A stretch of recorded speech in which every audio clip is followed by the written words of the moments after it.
Ecdycis nya hyper Ecdycis leon Ecdycis cheer.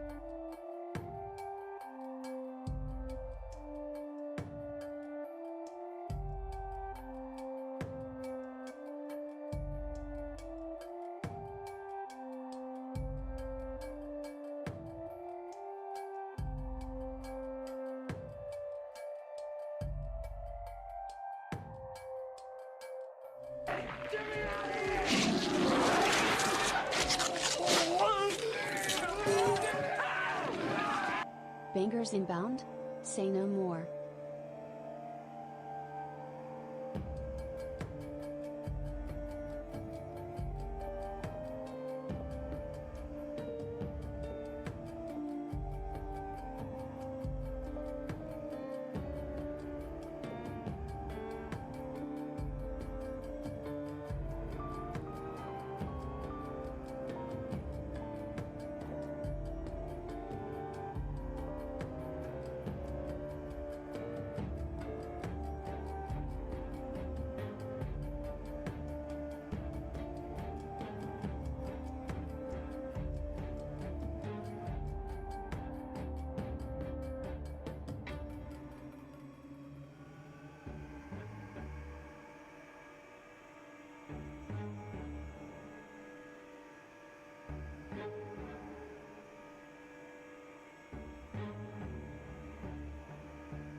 It's a stinky Ecdycis smug.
All right, everyone. Hope you're all doing good today. We're all doing well. For our first, who do we have first? Let's see.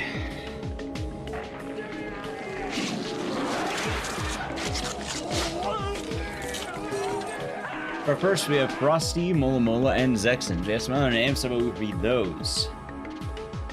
Dragon Boy, thank the children for 44 months. Enjoy your emotes and scissors, and thank you. Hopefully your day is nice.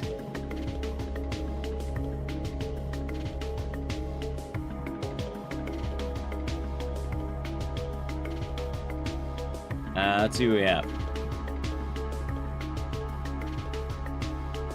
I have a Satanic Minnow, Unknown the Growlithe. Mola Mola, thank you for the 243 months. Enjoy your emotes and scissors, and thank you. And hopefully your day has been nice. We have Live Free or Die, G-Burbs. E-Man, Untrue Dread with the tier 1 for 44 months. Enjoy your emotes and scissors, and thank you, Bear. Hope all is good. I have T-Manan, Rex Mage, PRXD, Cobalt. Roz, the tier 96 months. Hope you're doing good, and no you. But hope all is well.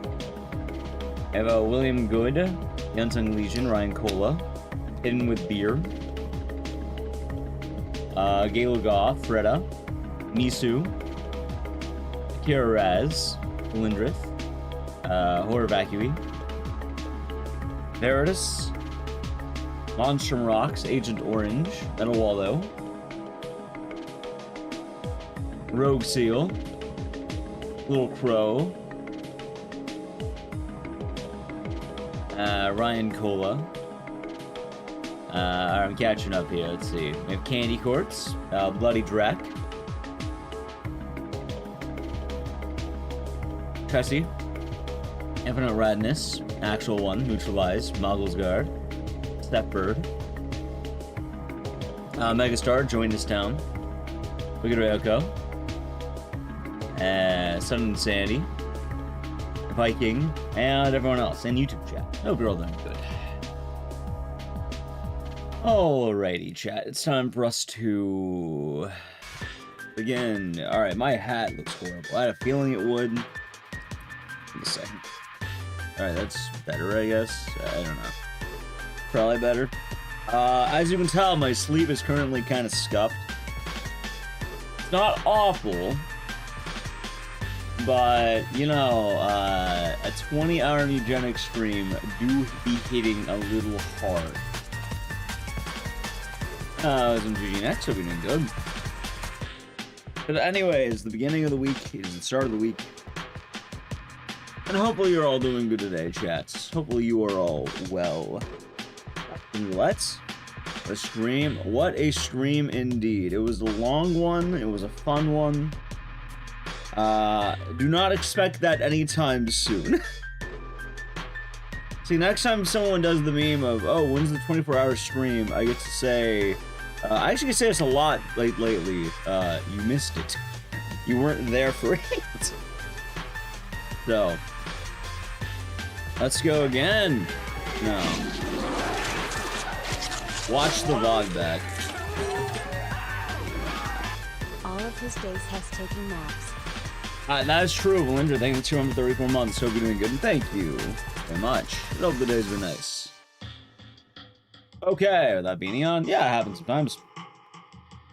Okay, so we're gonna start the day. Today is Monday, and we have a schedule. I feel weird about the schedules. Alright, chat. The more I make the schedules, like, do people read them? I had a lot of people wondering, like, oh, why were you doing this today? I didn't know we were doing this today. We had a lot of, oh, I didn't know you were taking off these days. I didn't know you had these things planned.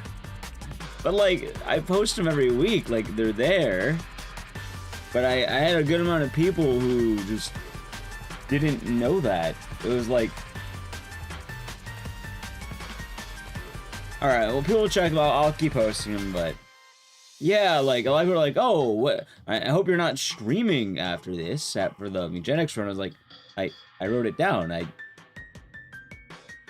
People asked me, are you going to stream the following day after? I was like, no, I took the days off. I planned that. I announced them on Monday. I post them on Twitter.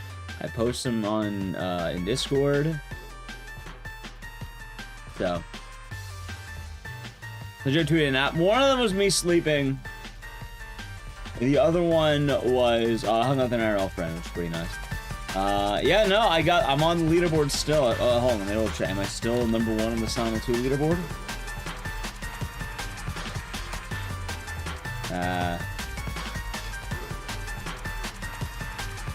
Let's see here. Tell you right now. Yep, there it is. Number 1. First place. Sonic 2 hard mode. Still got it. So. Was it in and out pretty good? I didn't get in and out. That's the worst thing. I didn't get it. I did have Tommy's though, which was a similar burger style, which was good. That was good. I did hit hard. Anyway, we'll talk more about that in a moment. But the whole thing I was talking about, schedule. This week's weird. It's a weird week. But I'll tell you what's going on. Today, Speedrun Marathon. Why? Hey, it's a nice way to ease into the week. Tuesday, some kind of casual game. I don't know what yet. We might play it by ear, but some kind of casual stream, right? Just casual. Wednesday and Thursday, I will not be streaming. Wednesday is GU Hotfix, and Thursday, me and Naliq are gonna go to the Pragmata thingy. Apparently, there's like a cafe, and I would like to, I would like to have some kind of rapport with Capcom. So, I should probably try going to more of these things. Maybe I can post about it on Twitter. But yeah, I'll be taking off Thursday for that. Friday. I don't know what we're doing yet. The thing with Friday is GDQ Games List drops, and well, I mean, if we get in, I might want to do whatever we're doing, or a marathon day or something. I don't know. Maybe speedruns. If we don't get in, then we'll wing it. We'll see what happens, I guess, right? Hopefully good news. I'm not too sure. Saturday, Wheel of Games. We haven't done it in forever, so Wheel of Games. 5 subs, we respin the Wheel of Games. That's how it is. And then Sunday, Sekiro Randomizer, because that ought to be fun, I imagine, right? Sekiro, hell yeah. It'll be good. But that's the schedule of the week. Oh yeah, I guess the other announcement, in case anyone missed it, it's probably doing good. I've been Nightmare. In case anyone missed it, I made a video, Be Our Boss. Anyone who's not seen the video, it is the new Dead Rising video that I made. It's doing alright. Right now, apparently it's around 13k views, pretty solid. It's about what I thought it would be at, which is good. Like, if it keeps going the way it's going, that's good. Like, at least past the minimum that I was hoping it would hit. So that's good. In case you haven't seen it, though, consider giving it a like and a comment. This is the lore channel video, so it's a little bit more, precise to YouTube. If you'll ask more about the scripted videos, so if you want more of those, consider supporting that one. Anyway, RE7. So, RE7, yeah, let's do it. Gaming. When's the Mugenics run back? No, we're not doing the Mugenics run back anytime soon. I think I've earned a well-deserved break. The actual answer should be if we get into GDQ. Because I did submit the game to GDQ. If I get fully rejected, then the game's going to be vaulted for quite a while. But I think I'm all Mugenicsed out for now. Like, the game can probably be on more hiatus. There we go. The game was long, chat. It was a long game. Let me known. It was not a short game. Oh, this is an XDR. Howdy, Sescom.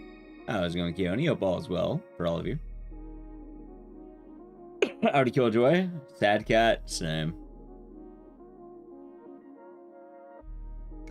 Zinda Tree. I hope you're doing good. Casual 19 hours. So Mugenics is already on the wheel of games. It's Act 1. I'm not doing the giant one, but we're doing the Act 1 run. Because that's the run, that's the main category I had for that. And no Aunt Rhodey. No one wants Aunt Rhodey. Alright, let me make sure my FPS is all good.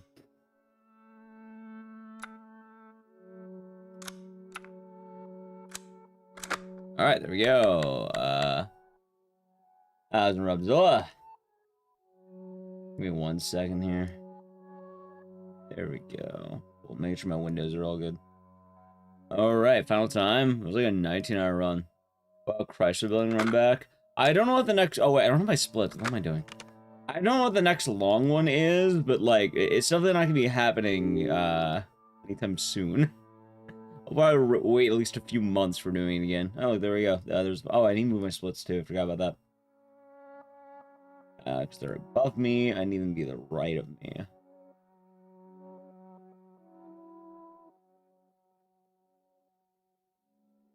Yeah, we'll have to wait. Maybe Parasite Mutant might have their long thing. There we go. Oh, it's a Peacock. But, yeah, no, I'd rather... What's the word? You can enjoy what we had. Morning, Luick. Hey, baby. I just wanted to send... Had a good run. Now the moment has passed to move on. Oh, good news. I'm gonna be coming home soon. Yay! God damn, that was long, though. You know, I dropped right after the stream ended. I think I had, like... There's, like, food downstairs, so I just ate a little bit. And then I woke up and I had more food. I miss you. Oh, I gotta get back to work. I Finally beat Leon A. Good job. Thank you so much. I'm sending good. tons of kisses. Bye, baby. Yeah, we're chilling. How was the run? It went well. We got a 19-hour run. Took a while, but we got it done. I got a lot of likes on it. Did better on Twitter than on Twitch. Ethan. Oh god. You were right. I was Nemnia, no balls well. We're starting the day off. 19. Yeah, I posted about it on Twitter and posted it on Blue Sky too. Stay away. Edmund retweeted my thing, so I got he's probably from the Mugenics subreddit. Well, thank you. Yeah, it sounds like a lot of people on like other platforms are decently impressed by it, which is nice. Hello? Hey. It's Ethan. Oh, hey. It's also weird, 'cause I kept thinking about it, but I had some people trying to telling me like, "Oh, you could have done a faster route." I'm good. It's Mia. All the theory crafting, but you know what? As of right now, I have the fastest time for a full game. I'm pretty sure. Single segment, I should say. I don't know how, but she's back. She's back somehow. You know what's funny? Maybe it's not to make piss the conversation topic, but we only had to pee once. I actually just got up to, you know, piss at one point. I think I lost 3 minutes because of What it. if it is her? I have to find out what happened. But yeah, and I think the run really only had one major mistake. Like there was a couple of bads, but only one that I feel was bad. Outside of some minor routing, but even then, like I don't know, I feel like the route was still good. Not them micromanaging. Lost 3 minutes. There was a good amount of time lost, but also at the 19-hour run, what do you expect? Like, I could probably PB by a few hours, but any house bosses go poorly. The funniest thing is one of them went really bad. You wouldn't guess which one. Out of the 9 house bosses, like, without spoiling, obviously, because some of you are avoiding spoilers, but, out of all the house bosses, you would never guess which one. I'll tell you right now, the one that you would guess is not a spoiler. It's weird. And it's kind of a spoiler, but it's not a spoiler.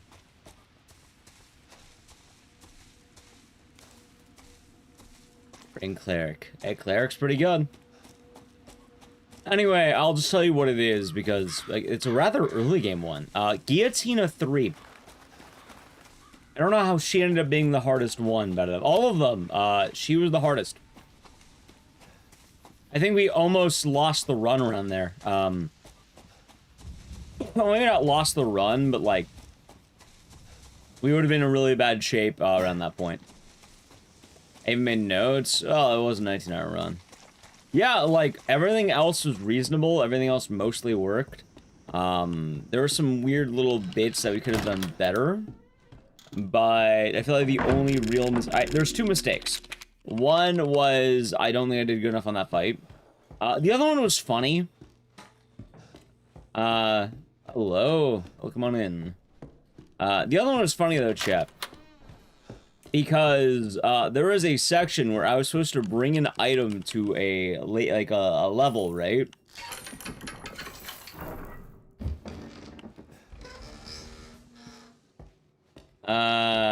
Yeah, it was kind of strange. But difficulty, baby mode. Most speedruns are on easy unless otherwise specified. But yeah, no, I forgot to bring an item I needed. Like, and I mean like an actual item, not like an item needed to like make the run easier, but like I was on one of the item quests and I didn't bring the item for the item quest. And then I beat like the lab and I was like, wait a minute. I don't have the fucking item. Where's the God damn it. So I lost one run because I did one extra run on accident. Because I forgot to grab the actual thing. Oh, luckily it wasn't that long, we're doing pretty good, but yeah.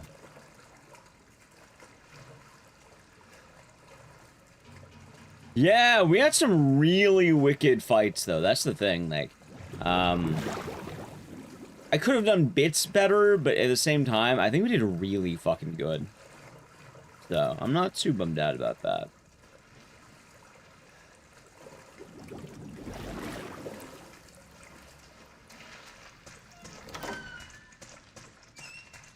And I'm happy with it. And if someone wants to beat my run, they can, I don't know, grind out the 19 hours or whatever the fuck they want to do. Oh, they can lower it by 3 hours. A 16-hour run, they'll say. That's how it'll be.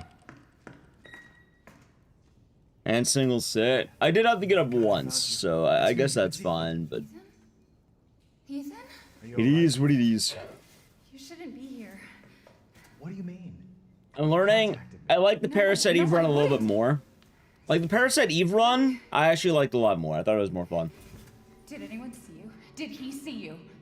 Consider my son to hard my greatest gaming achievement? No. Daddy's coming. We need Don't to you go. remember Haunting Ground? We need to go now! Did you forget about that? Did you miss the 19-hour Mugenics run? Or me doing Night Trap blindfolded? On a live stage? Where are you taking me? Parasite Eve 1 or 2? Chat, if I ever mentioned Parasite Eve, it's almost always Parasite Eve 1.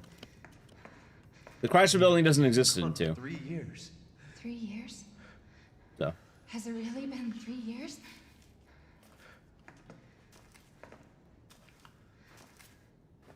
Not their birthday?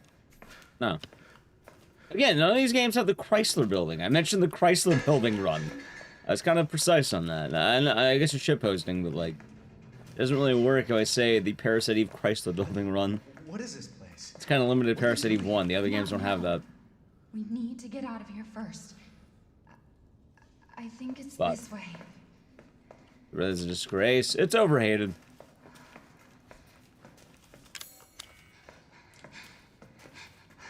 Like, yeah. That's all I got for that. Good old Night Trap, yeah. Mia, we have to talk. That message you sent me. Not me. We're over That prepared for the wasn't last me. boss? You did. What, for I Parasite didn't. Eve or Okay, fine. from Just tell Eugenics? me what's going on. I'm telling you everything that I know. We have to go. Oh, it's good Morgan. Welcome on in. MTG fan. Thank you for Prime Gaming for 4 months. Enjoy the emotes and the scissors, and thank you. Ecdycis stare. And hopefully your day has been You know where nice. you're going. Family Crash the has last been 4. missing. Well, I'd rather be over-prepared than under-prepared for a 16-hour run. I'm not gonna lie. I think I'd rather be over than under.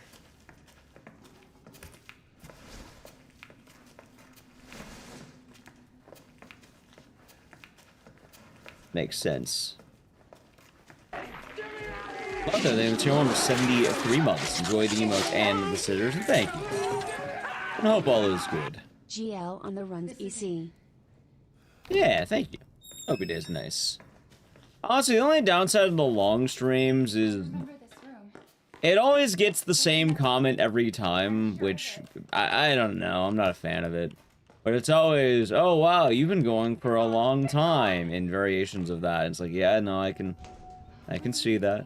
I am aware. I've been here the whole time. Trust me, I know. A lot of it just doesn't, I don't know, it doesn't come off right.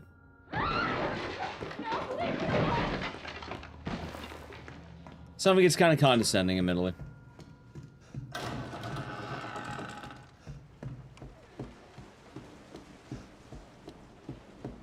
But it is what it is. Chat and other news. Apparently Gex got into GDQ. Fucking Gex. And they're saying the same comments, but like, sometimes they're fun, other times it's not fun.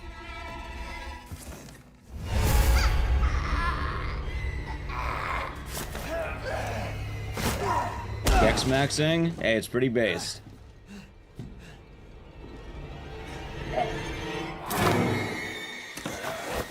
Yeah, they took, I think, Gex, Enter the Gecko, so Gex 2. Ah, I was gonna open the snake.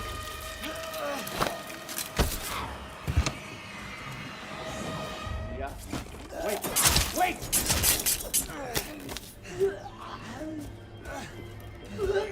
Oh, like Gex 3? I was much really like it when I was a kid.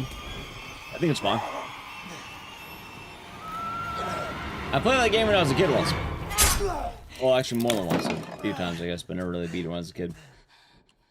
I played it, so... like, I know about Gex 3. Hear her? Yeah, we even played it on Feel stream her once. clawing her way back inside of me.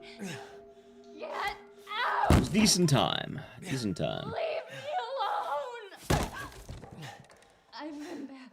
Oh, Mia. I deserve this.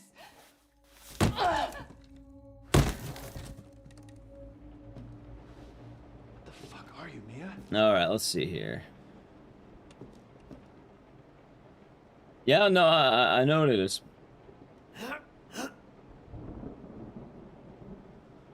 It should be good. Wait, did I not step in the right spot? I did not. Alright, how about I reset the run for one reset? Just making sure. Make sure I knew that. Wait a minute. That wasn't my FPS. Oh, what the fuck? The wrong. Well, that would make a lot more sense. Alright, give me a moment here. Well, I don't know. Do I own a physical copy of Haunting Ground? Yeah, I bought it in like 2016. Hey, baby. I just wanted to send a quick hello, and I love you. Oh, Like, a lot of the games I acquired either, like, you know, got early or in many cases they were gifted.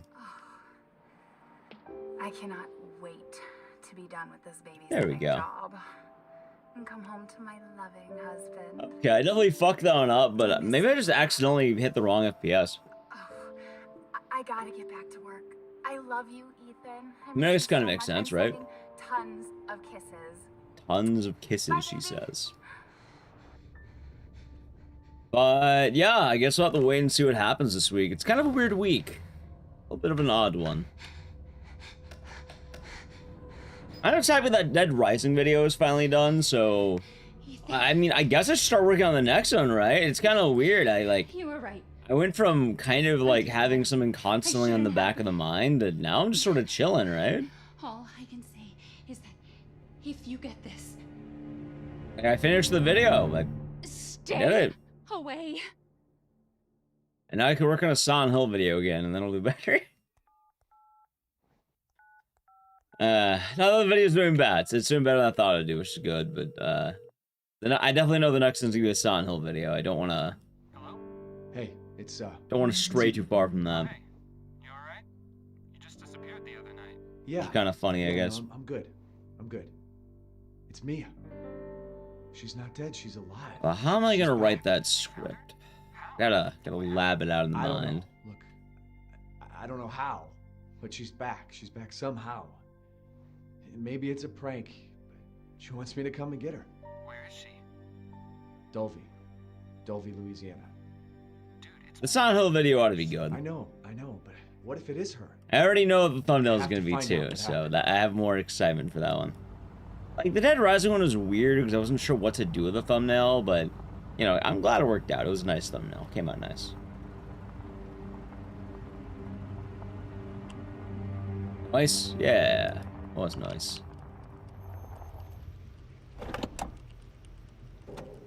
That it was. That it was. Good morning, Michael. Hope you're doing good today. I accidentally fucked up in the intro of this run and had the wrong FPS.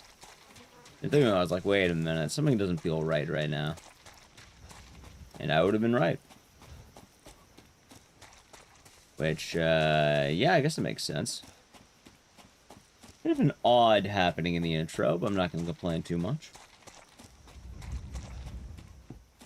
And yeah, I'm trying to think like what else has been happening lately. I don't know. The weekend I sort of passed out. So don't mind me. My sleep should probably fix itself after today though, I think.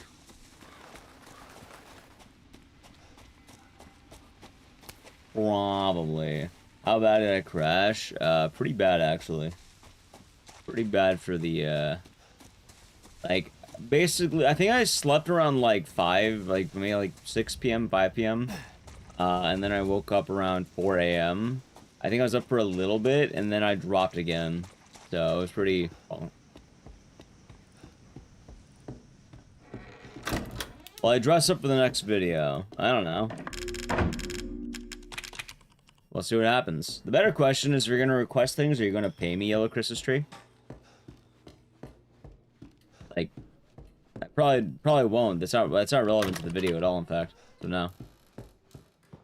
That's the classic thing. Are you gonna do blank? Will you pay me to do blank? I know the answer to that question. So, no. I was not the cat and run. I was Lucy Chen. It's a fair guess, but I mean, fair rule, but probably hard to talk your buddy out of that at that point. Yeah, they're pretty locked in already.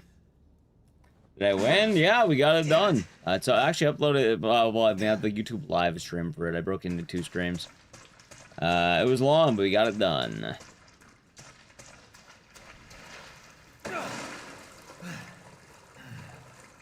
Posted on all the social medias. I could have posted in Discord. I didn't post it in Discord, and I probably should have. I also don't really know how to upload it, is the other problem. Like, I could make a permanent highlight on Twitch, I guess, but, like... yeah, an odd thing, I guess.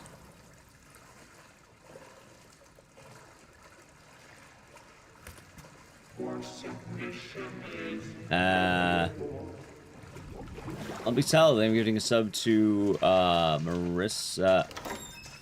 Marisaurus Rex. Hopefully they enjoyed it. Thank you very much. Thank you for the gift sub debut as well. Yeah. Hopefully they enjoy it. But yeah, we'll be having a nice and chill week, I think. Hey, well, thank you for being here. I'm glad you've been enjoying the stream. Ethan? Marisaurus. You shouldn't be here. I don't know if it's Marisaurus Rex or Marissa Oris Rex. No, I wouldn't. Either way, glad you've been enjoying the stream. Did anyone see you? How's it, Did he Yoni? see Hope you're you? doing good today. Who else is here? Yeah, sorry, don't mind me, by the way, chat. I'm still kind of like waking to up go. from the weekend. Daddy? We need to go now! Like, even yesterday, I was still pretty exhausted. Thank you, Lumpy Salad. There we go. Where are you taking me? Someplace safe. Still going? Yep. What's going on? Baby, you've been gone 3 years. It was a long run, but I feel like every now and again it's nice to hit those, Has right? it really been 3 years? Nice to get them done. Good luck on the runs. Thanks. I'm not expecting much, but we'll have a chill week. I'm more just kind of wondering about the, Friday? See what happens to GDQ stuff. Hey, chat, because I don't know. Am I gonna be traveling in July? What? Will I be going outside my house? Oh. Not now. That is the question. Get out of here first. I think it's this way. Which, I don't know. I do not know. Although it sounds like, I think the games are, like, list is getting released earlier. Which is good news. Like, that's pretty exciting, right? It sounds like it's an early day one from what I've been, like, seeing on Blue Sky. Ooh. Mia, we have to talk. Outside? Yeah. Not me. That wasn't me. I'm pretty sure, like, what I saw on, Brian Otto's Blue Sky that they were doing a, like, a launch party sort of deal. I don't know what it was, but I think they were gonna stream, like, the reveal. Which, you know, if they're streaming the reveal, that feels pretty, pretty kosher, I suppose. Are you sure you know where you're going? That's powerful every week. Well, good luck with that. Even still, I mean, that doesn't really seem relevant to the the video I'm making.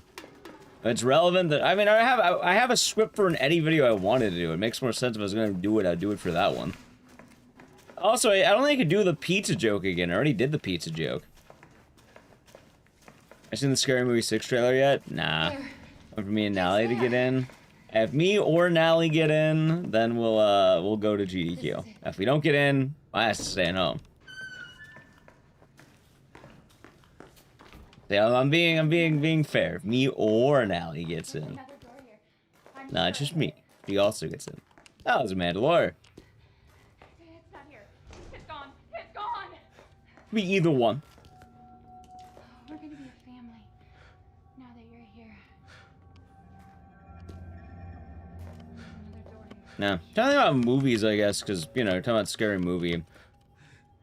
And the only way I know, there's like 2 movies I know about right now that I wanted to see, and they're not scary movie. I think it was like Hokum in like Undertone or some shit like that. It was like a movie about sound, a horror movie about like sound. I don't remember what the fuck it was, but it was just be really scary. What did Nally submit? Hold on. Okay. I believe she submitted Rat Cage, which is a game about a rat in a cage.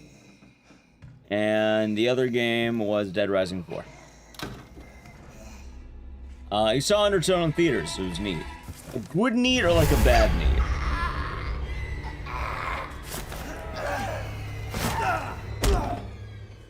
It was Undertone. Okay, cool. I'm glad I got the name right. I wasn't sure. I remember hearing a lot about it, so I was like, hey, Undertone's kind of cool.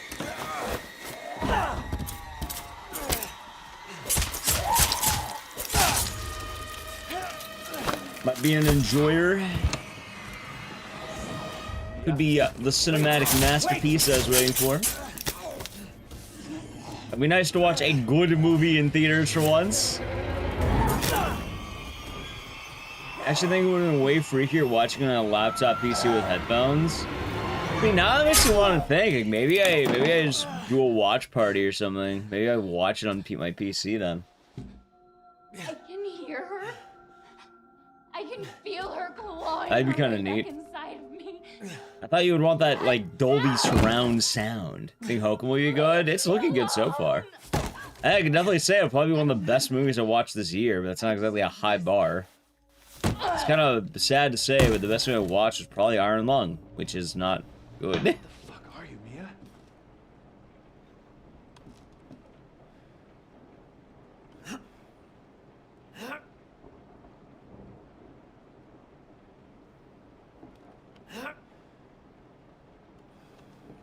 Dude, am I really fucking this up? What's wrong with me lately?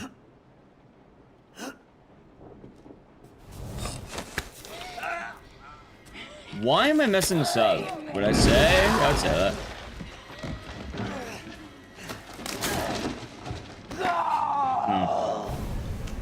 Why am I messing this up?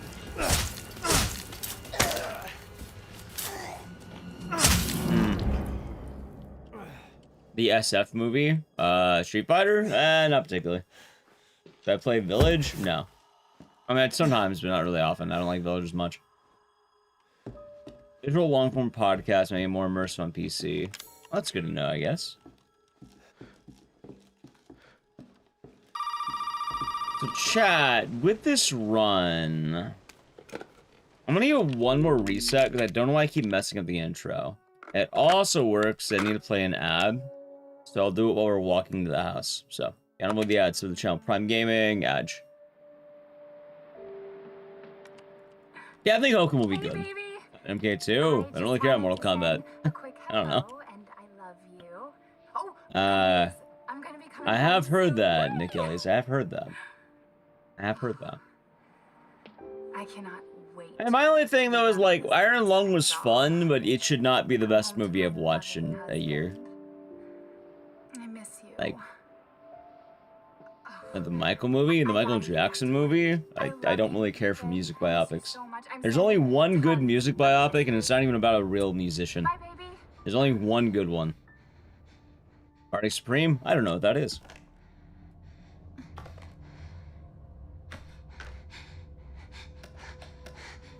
Weird Al? No. How do you know he had one? Walk Hard? You're goddamn right. Dewey Cox, Walk Hard. That's the only one you ever need to watch. You were right.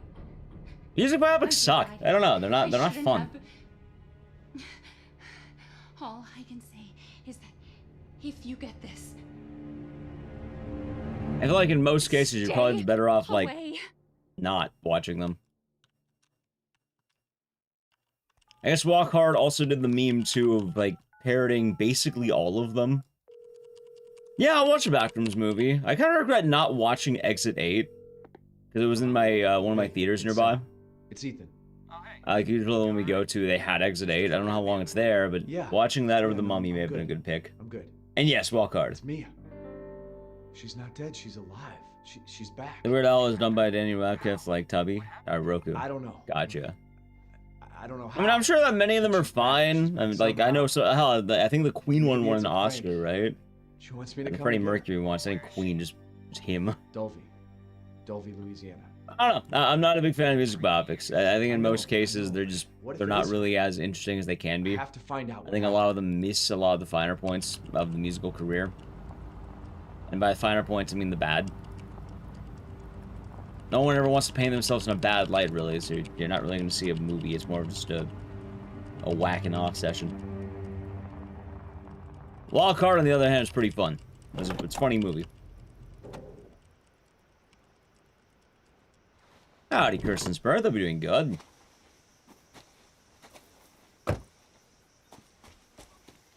This is the place. Must get approval of the copyright holders. The funny thing, too, is, like, a lot of people were getting upset that critics, like I guess they're not review bomb, but they rated the Michael movie low. I'm not gonna lie, I probably believe the critics. Like, in all honesty, like as much as someone can love Michael Jackson as a musician, I imagine the critics are probably more on par with it. For an actual movie, I'd probably be willing to put my money the critics are the one I'd take favor on. Which is funny, too, because a lot of people will bring up things like audience scores. Or like, oh, this is why you don't listen to critics. That doesn't always work. It really doesn't always work. Like, they don't have a reason to be, what's the word, biased towards the musician.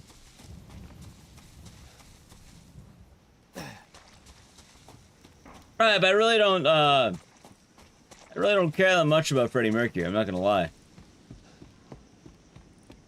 You only listen to critics and they agree with your opinion.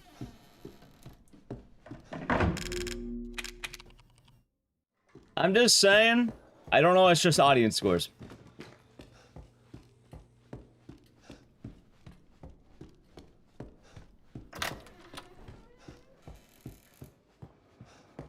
IMDb has 72%. Isn't IMDb more user-based?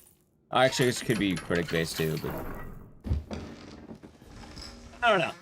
I'm not a big fan of music biopics in general. I don't even know how many biopics I like. Like, which biopics have I watched? Or like, yeah, this is the shit, man. I don't know. Top better, man. Actually, kind of indirectly, yeah. As another music biopic. Oh, this is more interesting. They made him a fucking ape. That's kind of funny. It's Robbie Williams.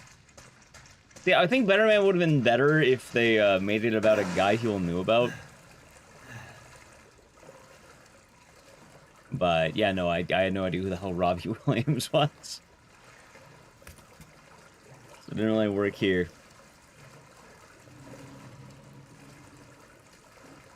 Scream 7 has a 75%. I didn't watch Scream 7, and I don't plan on it. Well, acting on theaters makes you hesitant. It sounds like there's a lot of rough movie theater watching these days. A lot of movie etiquette has kind of gone out the way. I mean, for what it's worth, I think I'm part of the problem too. I have been shushed in a movie theater, so sometimes I might be a little loud. Also, that one time I brought Chinese food into the theater. I suppose I'm not the greatest example, Chad. Mia, oh, thank God I found you. It's me. It's Ethan. Ethan? Ethan? Are you all right?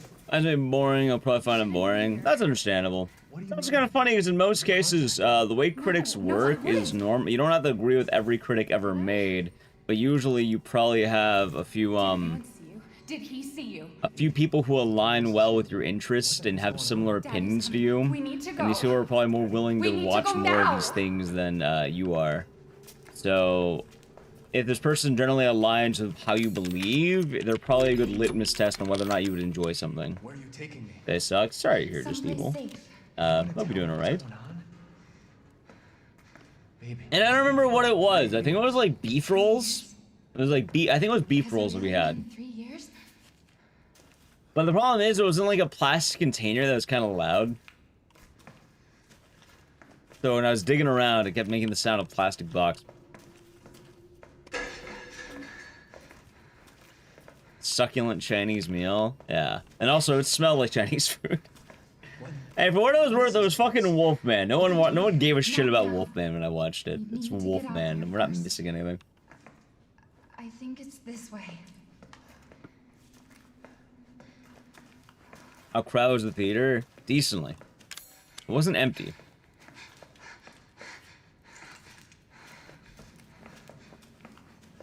Durian would be vile in a movie theater. Getting snipped. Yeah, I could do it after the run. Oh yeah, I made Name a Split cheaper in general. It was never really getting used at the 75,000, so I lowered it. Some business thing at Prime and Gaming for 7 months. Enjoy the emotes and the scissors, and thank you. Hope your day's been nice. Getting snipped. Will do once the run is done.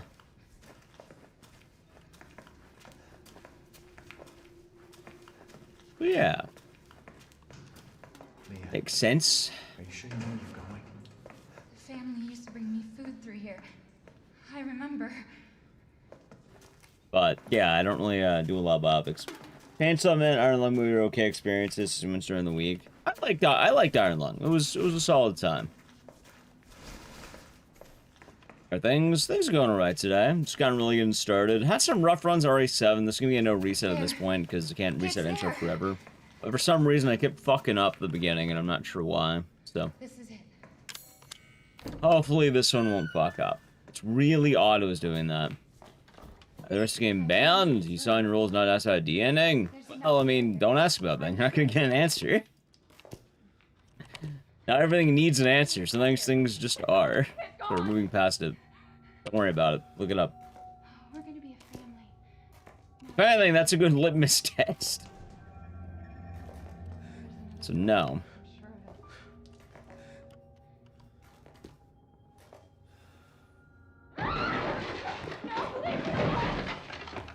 Or on his off days.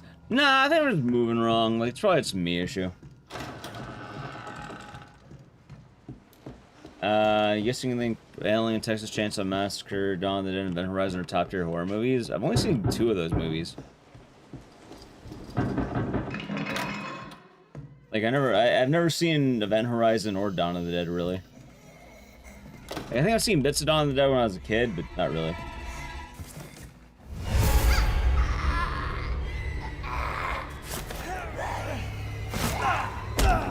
I just say it was more frequent whenever we're running Haunting Ground. More often. Like, Haunting Ground's kind of been on, I would say hiatus, but like, it hasn't really come up as much.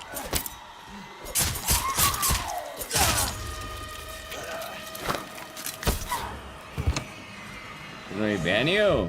I mean, Wait! I wasn't going to, but... No, we're not gonna do that. I'm just saying, though, that it's not a good way to avoid the, getting banned. He's really just trying to challenge a rule set. I mean, the remake of what, Dawn of the Dead? No, not really. I just feel her really watch much of it. her way back inside of me. Get out! I saw a lot of movies. I've never still seen The Shining. As funny as that sounds. There's some movies I've never seen. I've been bad. I deserve this. I used to watch more movies because I, you know, I have a group I'd watch movies with. Are you, Mia? Let's see now.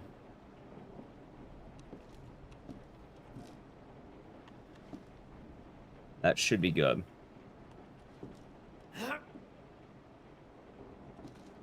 There.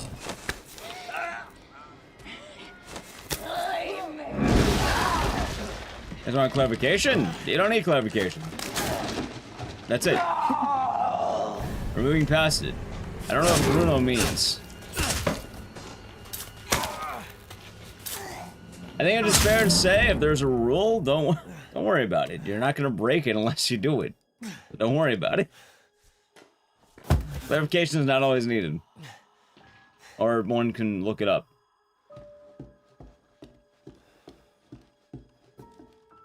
Never saw that movie.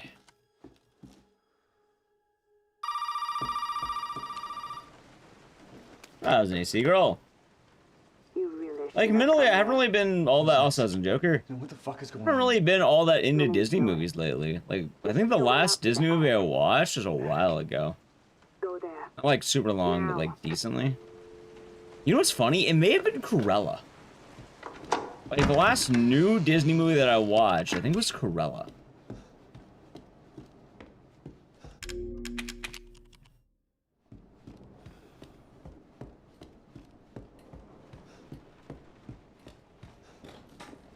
Unless you count, like, little bits of the Italian movie that I watched. I don't remember the name of it, but it's like Italians getting wet.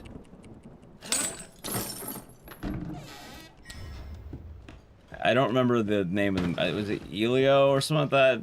I don't remember. I didn't watch it either. I just vaguely remember it existing. I actually did watch Cruella. I did like Cruella. It's okay. It's okay. It's me. I know you didn't mean to hurt me. Oh, Mia. Merman movie? Yeah, my family watched bits and pieces of that, but I wasn't really watching when it happened. There's people... Yeah, that one. I don't remember the name of it, but, like, I saw bits and pieces of it.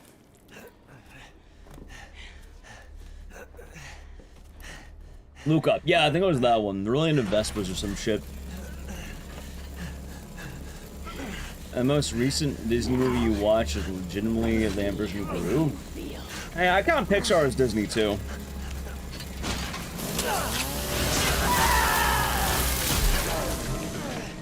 Like, Pixar definitely falls under the same branch, I feel like.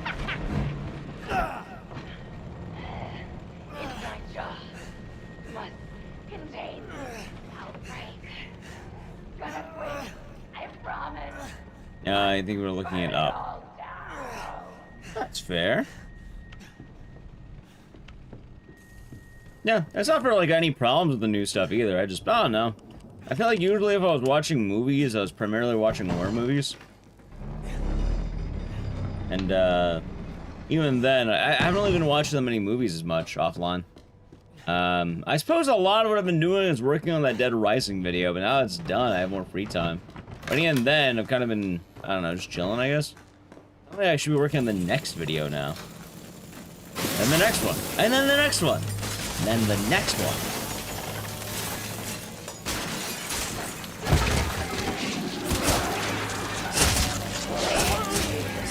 Alright, nice fight. Doomslayer, thank you for the tier 1 for 22 months. Enjoy the emotes and the scissors, and thank you. Damn, she flew. Every day has been nice. Rolled out Disney. Well, I'm not watching a Disney movie in the theaters. I don't like care about Disney movies enough to watch them in the theater right now. What do you think of the likelihood of, about the likelihood of the Bloodborne movie? You mean the one they're currently making and already announced? No, the Saw movies? Yeah. Like, Bloodborne, the animated movie's already happening. They already announced it. No, so now we're back in the uncensored version. They made a rule change a while back. Long story short, the censored version doesn't work on Windows 11. And as technology advances, they didn't want speedrunners to have to buy old PCs to run, to save like 30 seconds in RE7. So they just banned the old version, and now you have to go back to the OG. You can see Jackass? I'll watch Jackass. I'm kind of down. That'll be funny. Table thing with tier 1 for 16 months. Enjoy your emotes and series, and thank you. Ecdycis 1984. LB Day is nice. You know, support Disney? Well, there you go. Don't you die on us now. You have work to do. I mean, Disney's kind of been waning as a studio, too. I mean, they haven't really been doing all that well. A whole lot of bangers lately. Personally, I think it's gonna be the last Jackass movie. They are getting old. Where am I? A lot of them are kind of already semi-retired anyway. Sleepyhead. It's time for supper. Who are you? I'm pretty sure right now the Where's Powerhouse Rhea? Studio is becoming Sony, as funny as that sounds. Eat it. It's good. I'm surprised it actually is Sony, but Sony has a lot of goodwill at the moment in time. Weird, I didn't think Sony would be the studio, but I guess they're the front-running animated studio. Big boy's got to eat. Either that or independent stuff. Your supper. Come here, boy. Let's do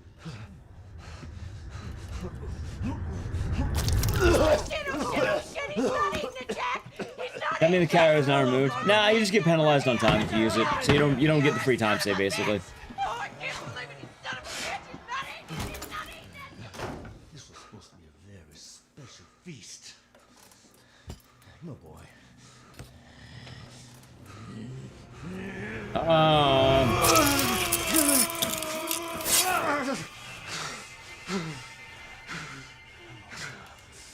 Good job, Sony. Yeah, I mean, K-pop Demon Hunters is a banger. They have the Spider-Verse stuff.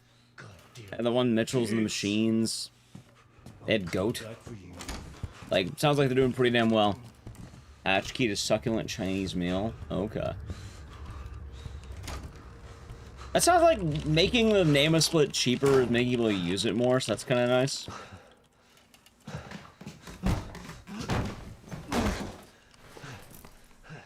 Didn't see it, but I kept hearing all about it.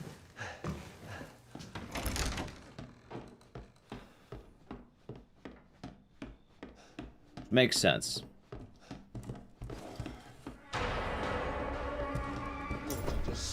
Hey, clean, dude, look at that. By the way, Jack, time to go off.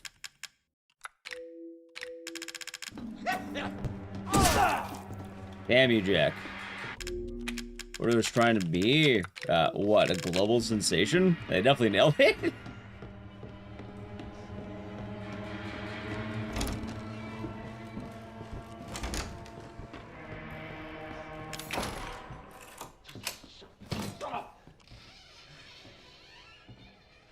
I think they hit the mark they wanted to hit, Chad. I think they did it pretty well. Some things you named to be at least a little bit funny. That's fair.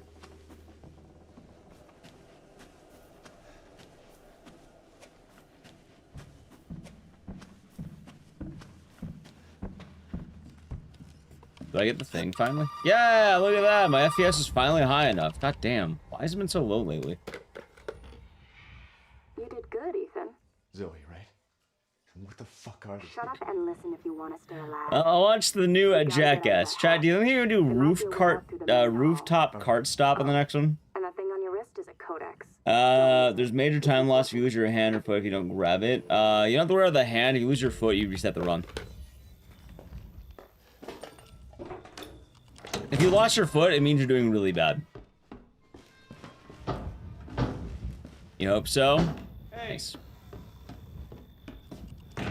That was a good nightmare. Rooftop cart stop. And then the Jackass crew fucking died. What? Me? No. No. They're dead. All right. Now we got several calls. Heal Ethan? What the hell are you talking? We don't need to heal Ethan. What the fuck are you talking about? I mean, why do you backseat speedruns? There are crazy people in this house trying to fucking kill me. Well, all right. Let me tell you this. This isn't your first time doing it. I don't know why you're doing that. Don't do that. You've been told several times it's annoying, and I don't... It doesn't mean you keep doing it days later. It means don't do that. That an outsider like yourself may not be This game, it's a good game, Duncan, here. I'll tell you whatever you want. All right. Now that's more like it. Now, meet me in the garage. We'll talk there. Hey, wait. You gotta give me your gun. You must have lost your mind. Look, officer. We'll see how it goes, though. So far, we're doing good, Rad. Do you want to see How you my doing, name in amateur? obituaries? Or do you want to be a hero and save my life? Oh yeah, good news on the Dead Rising video. It started picking up. I'm glad for that. Like, it's not doing as well as the Silent Hill video, but like, I'm kind of happy with where it's at the moment. Like, as long as it keeps going up, I'll be, you know, I'll be pretty good.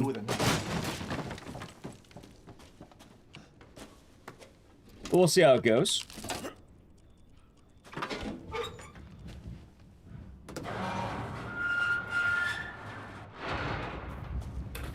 One of the funny things about that video too was someone was asking on the Mugenics day of like, oh my god, you don't upload Dead Rising anymore. And then I uploaded Dead Rising video the day they were saying that. All good? Glad to hear it. Oh, Nightbot bopped the link. Excellent video, thank you. It was pretty good. Let's see. Iron's pretty hard. I dropped the Silent Hill video. Admittedly, I think Silent Hill, there was no link. It could have had a period in or something. I don't know what was typed because, I'll check in a moment. It's probably like just a period in between it.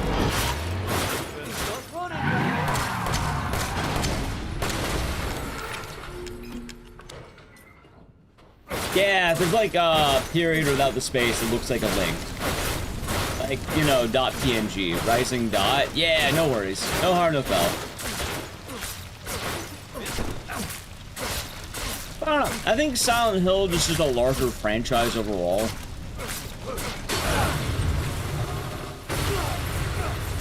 Whack. No, that's how it goes. Nightbot, that's better safe than sorry for Nightbot.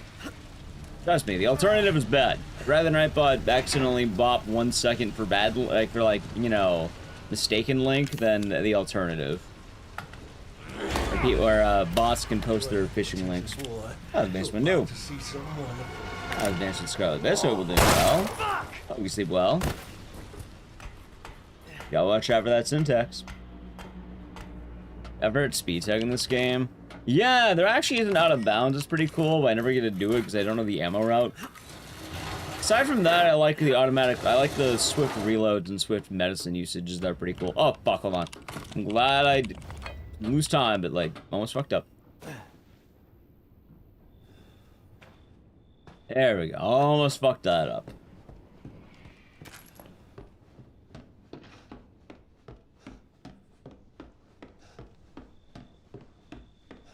Alright. It's no worry. Anyway, as I was saying though, the video, it's doing alright. Like, I don't think Resident Evil and Silent Hill are just larger, so those videos are obviously going to do better. Which makes sense. But for Dead Rising, it's doing solid, I suppose. I think I was gonna weigh how it's doing to, what's the word? The next few... I have two more, so the next two videos I have. The next one's gonna be Silent Hill very easily, and then after that will probably be Clock Tower. A lot of people are varying in the gaming industry for not getting the same experience they did with video games. What do you mean? Saying Manhunt? I don't know. Maybe. We could do Manhunt. I'm not sure.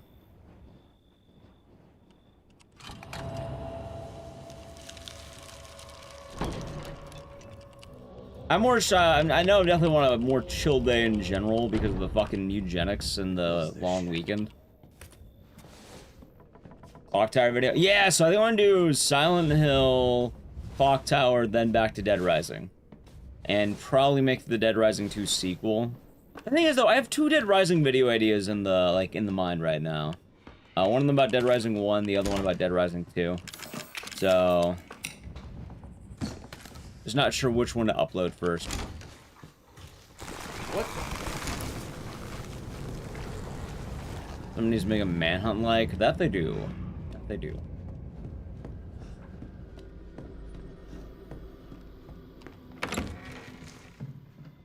I think it'll be good to kind of like test the waters.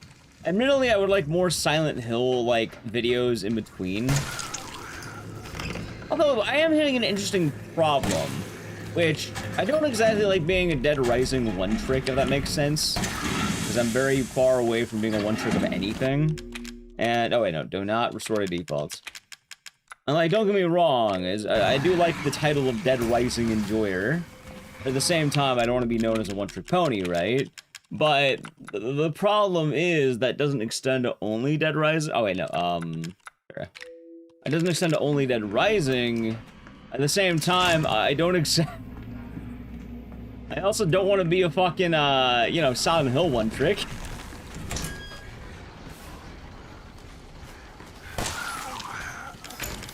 What can I say, chat? It's complicated. Ow. Keep shut. Nah, I'll say straight up, Mugenics does not do as well as I would like. I think the game has a rough streaming community in some ways. Not that's bad, but I just don't think people like watching it as much. As much as I like it. Like, it's funny, Mugenics does better in clips and on Twitter than it does, like, in general.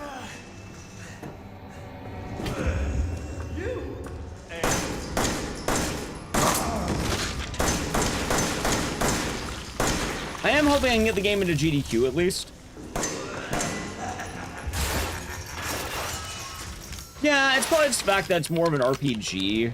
And I think as a result, people, like, either one, they want to play the game for themselves, or two, they don't understand it. It can get hard to keep up with.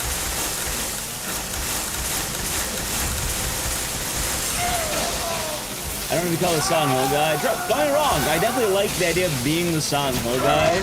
I don't want to only be the Silent Hill guy. And I did, Mr. Cal. Oh, runs, that's bad.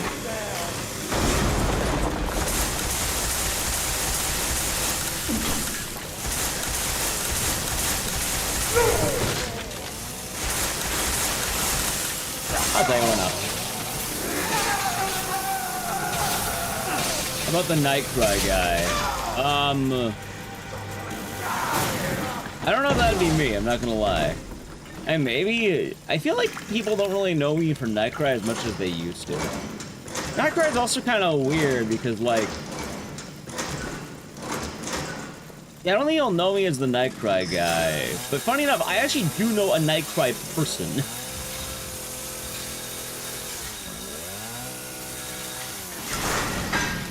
Like, it's actually weird to describe that, right? Because... Kind of the Haunting Ground? Yeah! I am a Haunting Ground enjoyer. It's kind of funny because Nightcry actually did end up benefiting full-time streaming pretty heavily. And I would argue that Nightcry is probably my best GDQ run. Like, to this date, I would probably put it in my top 2. If not number 1. I think Haunting Ground may have been a little better, though. Like, I think Haunting Ground might be my best game that I've done. As funny as that sounds, I think that is, like, if I had to rank all my games at this point, all the games I'm proudest of, all the games I think I've done the most with, I would actually say Haunting Ground.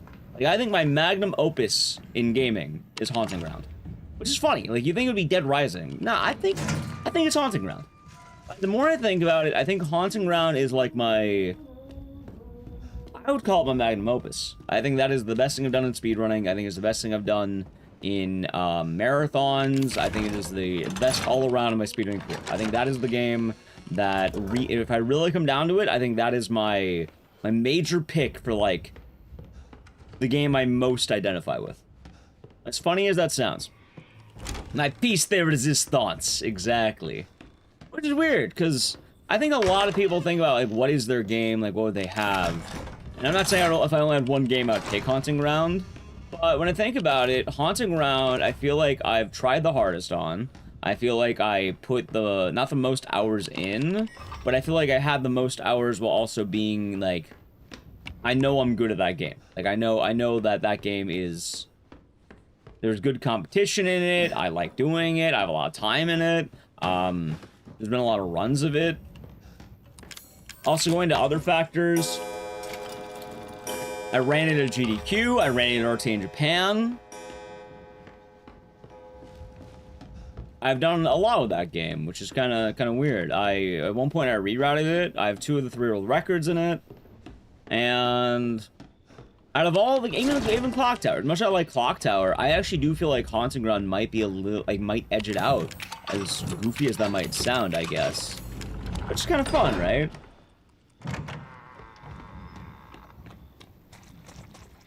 Like, a lot of people would assume with the Silent 2 record, I would like that one more, which I like Silent 2. But even then, I'm not as proud of that record. I know it's gonna get beat, but that Haunting Ground time, I don't know if that time's gonna get beat anytime soon. Like, that one might last a long while, and I'm really glad for that. I know I'm good at it, and I also think that is my best GDQ run. I think that is the run that I'm like, this is my one. Is it gonna help me get out of here? Yes. How's Persona? Ethan. Hope you're doing good. My family Ah, and I, big stretch. our bodies are contaminated. Out of Castlevania. I like Castlevania. That was a good time. It was fun. And the same goes for Mia.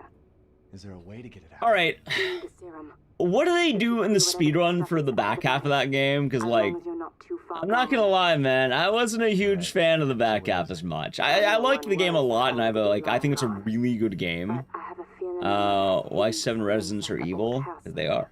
I like Castlevania Symphony of the Night. I thought it was a very good game. I get why people like it so much. I don't know. I don't know how good the speedrun is, but I'm kind of wondering what it's like.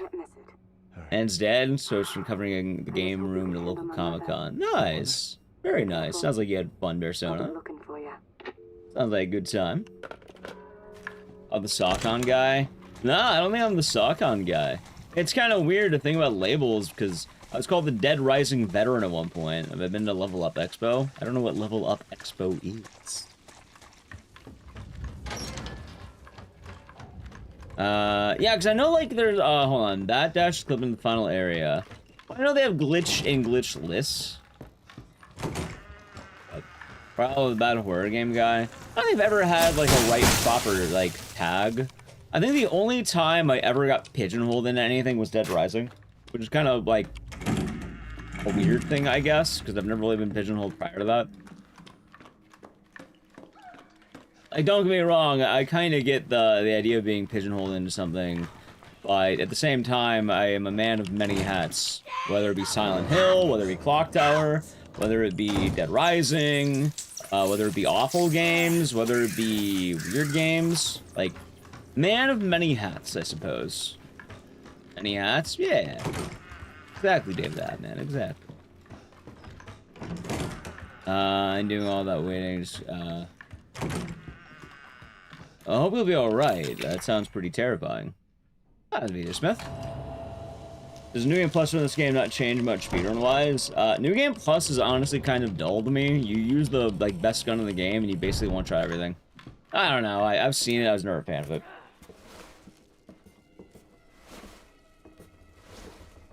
E3 goes back. Am I going to a 10? I don't know. Fuck. I don't think it will come back. Jesus, fuck. I don't really go to a lot of conventions. The only conventions I go to are like TwitchCon and GDQ, I guess, if you count that. Just Madden everything with infinite ammo. Yeah, I use the Wesker infinite ammo, and it's pretty boring. I don't like it. Not a fan.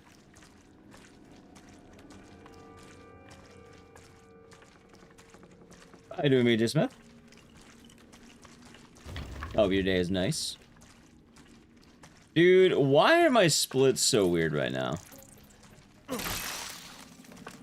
Like, this doesn't feel right. Why the fuck am I 10 seconds ahead? What was I doing in my PV? Was I whacking off? Maybe I was whacking off, chat.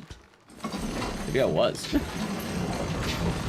Nah, so... Alright, E3 is dead for a reason you don't think about. The Game Awards actually killed it. Like, the Game Awards basically fulfills the same thing, so it's just... Oh, it's good, Corolla. There's not really much of a reason to have E3 anymore.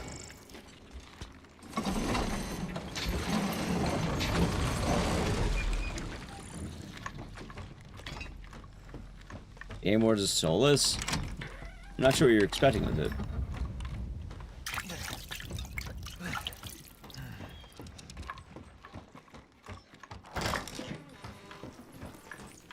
Summer Games Fest, that too. Basically, the window for E3 is passed, and I don't think it's ever coming back.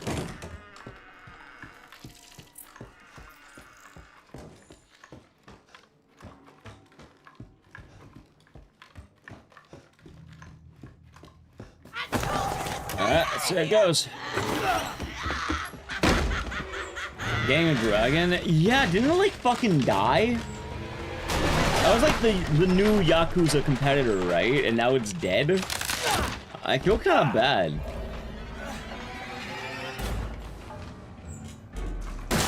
All right, you little cocksucker. Let's get down to business. Oh, yeah. Heard his trailer got removed? Yeah, times aren't looking good for it, man. Howdy, Meth Man. You mean Gang of Dragon? Yeah, that one. That's what Michael was talking about over in YouTube chat. I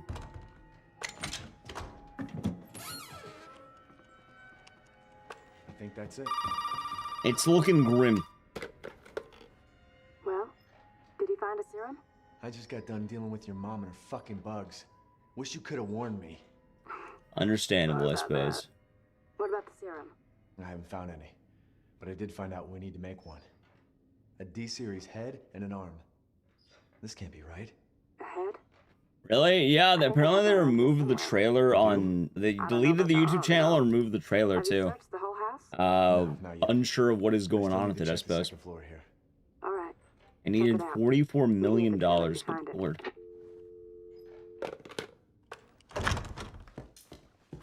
Oh, hold on. Alright, let's see. Don't choke.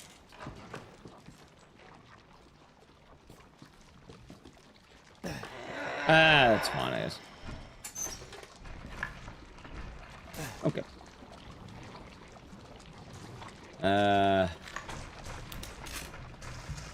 Experience lost to the FF15, but then that already come out.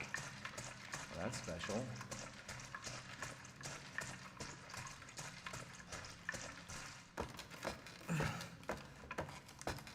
Dude spent 44 million and asked for another 40 million. Well, I feel bad for the fans. Hey, you know what? At least Stranger Than Heaven's still looking good, right?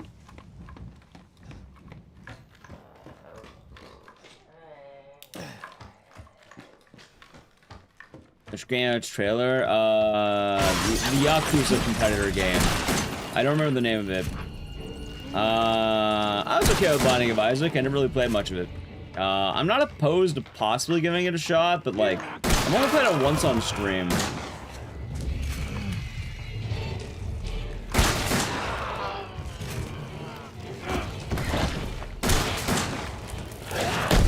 See? The Lindsay, hope you're doing good. Fun. But Jimu64, thank you for Prime Gaming for 22 months. Enjoy the emotes and the scissors, and thank you. Sir Ecdycis Cozy. Your day has been nice. Cheers. Alright, let's see. Alright, go right here. Fucking stay dead, okay? Okay, another horror game for June that predicts the future. Well, I mean, OD is coming out, so that's already happening. Anyway, Marguerite is done, and I gotta play a brief ads chat. This seems like as good as time as any. We did the Marge fight. Hooray! Alright, I'm gonna play the ad now. Ready? Sub to the channel, Prime Gaming. That Binding of Isaac, I've tried streaming it in the past and didn't really do that well. Which I'm not surprised Mugenics didn't do well as well. I don't know, I feel like it's very precise to that, like, genre. I'm not sure how to put it. I'm not opposed to trying it out, but I don't think it'd do great. Morning, Lindsay. It's weird to describe, I guess. Let's see.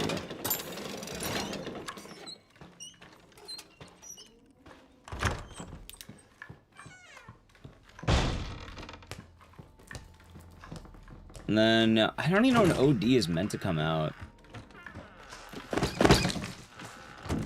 The streamer's niche? Maybe. Stay away. Is OD gonna be like RA7? No, I'm pretty sure it's gonna be a PT ripoff. Oh, I mean, not really a ripoff, it's the guy who did it, so. It's gonna be a PT clone, we're pretty sure. But we'll see, we don't know. We'll really know till it's out, huh? Oh, God. I guess this is it. Can't really call the guy who made something a ripoff, huh?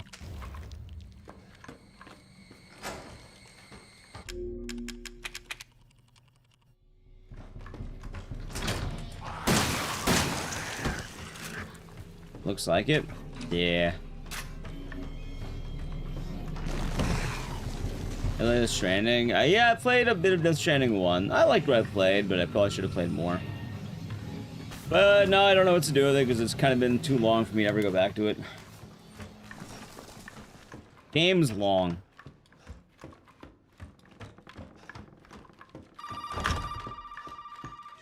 Not bad, but long.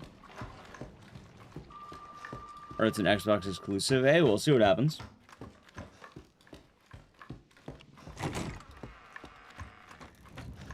I mean, in the immediate time frame, I'm pretty sure actually, there's a lot of cool games coming out. I just don't know when, but a lot of good stuff happening. I'm pretty excited for 45 Parabellum Bloodhound.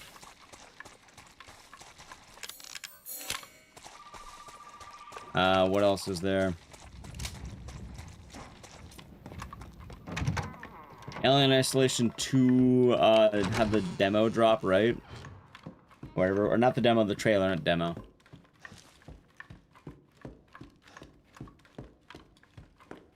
Cathode Speedrun's gonna hit once it's out. And we'll see. We shall see.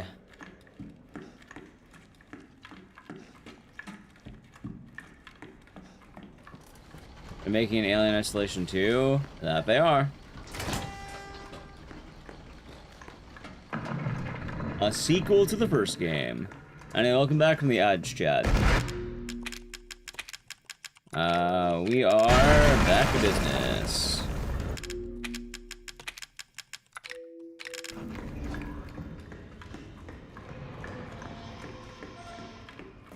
Let's all us have a horror games, create summer game bets, still not showing in the market yet. Things are.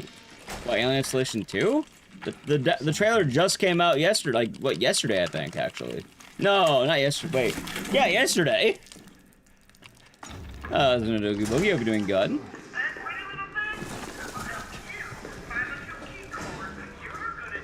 I got this drop. For difficulty, this is baby mode, because all speedruns are basically done in baby mode. An Alien Day? Yeah.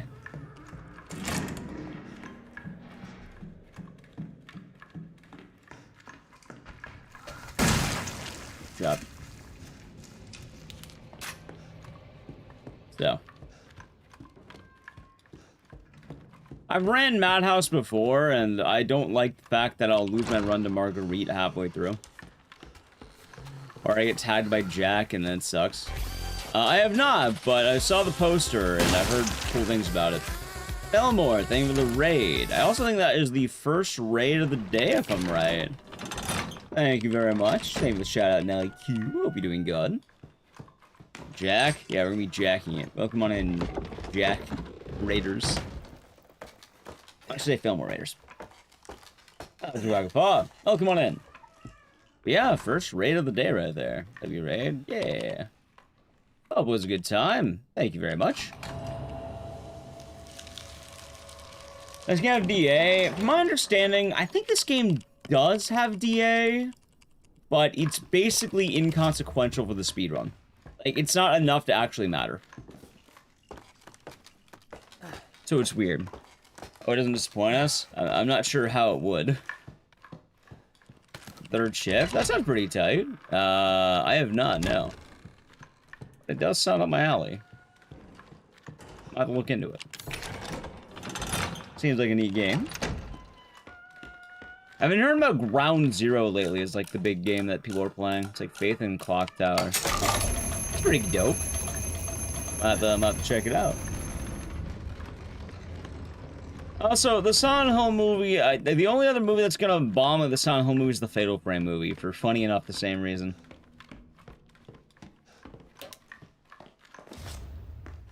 You might laugh at that, chat. It will be funny.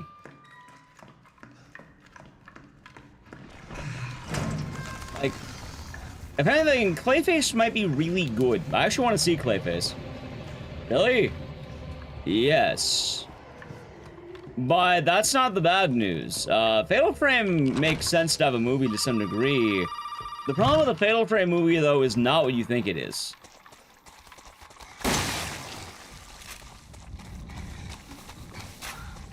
In fact, I don't know why you're laughing at the concept of a Fatal Frame movie. I don't think it would do bad. I think it makes a lot of sense. The problem with the Fatal Frame movie is really fucking funny. And, you know, I'll just tell you, chat. The director is Christoph Gans.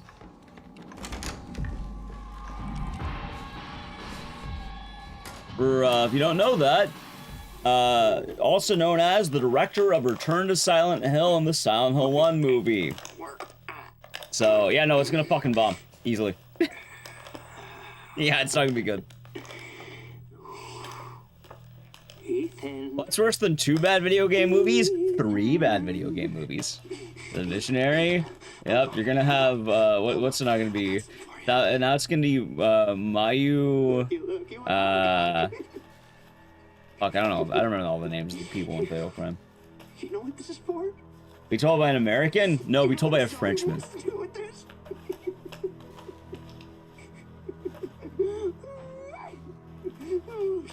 Hollywood? It's not even a Hollywood! The guy is French. I don't even think he's a part of Hollywood. That ain't special. This. Oh yeah, speaking of French bombs, Chad, welcome to Dolltown's getting an update. The guy came back. Do we play the update when it's out? Do we continue the witch hunt? Someone posted in Discord, apparently they're going to update it. Yeah? I don't know, I feel like I'm kind of like just coming back. How many times did it teach you this lesson, old man? I don't want to go back to how things were before my father found y'all. Really? Yeah. Everybody wants to turn back to This won't be as bad as the Borderlands movie? I don't know, it actually might. So, Ethan, you can, You spent an hour? Yes. In fact, Fillmore, I actually ended up leading to, there was like several Welcome to Dolltown videos that I basically led to the creation of. Because a lot of those videos basically use the same talking points I made on my stream, and all of them directly quote me. And they're basically retreading the same points. What do you say? I guess a lot of people forgot the game came out, and then we played it, and I spent a lot of time hunting, and, yeah, it was odd. I don't know about Bloodborne, the movie. I don't know, what drama? I don't know if there's nothing there. There's nothing there? Well, apparently there's gonna be an update. So we'll have to kind of see what they do with that, I guess.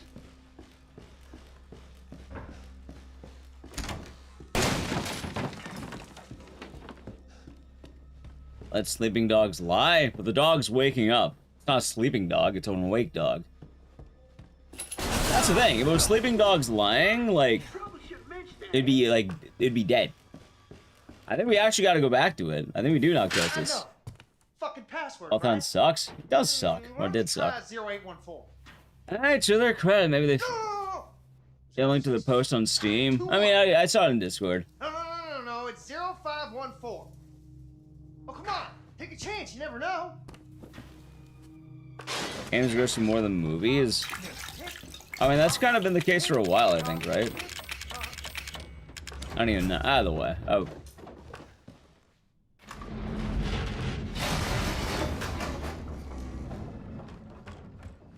Actually, I don't know which one makes more. I have no idea. I'll just say there's a lot of movies getting made, Chad.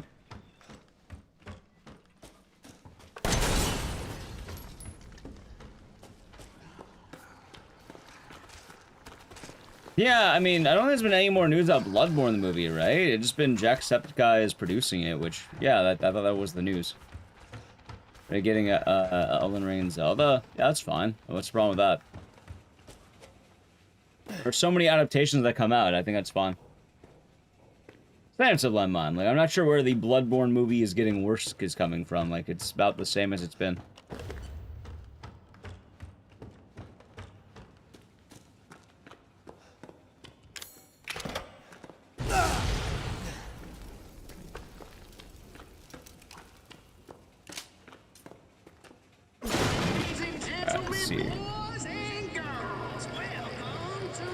Then what? Producing the Bloodborne movie. That's gonna be animated, apparently.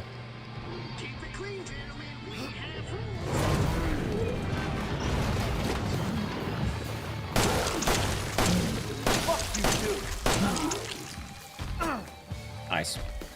Dude, get out of the fucking shotgun. What the hell? Nice. Trying to make Bloodborne in real life. Well, they're making an animated movie, so there's no problem then. They already announced an animated movie, but they'll make that.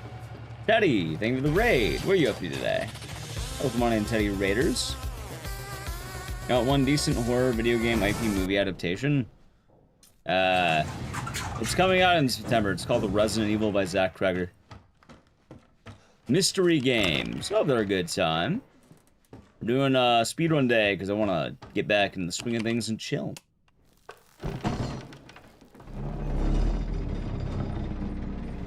Driving to the wrong way. I don't know anything about Jacksepticeye, so I don't know. I imagine it'll probably be fine. Also, Iron Lung. Iron Lung was a decent adaptation. There's your decent adaptation. It's called Iron Lung. Not even kidding. It came out, and yeah, no, that is, that fits the note perfectly for what you want.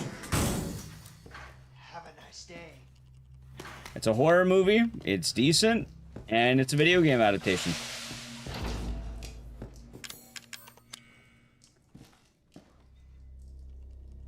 You believe when you see it? I believe it already. It doesn't even need to come out. I already believe it. Gotta go to sleep. Have a good night. Kiss my ass. You want another one? Well, that's already you got one. Now you want two. That's called greed. And I've been saying it, and I'll say it again. Also, we had a nice time, Teddy. I'll say it again.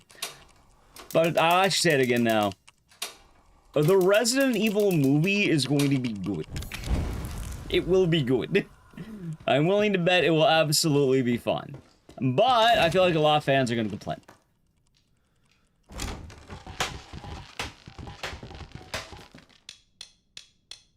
As an actual movie, though, yeah, no, it'll be a banger.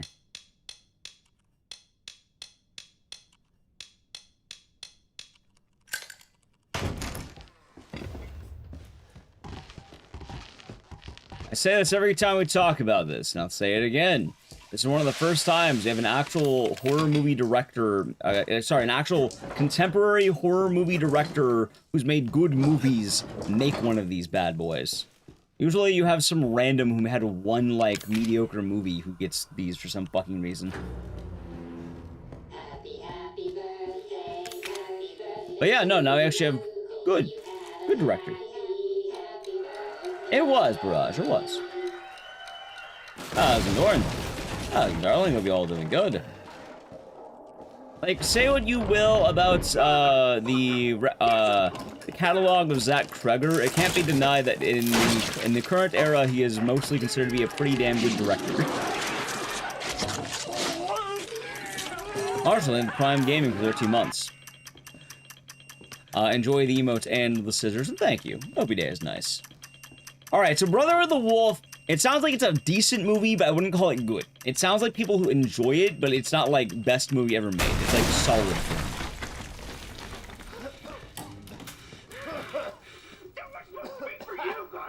That's the way I hear people who have seen it describe it. Like, it is an enjoyable movie, but not like absolute cinema. Like, it's not gonna be a life-changing movie. People normally call it like, oh wow, this is a decent Bloodborne adaptation. But, like, most if you want to go on, like, Rotten Tomatoes, for instance, right? It's sitting around, like, 70%, which is good, like, don't get me wrong, that's definitely not a bad movie. But at the same time, I wouldn't call Brotherhood of the Wolf, like, one of the best movies ever made. It seems like it's a pretty decent movie with a fan base behind it. It sounds like it's worth a watch. But it's not, you know, Oscar-nominated Weapons. It's not Barbarian. I guess there's really the only two, but... Also, like, he wasn't exactly contemporary when he made it. Brother of the Wolf came out in, like, the 90s, and then Silent Hill was, like, mid-2000s. It's a decent amount of time between those two. Oscar-winning. That is Oscar-winning weapons. You're right. Morning, Soldier Wolf. I hope you're doing good. Not to mention, you know, the Silent Hill movies aren't exactly good. And in fact, like, it's only kind of been further proving the point I've been making with the Silent Hill 2 movie that people have been raving about, let's say that much. Or I should say ranting about, I guess. Zoe? So yeah, no, I'm pretty excited about having a modern, contemporary, good director make a horror movie IP. Right here. That sounds good. That sounds very good, in fact. Make him fast enough. My father and Lucas aren't far away. He's coming. Daddy's coming. Good. There's enough for two. It's painfully obviously French in some instances. Yeah. I can imagine.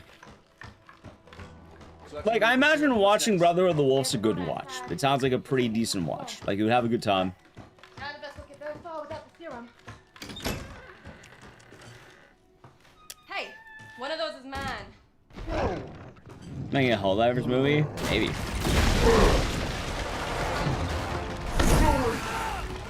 Alright. But, yeah, like, I don't know if there's been any of these where you've had someone of Zach Kreger's caliber making a movie like this. So, I don't know. I actually want to see a Resident Evil movie for the first time. Like, I'll say as someone who doesn't really care about watching, like, I didn't watch Welcome to Raccoon City.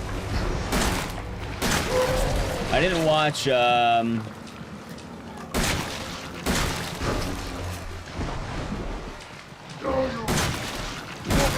didn't watch a lot of these bad boys, I guess.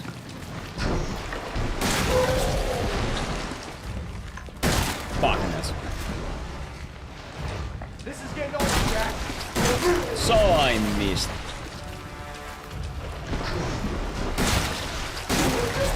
It was ass, so I've heard.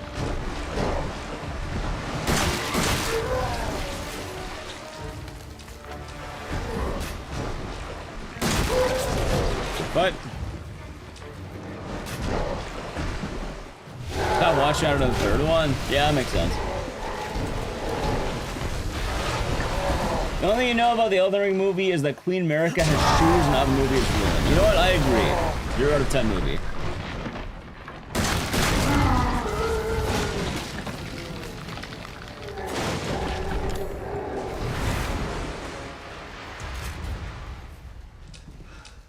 Hey, but either way, I think Zach Kreger's Resident Evil will be a fantastic movie, but I think a lot of Resident Evil fans are gonna be divided. This way.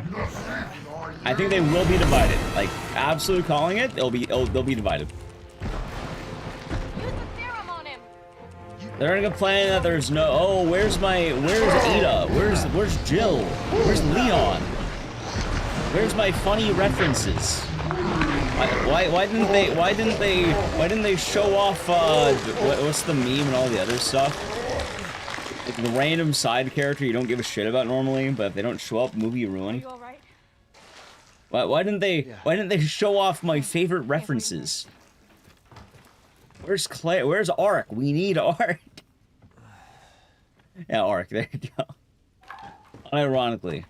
Yeah, where's Ark Thompson, chat?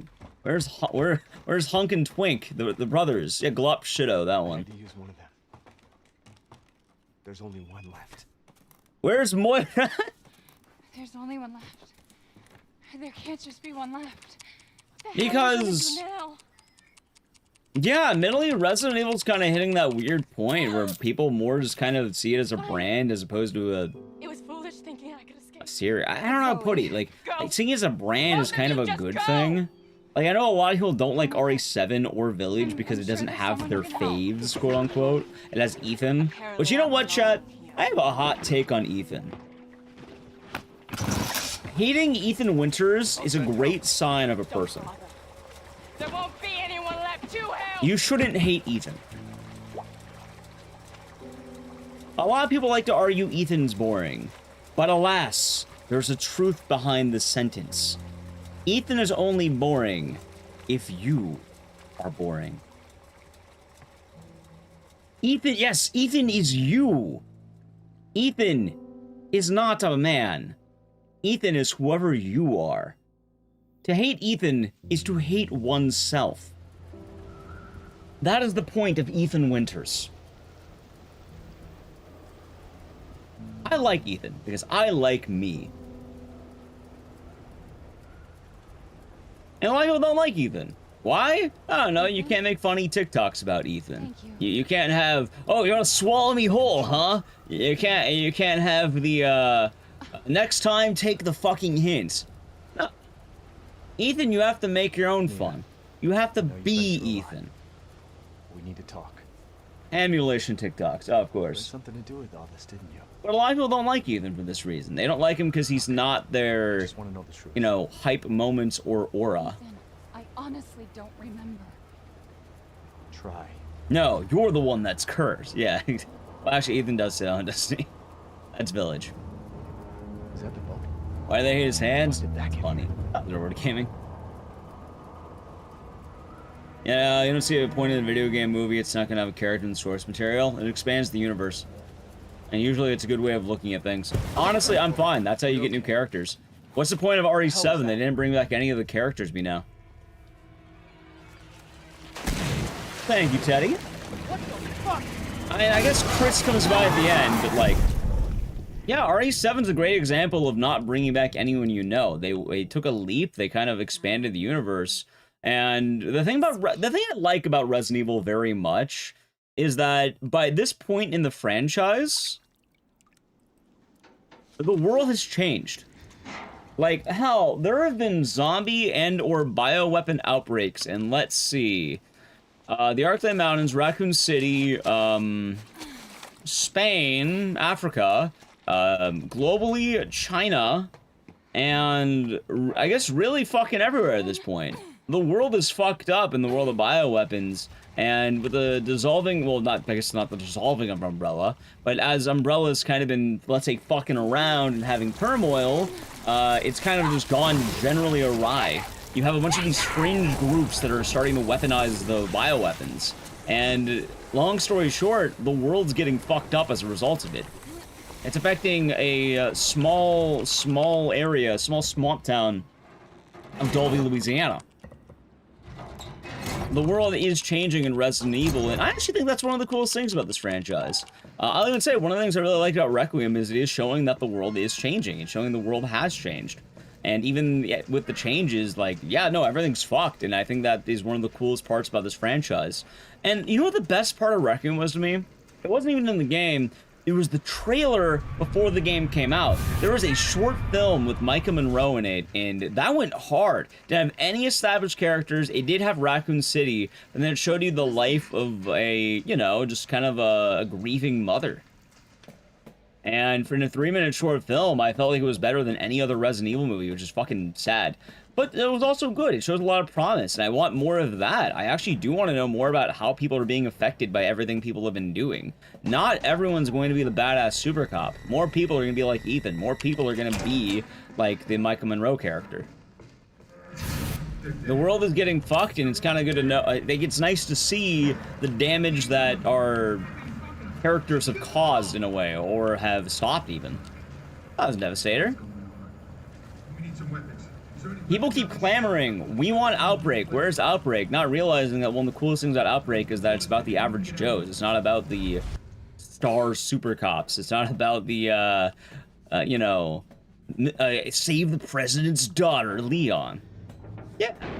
I think the slice of lives are really good, and I'm really hoping Zach Cregger's is going to pop off. I hope it's going to be nice. I'm very interested to see how it goes. And that's also why I like RE7 so much. RE Village I'm okay with. I don't think it's bad, but at the same time, I do think it kind of, I think RE7 has other, sorry, RE Village has other issues. You know, let's see something at UK base. Well, if you're on UK base, it's called Sonal Townfall. Settle down, little girl. Settle down.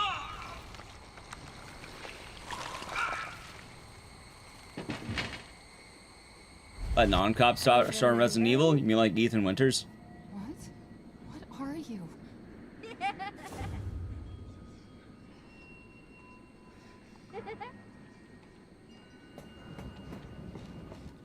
That being said, I can't imagine we're gonna get much more about the connections. Like, the way RE10's looking is... What's the word? I remember... I don't want to spoil too much, because even still, Requiem is fresh. But from what I remember, if I remember properly, it's basically back to the basics. It's kind of a reset button, in a way. So the lore is reset. I think that's the takeaway. Nah, I think 10's gonna be a brand new, like, setting the foot off sort of deal. Yeah, Annette Birkin spinoff. I'll play that. Is it covered up that was crashed? It probably just didn't find it. As it was in the middle of, you know, bumfuck nowhere. Big Boss Isley, thank you for the Prime Game of 48 months. 4 years. I hope you're doing good. Thank you very much. Cheers. Barrel Joel, another day, another RE7 with 4 years. Doesn't kind of work against RE7 though. After so many bioweapon attacks in the memory, the for a crash it was irrational. For which one?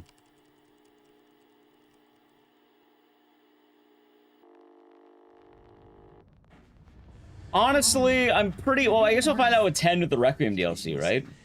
Infected me during the attack. The world is changing. And the world has been changing, though. I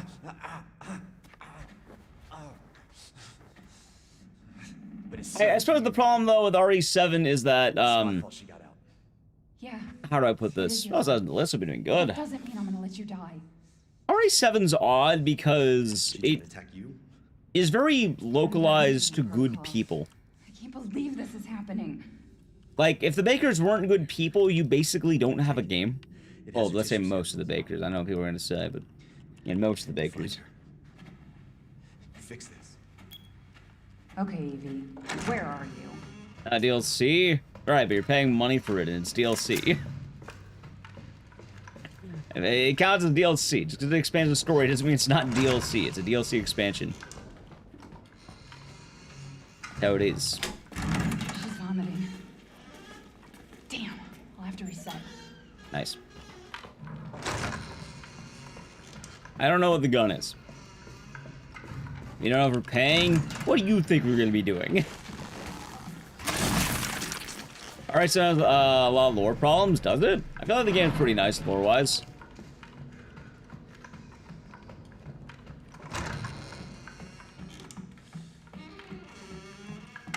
Like, a lot of it makes sense. The largest issue is just kind of the Redfield thing, but even then, it's only because he looks weird.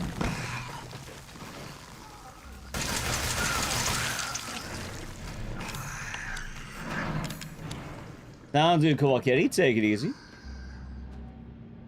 At least one person in front of Mia. Yeah, do we get Zoe? No, we're never gonna help Zoe, Chad. Zoe will never be helped. She's a pleb.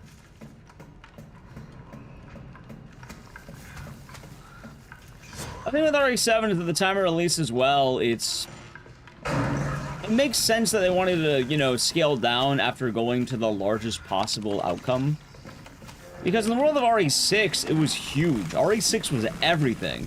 So to go from everything to basically a very localized problem, I think that's a very nice change. And it helped a lot. Put mold on pizza that counts as meat or veggie? Good question.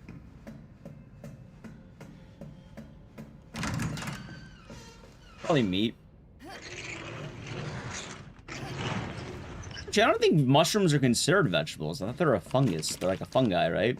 You know, I'm somewhat of a fun guy myself. Chad gets me every time.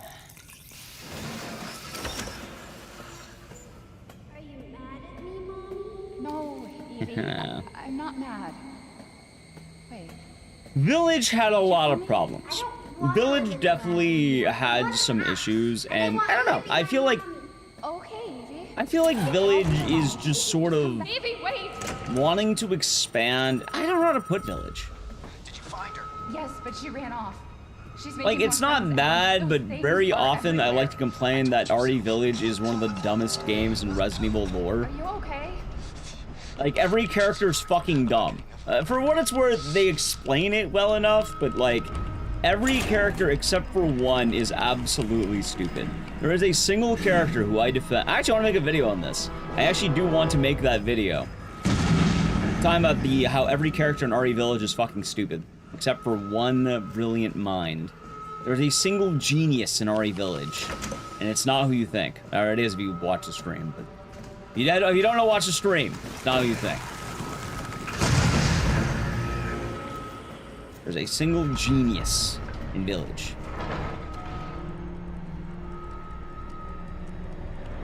One genius. An absolute big brain man. Yeah, it's Moreau.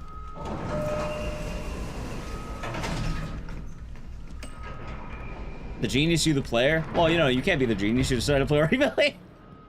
I'm being a dick.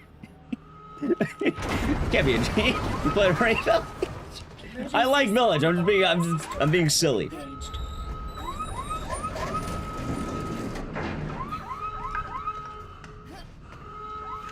That being said, though, I do think Village, the characters make sense in being dumb. Like, they're all dumb, but they're at least dumb in a way that fits. Like, it's fittingly dumb.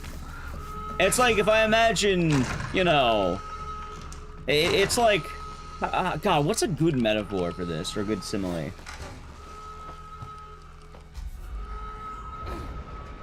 Imagine Sneakers O'Toole trying to take off his sneakers. You know it's not gonna happen. It doesn't make sense that he's going to do it, even if, you know, it would benefit him to take off his sneakers. He's not going to do it because he's Sneakers O'Toole. He's not taking them off. So, in the same vein, RE Village makes sense because, yeah, no, every character's acting within reason and how they would naturally act. They're all dumb because they've kind of earned it by that point. You just like the beginning? Yeah. I might like to point out some of the plot holes or some of the problems. But yeah, no, they all make sense. Everyone's dumb, but they're dumb in a very logical sense. Like, yeah, no, I believe they're dumb. I know they're dumb. They're all very, very dumb, and it is thematically fitting, not filling. But you're being foolish for this because you can't catch him. Not with those shoes. Ooh. What if I told you I'm not wearing shoes?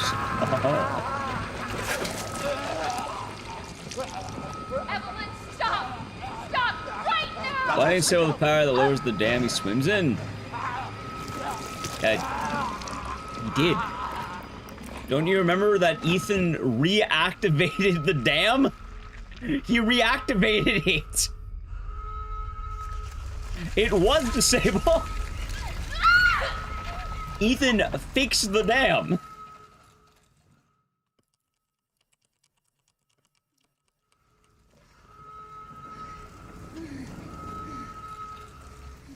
You didn't destroy the power lines? I imagine there's probably an ecological disaster if you do that. Like, I imagine there's some capacity where you need to keep the dam running to some degree. Because I imagine taking down a dam and breaking it entirely is not smart in your small village. I think there's actual needs to keep your dam. Like, dams are built for a reason, and I imagine destruction of said dam would probably fuck up the local environment pretty bad. I got the dogs, I got my grippers out, yeah. See, though, the thing is, Chris isn't smart, because Chris at that point had built up a, what's the word? Savior complex. By that point, let's talk about Chris Redfield. He lost Star's team, he lost Jill, I mean, you know, recovered Jill, but lost Jill. There was a whole arc of him saving Sheva. Be a family. And like having to come to terms with working together with a partner. He's clearly traumatized by the events of RE6 pretty badly. He then loses peers and feels responsible for that death, and constantly he's basically a death magnet. Is going for sleep? We're doing good. He lost Jill twice. Yeah, so admittedly, Chris Redfield isn't really smart. He's worried. And at that point, I kind of would be worried too. He had a lot of people die around him, and like, as much as the Stars team were ultra badasses, they're still human at the end of the day. A lot of them were actively, you know, traumatized and worried about the loss of their partners. They do feel a lot of, you know, pain as a result of that. It can't be easy to lose the people you work so hard with. Especially at that point in the with RE Village, he's still grieving peers pretty hard. Like, they make it out to be a pretty big point on that sacrifice, even if we don't have that.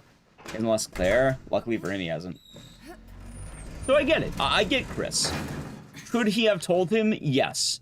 But at the same time, I get why he wouldn't, because he is paranoid at that point. I imagine if you're losing everyone around you because you're constantly just a source of death. Because, like, don't a lot of people die even in RE7 as well, where he loses even more teammates? He earned it. He earned being dumb. Let's just put it that way. I feel like he's earned it. And it comes not out of a place of intelligence, it comes out of a place of panic. So, I feel bad for the guy.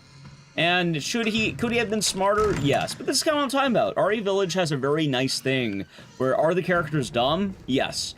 But they earned that stupidity. They earned it very well. Every character except for one has things they could have done better that I think are very rational, that they, you know, like, they could have done it better. Absolutely. But the reason they did it makes sense.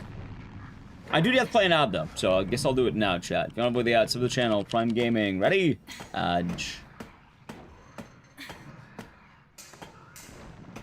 So Miranda's also stupid, but also Miranda also depends a little bit. You know, if you agree, well, I can explain every character's stupidity. If you pick any character, there's reasons why they are dumb. Good morning, Wolfwood.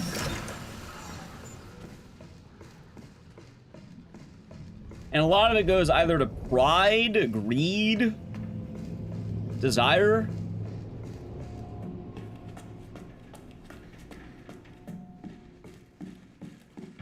Like, Mother Miranda gets kind of weird. Chris is a dumbass in 8? Right, because he was, you know, traumatized for what it's worth. Wasn't Chris just trolling hard in 8 using Ethan as bait? No, he was trying to protect Ethan. Because he has developed a pretty close relationship to the Winters family. Especially Ethan by that point. He trained Ethan. That's the thing, he did actually train Ethan. Could he have told him? Yes, but again, he does have a savior complex by that point. He lost a lot of people. Like, it does change a lot of the other games, but by that point, Chris Redfield's a very different man. And a very jaded man. And it's kind of sad to say, but RE6 does a lot more heavy lifting than one would assume, which is kind of funny to think about, but... RE6, huh?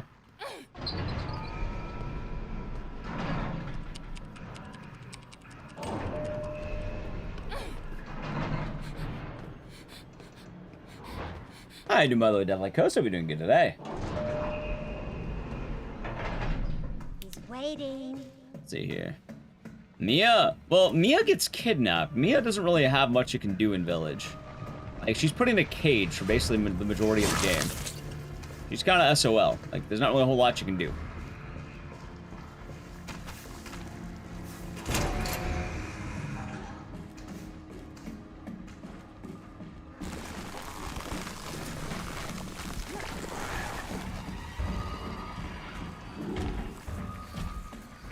There we go.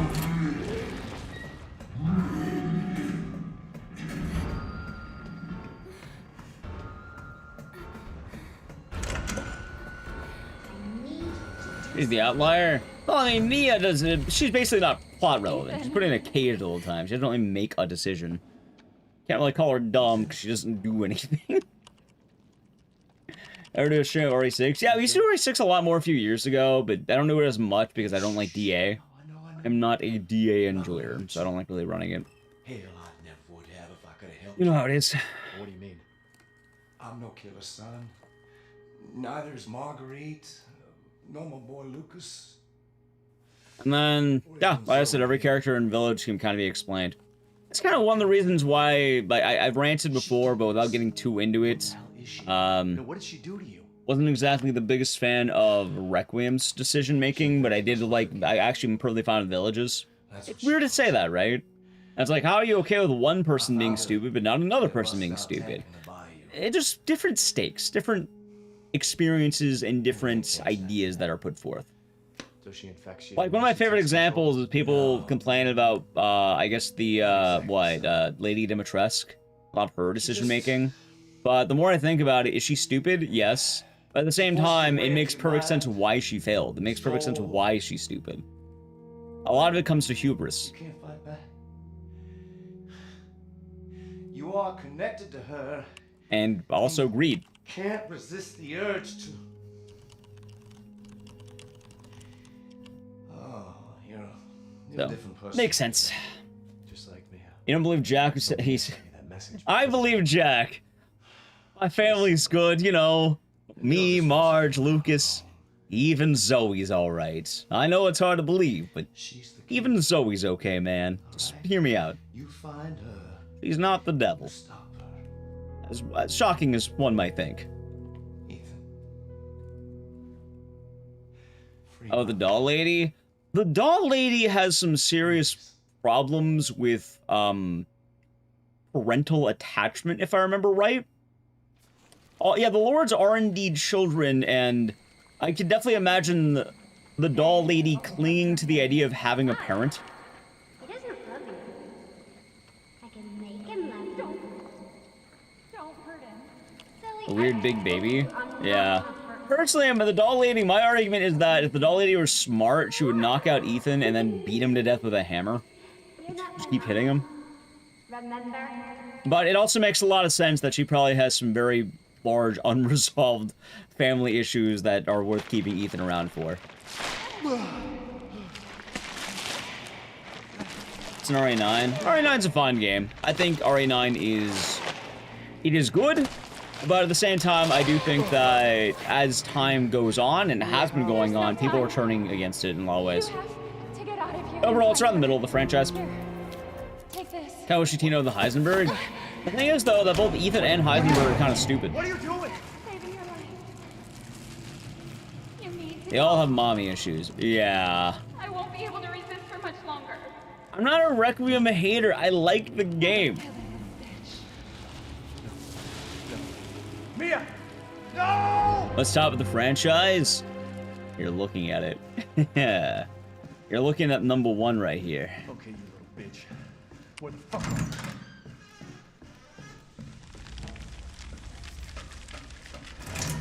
What was Dimitrescu's greatest issue foolhardy moment? Honestly, there's 2.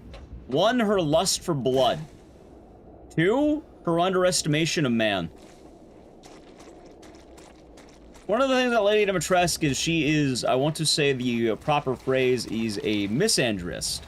And she also collects people's blood and quite literally farms people.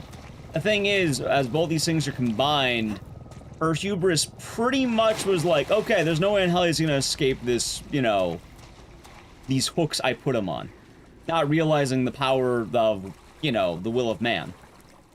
As a result of underestimating Ethan, he basically breaks out and kills all the daughters. And then her. If she expected a worthy opponent and didn't underestimate probably the general intelligence of man, she probably would have been fine. She probably could have done a lot more. Hell, if I was her, what I would do is I would assume, okay, he's probably not that dumb, and then I would keep one daughter to guard him the whole time. So then if he even starts moving around, you hit him with a bat, like a piñata. But the thing is, she didn't think that. Probably because she didn't think he was worthy of anything. She probably thought, hey, we're all good. You know, he's pretty weak. He's an average guy. Not realizing that people are much more powerful than they are capable of. At the end of the day, her expectations let her down pretty heavily. There's her trying to turn Ethan Winters into a blood guy that killed her and everyone else. Yeah, well, it's also just the fact that she didn't guard him. She didn't hide. She didn't think, like, any of these things would matter because why would they? Why would you assume someone who's obviously beneath you would have the ability to figure any of this out? She serves pretty well in that aspect because her character as a whole is very just underestimating the opponent. Will a mold? I mean, Ethan's still a man at the end of the day. Like, he's a mold man, and, you know, kind of like this is a weremold, I guess. There's a lot of things she could have done that are very, like, just expect more of your opponent. But she didn't, because why would she? Previous to that, basically every man that would come to the place would die. They would turn him into blood. Suck him dry. Make bottled wine out of him. And yeah, no, if I'm an 8-foot-tall vampire lady that has successfully been, I guess, kidnapping men and turning them into bottled wine, why would I ever expect anyone to do anything different? Why would I ever assume there'd be a problem? There hasn't been one so far. Everything's basically been handled. Why would it be any different at that point? So is she dumb? Yes. But at the same time, it makes perfect sense why she's dumb.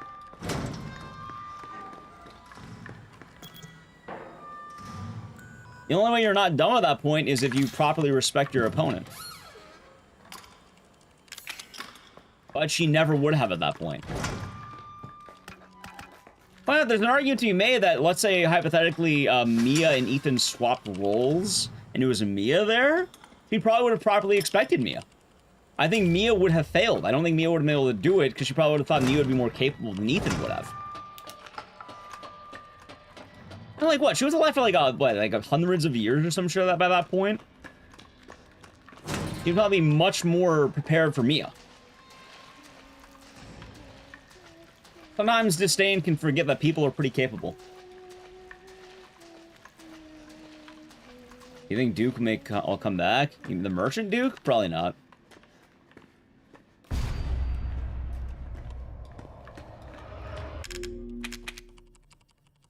The other thing, too, is that all of the lords are basically having to also follow their mother's wishes.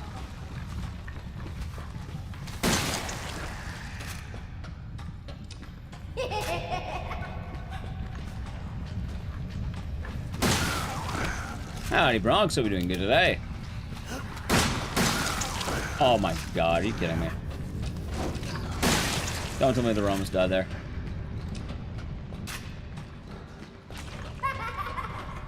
Lady working home today? Nice.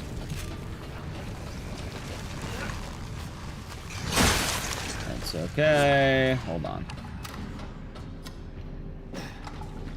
And we'll see. But I do think Requiem was pretty good, and I know where it's going, I guess. We need to see how the DLC goes.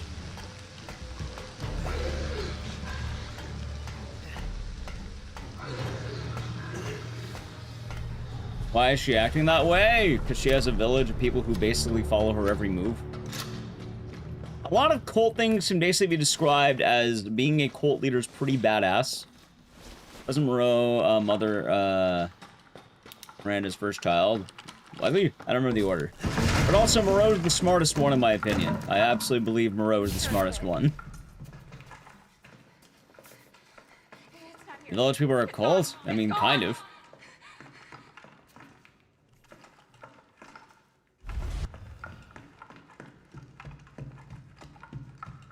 They seem to be, at the very least, useful. Yeah, mind. I haven't really explored the village lore fully in a while. I can't remember most of the major beats. They all seem to worship Mother Miranda, yes. What? Ethan, it's okay. It's okay, it's me. Confidence is slow and insidious killer? That it is. Hurt me. Kill him, Mom. Oh, God.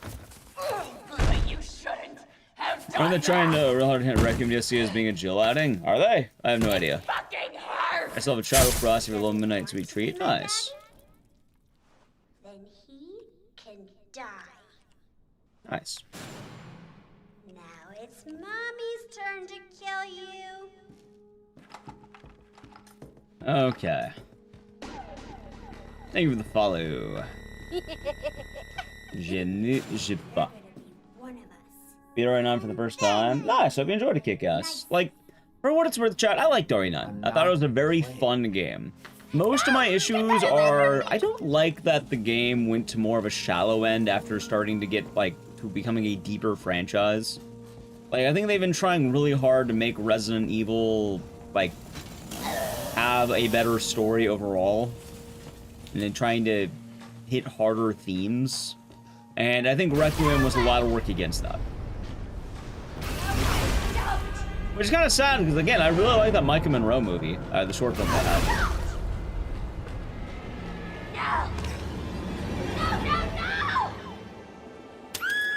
I do like the way the universe is moving, but at the same time, I don't know. I just feel like there's a lot happening that's going to be not being fully honest with itself, if that makes sense. Nice. Little sweet treat is nice. Already have so much baggage for anything dealing with prior events heavily. Yeah. Just trying to court both crowds. A lot of Requiem 2 is like remembering Resident Evil, which kind of makes sense. PB. It's not over yet. We'll see. All depends on how the ending goes. It could be a PB.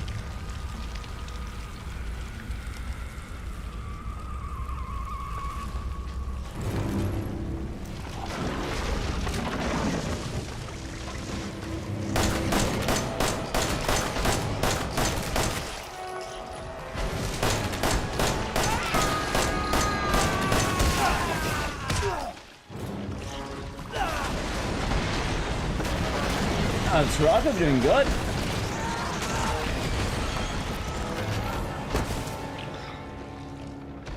That's the funny thing too. Well, Heisenberg is just kind of overconfident. That's his big problem. He doesn't want to share or be deceptive or something. All he had to do was stab Ethan in the back and he would have been fine. I don't know why he didn't do that. That's probably one of the dumber plot points. Gonna be close? Hey, we'll see. Maybe it'll be a PB. Well, you get Leon, Sherry, Claire, and then maybe Jill. Well, Sherry was involved, and so was Leon. Personally, I don't think Carlos was as like he's there, but Reed, yeah, kind of like maybe wanting to be like keep the maximum power and not give any reins up. If that makes sense. If he even lightened the reins a little bit and let Ethan have some control, he probably could have stabbed him in the back.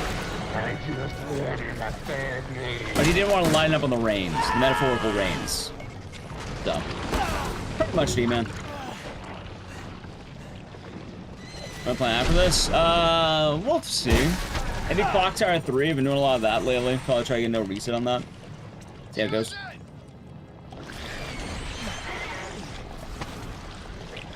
Carlos died on the way to his home planet.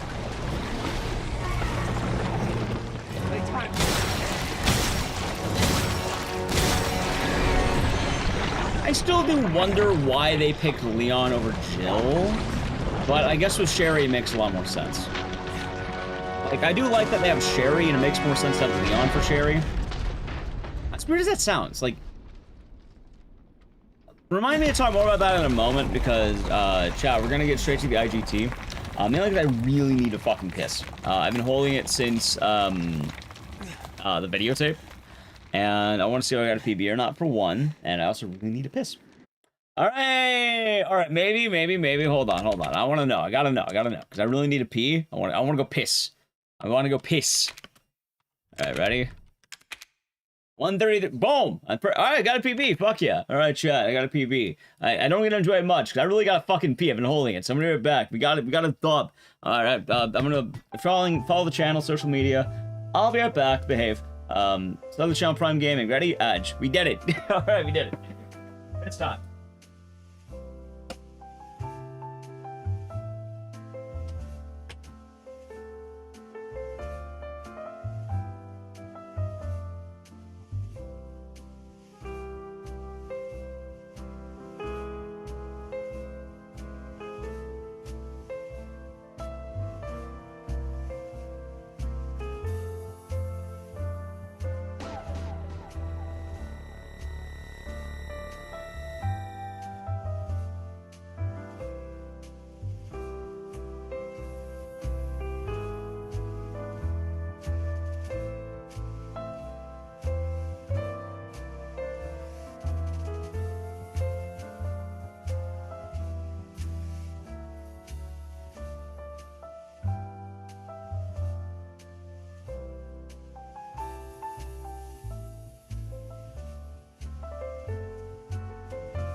Alrighty, I'm back. Back. Back. Do do do do do do do do do do do do.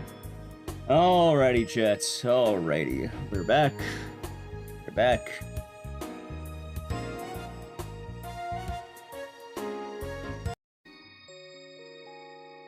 How much did I PB by? What rank would I be right now? 130.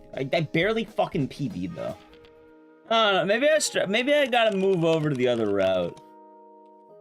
Like there's the other route. Maybe it's finally that time. Maybe I start putting the work in on that. Like I'm playing better. Like let's see here. Where am I at?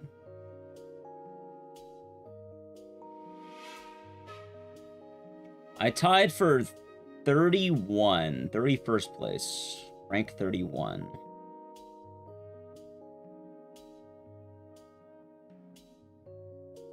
Hey, we're getting there little by little.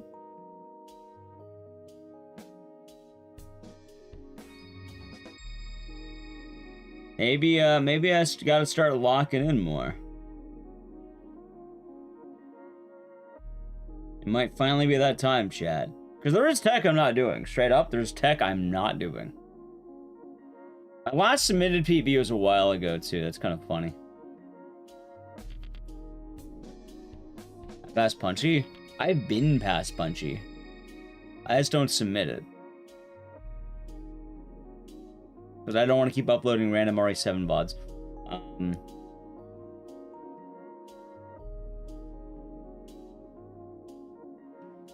Yeah, I think it's time, chat, for us to start doing the new tech. Maybe I gotta learn it. Maybe I hit up Mr. Zeke and I have him walk me through the route changes or something. Might have to be that time, chat. Yeah, I'm pretty sure Zeke still has all. You know, let me see. Does he have every dub in fucking RE7? I'll tell you right now. Let's see. He has almost every dub. He is missing a single dub, which is PC, cutscene, skip, Madhouse, knife only. Aside from that, he has record in every single category. So he's doing pretty good on that one. Actually, it's kind of weird. Did he not submit a record? Did he not submit a Requiem? Dude, what the fuck does the Requiem leaderboard look like right now? Hold on. I want to see what it looks like. Is it a clusterfuck? What's happening here?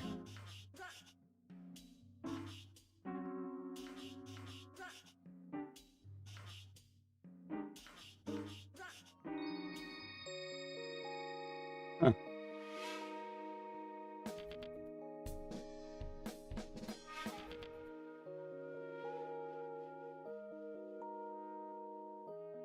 Yeah, I don't. Well, there he is. No, he's rank 18, 30 days ago. Requiem. Okay. He did submit.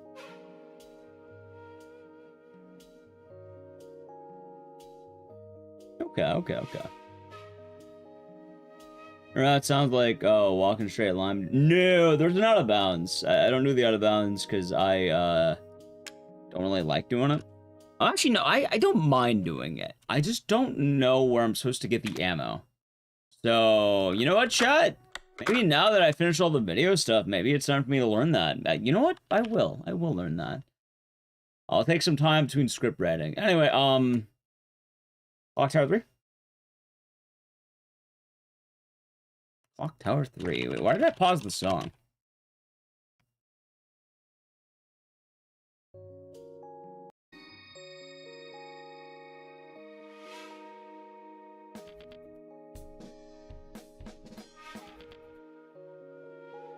Here. Oh, it'd be a mess. I think at this point, our Requiem speedruns have probably leveled out. Like, they're chilling. That makes sense.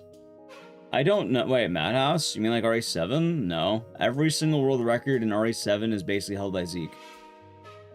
All of them, almost. Except for one, which is like knife-only Madhouse, which I don't know who holds it, but I don't think it would be them.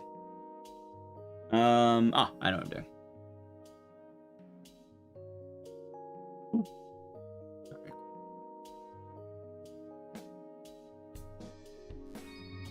Village? Oh, I don't know. I don't know anything about Village.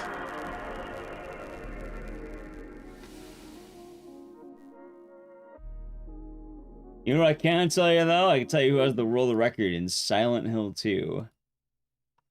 Boom. This guy. Boom. Chat, ready? Ready?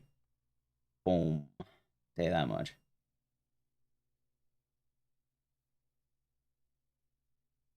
Yeah, I can tell you that one. It's a good dub ski to have, chat. It's a good dub to have. The record may hold for many moons. Well, we're gonna have basically until the world record holder comes back, or the old one.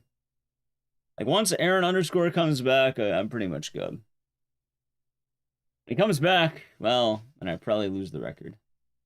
I learned anyone out of retirement? No. I'm pretty sure what's going to happen is, at some point, he'll just want to do it, and then he'll beat it in a weekend. Why not run the Japanese version? I don't have the Japanese version. Plus, it doesn't really save time, I don't think, does it? I can't imagine it does. That's Act 2. Nice.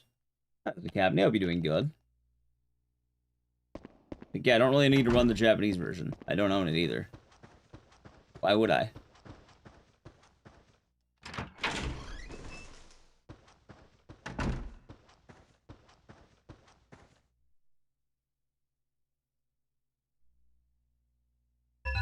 May shout out the Grown about streaming. Nah, he streams them. Like, he'll stream them. People just usually have other projects they want to get to. They want to do other things. Stuff like that. Right now, you know what's funny? I can tell you right now, I think a lot of speedrunners are in a learning period. I feel like a lot of people are expanding their horizons right now.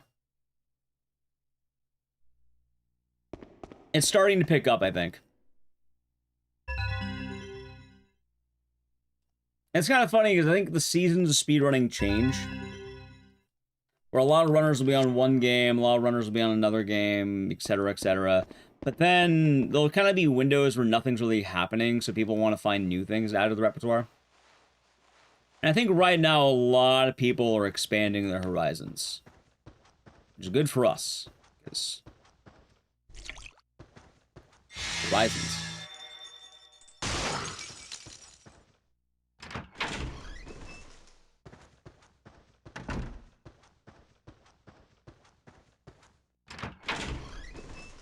It's a pretty good thing to have, chat.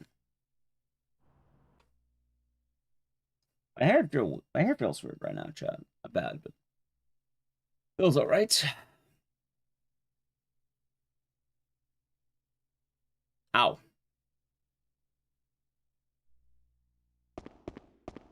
Saros? That sounds fun. I've ever Jackass the game 100%. I'm pretty sure I have that, but it's a 1 of 1. I don't like that much. Max had a list? Yeah, I think he did have a list. Although it sounds like he was doing Fatal Frame, I think. I'm not gonna lie, I was kind of man's dead this weekend, so I wasn't catching that much on Twitch. Idols of Ash. Never heard of it.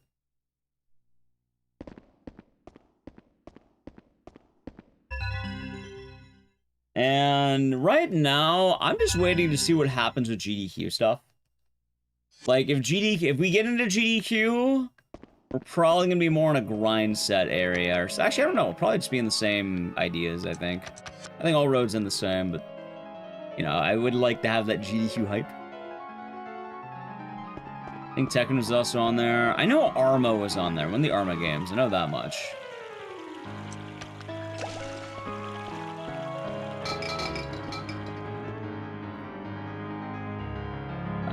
It's a great game from what you watched so far. Nice.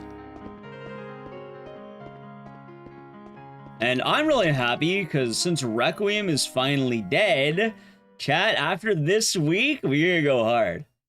God, what do I do first? Shadow Hearts or GTA 4?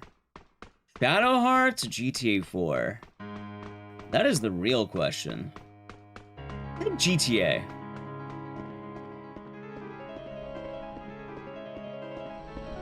I don't get in, just say I was beaten by Gex, of course. That's a tough choice. I think I want to go GTA.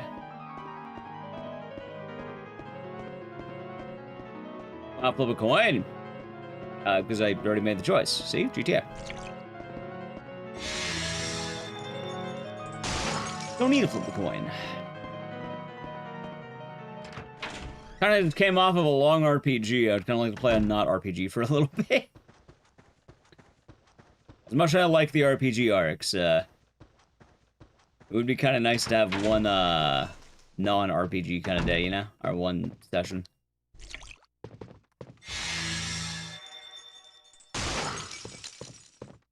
Why would I want to get my Switch banned by Nintendo? That doesn't sound very fun. Yeah, that's all you. What was the time? 19 hours, 16 minutes, if I remember right. It was, long. It was very, very long. Yeah, it took me longer than I thought. GDQ gets scary? Yeah, in what capacity? And not really, you're usually pretty chill. It's a risky strat? I mean, I feel like in a lot of cases, you should just be prepared, right? I think Mugenics we do, pretty good. Edmund, the creator of the game, retweeted it saying, damn, that's a good time, or something like that. So, it did well. Apparently it's, people are enjoying the long run. A lot of people were impressed by how quickly it was done, which is nice. Am I adding the 100%? No, I will add the main game, but I don't know where the fuck I'm putting the VOD. I need to find out where I'm putting the VOD first, because I don't think I can upload that to YouTube. I think it's too long. So I might have to just make a Twitch VOD.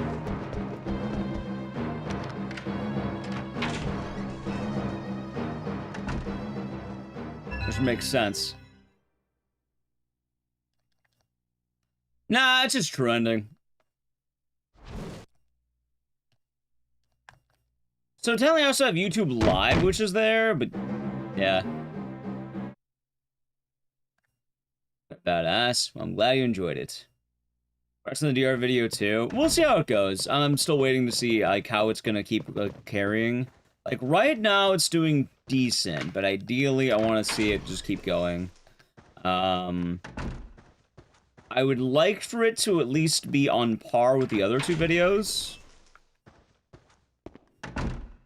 Yeah, if you haven't seen the video, consider leaving a like on it, leaving a comment, maybe giving it a view. I don't know if it has the boost feature on it, but consider checking out that video if you haven't. It supports the algorithm. And then I'll make more lore videos, because it was nice that I got that one done.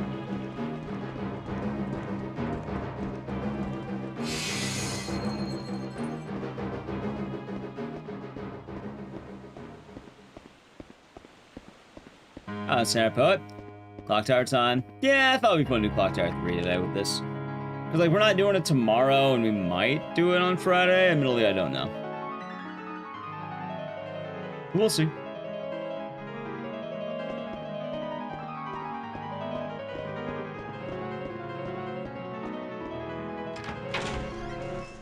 The only time I'm telling all that.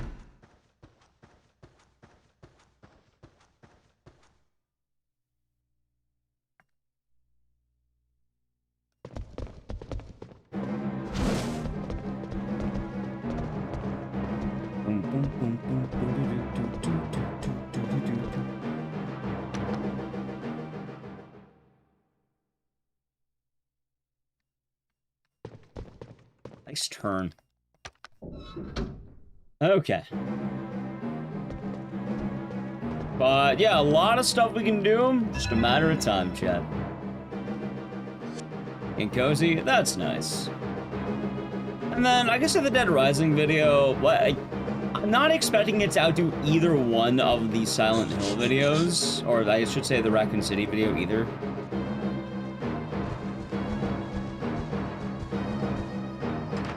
But that's alright. Like, I'm not upset if it doesn't outdo that. My expectation is I would like for it to be half of the How You End Up in Silent Hill video.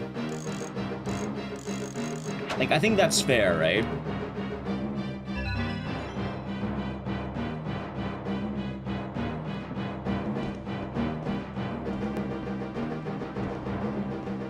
At least I would think so. Have a good one, Michael. Sleep well. Hope you get some good rest.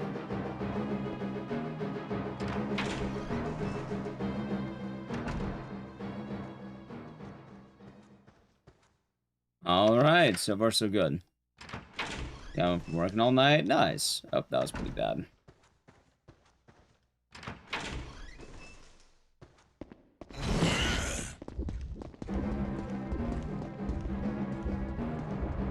Very exciting week coming up, chat. Very exciting times.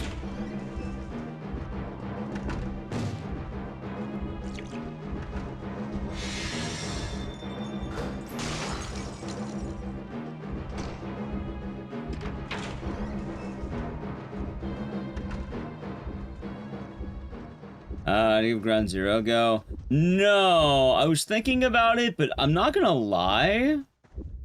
Every single streamer has been on it. And I don't think that's a bad thing, but I don't know. It feels like it's a little too popular for me right now. Not saying I can't play any popular game ever, but I don't know. I feel weird just hopping on the train for whatever reason, I suppose. Like, we could. I'm not opposed, but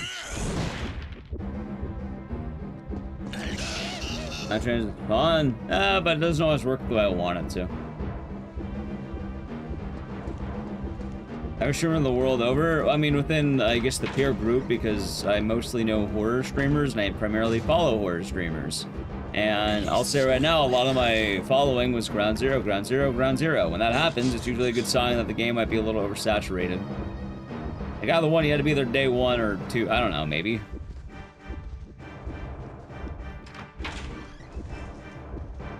I don't know, I don't feel like I'm in the loop, I guess is what I'm saying.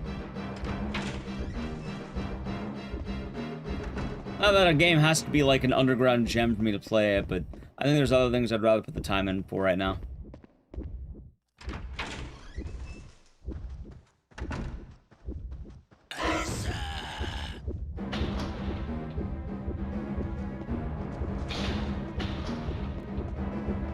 Yeah, that's fine. I'm not sure what's surprising about that.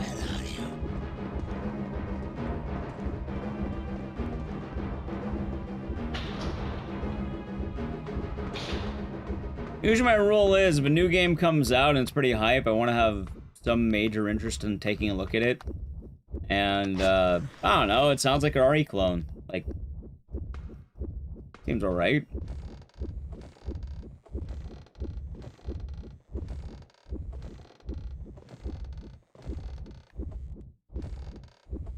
Pragmata? I was gonna go to the Pragmata Cafe. What game? It's called the Ground Zero. Apparently it's a Korean Resident Evil clone.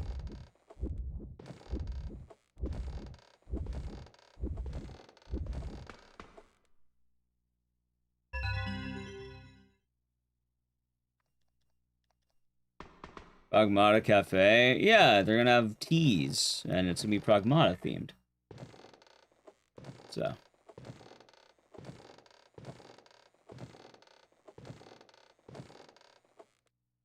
Pragmata's the only game of the year? I mean, I don't know.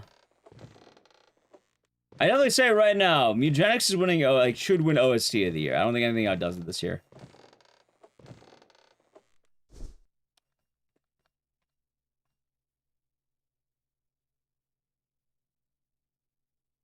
Pretty mid. Which one? Ground Zero, Pragmata?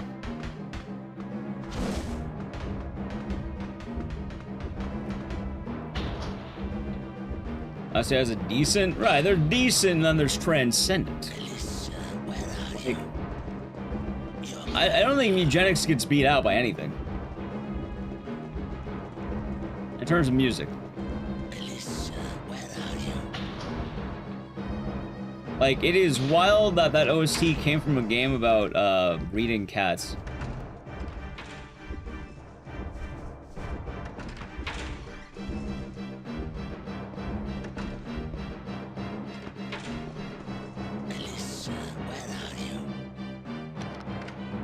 That kind of sucked. Round 0. I mean, I've been hearing people say it's decent, but I mean, I wasn't really interested in playing it right now. Alisa.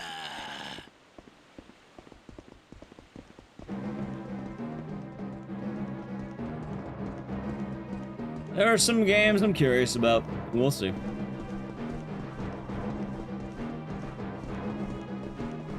Am I in Pragmata too? I mean, it'll probably happen. They made a lot of money on Pragmata.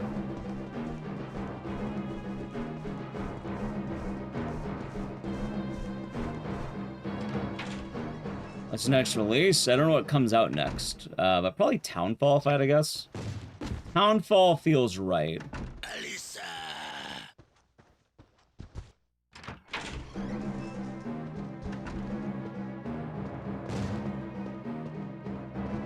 130 without the skip that cuts an entire area. What about with the skip? That's improved.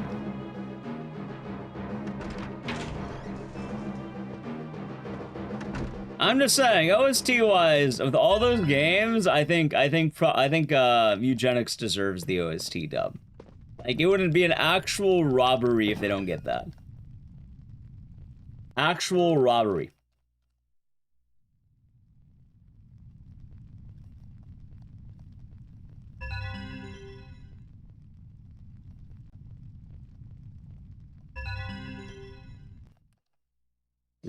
Do. Like, it's the only time I ever cared about a Game Awards thing, Chad. Is that good?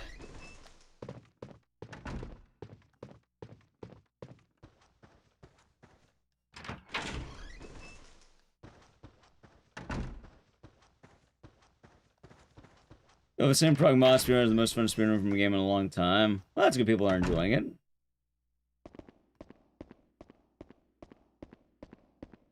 Jackass OST wasn't your taste? Right, but they had a lot of genre shifts. The thing is, if you didn't like the OST, I don't know, there's a lot of songs in there, different genres. A lot of it, I guess, is more jazzy than not, but I feel like they vary themselves pretty well.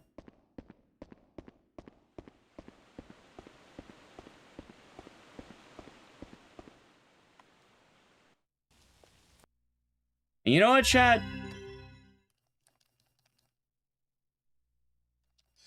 I can't really think of too many bad songs at OST. Like, having done the giant speedrun, I think the only one I really don't care much about, but I still like, I think there's two that I'm, like, mid on for OST. I think it's Down with the Devil and Chumbucket Kitty. I think those are the only two songs I'm kind of, like, mid on.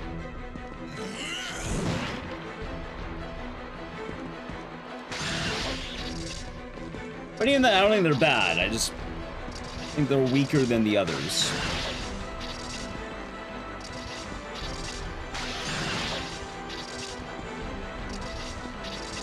Owned up to You're Dead. You're Dead, I would put slightly ahead of the other two because I think it's catchier. Got a favorite? Yeah, it's either Alone in the Dark or Mom, I Really Hate You.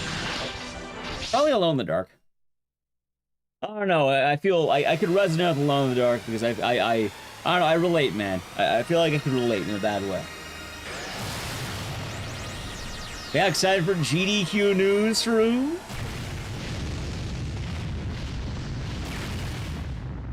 It's coming. I like Chumbucket Kitty, and I'm warming up to it a little bit. But I don't know, I just don't think it hooks me as well, either on, like, song or lyric. But also, I do want to say that when I say, like, they're the lowest, like... Okay, chat, this isn't being entirely genuine. They're like B. They're like B tier. I don't think any song goes... Actually, you know what? I think We're Dead is still the lowest, but, like... Even then, all the songs are, like, B tier at worst. I don't think there's any song in the game that's really bad. I think they're all, like... Exactly, lowest doesn't mean bad, it just means all the other ones are just so fucking good. Like, because even then, I still really like Chumbucket Kitty. I don't know, I don't really care that much about eating the dead bodies and all that. I don't think it hits as hard. I also don't feel like a lot of the enemies in the junkyard really jump out to me to the same extent. Like, I feel like it doesn't really feel the same. Meanwhile, like, the Boneyard feels pretty catchy, and, like, you can get the undead vibe pretty quickly. Like, Flush makes sense with all the grossness, like, you know, kind of swirling down. The boss songs feel pretty nice. But, like, am I imagining Chubbs and Nubs singing that? Are they just eating dead people? Is that their vibe? And then Down with the Devil is like, well, you know, you're down with the devil, but it doesn't really feel like a song about the Hexen as much as it feels about the, or the Coven, as it feels about the, I guess my own cat just being in hell. It's about the Devil Ledger. Crispy legs and tasty thighs on the mind. See, that's a weird thing, too, because, like, I like the Mugenics OST, despite being kind of gross. I don't normally like that. It's Cat? Right, would it be, like, the homeless guy Cat? Like, is that who's singing it? Like, which cat is it?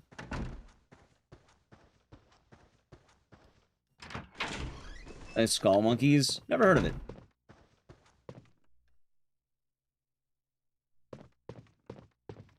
Yeah, thank you for avoiding the spoilers, Polyzoe.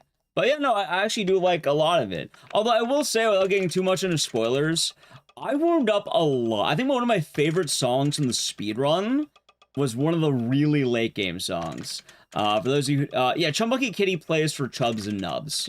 They're the two, like, weird explosive dogs in there. But it's not because they're dogs, it's just because, I don't know, like, is it them singing it? I feel like having a couple of blind dogs just doesn't really hit as hard as any other level to me. Like, I don't mind them as bosses, I think they're really fun to fight. It feels like it's kind of more just like, this is leading to the Boneyard. It feels like a lead-in more than an actual hub. Meanwhile, when you go on the other end, you have the sewers, which, yeah, no, like, it's kind of hard to go from Flush to Crystalline Dreams, to go from Chumbucky Kitty to, them kitty bones.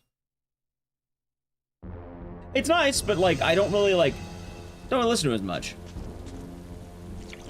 Yeah, that's another thing. Like, I had a problem with eating rats being about, like, I guess you are the cats eating the rats, but, like, it plays like you're fighting Radical Rat. And once I like the song, like, I feel like I should be fighting a cat, not a rat.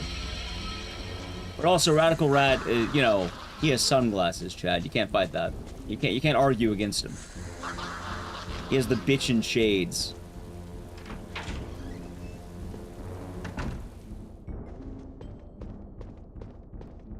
I will say, though, I think the song that I warmed up to the most is Lonesome Road. Like, I went from being kind of mid on the song to, I don't know, I'm gonna enjoy her now. I enjoy it a lot now. Because before I was like, okay, this isn't bad. Like, I get it, I like it, kind of, but, like, I'm not in love with it. Now I'm like, okay, the song's kind of a banger. Like, the chorus is... it's good. It's good.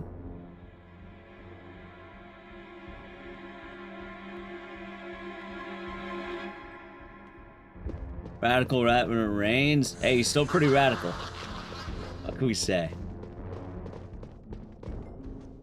Also, yeah, I still like Brush Your Teeth a lot. I understand it won't be everyone's favorite, but also, like, I think it's really well designed for what it is. I just wish that they kind of, like, amped it up more. It is absolutely the Johnny Cash song, 100%. Absolutely.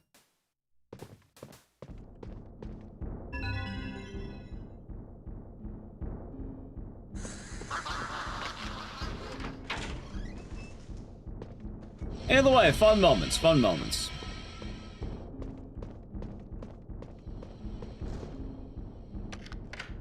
You know what song I feel kind of conflicted about? Feline Invader. I like the song a lot, but I don't think it's as good as some of the other ones.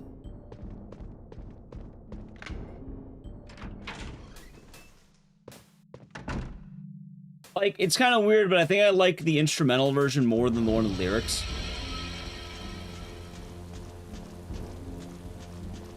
Yeah, there it is. Yeah, it's... I don't mind how loud they are. It just... there's not really a whole lot to do. It's like fun vibes, but there's not really much of a story being told. Especially when you start getting to So High, which, oh my god, dude, that song, top 3 right there. Like, Okay, that's it right there, man. It's kind of hard to go from one side to the other on that.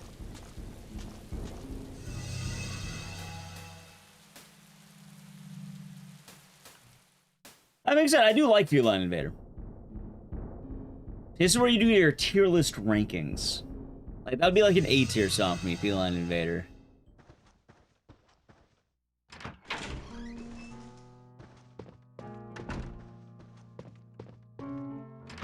You know what song's weirdly good though? I guess late game, right? I'm not gonna say which one exactly or what level because some people are avoiding. They haven't gone that far, so I'll be nice. So no spoiler on that. But the song Humanicide. I actually like that song a lot. I don't know why. I think it's really. I think it's catchy. I think it's fitting. I think it's creative. I'm like, okay, this is kind of cool actually. It's weird. I don't know why I like that song, but like. I think they did a really good job with it. Without talking too much about what it's about. Like, at first I was kind of weird on it. I was like, I don't quite understand this song too much. But then the more I started listening to it, I'm like, okay, I'm getting it now. I'm getting it a lot more.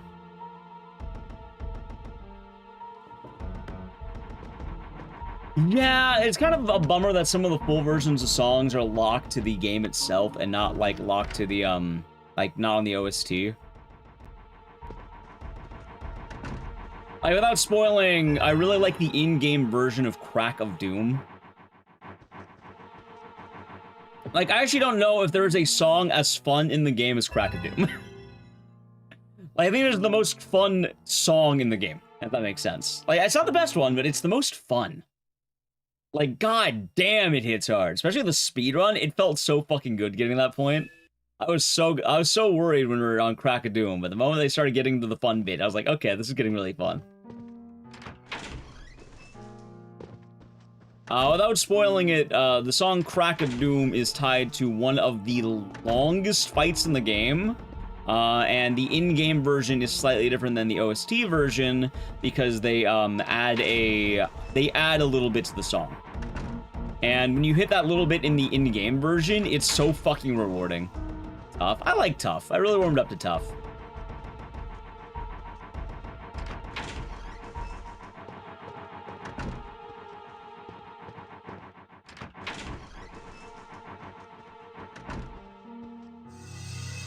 Out of the way, Chad. I am pretty excited. I got a Mugenics vinyl coming to my house at some point. I don't know when, but at some point it'll be coming to my house.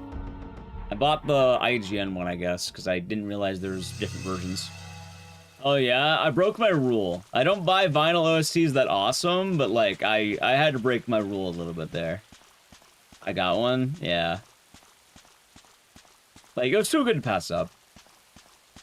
I kind of regret not being able to buy the one with the blood.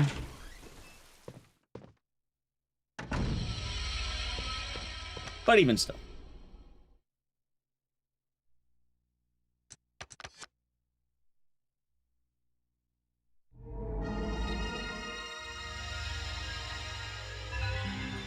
I like the litter. I get it, but I still think it's a little cursed on that one. Oh, special edition OST just sold out. Yeah, I bought the IGN one. So it was like a special edition IGN right when it dropped. I told myself I wouldn't buy more than one. I'm not buying more than one. I'm happy with the one. I'm very content with the singular, you know? Yay, Clock Tower 3. Yeah, I put a lot of hope in this game. I'm kind of manifesting it, Candy Courts. Like, if I don't get Mugenics and GDQ, I really want to get Clock Tower 3 in. Like, this game's been pushed for a while, but it's been getting less pushed lately. So it's kind of like, alright, let's see what we can do with this game, right? So I'm sort of doing a little manifesting, if that makes sense. And, hey, we'll see. Maybe we can get it. We find out very, very soon. It's gotta wait on that games list. Casual gold split. For what it's worth, it's been a lot easier to get gold splits because now I actually know what I'm doing, which is nicer.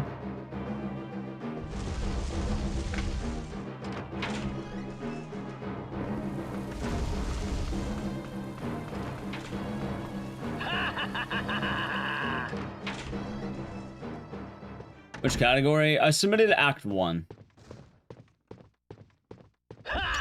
So we'll say they take it. It was also submitted by Hobo Dino, who submitted Caves as well. Which Caves might have a better shot, honestly, because it's like 40-minute, like, what, 50-minute category? While the one I submitted was more like an hour 40. But we'll see. They might not even take it. Personally, I just want to see Mugenics in GDQ. Even if I'm not running it, I'm still going to be pretty content. Like, I'll be just happy to see the game getting a dub. In fact, I'd be really surprised if they don't take it. Like, I'm not saying it's a lock, but I don't know. It feels like that new game hype is there.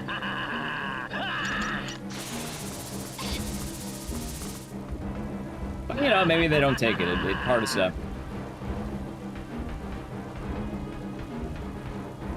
And the Yu-Gi-Oh intro, nice.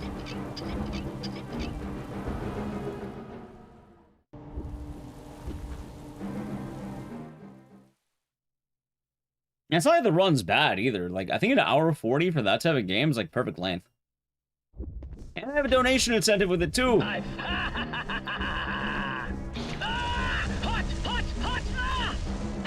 So we'll see. I said, chat, I don't get into GDQ. If I don't get in and Nally doesn't get in, my ass is staying home. You know, I'll do that week. I don't know. I'll hunt down some delicious cuisine or something. I'll go to Disneyland. Perfect plan, huh? I'll do something else with the free time. Maybe I'll get drunk in my house. A succulent Chinese meal. I haven't had good Chinese food in a bit, so I'm kind of down. With their deadline for submission, so Pragmata is probably going to make something called second phase submissions, which is soon. Why is the Clock Tower series so goofy? I don't know. I just felt like making it goofy. Probably a lot of these games are questionable. But they're always kind of goofy. I don't know, developers wanted to make it that way.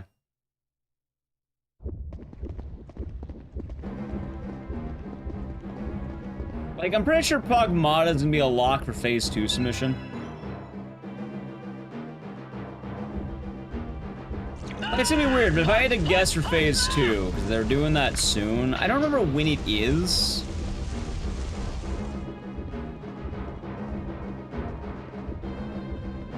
Like, Phase 2 is... I don't know if it's on the website, like, it might be. But it would probably be games that came out, like, let's say after Requiem for a Safe Bed. And if I had to guess, I don't know, probably like Pragmata, maybe Mouse PI, maybe Fatal Frame 2 or something. Who is the frontrunner for Fatal Frame 2 right now? Like, I'm guessing it's probably Cloudmark or Casual Speedrun.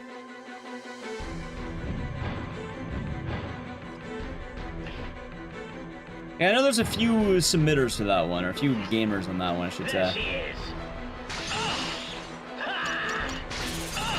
Prepare to die. And it's Mark. Who's top of, like, let's say the any % leaderboard, wherever the main category is. As in best time. Ah, that's a nice spirit bomb. Yeah, I can probably check right now, actually. Let us see here. Fatal Frame.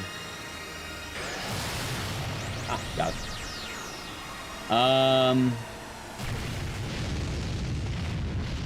I'm confused by the leaderboard.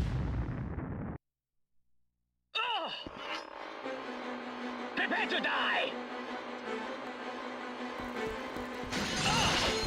There she is. Is the finish says run going? We'll find out. Prepare to die.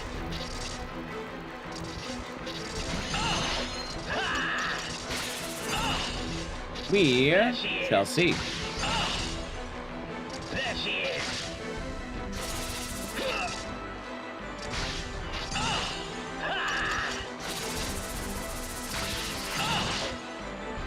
Prepare to die.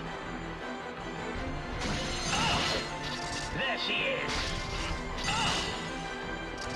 There she is. Very fun. Very fun. Alright, getting into GDQ or a brand new Toyota Corolla. Honestly, between the two of those, the Corolla. If I'm getting a free Corolla, I just sell it. I don't have to buy that. I don't have to use it. I can just sell it. A new Corolla is probably worth a fuck ton of money at this point. Isn't the car market fucked beyond all belief? I guess that'd be said about most purchases. Basically, asked me, would I rather take $10,000 to get into GDQ? Which, I'll take a free 10K, why not? I don't know how much a new Corolla is worth, because I don't really know the value of a new car, but I think I'd rather take thousands of dollars versus, getting into a game. I'd rather have $1 or $2? I'd rather take $2. Not bad. Have a good night, E-Man. That's what I've heard, Fubi. That's what I've heard.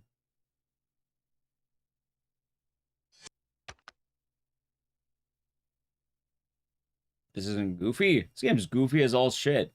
This game's also kind of weird. It's definitely not a good game. It's a pretty bad game for what it's worth. I like it, but this game's definitely not good. It is campy, and people enjoy the camp. But it should also be said that this game bombed pretty badly. Free car contracts do have a clause. Oh, there's a clause, and I don't know. Either way, I'm probably not getting it, so I don't really care. If someone hands me a free car, then I'll worry about it then. Oh, this is a banger? I just put that title there because that's how it goes. Every gamer runs a banger. That's the answer.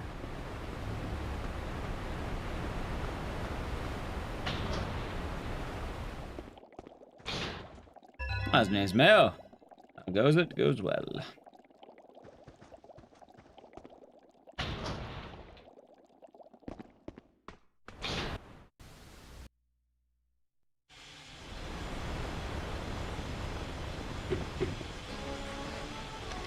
You don't need a car.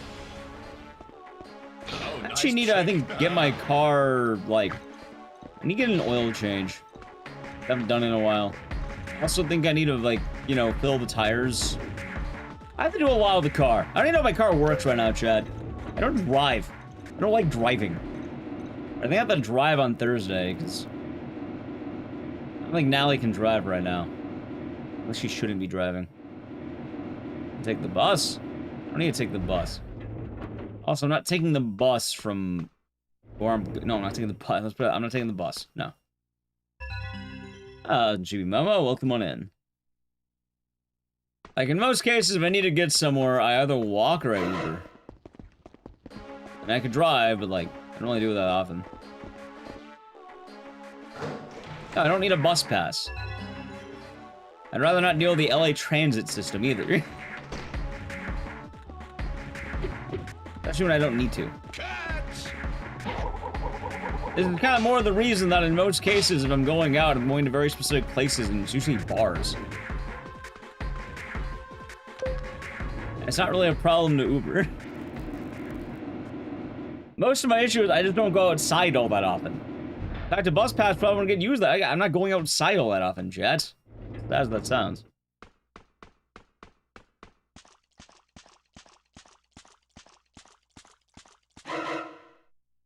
I don't know.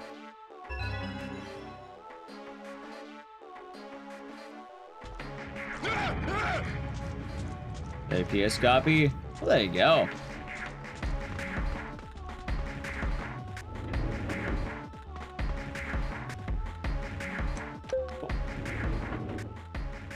Pushing grass is a scam. Something like that.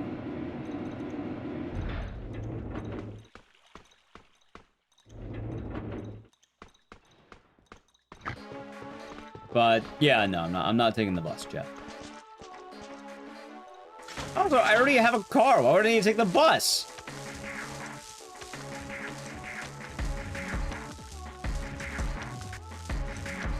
I said I don't really use my car.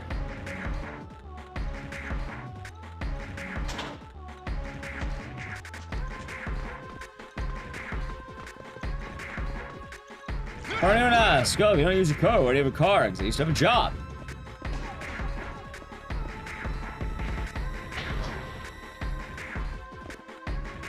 I'm gonna follow. You don't have to change the oil or pull tires on the bus? Right, but either one, I can have a ride with someone who does drive. 2, I can just Uber. Or 3, I have a car. I could just do basic maintenance on it. Filling tires isn't the end of the world. Yeah, I have a tire pump in my car.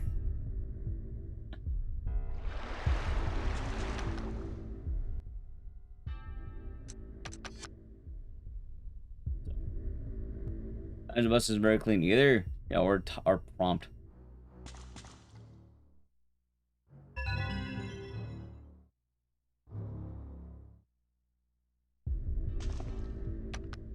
Sounds fun. Maybe for you. You can do that then. You can take the bus. I don't know. I'm not sure you're forcing the issue there.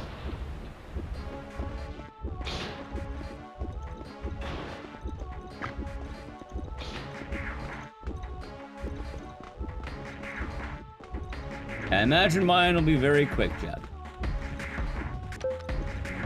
I won't even take an hour. I just have to actually do the thing.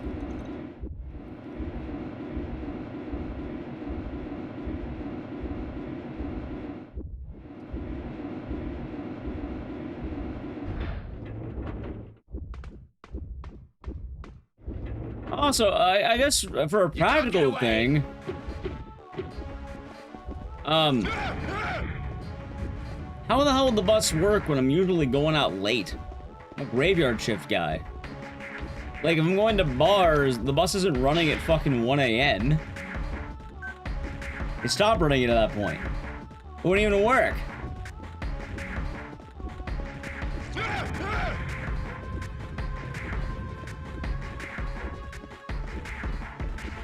You didn't think it through, Chad. You didn't think it through. Some of you did. There's 6 scooter. Yeah, no, the distance I'm going on Thursday is, I'm not making that with a scooter.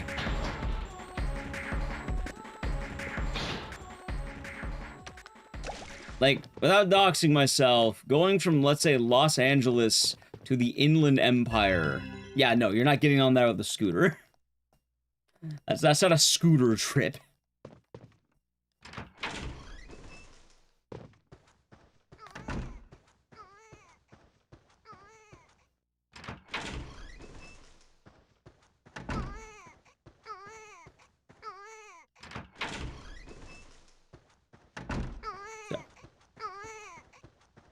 He can fly as long as he has fuel. Oh, of course.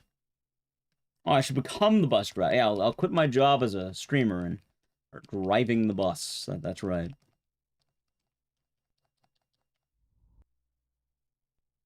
I don't know where that second location is.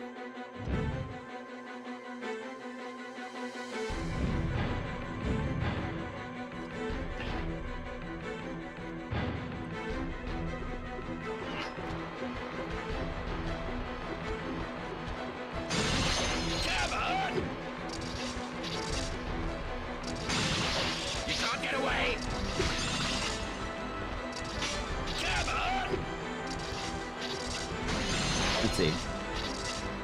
You can't get away. Good fight. Nice. Between Riverside and Temecula. Well, why would I ever want to go there? It's not even... Why do I want to go there?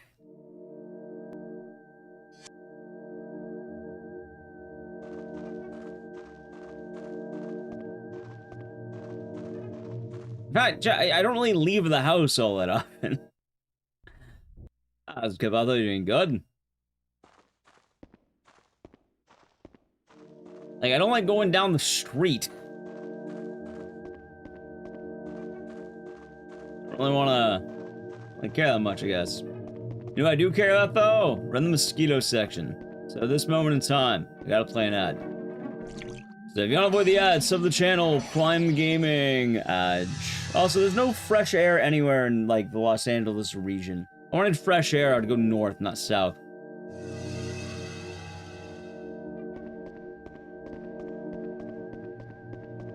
Main convo! Well, enjoy the ad chat. I'll tell you the last time you bought, I left the house to buy Five Guys. I left the house on Sunday, I guess you missed the stream opening, but I just said I went out on Sunday.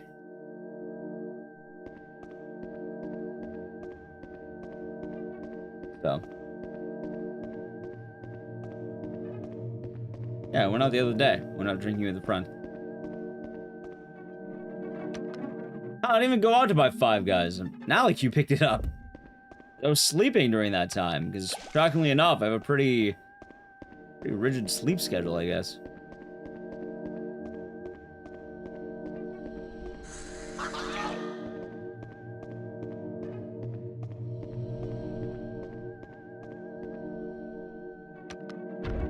It's memeing? Yeah, no, I know.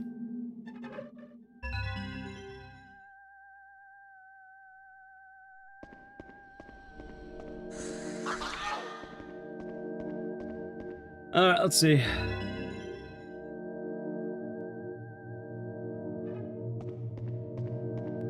Such as the graveyard shift. For a bad time. Yeah, I thought it'd be fun just to kind of go back to the old titles. Oh, come on. Are you kidding me?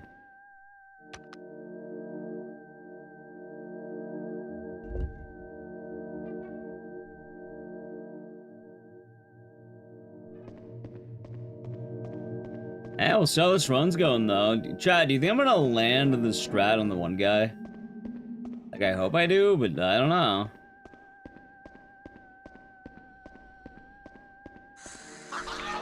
Yes? I don't know.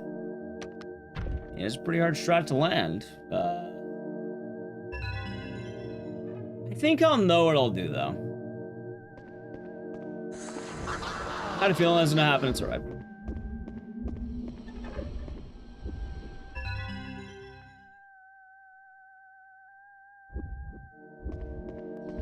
You understand me buildings want to do unless I do? So you basically closed your eyes last week?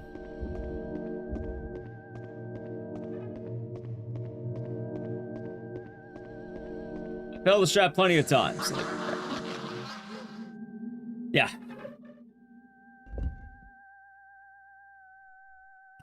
We'll see what happens, chat. I'm not gonna hold my breath. I'm gonna keep an eye out, then we'll see how it goes. Got this? I'd rather you not do that, actually. But we're just gonna wing it. It's gonna bring bad vibes. I will miss it if you do that. In fact, I probably will miss it now. I'm not gonna lie. I don't know why it does that. It does that. Take it back. Too late.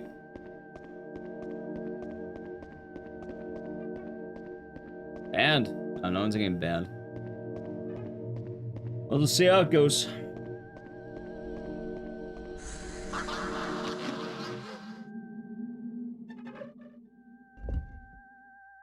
A lot could happen in the next two areas.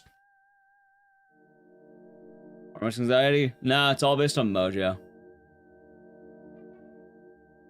Don't fuck with the natural mojo of things.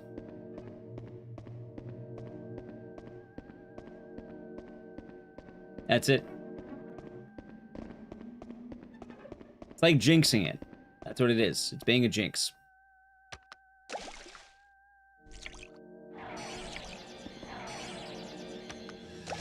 It never is the run until it is. Bad juju? Exactly.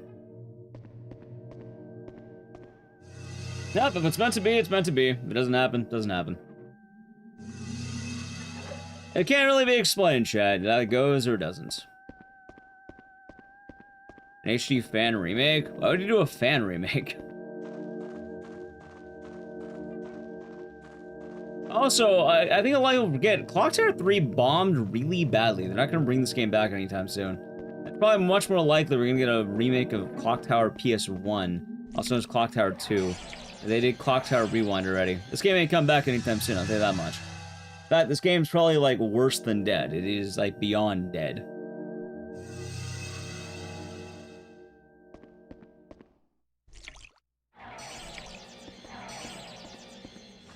Sag, well, they should have made a better game.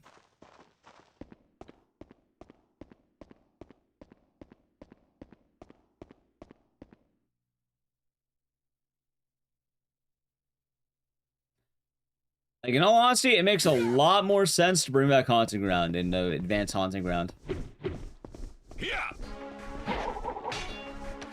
Hold on, maybe. It's the best or worst game in the series? Well, Ghost says the worst and the original's the best. That's really about it. Any chance of a Shower Arts remake? No. Shower Arts is like doomed beyond a really bad degree.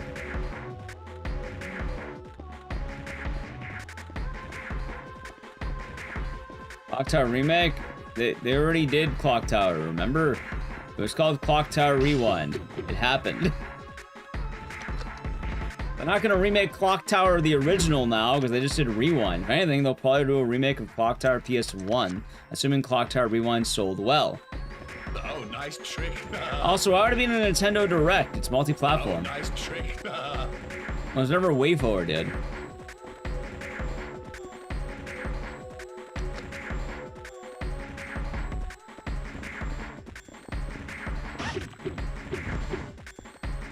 They remake? Right, why the fuck would they remake a game that already got a port?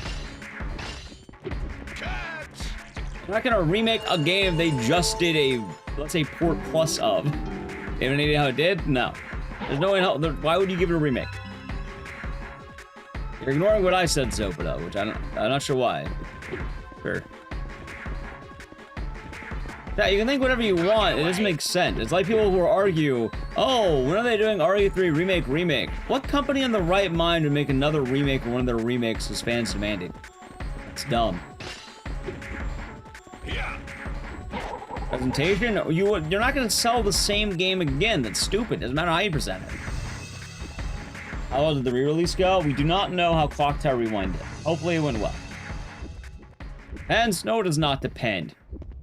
No company in the right mind is going to release a game and then immediately make a remake of the same game at the same time. Rewind is Port Plus. It has a lot of advancements that have been made in the Clock Tower series, but it is a Western thing. Right, and you're ignoring everything I'm saying. Maybe pay attention to that. I don't know what to tell you. You missed it like 3 times now. If they're gonna do any remake, it'll probably be a remake of the second game at this point. That's naturally how you follow up the first game. While the first game was more of a general revival in bringing Clock Tower to the West officially, this will kind of be more of the remake of the game people probably know more about, which, believe it or not, people know more about the sequel. So.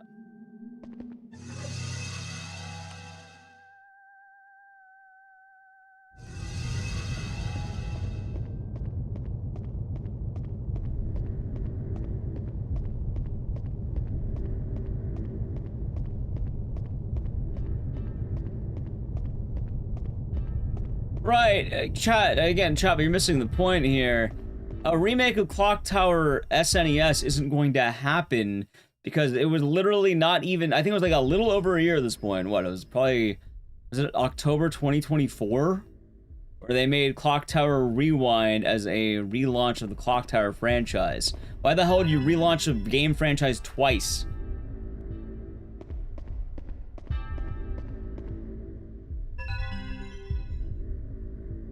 The comparison here would be like making RE3 remake. Yes, I'm aware of what it is. I'm telling you why they're not doing that.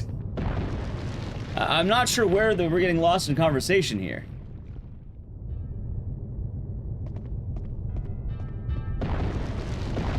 In the right mind, they're not remaking Clock Tower SNES. They basically put all their cards into Rewind. There's no point even doing a remake at that point. They already brought it back. Usually a remake is to bring it back, which makes more sense to go more ambitious for the sequel, which probably would be more fitting for a remake anyway.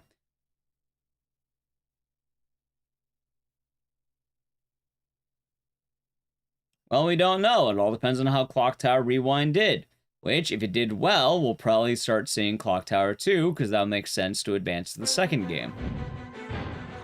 If it didn't do well, then we don't get jack shit. There you go.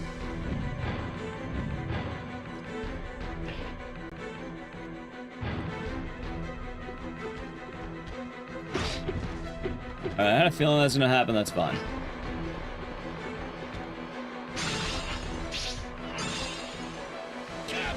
Are you fucking kidding me? Alright, at least he's doing the thing now, it's fine. Alright, well, it went bad. I had a feeling it would. See, Hey, Jeff. This is a really odd area, too.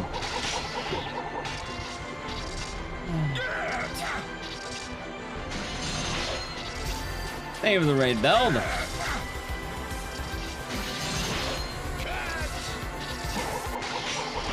That'll be a good stream. Hold on. That hit?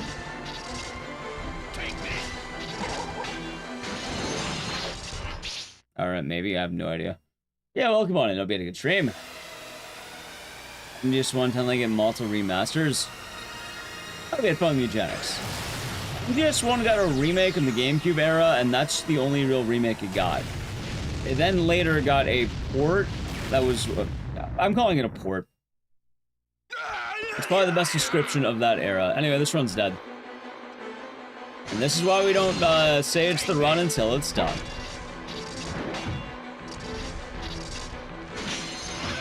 Because it won't be the run until it's done. So there you go. Bethesda? Well, Bethesda's a little bit different. And also, Bethesda didn't really do that either. Twin Snakes is a remake. It's not a pseudo-remake, it's a remake.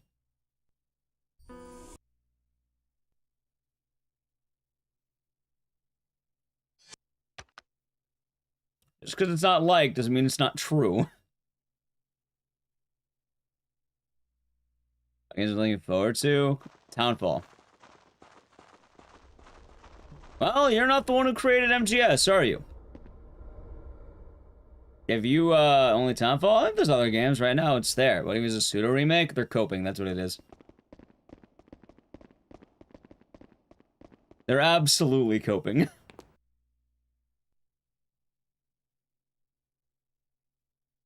So the Wii was actually a remake. That wasn't a remaster. The Wii version was a remake. It's really weird because Fatal Frame 2 has 2 remakes. Like, believe it or not, that was straight up a remake.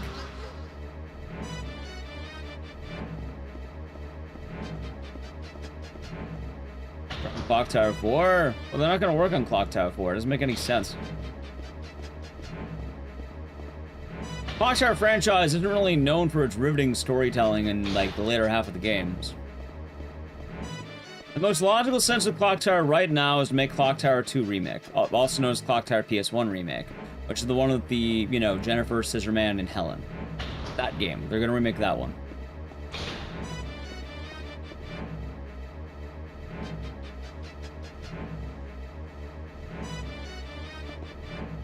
That being said, they only do that if it made money. If it didn't make money, then well, they won't do it. Right, that's Clock Tower SNES and Clock Tower PS1. The ones I'm talking about. Which already made a game for Clock Tower SNES, known as Clock Tower Rewind, which is introducing people to the franchise and trying to bring it back very lightly. A more ambitious way to bring it back would then to be in hand, you know, go further. Go to the next one. As I'm saying... multiple times. Wonder if Clock Tower made a good movie? It has. It's called Phenomena. Alright, changes beyond resolution in the PS1 version. Clock Tower PS1 is also known as Clock Tower 2. It's a straight up sequel. If you mean Clock Tower the First Sphere, then yeah, there's a lot of changes. And in fact, all these changes are in Clock Tower Rewind. Oh, that was an amazing sensation.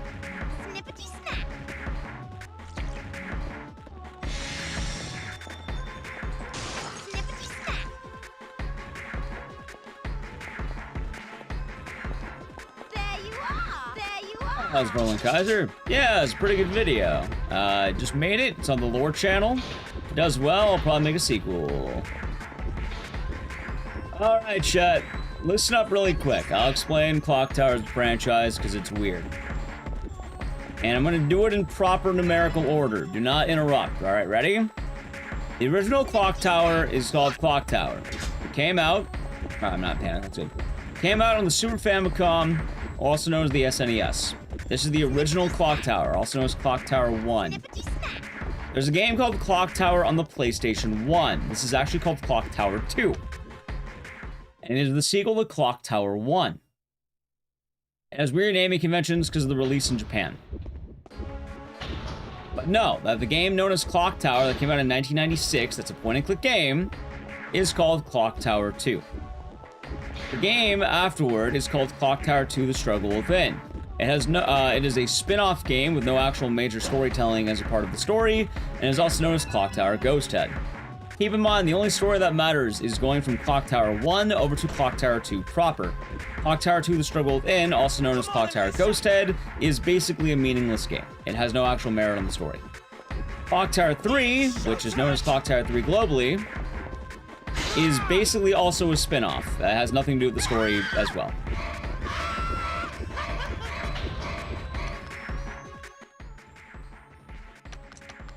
After Clock Tower 3, the franchise died.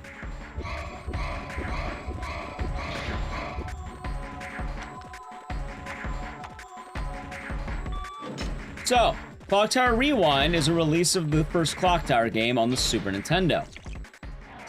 And as a way to kind of bring that to light and have people understand what the hell is going on with that. It was also a way to revive the Clock Tower franchise in a way that wasn't a heavy investment. If it does well, we'll probably see going a little bit forward. Not super forward, because 2 of the games are notably terrible.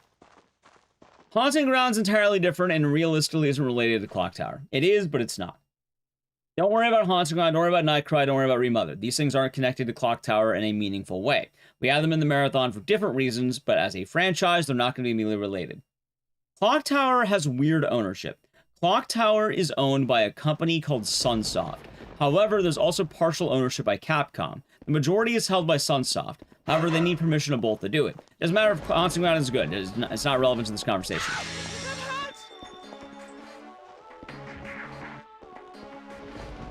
So they share the game. It's primarily owned by Sunsoft.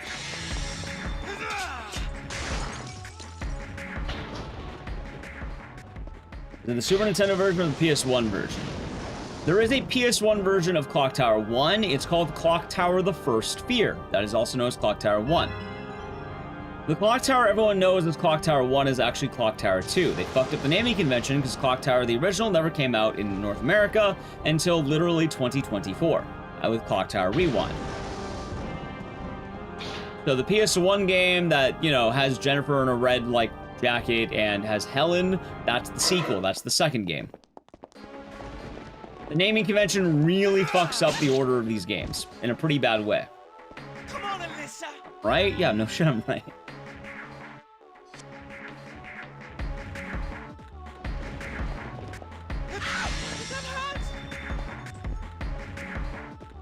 That's why I'm explaining it like this. Now, you may be wondering, why do the other games not matter? Because the other games are owned by different people and have nothing to do with Sunsoft. Haunting Ground is owned by Capcom and is a spin-off of this franchise because Capcom decided, why bother going through the loops to make a Clock Tower game when we can make an original IP? It's also built off the fragments of basically every other project. Haunting Ground is purely Capcom and Capcom alone. They just own it. It's their own IP. Capcom doesn't bring it back because they don't feel like it. But it's Capcom through and through. It's actually quite surprising we haven't gotten it back. Maybe they'll bring it back eventually. I'm doubtful, but maybe. Nightcry was a revival of Clock Tower by the original creator of the first and second games. It bombed pretty bad, but it was supposed to be a revival in that aspect. Remothered just follows the coattails of Nightcry. You don't feel like it didn't sell? A little bit of both. They have another one. I don't remember the other IP. They have another one. It's not just those ones. They have some weird RPG I don't remember.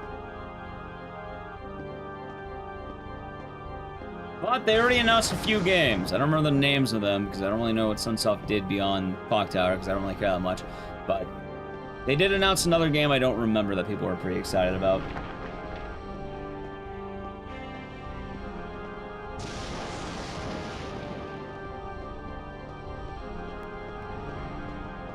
It'd probably just be better to look up what Sunsoft's doing as of lately. They had Sunsoft Directs or whatever.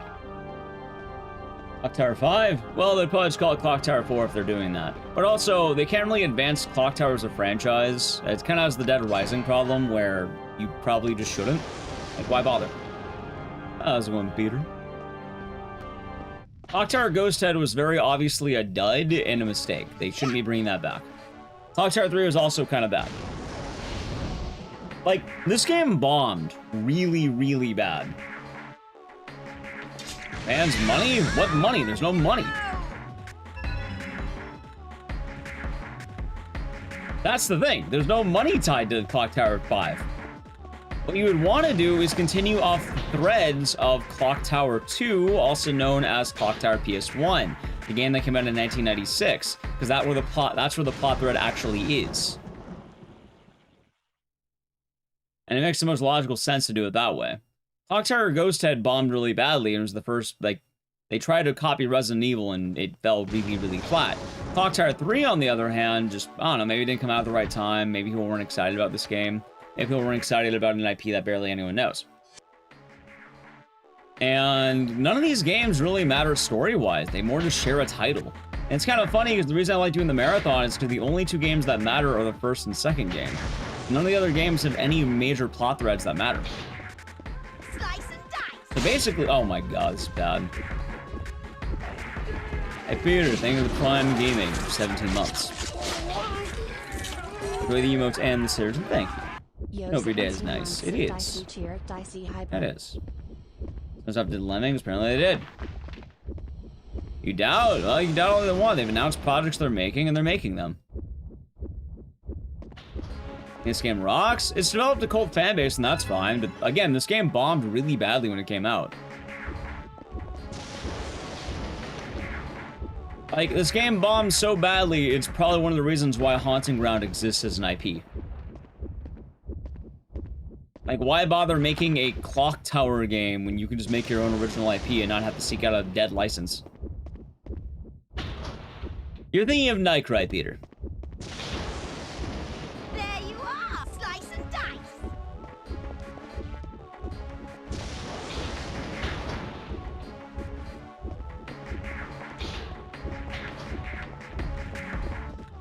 That's way into spawning a cult classic. I mean, cult classics aren't exactly, it just happens. It's not really the...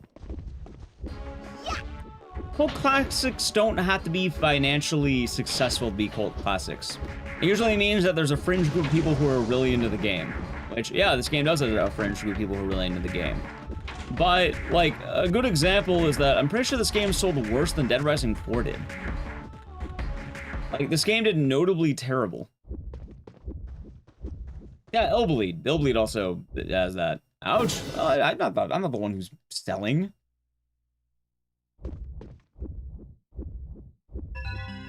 People warm up to games over time.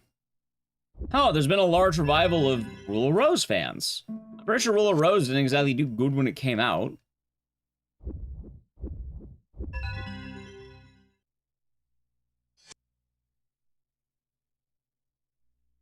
We have a dev of Withering Rooms to help. So, if you're wondering who's working on Clock Tower at this moment of time, it's WayForward. If anyone's doing it, it's them.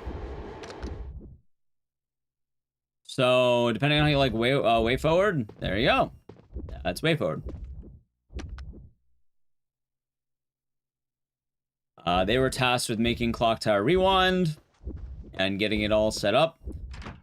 Yes, that would be the Shantae devs. They were the ones who ended up doing the work on Clock Tower Rewind. Makes logical sense they would probably continue working on whatever sequels they do if they do anything.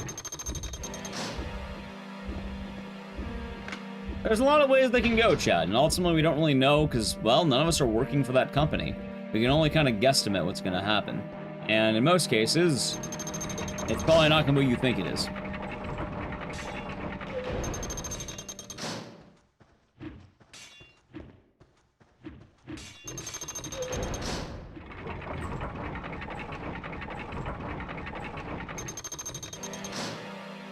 Anyway, that's kind of the long and short of it, I guess.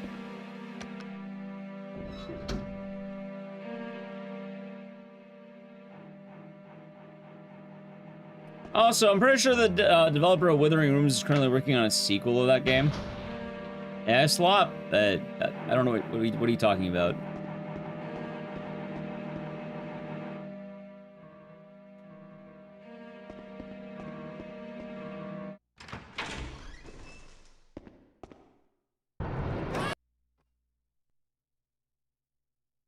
What else is WayForward known for? The Mummy Demastered. is a pretty fun game. .con. Yeah, there you go.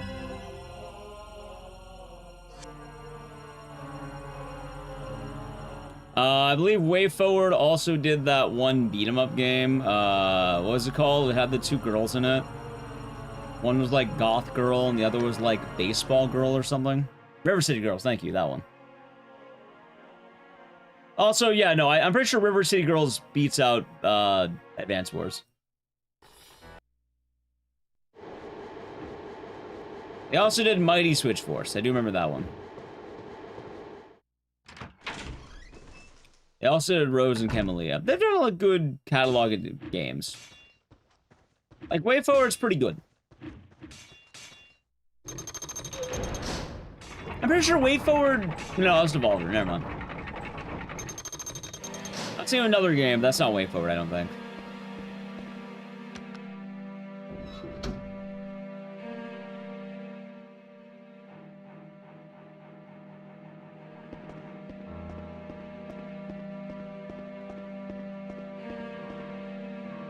Anyway, something really funny, and I feel bad. Because earlier, someone was asking about Shadow Hearts, right? I don't want to be a dick about that one, and I actually like Shadow Hearts, right? I think Shadow Hearts is good. I think it's a cool franchise.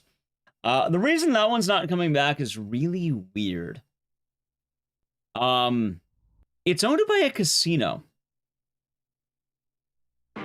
The original devs of Shadow Hearts have been trying to make a game called Penny Blood. And it's, I think there was some drama with that too. They're kind of just getting beating after beating, sadly. Yeah, I don't remember what it is. I think it's like the Aria or some shit like that. I don't remember what casino it is.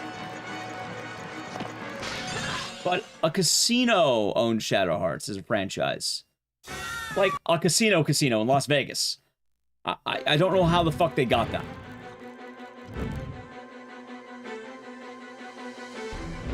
I don't remember if it is the Aria, but I do know it's a casino. I do remember that much.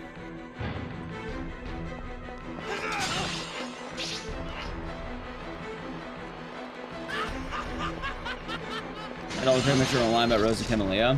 I thought Rose and Camellia was developed by the people who made Spelunky or something like that. Or another game. I don't remember which one, but it was some like archaeology thing.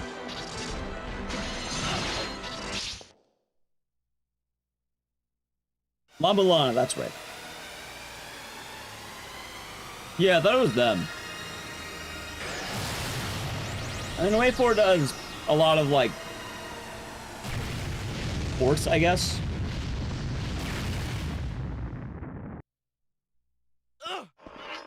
That is good. Yeah, I've heard that.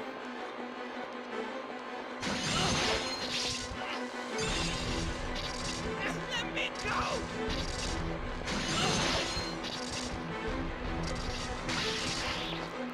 I thought that whiffed.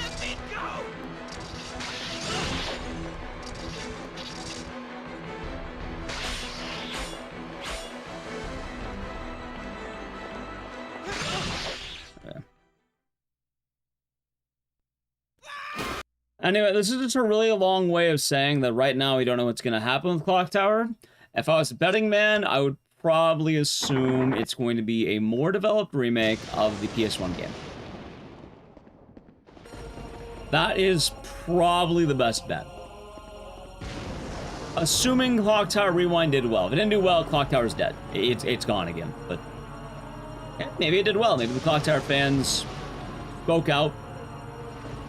Unfortunately, we don't really know unless companies publish the numbers. So.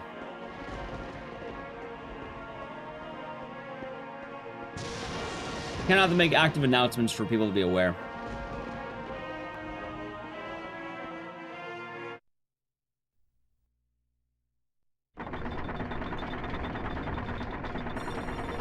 Like, that's what I'm thinking. Like, it makes more sense to as well because on the popularity in the franchise, the most popular Clock Tower game is Clock Tower PS1, also known as Clock Tower 2, because that's the one most people know of and most people have played, because it actually came out in NA and, you know, people were able to play it. And it's so common that people think that's the first game, funny enough, not realizing it's a sequel. But by now, they would have said if it did well. Sunsoft's a weird company. They don't really say much at all.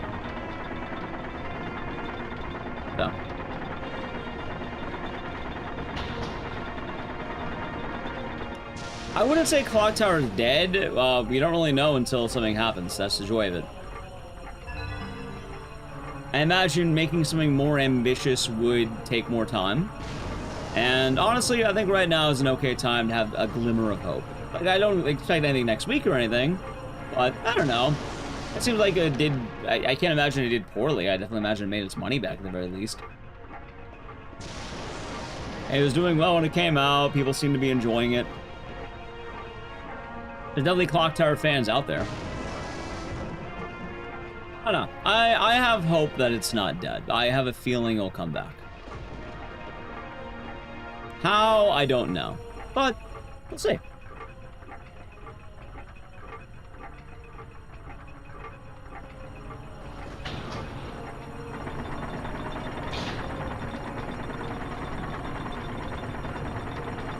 And home. For a long time, people thought Clock Tower was dead too. Yeah, like, what? With Clock Tower 3 not having anything from over 20 years, basically? Yeah. What I prefer? Haunted Ground is way better than basically every Clock Tower game. Nightcry was a weird resurgence. It wasn't a Clock Tower game. It was made by the original developer and creator. Yeah, no. Like, Haunting Ground is a matter of when. Or if they want to. Haunting Ground also makes a fuck ton of sense to bring back, and it's kind of weird they haven't.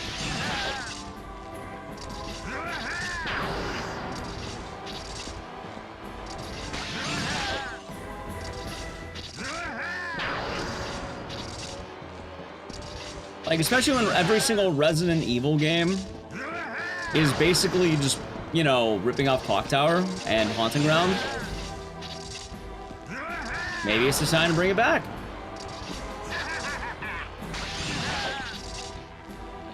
Also, I guess a little bit of a funny way of putting it, but since 2006, people have warmed up to women. That's a weird sentence to say out loud, but I think people like women more than they did back then. It is. What? It's so weird to say that. But, There's no escape. is that true? That it is.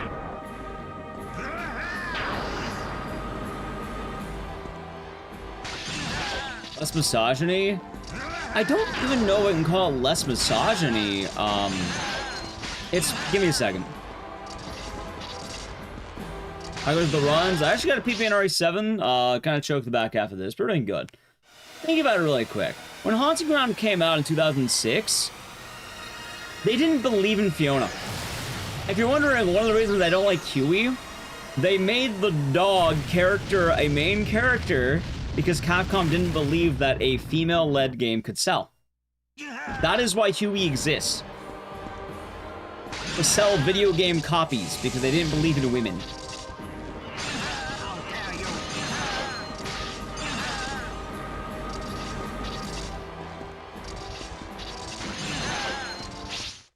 People love dogs. It worked. Funny enough, a lot of people bought Haunting Ground because they saw the adorable dog. That's the funny thing. A lot of people did actually buy the game because there was a dog on the cover. Like, it worked. That being said, it still didn't do well, but it worked. But now, yeah, we have Grace and RA9 popping off. You have Sanhul F, which is, you know, a very, oh wait, no, not there. It's a very yay women story, and that's a good thing. And Sanhul F absolutely has been popping off as one of the most successful games in the franchise. People are liking, you know, women-led stories a lot more now than they did back then. The perception of gamers has also changed. Why didn't they just make Huey the main character then? Because you can't have the main character be a dog entirely. A lot has changed, and yeah, that's a good thing. But that's enough. Now be a good girl. Tommy? That's a different dog. That's a god dog, not a regular dog. You're probably more likely to look at something like A Dog's Life, which even then has goofy dogs. Live happily with me for all eternity? Like, the opinions have massively changed in the last 20 years, believe it or not. Alyssa, you belong to me forever. Let's go.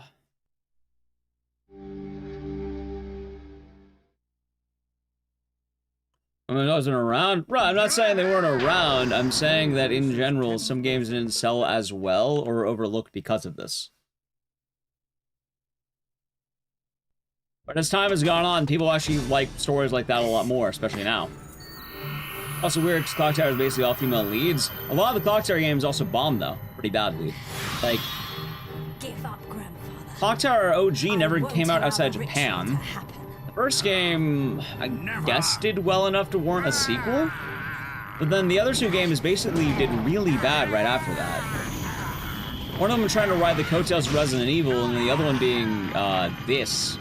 Which, this has been looked more favorably over time, but when it came out, this game definitely bombed. How many games back then had female protags that were successful? Good question. Tomb Raider. RE1. Metroid. I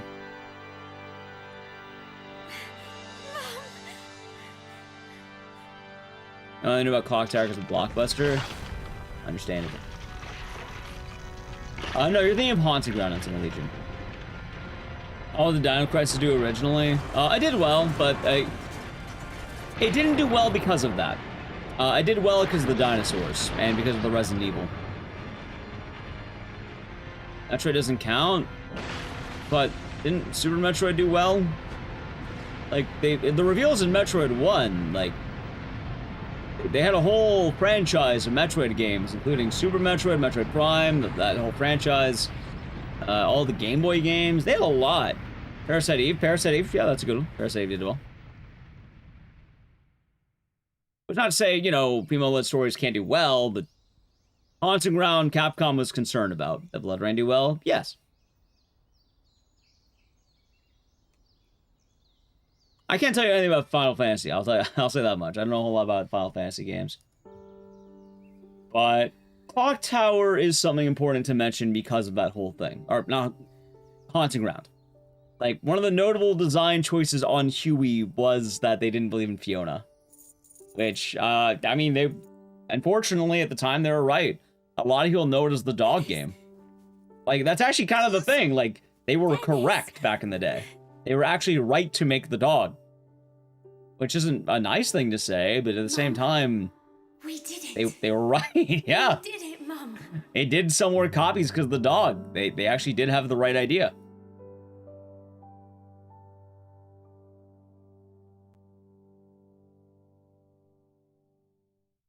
Anyway, I'm down for a little... Let me double check here. Hellblade? You mean a game that came out in 2019?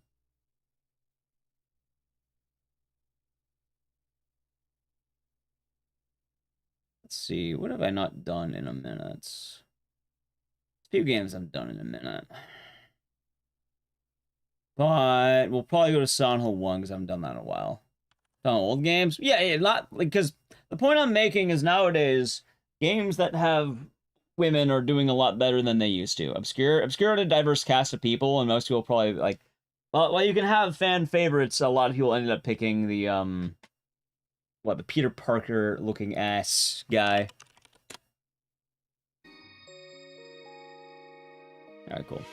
Chat, let's do some Silent Hill 1. Which Silent Hill had Heather, Silent Hill 3. Which is weird because I don't actually know if Silent Hill 3 did well. It's beloved, but I don't know how well it did. Like, it primarily seems that the games that did very well were 1 and 2. Even then, 2 wasn't the best received even when it came out. A lot of Silent Hill was kind of a downward spiral for a long time. Anyway, I got a plan out. We're doing some Silent Hill 1, so... Alright, Southern Channel Prime Gaming, Edge. Chat, there's also games that do exist, yes. Wasn't Silent 2 also lukewarm? It was. Like, Silent Hill was kind of a game that, like, 1 was up here, and then slowly it kind of kept going down. But then over time, it sort of turned into this really beloved franchise, and then it started going back up. And right now, it's probably the best it's ever been. In fact, I'd probably wager that the best... Well, actually, I think the best-selling game is F, funny enough. Either that or 2 meg. If not Silent Hill 1.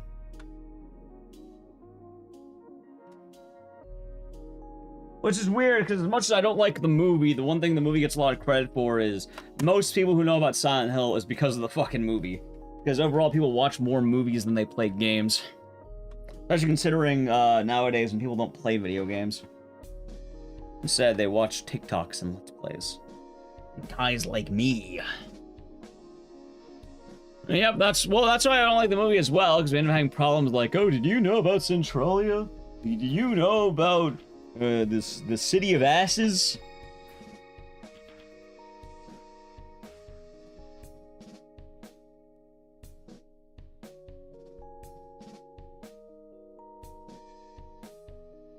Which ends up being a problem. Oh, yeah, the city made of ass. Or should I say ash? Okay, there we go. But yes, chat.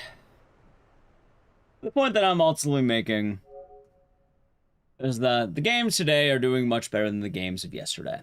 The fans have been speaking up pretty well, and a lot of games that would not have succeeded back in the day are thriving now. I remothered sometime. Well, I don't know when, but usually comes during the marathon days.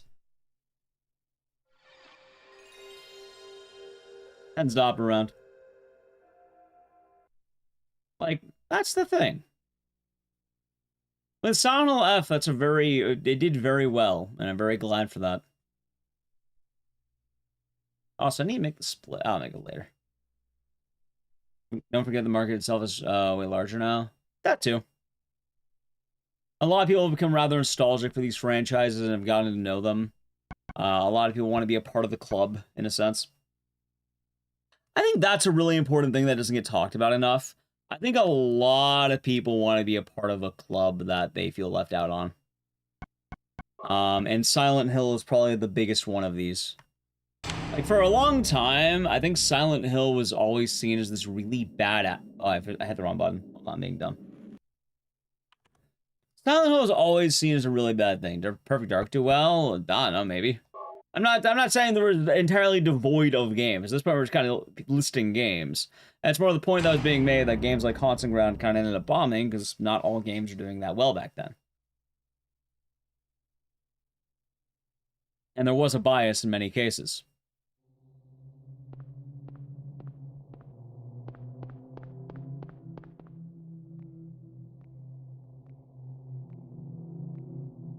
Gaming has changed. I would say in a good way. Whenever someone tells you gaming is bad or gaming is dead, they don't play enough games. Cheryl? Is that You can basically play whatever you want at this point. There's so many ways of doing it, too. Excuse, thank you for the Prime Gaming for 29 months. Enjoy the emotes in the series. No worries.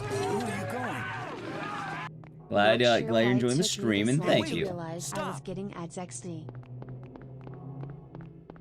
Yeah, thank you. Gaming also is a little bit weird in some ways.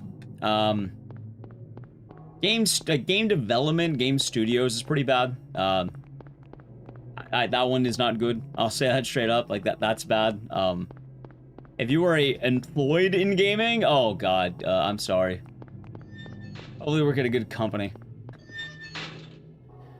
You make one of the best games, or sorry, you make a dud, you get fired. You make a mid game, you get fired. Make an absolute banger, believe it or not, you're still getting fired. Doesn't matter what you do. Either way, it all ends the same. You get fired. Yep, you make a literal game of the year and an absolute fucking game changer. You're fired. Too bad.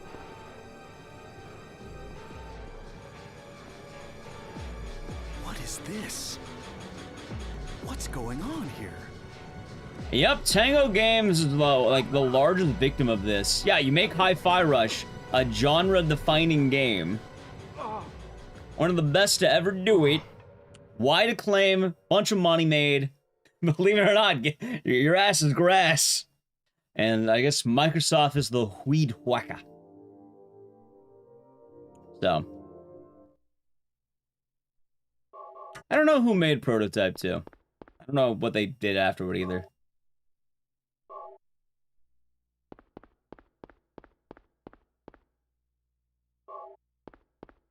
The one-man studio dev. Well, luckily you have a lot of options these days, and games don't have to be as restrictive as they were in the past. Huh. Radio. What's going on? There's a lot more freedom for people to tell their stories and do their stuff. And traditional work is, well, even then, like, indie work's not the easiest either. From my understanding, I think a lot of indies are basically tied to popping up in the algorithm. Which is really unfortunate, because on the one hand... This is not a dream. What's happening to this On the place? one hand, you can have a game that's absolutely life-changing, and that's someone pouring all their passion in, and then it gets beat by a game that has a girl doing Gangnam Style. Because haha, funny meme. Doesn't matter if you make an artistic masterpiece. Not everyone wants to buy a masterpiece. People want to hit the gritty. And it does kind of come down to that sometimes, sadly. Ah, shit, that's a resetter. I'm looking forward to Townfall. I'll worry about Townfall 1 after Townfall's out.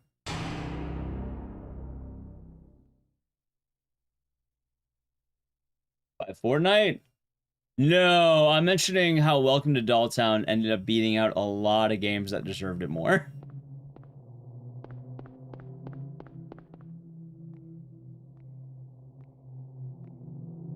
Kronos, the new Dawn got you worried about Silent Hill Remake? Really? Silent Hill 2 Remake was fun. I'm not worried. I think Kronos is also fun. I don't think it was bad. Cheryl? Is that Cheryl? You want to do Townfall gaming? Of course I am. I've done every Silent Hill game. And I'll continue to do every Silent Hill game. Where are you going? Well, I guess I haven't done the one weird one, but... Hey, wait! Stop! No one does that one.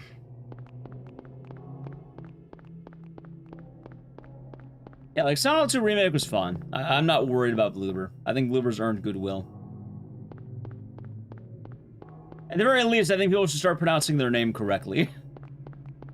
I think they've earned that. I think they've earned that right.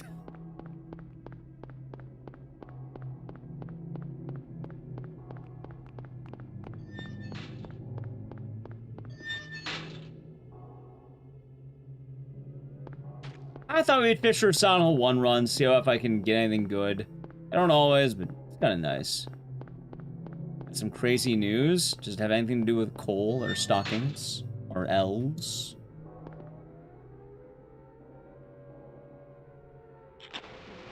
Wonder if opinions change with Silent Hill 1 Remake, people will switch up on Silent Hill 2 Remake. People will switch up anyway. I think it'll be fine, honestly. It is Santa Claus. All the way in April. Now, I'm not getting World Record in Silent Hill 1. I am never going to be able to do that. Like all Bloober's games, I think for the most part, Bloober has a pretty solid catalog, and they're usually just kind of tripping at the finish line. Be careful posting links. You kind of have to ask for permission. And Santa, you can't just link things. You kind of have to ask for permission for that.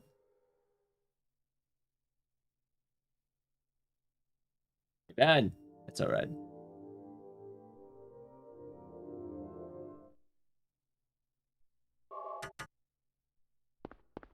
I'm good. Yeah, doing right today. That zombie? That's not a zombie. This game doesn't have zombies. It's more like a mole man kind of deal. Yeah, Bloober games are fun. Honestly, I think Bloober was overhated. They were unironically an overhated studio. What's going on with that radio? I think there was a couple of YouTubers who made video essays that were anti-Bloober, and then every opinion basically boils down to, cute opinion, did a YouTuber give it to you? I think Bloober's had a couple of errors. For the most part, I think they're a pretty okay studio. I think they do a proper, fine job. This is not a dream. Most people were not going in with good faith.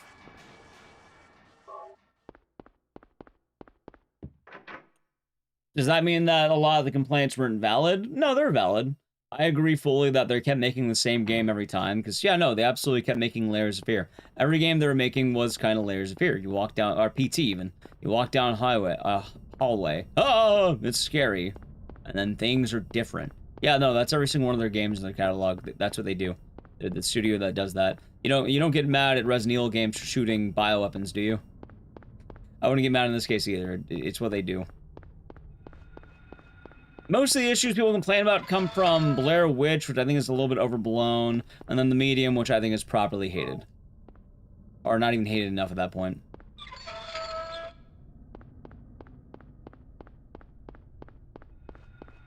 Right, but the mental health thing is kind of weird with Bloober. The mental health thing, I would argue, comes from 2 games in particular. One of them is Blair Witch, and the other one is The Medium, which I kind of agree with The Medium, but at the same time I don't. And then Blair Witch I don't agree with because getting the Blair Witch bad ending, or the good ending, is so fucking ludicrous, most people haven't done it. Like, a lot of people are complaining on something that most people will not have experienced. Which again, probably goes to the idea that a YouTuber got it, complained about it, and then people were complaining. Hasn't Karn? Had some fun. Which, here's what you had to do. 1, I'm pretty sure you had to beat the game at least once and get the game's bad ending, which the bad ending's fine. It's a bad ending. It should be bad. Oh my god, they killed my character. You're playing a horror game and you got a bad ending. What the fuck do you think they're gonna do? Give them sunshine, lollipops, and rainbows, and everything that's wonderful? No, it's a fucking horror game. What do you think is gonna happen? Nothing, Ryan. I don't know if people are surprised by these things. Anyway, the thing about Blair Witch is that the good ending kind of punishes the main character and their PTSD and ultimately leads to a bad ending. But there's a couple of things about this. Number 1, well, 3 things about this. 1, it's a horror game. Very often they have bad endings. It's bleak for a reason. It's kind of it comes with the territory. The other thing is, they're Polish. You know how people talk about, like, Japanese stories and how they're made and how American stories are made? A lot of studios and a lot of areas have underlying themes that often go very close to the culture at hand. And, from my understanding, Polish culture is pretty bleak. Like, they have a lot of bleak stories. It's kind of like how a lot of people mention games like Fear and Hunger are really like, oh, what is going on in Finland is the meme. Because a lot of these games are just really depressing. And it's kind of a similar vibe. Abby's, thank you for the raid. What are you doing today? You're doing Mouse PI. Hope you had fun. Hello, Ganelli Q. Oh, you've been lurking. I ever do Song of Horror? I stopped doing Song of Horror because it was episodic and I wasn't a fan of that. So... yeah, going to Blair Witch, for 1, to get the good ending, it was obtuse as shit. Like, let me explain, chat. RE9 is Reset Hell, the mouse game. Well, the mouse game is fun. Sorry about RE9. Blair Witch required you to beat the game and then required you to ignore every single, what are they? Talisman or whatever? The Blair Witch, like, trap things. Whatever the fuck they're called. That, right? We're gonna Siren today? Might do Blood Curse, we'll see. You had to avoid every single idol, I think. You had to... I think have max dog level. You had to save everyone. You had to answer the phone and set them out. There was a lot. There was a lot in the game that required you to do to get the good ending. And it was very obtuse, and most people did not get this ending. Most people saw it off a YouTube video. A lot of the complaints are based on the good ending. Which, even then, it's kind of the whole thing of like, yeah, it's kind of a bleak story in general. Also, it's Blair Witch! What do you think Blair Witch is? Alright, I'm not the most familiar with Blair Witch, but notably, the first movie ends on a real downer note, am I right? I'm pretty sure the franchise as a whole is a series of downer notes. It's pretty bleak, isn't it? Not saying all horror franchises are kind of like, you know, the ending has to be bad, but I'm pretty sure every Blair Witch is like really bad endings. Like, they're all terrible. They're not gonna suddenly change that. Why would they change that? I think they did that right, which is weird, because, yeah, that's Blair Witch. Like, I would get it if it was like, I don't know, like maybe your standard final girl movies, like, let's say, Scream, sure. I'm not standard, that's kind of a weird one to pick, but Friday the 13th, right? Yeah, there's a few Blair Witch movies. I don't know a lot about the cinematic universe, but chat might, and it does sound like, as a franchise deal, it normally is rather depressing. Which, yeah, that's fine. It should be depressing. I've ever read the original Pinocchio. Yeah, Pinocchio. Well, even the Disney movie's depressing. So when it kind of comes to this, why are people upset that Bloober basically made Blair Witch what Blair Witch should be? It should be depressing. It should be sad. You should feel robbed. That's kind of the point. Now, the medium, I get a little bit more. I definitely think the medium is more grossly offensive as a whole, and kind of more, you know, I guess mistreating the protagonist. But also, I feel like people don't realize that the Polish studio is going to make kind of depressing games. Like, yeah, no, that's... You write what you know. And especially with the Medium, which is a game riffed in Polish history. Like, they're really into the history in that game. It's kind of trippy. I get it. But at the same time, you know, when people play the game, they definitely want happier outcomes. They want the characters to, you know, not feel punished. The funniest thing with the Medium, though, is that I don't mind the ending as much as I mind the middle. It's weird to say this. Oh, shit, I fucked that up. It's fine. Yeah. Because a lot of people shit on the Medium for its ending. Which the ending is in order to stop the cycle of, I don't know what the cycle is exactly, but let's say, the main character has a mental disorder, and, they're definitely a victim of it, and the ending is basically they're gonna kill themselves. And that's considered the good ending. Which, yeah, that's depressing, and they probably deserve better, I agree with that. But, also, I kind of get from the writing style. Like, Bloober got shit on for punishing, I suppose, the mentally ill more than they should be punished. Which, yeah, no, I can see the arguments being made. But the reason I'm kind of wording this the way I'm wording this is no one ever talked about the Nazi thing.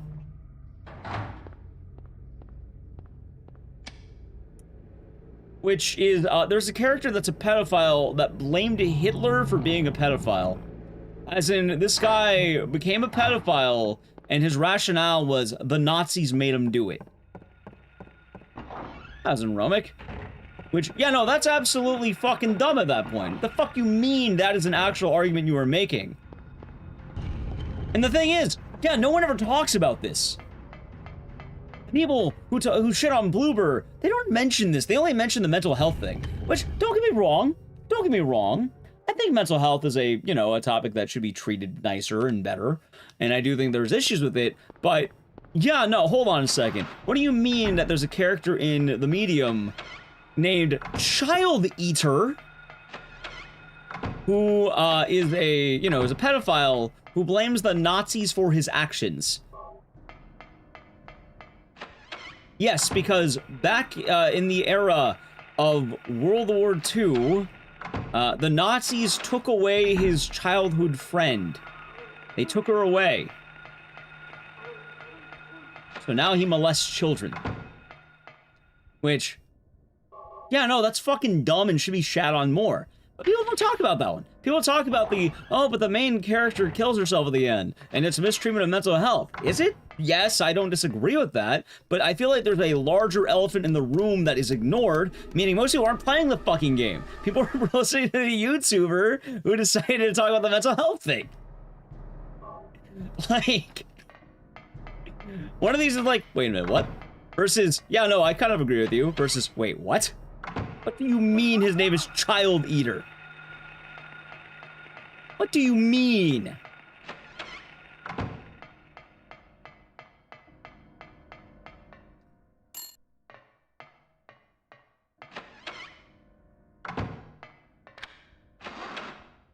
That is a very memorable part of that game. Also, they don't mention some of the really weird, like, odd puzzle design. What if I told you that the medium has a puzzle in which you're playing a flashback of this character, right? The child leader guy. You're having a flashback that shows you why he's doing his things. And then his, during World War II, his stepdad... There's a puzzle where you're playing as the kid, right? Like, kid child leader. And you have to find your stepdad an item. You find 3 items in the room, and then you're hit with a belt every time. And then the answer to the puzzle is you parry your dad's belt.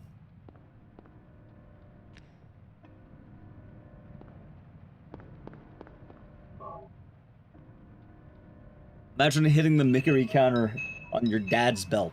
And yeah, no, that was the... The fuck you mean that's a puzzle answer? So... Yeah, no, the medium has a lot of problems, and I agree it should be shat on, but it's a lot more than the mental health thing. The mental health thing's also kind of weird, because, like, I get it. I get that maybe the character should be treated in a better light, but I think a lot of people do forget the Polish background thing. That's doing a lot more work than people imagine it does. The medium is an okay game. Story-wise, it's pretty laughably bad at times, and it's kind of hard to take seriously. And a lot of the notes do feel kind of weird. It was pretty well received by a lot of people who played it, for what it's worth. And most of the Bloober catalog is considered good, actually. Believe it or not, most people like the Bloober games.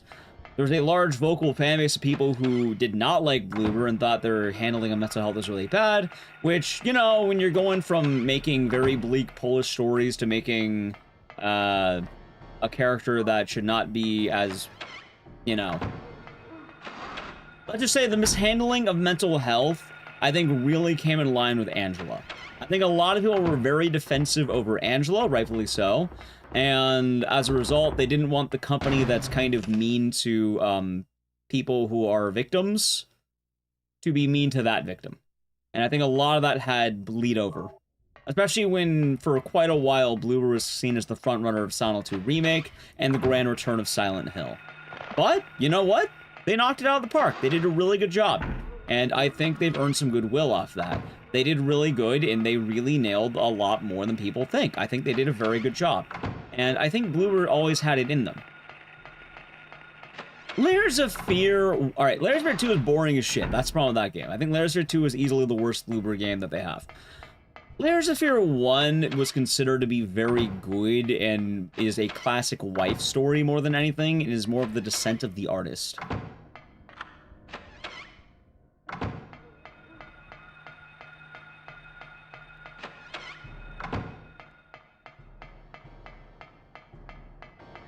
Yeah, Layers of Fear 2, I was not a fan of.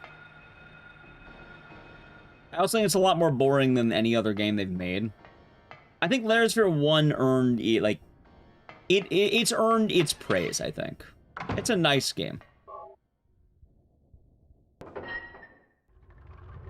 That being said, the other funny thing is whenever people shout on Bloober, they never mentioned Observer. Which, hell, most of you don't know what the fuck I'm talking about, because most people don't remember Observer. Which, Observer was a really nice game, actually. They got Rutger Hauer in it. They wanted to go with the cyberpunk detective story. Just got a remaster. I think Observer's weird. I think it actually got a full-blown remake, despite being it's weird because it's more in line with remaster. But I think they call it a remake. I don't remember the exact precision behind it. But a lot of people skipped over it, and when I played it, I was expecting, like... I'll say right now, when I played all the Bloober games, I was expecting all duds. I was expecting all trash, and then I played them, and I was like, wow, these are all pretty decent games. Yeah, it was the Redux version. The Redo, or something like that. The Redux. I'm calling it Redux. I know it's not pronounced Redux, but... I think Observer is a very nice game. I think it has some weird quirks, and you kind of see Bloober getting to the permanent bad ending thing around that time. But even then, I kind of get why. I kind of get it. And I think Observer is a very nice story. I think it does what it wants to do very well. Redux. Yeah.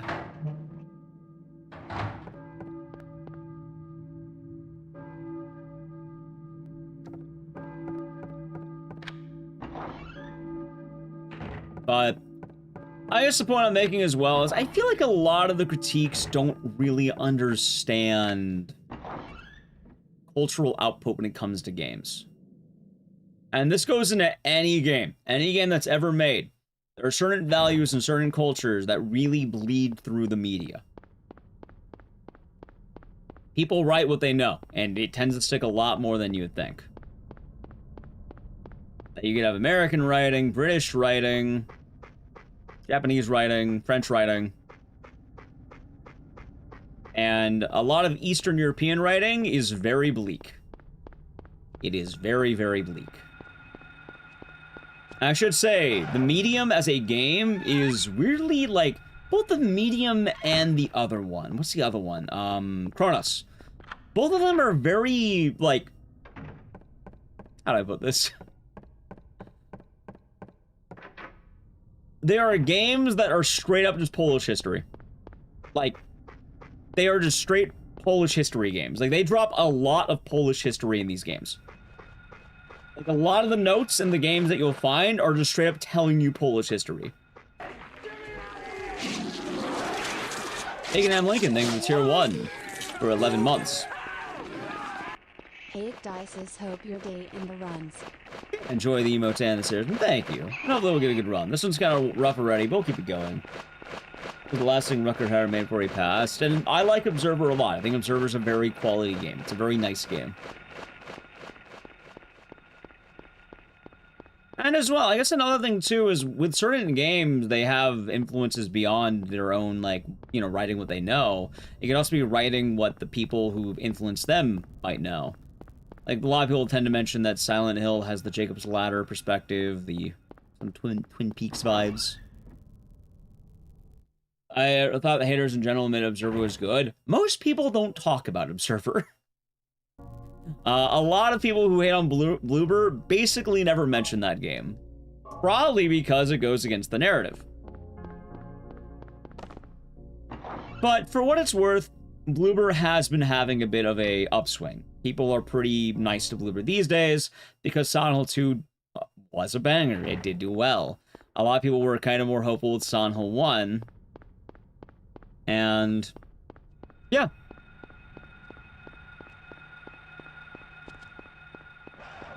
I will say I've played all the Bloober games. I've sped ran almost all of them. At one point, I did like having them all in the speedrun, but I don't want to run fucking Chronos, dude. It's too long. It's a long game. Oh, got it bonked. I don't hate Chronos, but yeah, no, that game's long as shit, dude. Yeah, I have to watch. It is indeed a long watch, ain't it? 19 hours of watch.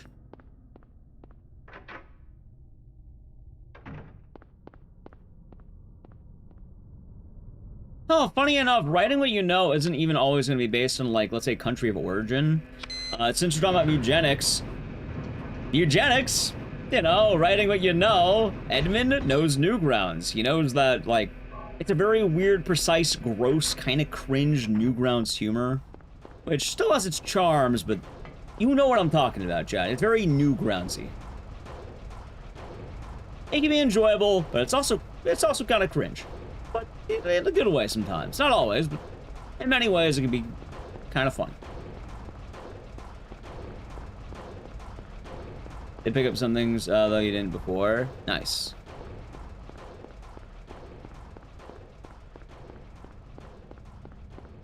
Oh, the record. No one's going to be doing that long-ass run anytime. It took 19 hours. No one's doing that run. So I hope. It's not even on the leaderboard. I don't know how the fuck I'm going to get it up there.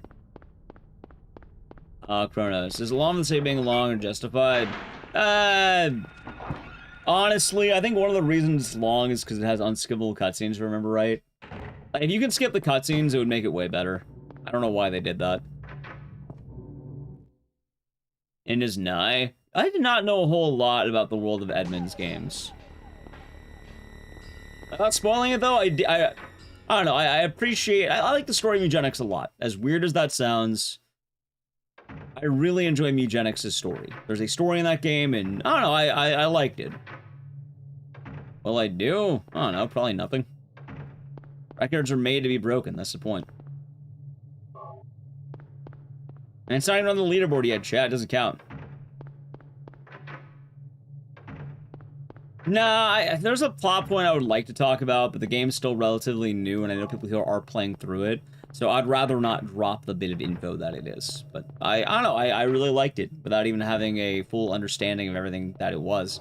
Like, I had enough, and having even that little bit hit pretty nicely. I think it was nice. I think Speedrun said you need to upload it with one video. I'd probably just make a Twitch highlight for that. I'll probably just host it on Twitch at that point and keep it as a permavod. And we need to make some sacrifices.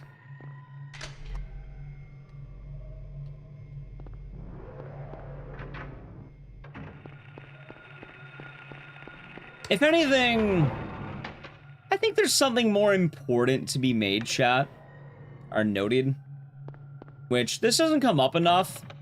I'm actually really worried about the new Bloober project. Like, really worried about that. Like, I think they're tackling subject matter that is a lot heavier than anything they've tackled before, if what we're reading is reading it correctly. And I feel like the new Layers of Fear can really have some problems if they're not careful. I think they're walking a very fine line, and it's not an easy line.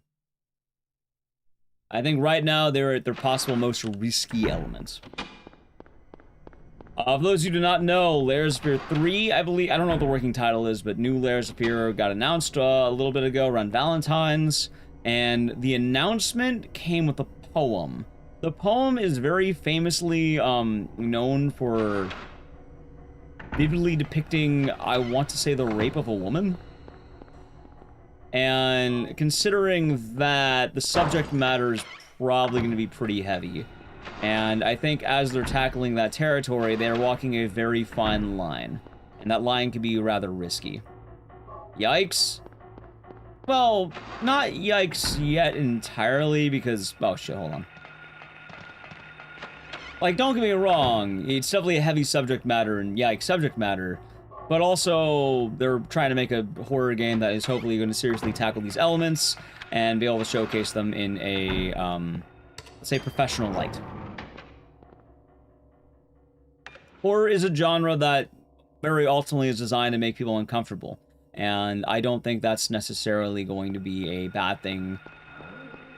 However, the way you handle it is going to make or break that really hard. It's going to be the big difference in how it is. Like, the real yikes is if it's mishandled, oh boy, no, that's bad. That's really bad. And yeah, when you're having things like Old Child Eater, it causes a lot of concern. There's some subject matter that is going to be a lot heavier than others. So, hopefully Bloober will be very careful and handle things quite well.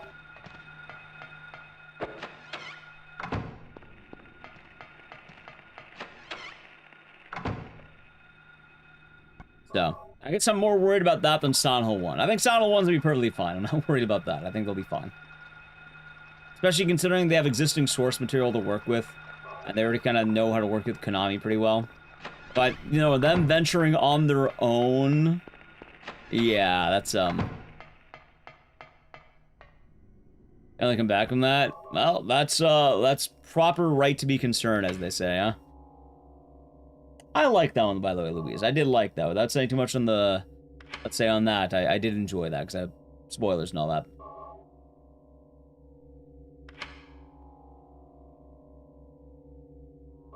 It is also kind of odd, though, because... in terms of subject matter, I do think people sometimes are afraid of tackling certain subjects. They don't want to, for a variety of reasons. Wish them the best. Same. I really hope they'll be able to handle it well. And I guess to Bloober's credit, I feel like they did handle Angela really well, which would be very similar subject matter. And yeah, hopefully with the lessons they've learned and the way they can handle things, hopefully there won't be a problem. I guess we just need Konami to babysit them.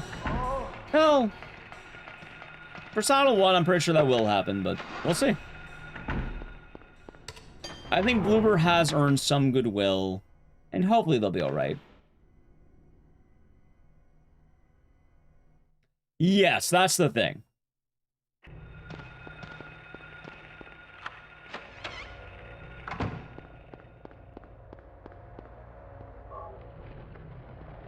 Like, it is very easy to mess up these portrayals.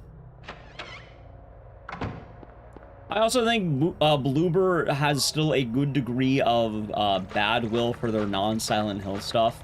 I think a lot of people are still very in the mind that Bloober is only fucking up all the time.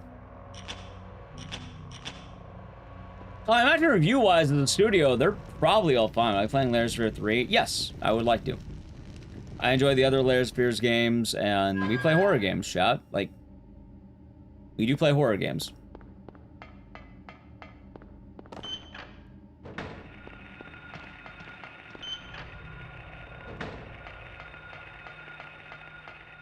I think cautious optimism is very fair.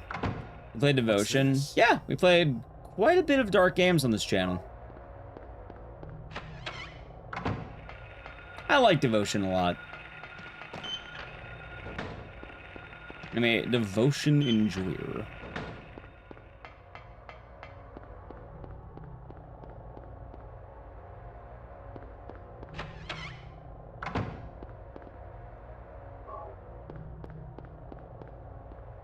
Let's see.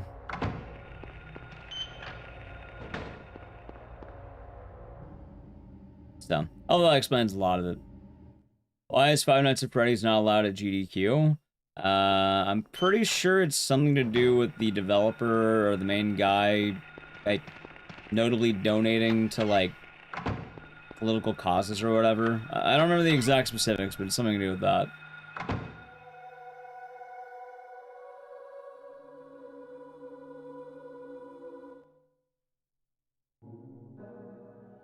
Was I dreaming?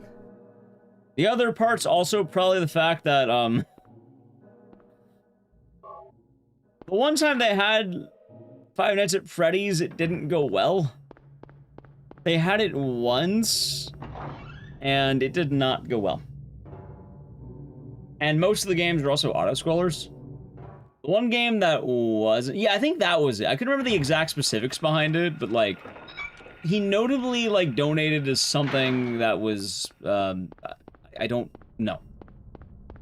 Like, I don't know the exact specifics, but it's something to do with that. I would probably know more than I would at that point. But also, I wouldn't be surprised if it's the fact that at one point, Five Nights at Freddy's Security Breach was like an anchor game for GDQ, and it was known as one of the... it was a rough run to watch. Like, it's not necessarily the runner's fault, but there are just some settings and some, like, showcases that make it really hard to enjoy a run. And the run was, like, brightness cranked to max, so you're just kind of looking at a really weird screen the whole time. It's hard to tell what the hell's going on. And then for most of the run, you're staring at your feet. Like, it was a bit of a rough watch in a lot of ways. Which, I imagine it's one of those things where, just why bother at that point?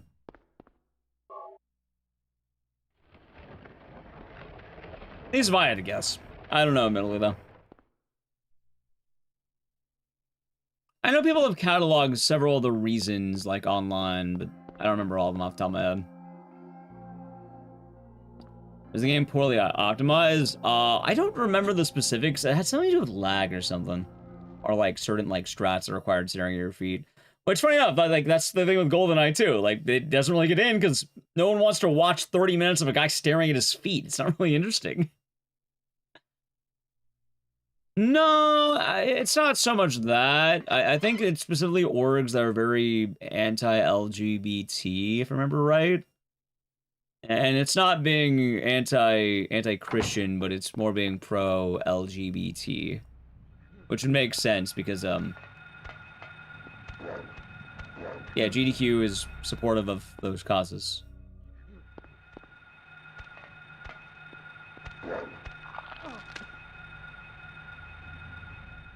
Did I get that? Damn. Right, but Resident Evil's camera manip isn't staring at your feet the whole time. Oh, come on, dude.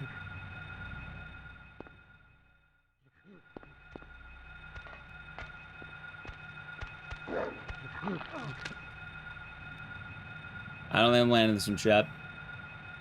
Also low on health, I might die.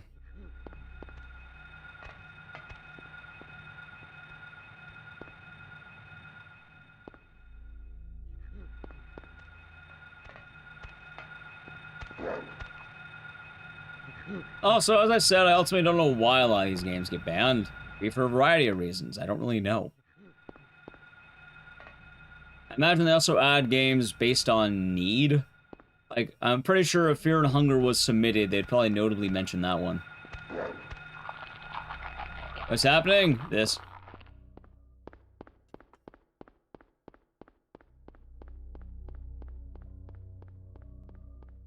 Yep.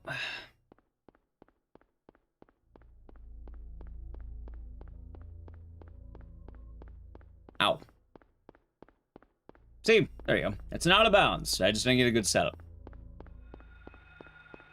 But with that, Turn Hunger allowed on GDQ. They told me I can't have it on hotfix, and I'm assuming if it got properly submitted, it'd probably be on the ban list. I think a modern Manhunt game would go. It'll probably be fine. It'd be badass. They should make one. Manhunt's violence is massively overrated. I think people jerk off Manhunt a bit too hard on that. I think Manhunt's perfectly fine. I think Manhunt would do great nowadays. People really gas up Manhunt. I don't know why. It's not that bad. There have been worse games. Much, much worse games made since then. When it was released, it was probably marketing.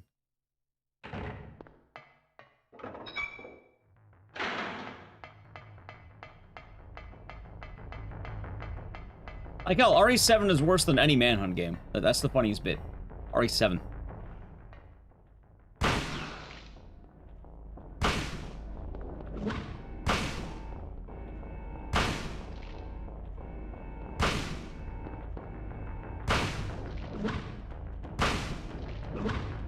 Fine. Can't stream on Twitch? You're talking Manhunt? You can absolutely stream Manhunt on Twitch. In fact, you've streamed Manhunt multiple times on Twitch. You've streamed Manhunt plenty on Twitch. People jerk off Manhunt hard because it got banned in countries that hate fun, like Australia. It's because they banned it in the country that bans every game ever made. Does not mean it's an edgy game. Hell, countries banned Dead Rising at one point. Doesn't mean Dead Rising's an edgy game. They banned Left 4 Dead. They banned We Happy Few. All these games are perfectly tame. You know what you're thinking of then? You're thinking of very, very specifically the adult-only version of Manhunt 2. You can't stream on Twitch because it's adult only. Because once again, I believe it is Australia who did it, and they hate fun in terms of video games. Yes, no, countries banned Left 4 Dead at one point. I also want to mention, I'm pretty sure Australia or Germany banned Dead Rising. Oh wow, the ever-violent Dead Rising. Manhunt is perfectly fun. There's no problems with that one. And again, most people kind of whack off Manhunt pretty hard, ego-wise. Like, whenever it's funny, I always stream Manhunt. Whenever I stream it, one of the most common things is, isn't this game banned on Twitch? No, I'm streaming. Why do you think I'm streaming it? Dead Rising is banned here in Germany. Yeah.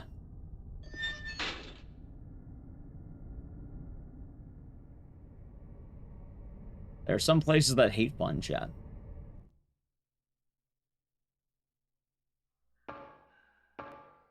Wrong button. I also want to play it safe. I don't know why. I feel like I'm gonna get hit.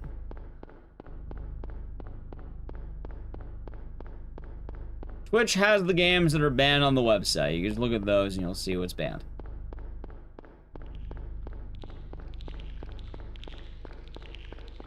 Am I really not gonna get hit? Can you imagine?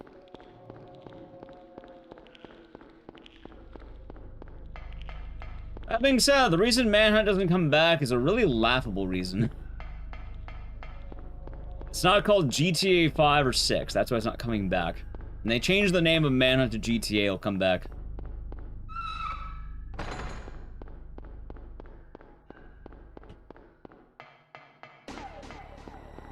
Thank you for the follow.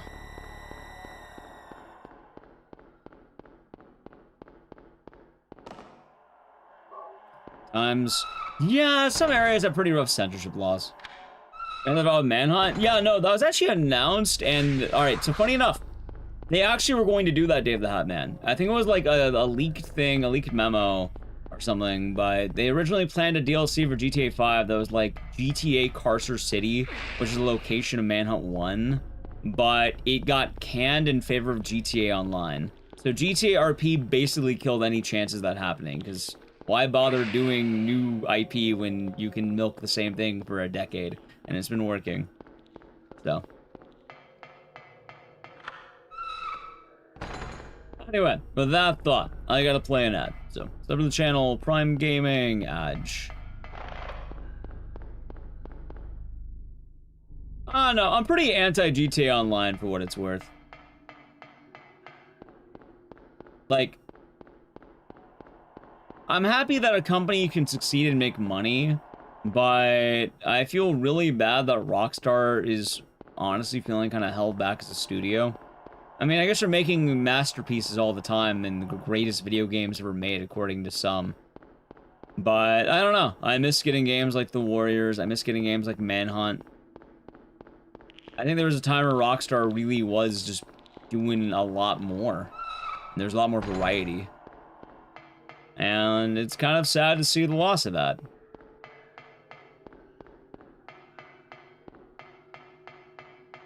I mean, clearly it works, so may as well keep doing it, but...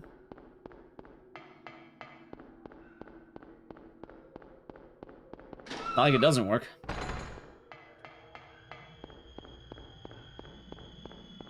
But, like, I feel bad for a lot of people who play GTA 5, because... in the era of GTA 5 and how that's been out, there was a time that Rockstar was releasing a lot more and a lot of new IPs. But at this point, since GTA 5, they've basically been a 2-game studio, or maybe 3-game if you really want to get into it, but that's really about it, right? They've only been doing Red Dead and GTA. And I mean, it shows, like, why bother? Everyone praises you highly for doing it. Why ever drift away from that? You don't have to anymore.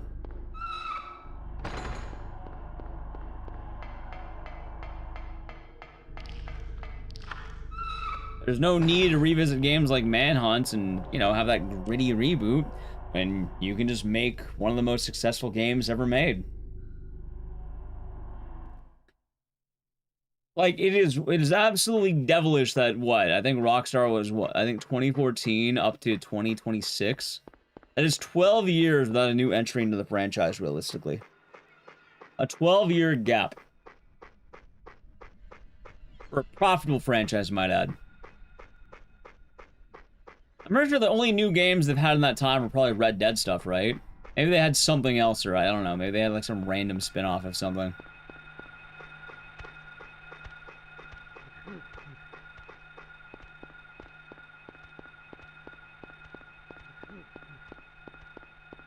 Yeah, it's kind of a bummer. I think they had some, like, re-releases and stuff, but... yeah. Bethesda fans? Well, Bethesda has other issues, right?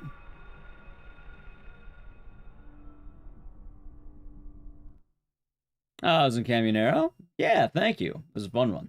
Fun run. Elder Scrolls fans? Oh, no, they felt pretty happy getting Oblivion, didn't they? Getting a faithful Oblivion remake? Or remaster? People seem pretty hype about that.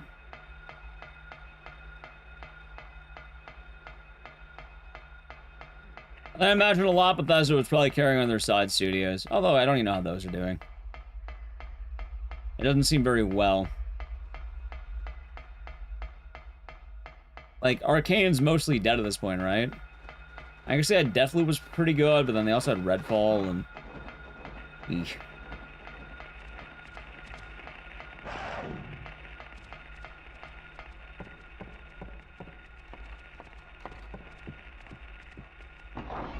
I'm pretty sure Elder Scrolls 6 is gonna be 6, right? It's gonna be one of those GTA 6 type games. Starfield? Wait, isn't that good? Why are people complaining? I hear good things about Starfield all the time. Really? When was that? That feels recent, right? Starfield is horrid? Is it? I don't know. I'll say right now, I don't know jack shit about Bethesda. I don't claim to know. I don't know. I'm entirely relying on chat. I'll say that right now, I know nothing about Bethesda. All I know is that they had some subsidiaries that made mixed games. I think the last game I played by Bethesda... Chat, I don't want to say. I don't want to say what my last Bethesda game was. I'd rather not say.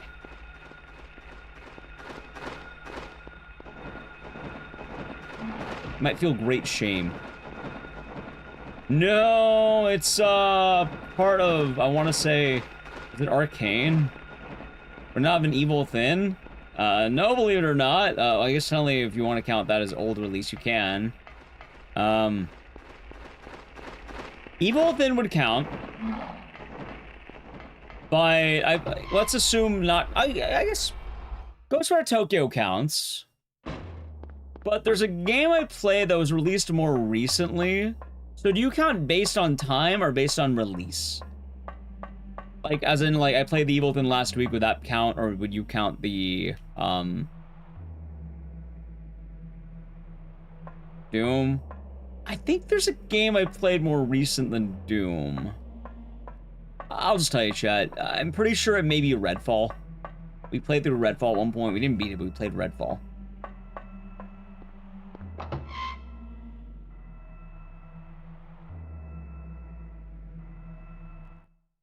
So, yeah, Redfall.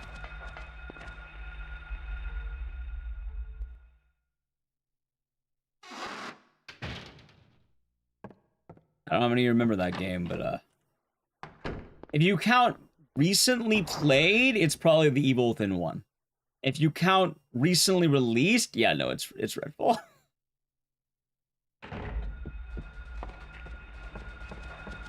Like, I'm pretty sure my catalog of Bethesda games, Evil Within 1 and 2, Ghostwire Tokyo, Redfall, and I've played Dishonored 1. I think that's it. There may be others, but, like, I don't know. Red Dead 2? Wait, Red Dead 1 was before GTA? That's fucking hilarious. They made one goddamn game. Just imagine telling that to people. Like, imagine telling that to the Red Dead 2, RDR2 fans, right? Like, you used to have a game studio that made video games. But now they don't. Oh, I played Prey. Hold on, I did play Prey. Recently, too. Alright, so it would be Prey. I actually did play that. Okay, Prey. On the channel, we played Prey rather recently, I think. So, Prey. I did play that. Okay. There we go. I played that. Red Dead 1? Well, I mean, you have to have the proper Red Dead 1. Revolver, the best Red Dead game. Red Dead Revolver for the PS2.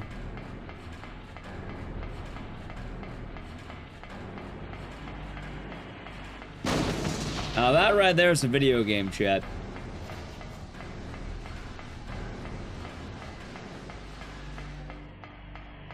By the way, I'm still pretty lacking of knowledge with Bethesda games. Like, if you were to tell me how Bethesda makes their shit, I'd believe you. Rockstar made that. So they had Table Tennis and RDR2. Those are their two big hits in the last 13 years. Pretty classic stuff, if you ask me. Those aren't really Bethesda games, they're just published by them. Oh. Well, then I guess I haven't played... Hold on.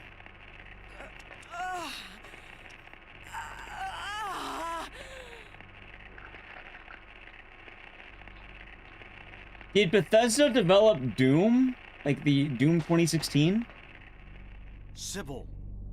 Or is that a subsidiary? Wake up. Snap out of it. Sybil. You think so? Harry. Did they develop Prey or is that someone else? What happened? Shh. Don't talk. I'll take care of you.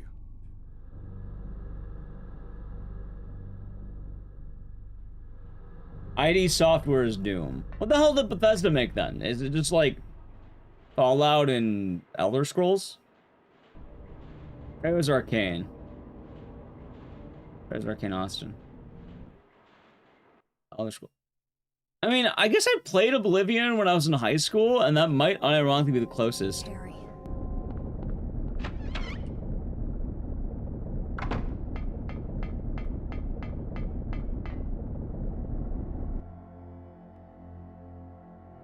Bethesda owns ID. So I think what they're saying is Bethesda properly making and not being a subsidiary.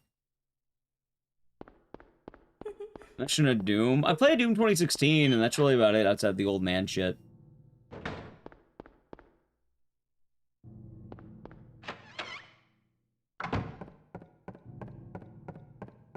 I don't know. I guess Bethesda games don't really do it for me.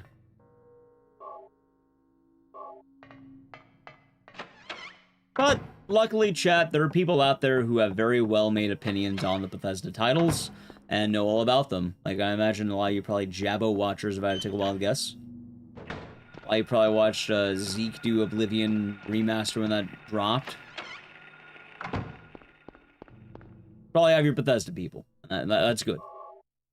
I'll say it right now. When I don't know anything, I'll defer it. I fully defer it. I don't know jack shit. I don't know anything about Bethesda. Nor will I claim to. I don't know what their masterpieces are. I don't know what their good is. I can't tell you if anything is good. I'm just kind of assuming things are. Because, like, I hear about them. But I have no major opinions on them. Because I can't. Except for Skyrim? What do you mean? People just did Oblivion. Like, not even just last year. Remember that? Wasn't that, like, a huge thing? There was a lot of people praising Oblivion as one of the best remasters ever done.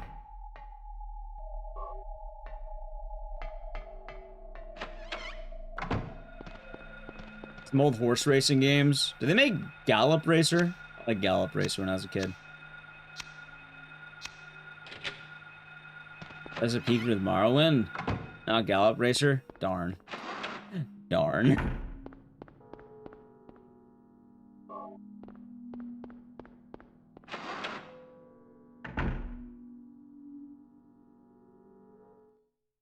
Ooh.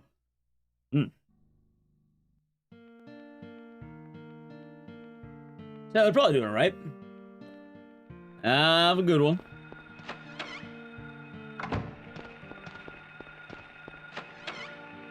Hey, chat. I don't mind being out of my element. It's nice to learn things. Although you know what we weirdly know a lot about now? I didn't think I would become a Souls, like, knower, but, yeah, I guess we have played, well, not all the Souls games, but all the not Souls games. That's kind of funny, isn't it?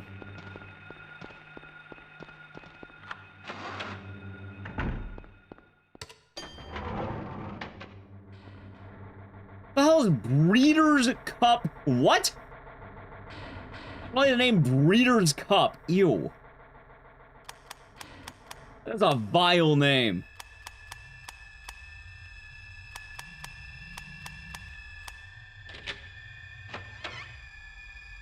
No, chat, I'm not playing Breeder's Cup. Breeder's Cup is an actual horse race. Can they change the name? I don't like that name. Can they change it? Please? Please? Please? And chat, that's it. Why don't I just play Uma Musume? Does that make more sense? Breeder's Cup? Can they change the name of it? Chat, I'm not involved in horse racing, and I'm kind of okay with that, I guess. It's something I don't understand. I'm okay with that. For Souls games, I've played Bloodborne, Sekiro, Elden Ring, and DLC. I have played Lies of Piss, Demon Souls. I think that might be all of them I played. I know Lies of P doesn't count, but like, people count it.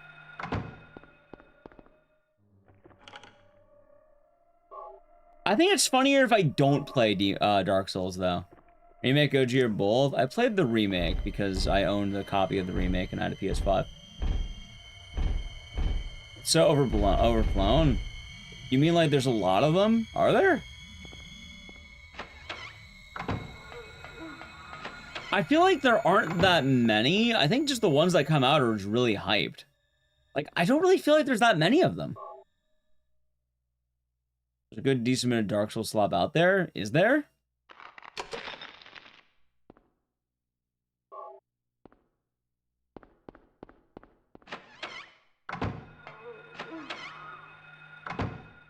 The Surge? Okay, for what it's worth, I don't know what the Surge even is. Lords of the Fallen? I know that one. Hey, maybe you're right, chat. I wanted to play Wu Chang, but then I felt bad when they censored the story.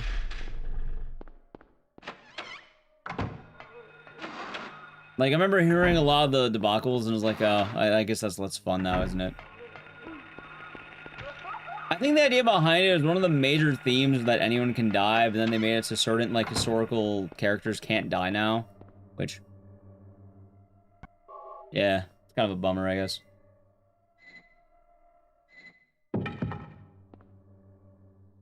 A lot of Souls-like or Souls-light at the moment, 2D, 3D. That's fair.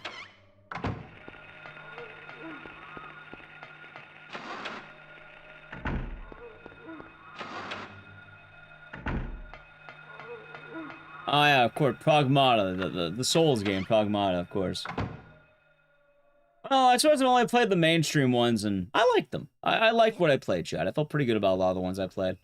I'm really excited for Dustbloods. I think that'll be a lot of fun. I'd like to stream that with all of you. Well, you know, I mean streaming, like doing it on stream and all that. I don't think Pragmata is a Souls-like. I thought it was like a Dead Space kind of deal.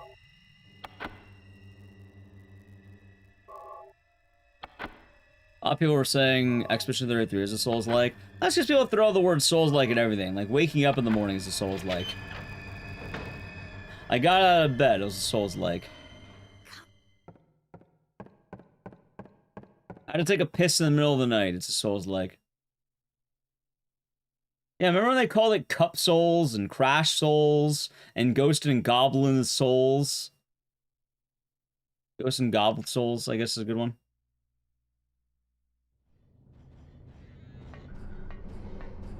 I like the crowd game a lot.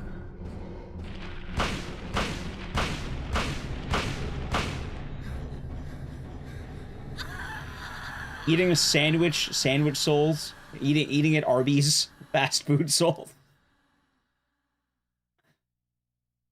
Chat, you ate it in Arby's. You hear the boss music coming. You see the health bar. Thank you, Daddy. I think people in companies hang on to the moniker Souls-like too much. They have. Although, you know what's funny? I saw a really good description of what the difference between a action game is, or like a character action, and a Souls game is. Can't leave like this. I heard a really good description of it. Cheryl. And I think a lot of it, like, I think from what I read, I just read this and it seemed pretty smart, pretty keen. But it was something like, if you're using everything you have, and you feel rewarded, and you felt like you accomplished a tough boss fight using your, like, you know, all your items and shit, Souls game. If you're using everything you have and you feel shame, action game. Harry. Go.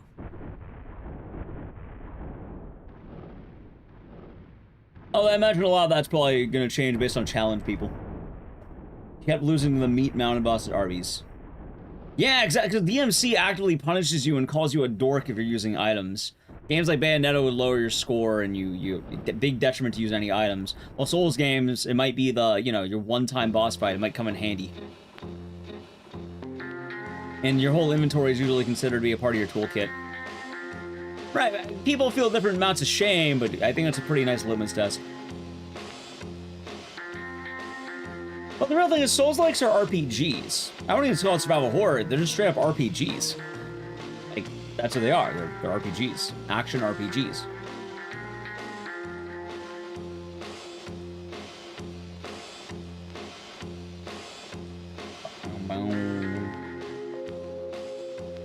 Oh, so how you doing today, Froob?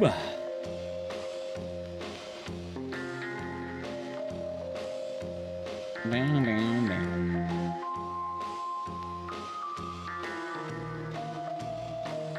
Ow. Oh, cracks.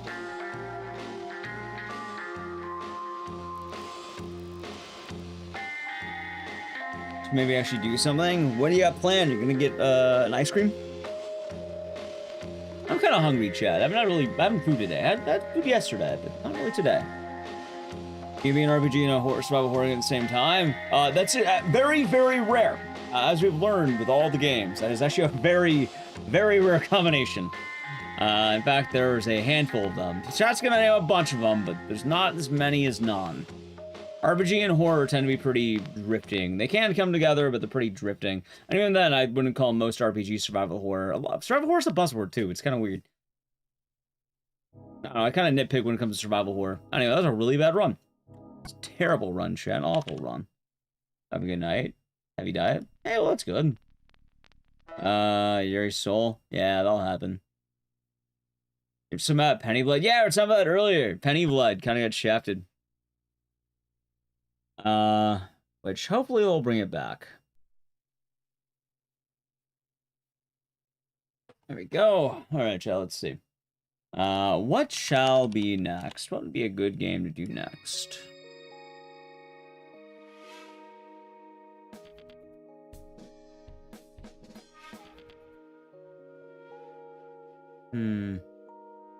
Blood Curse? I don't know. I'd rather do Saw. In fact, let's do Saw. Saw feels right. And SawCon. D's. What's D's, you might ask? Oh, secret, John. Secret. Does game for so long mess up my sleep schedule? Does going to your job mess up your sleep schedule? No, basically no, it doesn't. Max Payne's a movie? Nice. I don't know anything about Max Payne.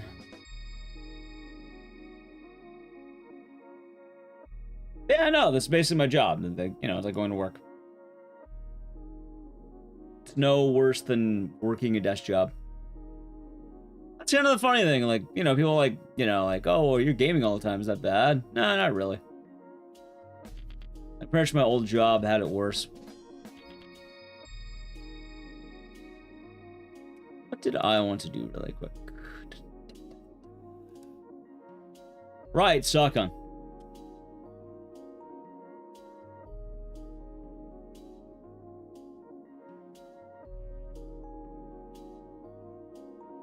Right. Oh yeah, chat. How about I play an ad right now? I think that should remove it for a good bit of the run. I'm just setting it up anyways. Actually, what if I do a proper Be Right Back so I can stretch my legs and I can piss? Like, you know what? Let's do that. Let's do an actual Be Right Back while I set up. Chat, I'm gonna be right back. I would like to piss. You know, rather have it not near than near not have it. Walk around for a second. Chat, I'm gonna be right back. If you're new, follow the channel, check out social media. I will be right back. It's break time. So, I'm gonna play an ad. If you wanna play the ads, sub to the channel, Prime Gaming, Adge. Don't fall in? Oh, hopefully I won't.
Alrighty, chat, I'm back. I'm back. I am back.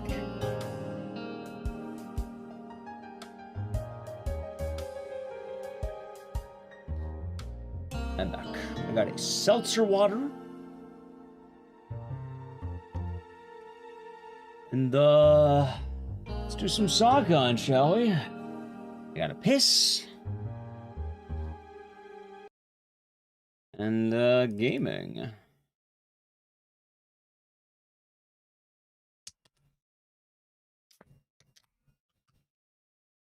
Sagan D's? Ooh, what's D's? That is the question.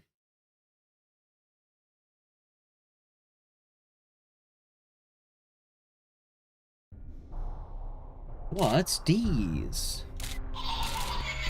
Alright, Sakan, yeah.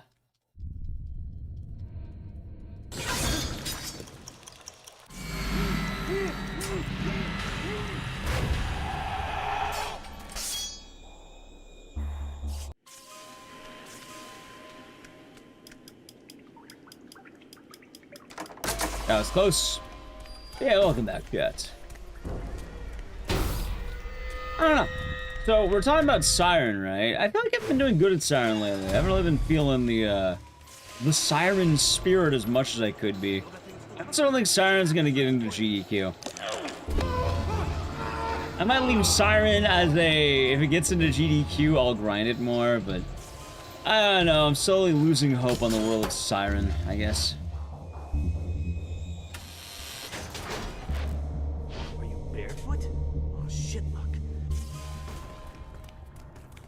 Also, I guess now that I finished the video essay, I could probably work on some more, like, backup stream stuff I've been wanting to do for a while. There's a lot of games I never ran in a minute that I probably should bring back. We never got around to a lot of those awful games because I was kind of fucking fans dying and all that.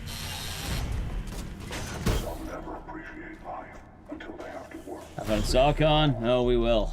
We will.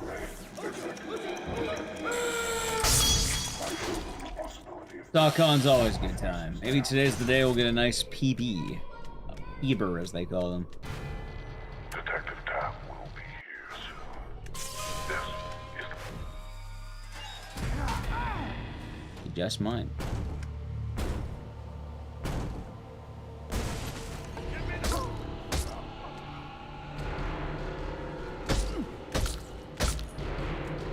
Oh, we're gonna get the body. Let's hope this goes well.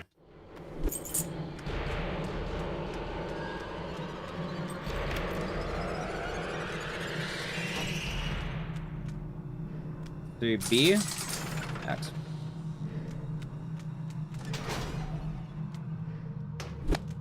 I would like to find a new game that, like, properly, Oh my god. I'm resetting. My hands! My hands! Hold on. One quick little reset, chat. I don't know why my hands are getting goopy, but they were. You know, I would like to find, yeah, one game... Oh, wait, I'm being dumb. 2 resets. Hold on. 2 reset, 2 reset.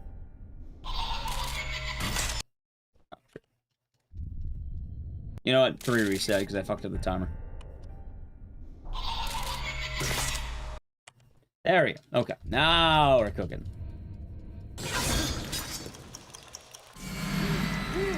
There we go.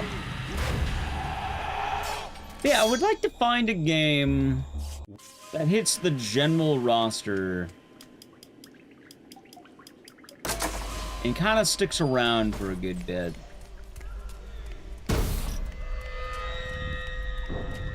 Like, you've had some good waves, but I guess it's been a while since we found a routine type game, hasn't it?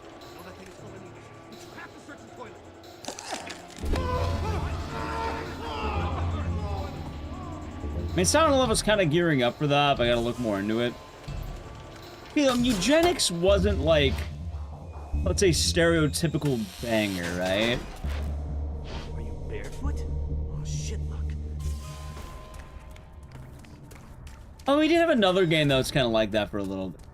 Actually, you know what? Jackass was the closest fucking thing. Are you kidding me? Jackass?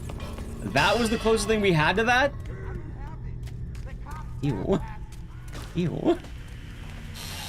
Gotta be Jackass, I think, actually. Huh. See the new Jackass trailer? I saw it was out, but I haven't probably looked at it yet because I was laying down to eat, as they say. But I might watch it, like, I don't know, later this week. They're old? Well, yeah, they're old. It's true. Maybe, I don't know. On the one hand, I played a lot of the Dark Pictures games, and I liked them. On the other hand, I don't know if I want to. Like, I don't know, maybe. I'm kind of in a big maybe pit for Directive 8020. Oh my god. That's okay.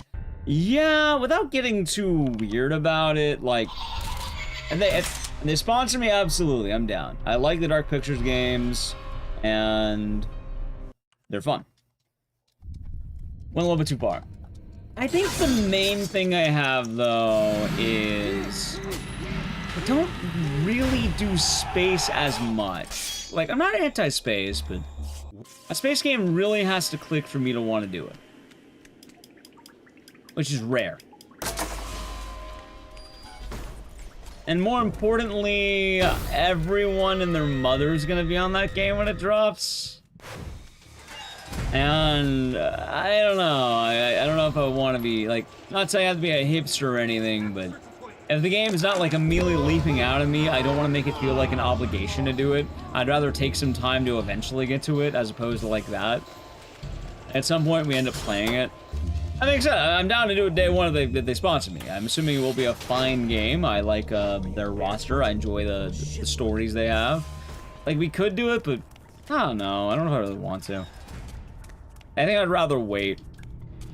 I do want to say, though, that this is only a thing with Directive 8020. Like, I just don't really like space environments as much. So I'm not as gung-ho on them. I'm not opposed to them. I like Dead Space. I like space games, but you kind of get what I'm saying.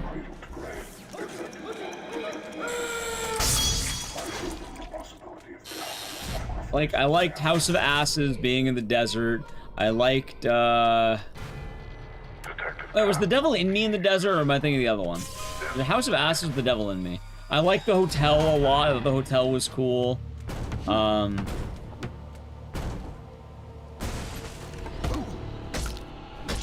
I liked the old Boston, like, Salem Witch Trials setting.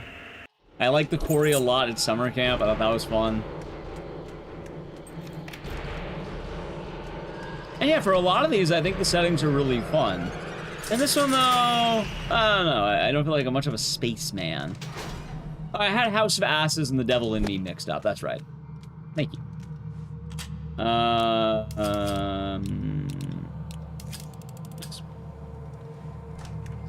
I love Until Dawn. I thought Until Dawn was peak. But it's just, you know, with Directive, it's a spaceship. And could be fun. Maybe it's an Alien vibe. I like Alien. I'll probably do a day one Alien Isolation, but House of Ass is the Iraq one.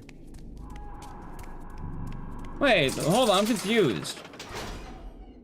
Devil in Me Hotel. So I was right. I did have it right first. You know what? I also like the casting of Frank Stone, funny enough. I actually really did like that one. I feel bad for that game. I feel like I got really slept on.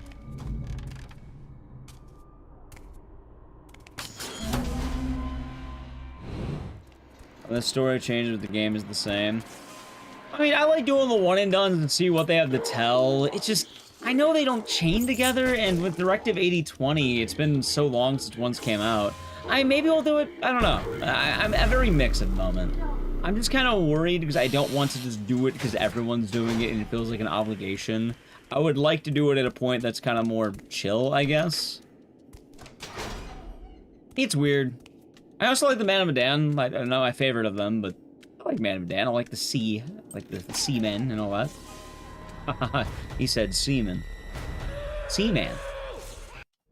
Yeah, no, it's on the radar. Like, no apologies needed, Corey. No apologies needed. But I know it's coming up, you know? It's not bad whatsoever. No need to apologize.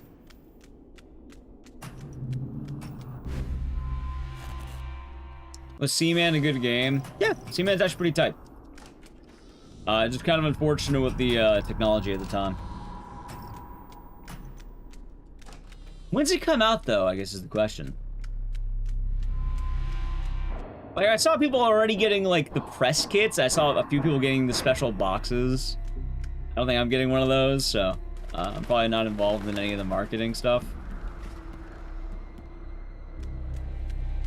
Not that I have to be to play a game, but if I was, I'd feel a lot cooler on it. Almost here to release you. He is faster than I am. May 12th. That's soon. That's really soon. Huh. Why has there been no marketing barring, like... Actually, yeah, there's been nothing, right? Like, I think right now is the marketing. Like, I didn't even know it's gonna that soon. Like, I saw some influencers getting boxes, and that's about it.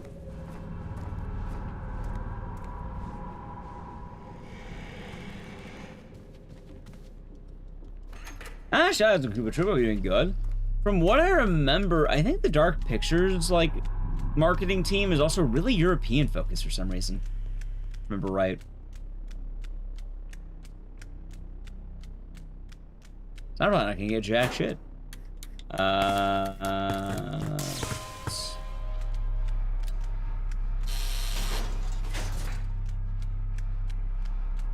Oh, I did get it on the casting of Frank Stone. That's pretty fun when that happened.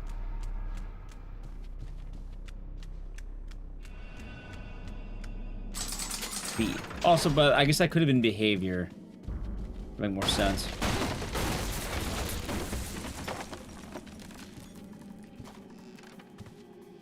What's up? Yeah, it's they announced it a way back. Like, it's actually really trippy. Like, this game got announced when the House of Asses came out. Or no, The Devil in Me came out, I think. Like, it's been a while. It has been a long time cooking. I'm not sure why this one took so much more time, too.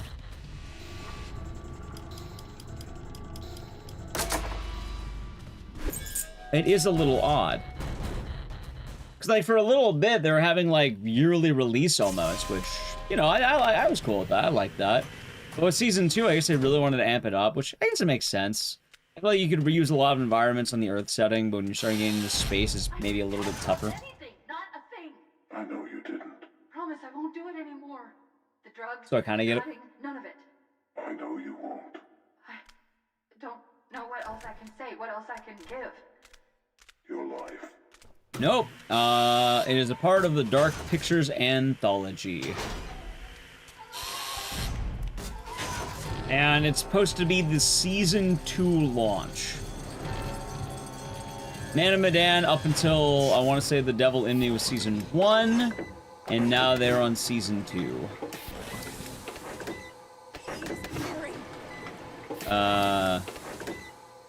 Rewind. Isaac, that was already in there. They already did that. That was actually in the casting of Frank Stone, if I remember right. Which was the Dead by Daylight one of those. That was already a thing. Oh, I think it may have even been the Quarry, too, I think about it.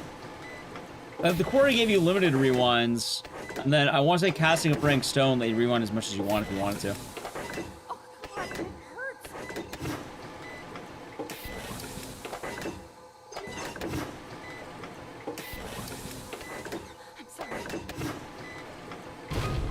That was a start from what, Directive 8020? No, I know what it's been, because, you know, I like Dark Pictures. I enjoy what they've been doing for a while. I'm just, I don't know. Right now, I'm kind of just, my only real thing is, it's a me thing. I know I'm not always the most spaced guy, the most spacey guy, I guess. Like, I play space games, but I'm not 100% always there with them, you know?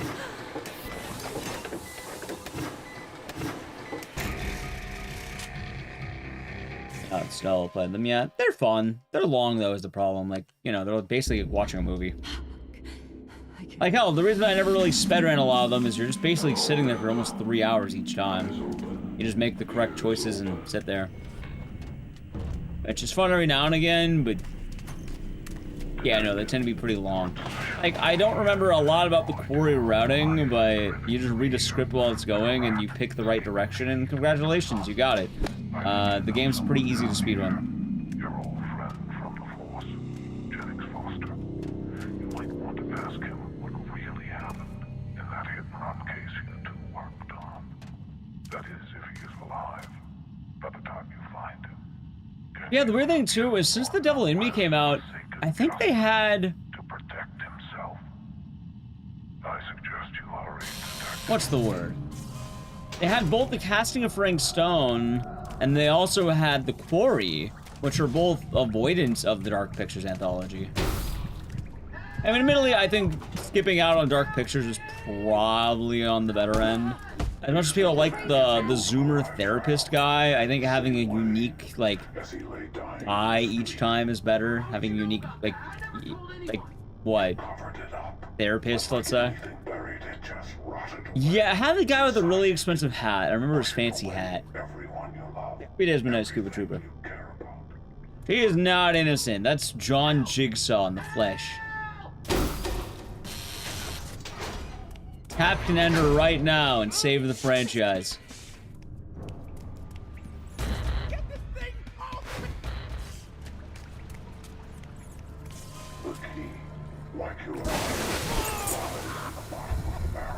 Okay, hold on. I do like The Thing. Okay, hold on. The Thing is pretty good. I do like The Thing. That actually does make it a little bit more tempting, but I don't know. It depends on how it's like The Thing.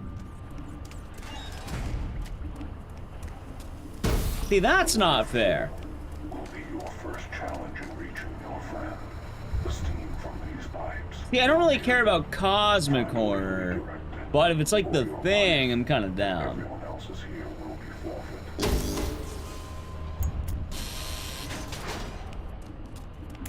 See, one of my favorite reactions to Lovecraftian horror games is when people ask, is this horror? Is this horror? Is this a horror game? And then it's like, yes, it is. It just takes time to get there.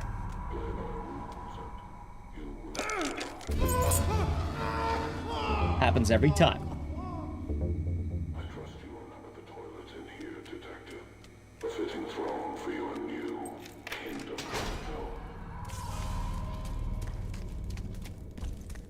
I suppose the horror beyond comprehension is pretty accurate in doing a lot of heavy lifting there, isn't it?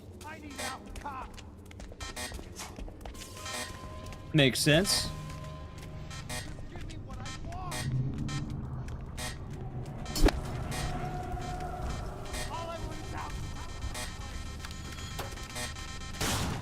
Nice. Good timing. Every lock.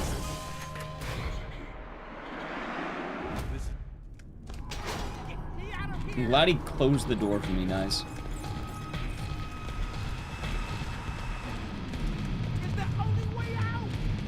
Dude, where are the guys? Oh, there they are. They're like just whacking off in the corner, I guess.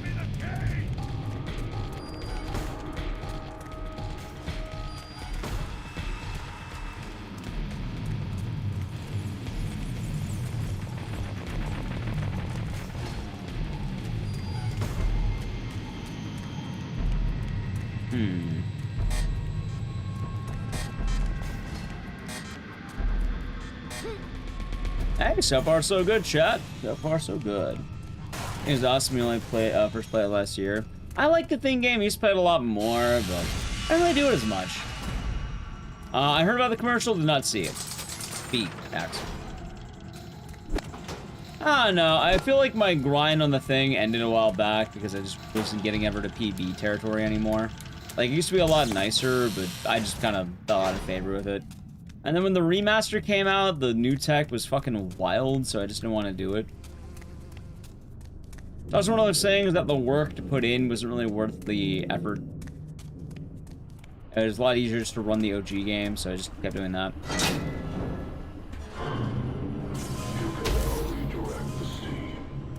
But take care. Actions that allow you Wait a minute.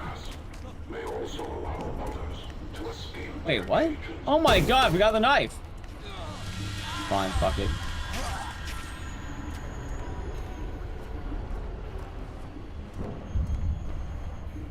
I guess I didn't drop it. Alright, now I can drink more.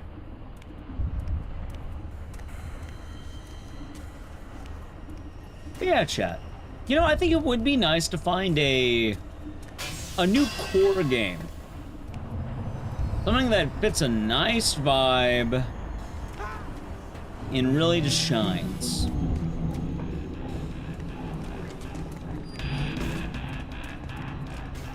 I will say that I do think that Clock Tower 3 is kind of fitting that right now.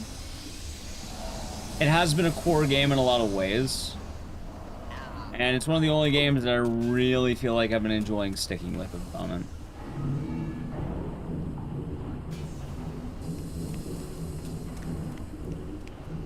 As odd as that might sound.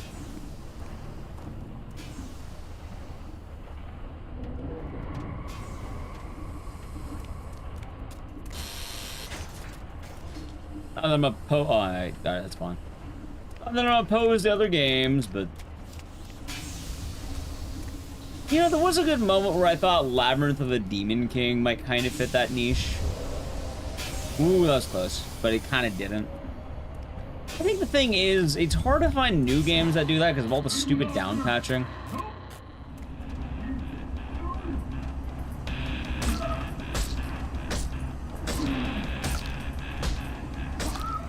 Can't believe I forgot to grab the knife. Nah, down patching sucks, and it kind of is killer for a lot of runs. Like, I'm very anti-down patching. I'll use it if I have to, but I'm very against it.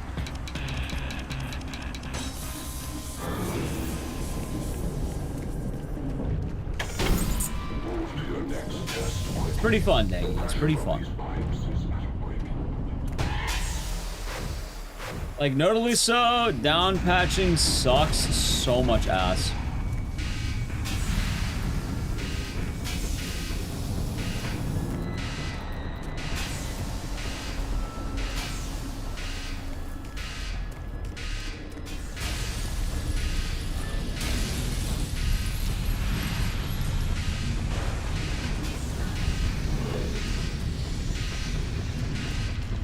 It is what it is, though.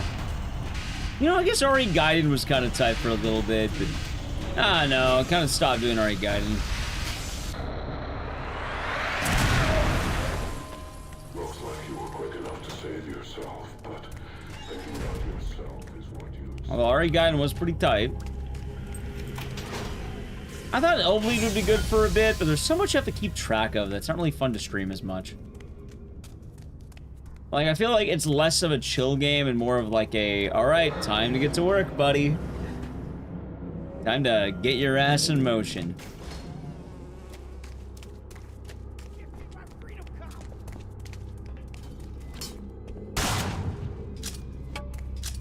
And in some ways, it's more of a chore than it is a delight.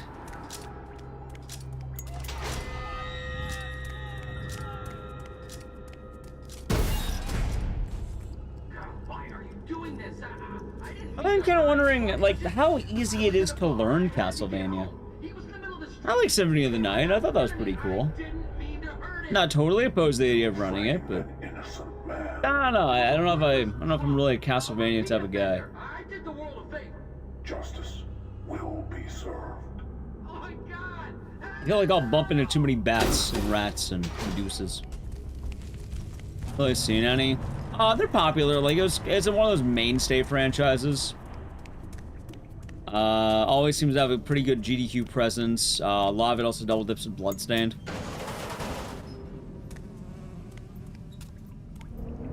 So, tends to vary. I know Symphony of the Night and Rondo of Blood both have pretty tight communities. then you have the fringe ones like Castlevania 64. That could be kind of funny to play, I'm not gonna lie. We could try that one.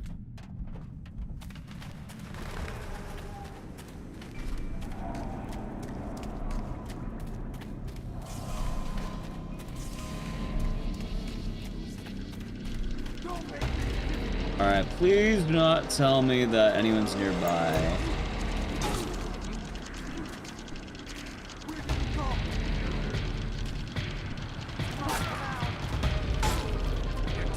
Please. Oh, you son of a bitch.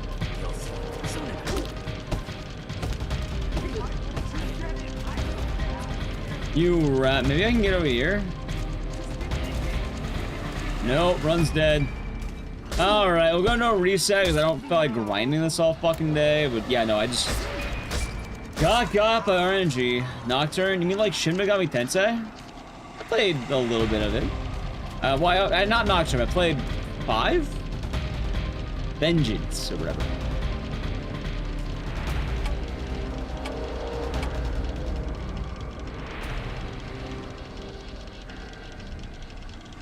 See, one game I've always wanted to learn how to speedrun was Bloodborne. The problem is, Bloodborne is a pain in the ass to learn.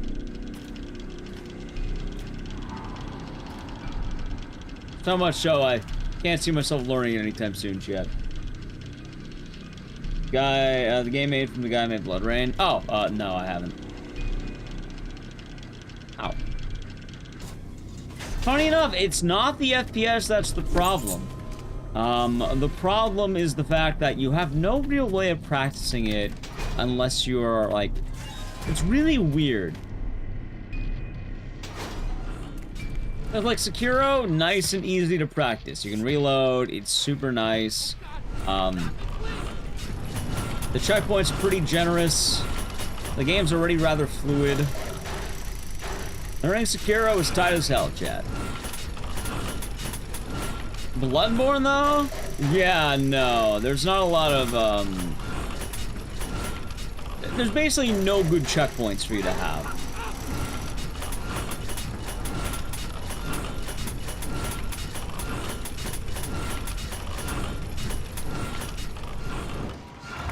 You're kind of, if you don't do it right the first time, yeah, it's pretty bad. A little bit unfortunate, but I also like watching it a lot. But it's probably for the best, because I don't think the Bloodborne run would really do all that well. Kind of the classic, you know, more effort than it's worth. If it wasn't for the DA, I would actually like to run more RE6. That stupid DA, man.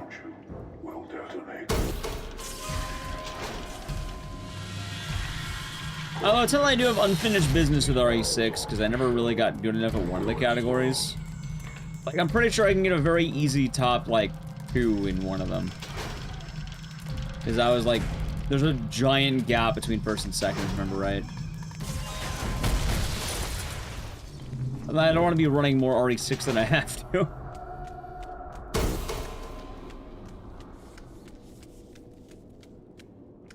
I like Kudelka, but the casino is kind of brutal in Kudelka. Oh, come on. Go.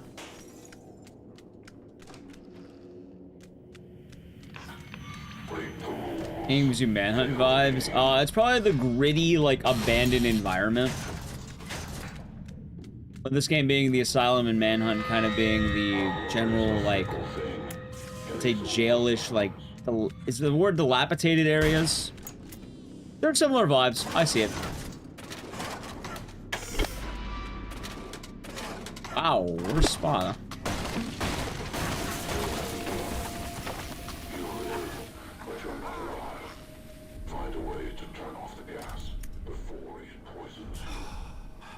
I'm gonna play it nice and safe. I don't trust this. That is the question, Chad. You know, for a good while, I was enjoying certain games too, like Clover Pit. But it's kind of hard to talk to Chad in that one, and it was also getting kind of weird to stream it, admittedly. You're in danger of becoming useful, detective. I don't feel right with Dead Rising 1, by the way. I don't think now is the time for Dead Rising 1 to come back for me. Well, you know, as a speedrun. Like, I still like doing it, but not a grinding game and more of a showcase game. That makes sense, Cooper. That makes sense.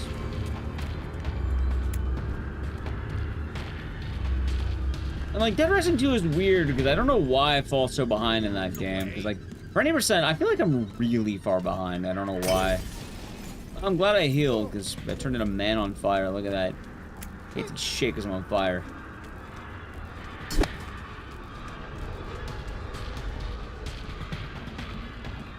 And then some games don't really stick around because they kind of butchered them. Like, I have no idea what the fuck happened to Happy's Humble Burger Farm. Used to be kind of tight. Now I only run it, like, the old route every now and again because, like, the game got busted beyond all fucking belief. I have no idea what happened, but it's basically not really worth running as much as it used to be.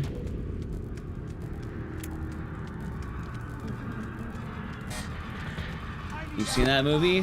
Which one? Stockholm?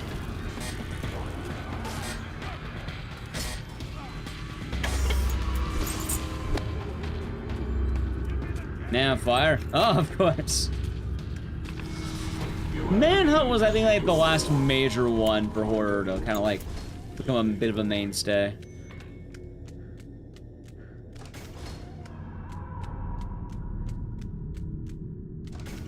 I feel like I gotta put more work in for Manhunt. Anyway, chat, I have some fun news for you. We're entering the part of the game where we're gonna be waiting in a room for about 3 minutes. Wait in this room, and then that room. So, I suppose right now is an excellent time for me to play an ad. You don't think it's gonna happen? I don't know, I'll check social media or something. We're gonna be waiting in this room for the next few minutes. We're literally just waiting. Alright, ready? Alright. To the channel, Prime Gaming. How's it going? Rico, come on in. Where'd my phone go? There it is. Alright, chats. We stare at the wall, but, like, intently. Let's see. Any emails? No. Anything good on Twitter? I know the answer.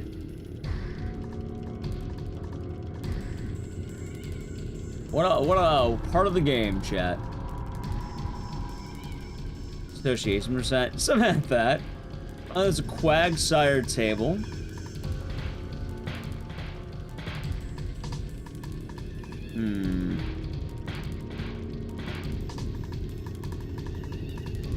Let's see. Some Mugenics stuff.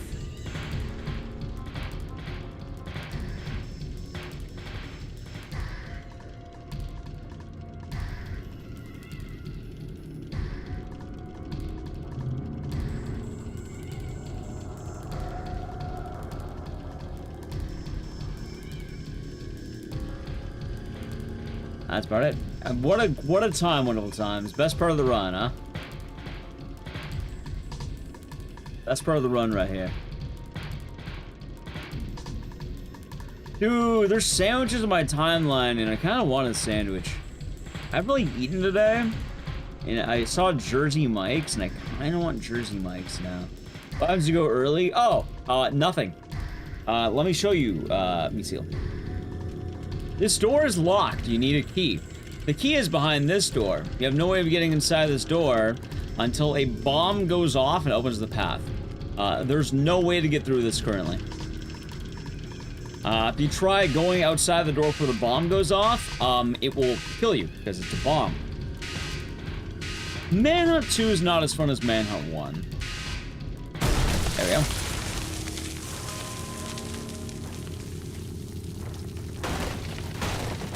Really? Nah, I'm a fan of the number 9, no bacon. Or just the turkey sandwich.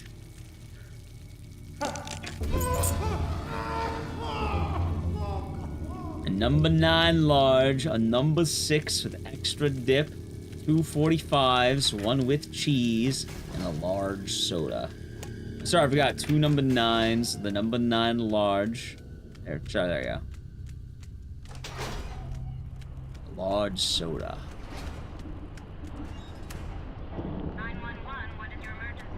You know, Chad, something funny about the Big Smoke order, because people are both correct and incorrect. Because a lot of people think that Big Smoke ordered all that food for himself. He didn't. There was a combination of orders from the car.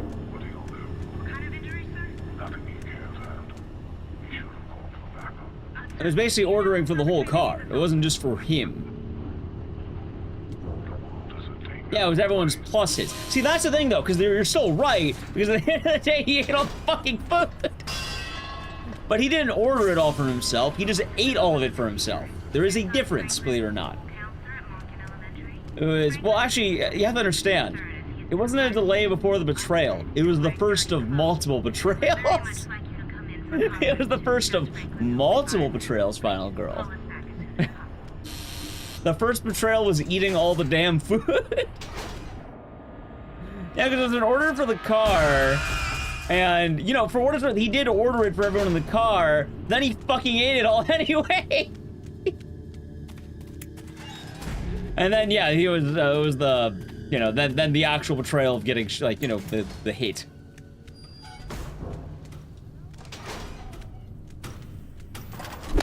No, he did not order everything for himself. He purposely stole people's food, which are arguably a little bit worse than ordering all the food yourself. At least you're ordering all the food yourself that, you know, people are expecting not to get any food. Stealing food means that no one gets any food. But no, he purposely wasn't making a giant order of food.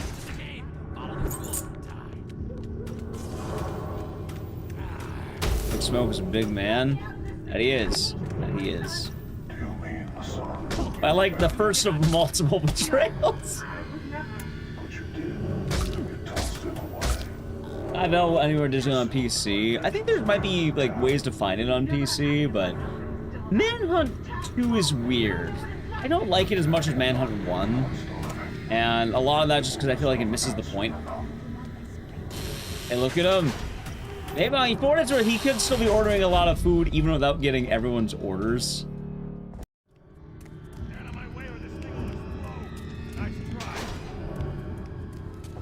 And for what it's worth, he does indeed eat all of the food, yes. He does eat all of it.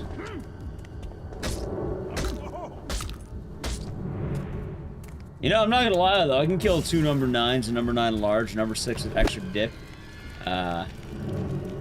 2 45s, 1 with cheese, and a large soda. I can probably have that right now, I'm not gonna lie to you. I don't know why I would lie to you about that, but... I don't know, I feel like I could have that, chat.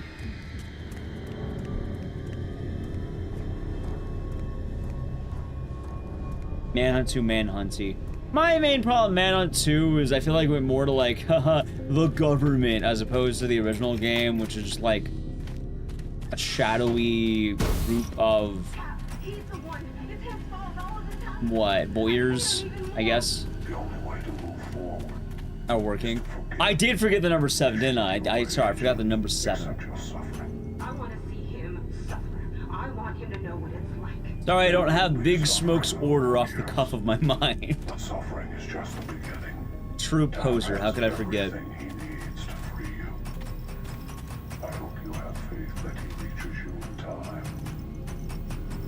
Yeah, Starkweather was charming, he was fun, and I think the thing behind it was all very real. And you have this corporation that's larger than life, basically, pulling strings with the local governments, and they're pulling all behind the scenes. You have a giant conspiracy cover-up, and it's pretty cool. But, like, Manhunt 2 is like, haha, MK Ultra, dude. Which, I don't know, it didn't make sense on having the cameras the same way. I kind of liked it being a part of a reality show.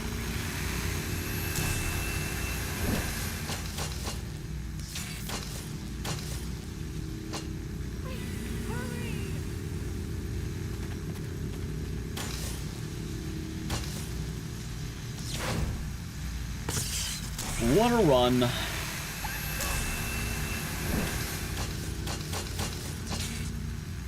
Okay, not bad. You know, the server, I mean, it's still not good, but I still can't believe I lost a minute because the guy died in the wrong spot. It's such a dumb time loss. It's one of the reasons I don't grind this game as much is 19 minutes in, having your guy just fall in the wrong spot means you lose the whole run. Which, oh boy, that sucks.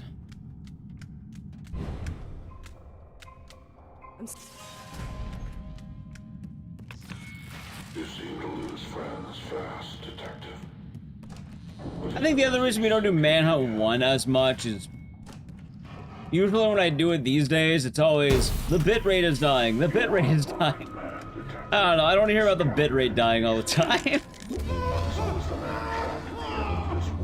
So it doesn't show up as much. Destroyed your reputation piece by piece. Will you help him? To do so, there are pieces to a puzzle that you must find.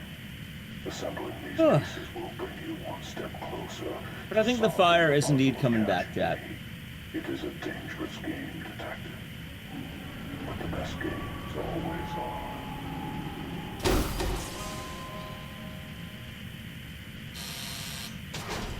Let's go.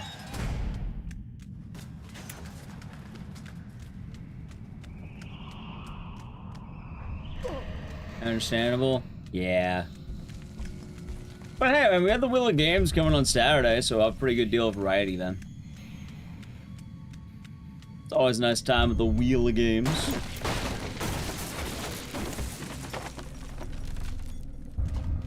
It's been a minute. Time to bring it back. Don't make this difficult. That was close.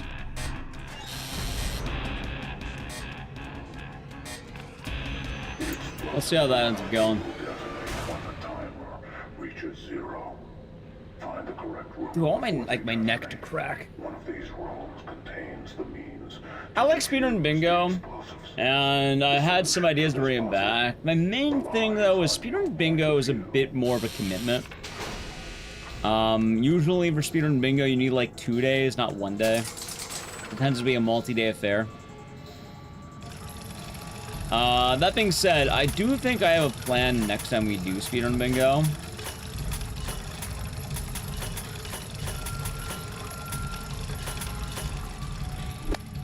Like, I have a pretty fun plan for the next one. I just gotta know when. Like, I feel like we're still playing a bit of catch-up with the sub-goals, so I need to always have 1 day locked in for that. Once all the sub-goal games are done, we get a little bit more fluidity with the schedule.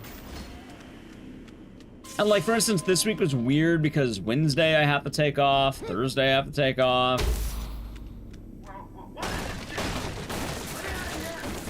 And then like Friday, I want to kind of base that on whatever is happening with GDQ. If I get rejected, Chad, I might cry myself to sleep that day. I don't know. If I get accepted, we might play the game that got accepted. Or unless it's Mugenics, I'll probably play something else. But oh, actually, you know what? If it's Clock Tower 3, we'll play Clock Tower 3. If there's anything else, so we'll do a marathon day or something. I don't know. Come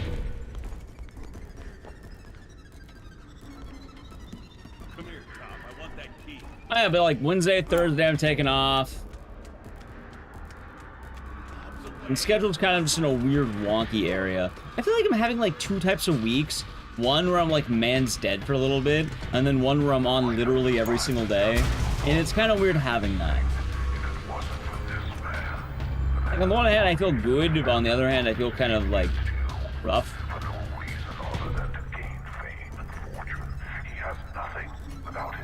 Oh, so it's all equaling out to full-time hours, so that's important.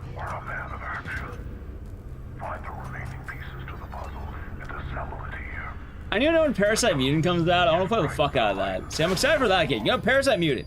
I want to like Parasite Mutant when that drops. I'm going to play the ever-living fuck out of it. I love the demo. Oh, there's a few games I really like the demos of. We did that demo day a while back. Helped you spread your message or whatever. And 45 Parabellum. And there's a Wicked Seed update. I actually was waiting for it, but I don't know when it comes out. Oh, where Wicked Seed is unironically adding the Chrysler building, and I kind of want to do it. I want to be the first person to beat it. should be given where credit is due. Also, that was a weird thing. I thought people would be grinding Wicked Seed for GDQ. The game died very quickly. I kind of thought it would have more of a push, but it really didn't. I feel a little bit bad about that. I might try reviving it next cycle. Especially if I get in, I'll probably remove a couple of games in favor for Wicked Seed. And I think my two frontrunners for AGDQ might be Jackass and Wicked Seed. Although maybe I'll do Jackass 80%, not Hundo, because then it's a bit more leeway. It's safer. I think 80% is also shorter too, so maybe better for Awful Block. Sorry for Close is very neat, and I liked it, but I feel like my window for like running the game passed a little bit. Also, I think the run was a little bit longer than I would have liked for that game. For what it's worth, I did like the game quite a lot, but I think the run was like, at the time, like an hour 30 or an hour 15 or something. And for learning a new run, it's a little hefty. Like, the most promising game that I would really like to get back to running again, like the stupid down patch, Labyrinth of the Demon King. That game was fucking tight. I loved running that game. I just feel bad because if I wanted to run it properly, I would have to down patch it. And also, it's goofy, because to down patch it, you need to buy the game on GOG, apparently, which is fucking stupid.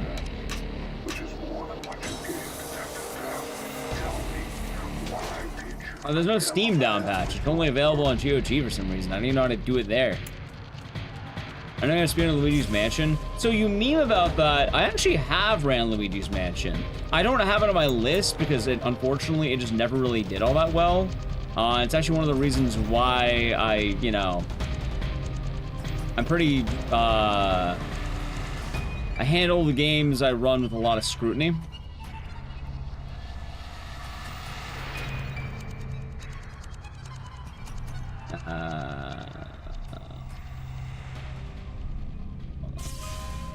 But yeah, no, I think with Luigi's Mansion, I had a 112.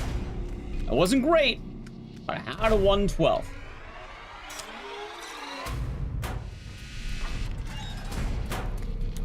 And really, the main thing is that Luigi's Mansion just didn't do good. I think it's mainly the fact that Nintendo fans weren't gung-ho on the horror, and horror fans weren't gung-ho on the Nintendo. So it just didn't double dip as much as you would imagine it did. So it kind of became like, why bother putting in the work when I can do other things and not have to worry.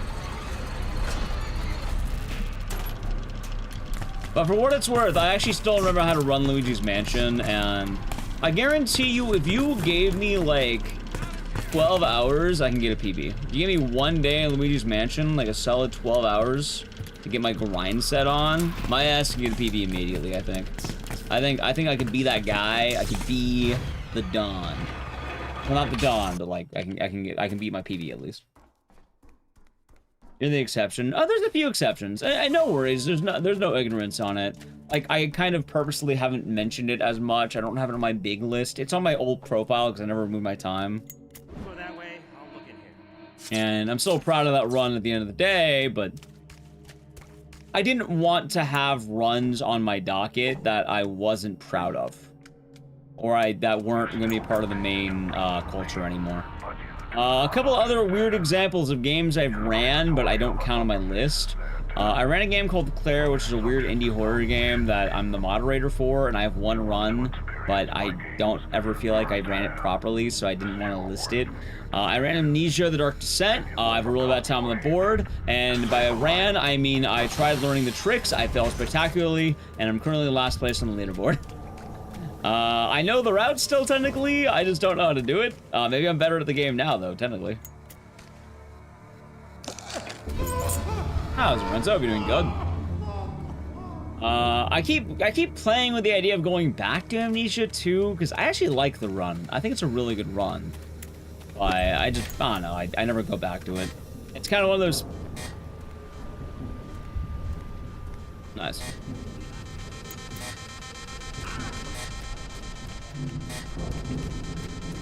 Hold on. It's kind of one of those odd things where I respect the run. It's a lot of effort put in. Luigi mentioned too, never played it. There's speedrun, no tricks for it, just do that. Nah, I mean, it's not the same. Like, part of the fun of a run is showcasing something that's really interesting with the game. And then the last one that's kind of weird, I've ran Undertale. I learned the genocide route.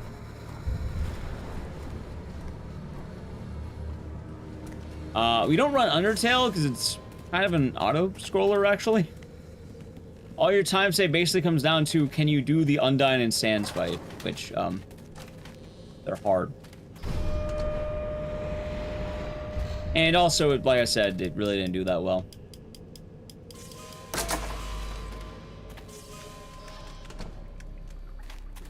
Although, I would love to do a sequel to the Every Game Ever marathon. The problem is, we live in an era of good gaming. And then when I did it, we're in a window of, like, nothing. I want to be in a window of nothing again. How dare we be spoiled by things like Silent Hill Townfall, and RE9, and Pragmata, and a new Onimusha in the modern age. I know speedruns are boring. I think there is more interesting on, like, the good routes and all that, but yeah, Genocide's kind of a rough category. It's basically just all on the Sans fight. New Onimusha. Yeah, there's a lot of good shit coming out. So it kind of runs into the issue of, it's where are we going direction-wise, because you don't really know until you have a good moment. Which, this week is kind of a good moment, admittedly. You know, right before GDU hype, at the same time, kind of playing away ear. But also, I have been thinking a lot. And, like, games that I think would be fun to run, Parasite Eve 2, fucking Martian Gothic, unironically. Castlevania, maybe? I don't know, I feel like Castlevania, though, is very particular. Like, I feel like if you're not goated, it's not gonna fare well. I also don't feel like I'd feel like I'm very, like, I don't know. I don't know if I'd feel very welcome. Maybe I would, I don't know.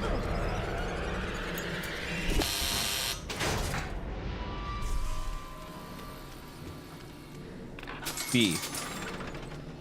I guess it's kind of daunting to break into new things sometimes. I just follow the vibe. I don't know.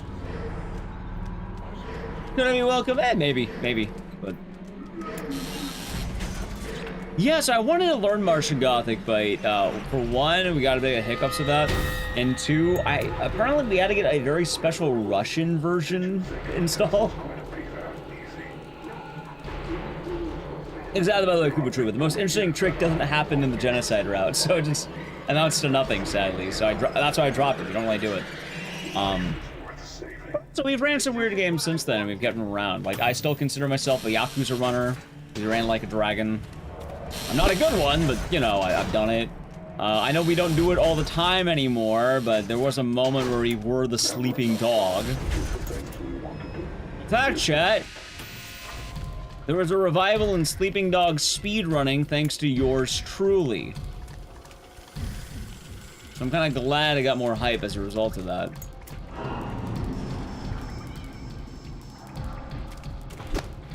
I don't take credit solely for bringing the game back, but, you know, it's kind of the whole, like,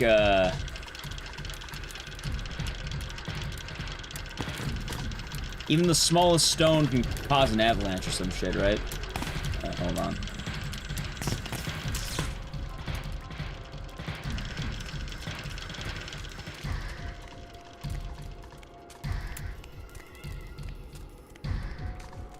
You don't know yours truly? It's kind of like Nick Dyson. Nice fella.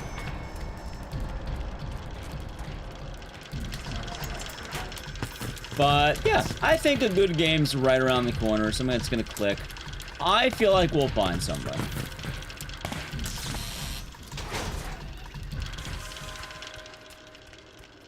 What is the final version of Martian Gothic? I think that game's overhated. I feel bad that they didn't have enough money to really pursue the passion they had, but I really liked it, and I really wish they had more money. I feel like the biggest problem with Martian Gothic is they ran out of money and or time. Pain would be easy for you, Obi. It was actually one of the more interesting stories. You know what's funny? I love Martian Gothic. I don't hate, but like, I'm not super into space stories. It didn't feel like a space story. It felt like I guess like a Native American story in a lot of ways. And I was very invested. As shocking as that sounds, I was very invested in those characters. It was just kind of a bummer the way it ended, I guess.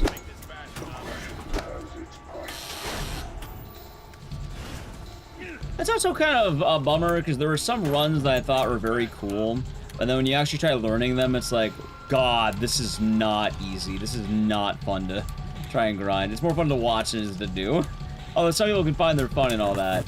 But one game that I have a big respect for that I don't think I'd ever want to run is Soma. I think Soma's a really tight speedrun, but holy fuck, I do not like the idea of running that game. I don't think I ever want to run it. There's a part of Soma where you have to do the airwalk trick for 5 minutes. I don't remember if it's 5 minutes exact, but you're basically walking on air for a uncomfortable amount of time to me. After that, I'll say skill issue, because I do not have that, but also I don't want to obtain that. The larger dilemma, I suppose. Let's go.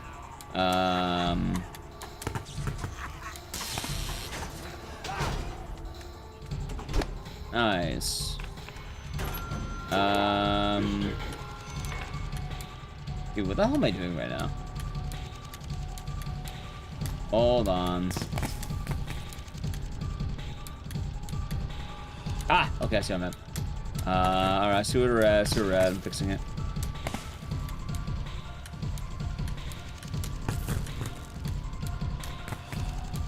This should start off weird, but I gotta figure it out.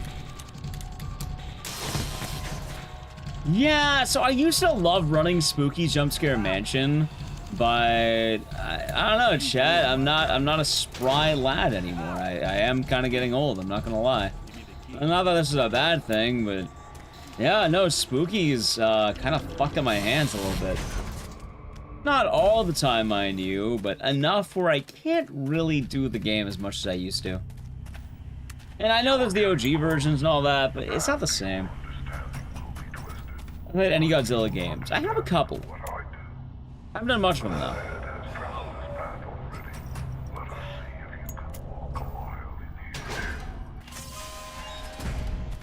I actually really miss Spooky's Jump Scare Mansion. I used to love running that game. It was a lot of fun, but unfortunately, I do have to care about my hands. Also, the other thing is, funny enough, chat, the main reason I don't like running that game is another reason I don't talk about. And a much funnier reason. There's a couple reasons, but it boils down to really the big one, which is I don't like down patching. I really do not like down patching.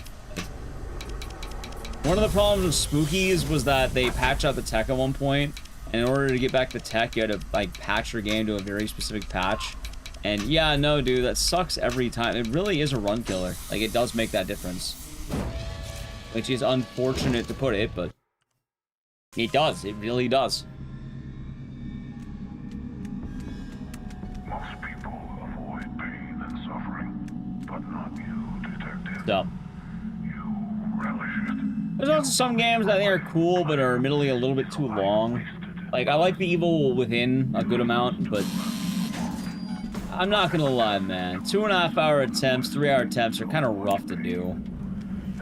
Like, they're nice to do every now and again, like as a visit, but if you're grinding that out, it can get kind of rough.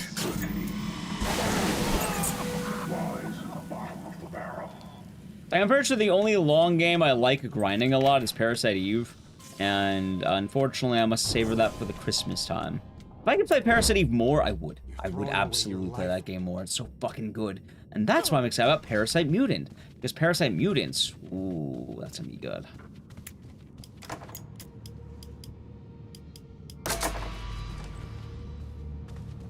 And then some games just fall out of favor, or we kind of finish what we wanted to do. That's maybe this. It's going alright. I got a PB and RE7. I don't think Parasite Mutant has a release date yet, sadly. Alright, hold on. Actually, wait, that was perfect. What? Huh. Alright, film tape. Film tape, heart, gun. Film tape, heart. Film tape, heart, puzzle, pill. Film tape, heart, puzzle. Film tape, heart, pill. Oh, dude, what the fuck is it? Am I gonna gold? I'm at gold. Chat, he's cheating. Holy shit, look at this guy. Oh, I'm not golding, but this is actually pretty good. The one good part of the run. Nah, I like the holiday season too much to, you know, pass it up.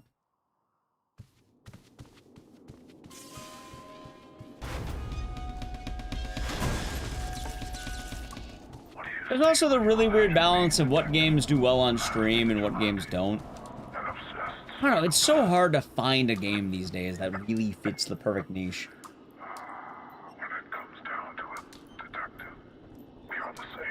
A game with banging vibes, dank tech, not too hard, but like hard enough to be interesting, but easy enough to be like, you know, keeping up with. A game with enough improvement where it makes sense, and a game that is 30 minutes to 2 hours, preferably closer to an hour and a half, maybe. Like that right there would be the perfect game. Or maybe closer to an hour flat. Like hell, Clock Tower 3 is kind of that game. I guess we are doing that currently.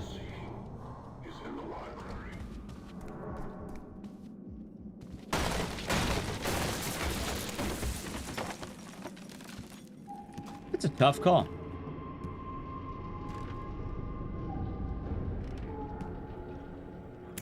How much should I take counting the games you want to play versus what does well on Twitch?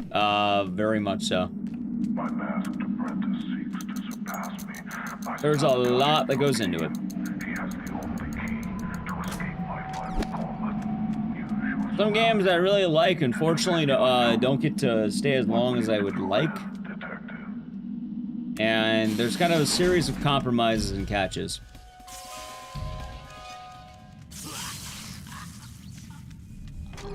Like, right now, I will say right now that unless Mugenics gets into GEQ, that game's probably gonna be on hiatus for a little bit. Like, I'll probably be going into the vault. I've done basically all I want to do with that game for right now. Unless it gets into GEQ, then we'll see.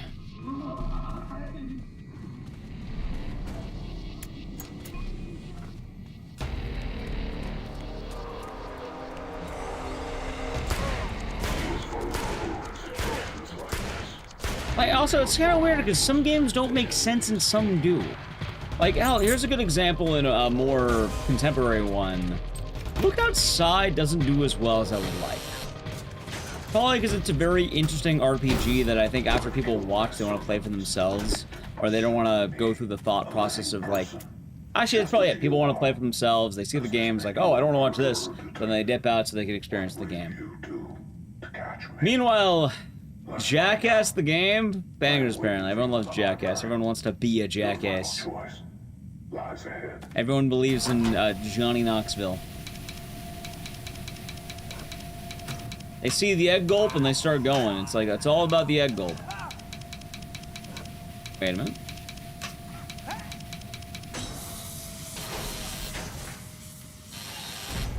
I'm somewhat of a jackass myself. Exactly.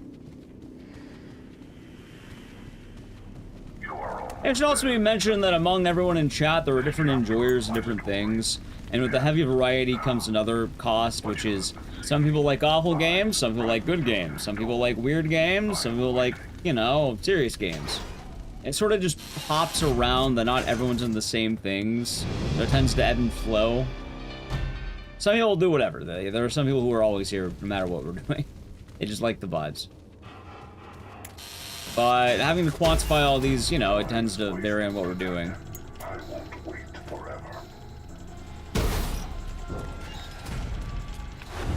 That's appreciated. And then also, I don't want to beat some games into the ground as much. Like, chat, you may have noticed that we're not really doing Silent Hill 2 at the moment, and honestly, what do I have to do in Soundle 2 now? I kind of got the dub. Like, that's kind of the downside. And I've joked about it before. In speedrunning, getting a world record is not a good thing. As funny as it sounds, it is actually bad to be a good speedrunner. In a lot of cases.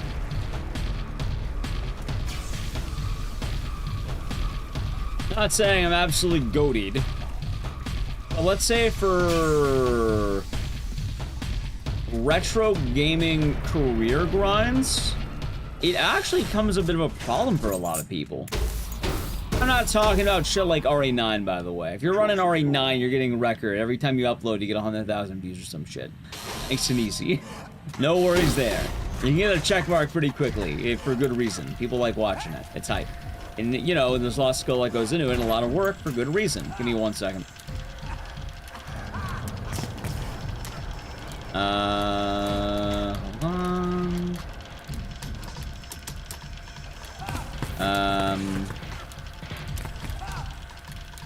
But the point I'm making is, let's say someone was running Solve the Game, for instance.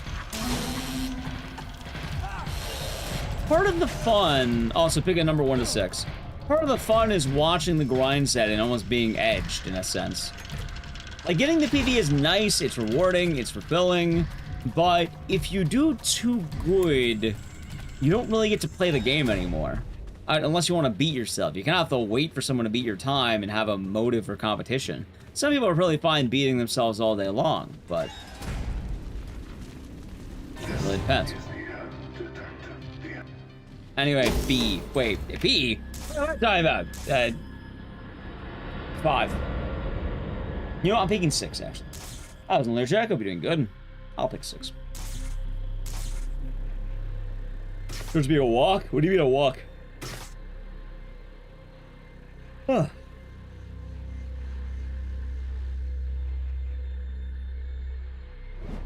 Work. Well, not so much that.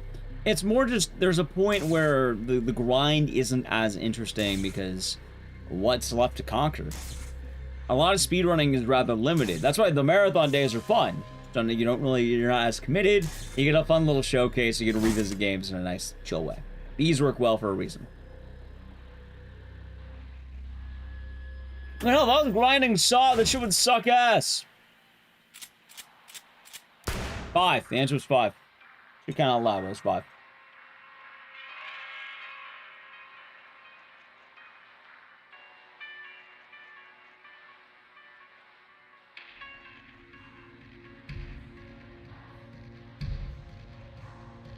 Still have a headache? Nice. Nice.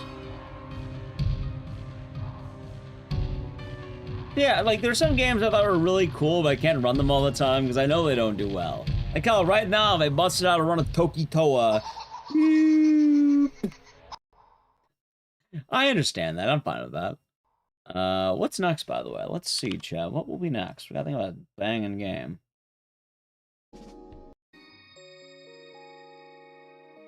There's some games I would like to do, but I don't always have the right setups, and sometimes the run's just not as fun as it used to be.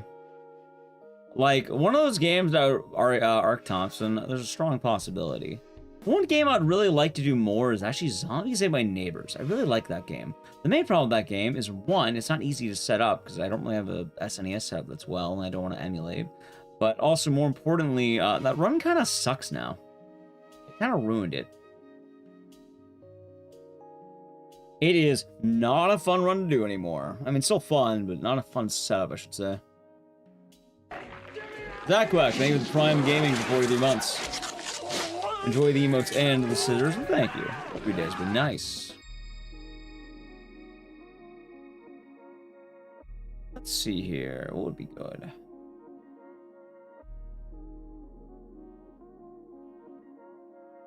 Oh, the remake's awful. Remake is terrible.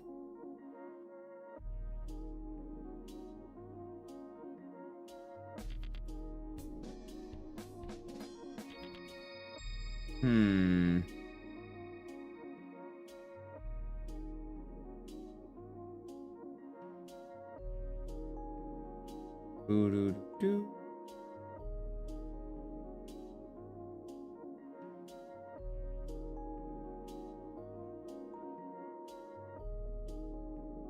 Yeah, how about we do RA Survivor? He talked me into it.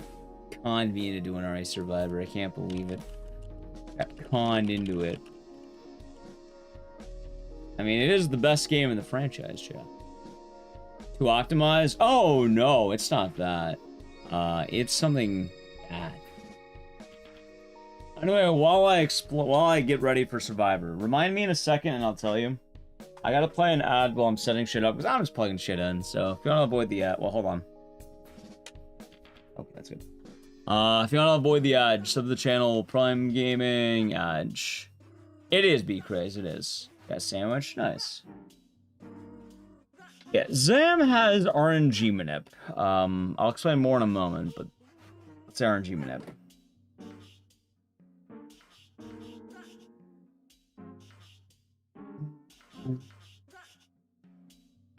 Ooh, my legs. Oh, yeah.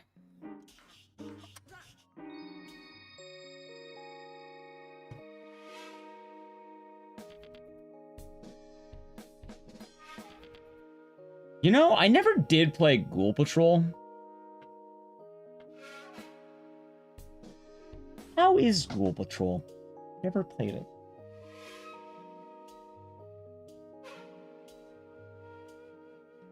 Like, I would hope it'd be fine. But I've never played Ghoul Patrol.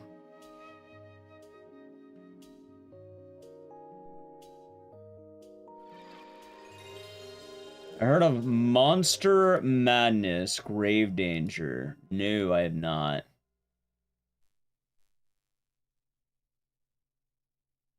That's pretty cool, though. There's a few deep cut games I always wanted to get to. Why is Capcom not using Jill? Good question. So the question is, where they put Jill currently? Also, for what it's worth, they did put Jill in a movie. Not that that's any excuse. You can't just put her in a movie, but she was in a movie. Was it a good movie? It was alright. It was Death Island. She was the one of the main characters. So I guess that's kind of how they count Jill these days. Biohazard. One Survivor. Yeah. Maybe the other idea, like, you know what? If I had to take a wild guess, like, I know it's not entirely logical, but I do kind of wonder if the failure of RE3 in comparison to the other games actually led to Jill being sidelined. Wait, these are the wrong splits. Where am I? Oh.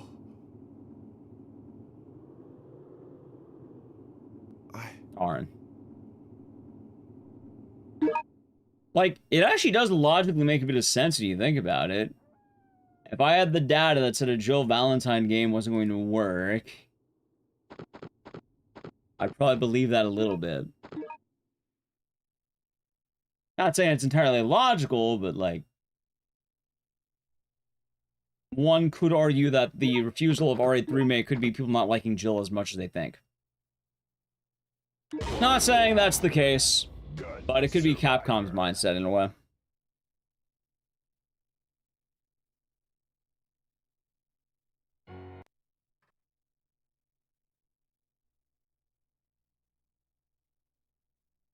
I mean, I'm just saying what they might be thinking. I'm not telling you how it's working. I'm just saying this might be why it's happening. I'm not saying it's logical.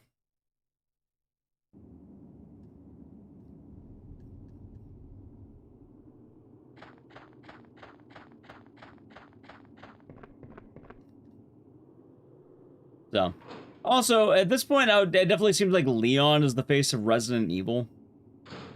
Like, despite what one might believe, it definitely feels like Leon is the face at this point.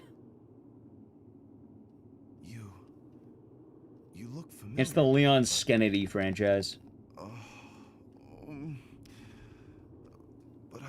Which they kind of always had this idea. It's weird. They've always had this idea that it's the Leon franchise. Though I can't remember anything. Like, they really like Leon. This was no Ever since he got invented. What? Morning, Mars. Hope you're doing good today.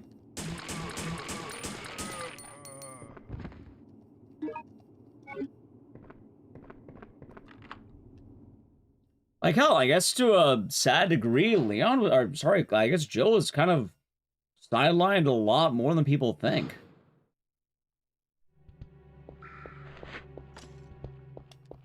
I just woke up, rise and shine. You know the title? You're probably thinking of Umbrella Chronicles. Like, for those of you who don't know, RE2, obviously Leon. But then after RE2, you had two different instances of Leon have. Actually, I think... yeah, two. Where both RE Survivor credits Leon, RE Gaiden credits Leon. I think what else credited Leon at that point? Code Veronica mentions Leon. A lot of the games bring up Leon, and he's kind of all around. And he was kind of a big proponent of the anti-Umbrella. Which is kind of weird, because originally, yeah, no, it was Jill. She was the one who was kind of like the main, but kind of hopped off that. Yeah, even Code Veronica's like, oh, here's Jill. Or, sorry, here's Leon. Like, apparently Claire just has Leon on speed dial. Yeah, he's even in RE3.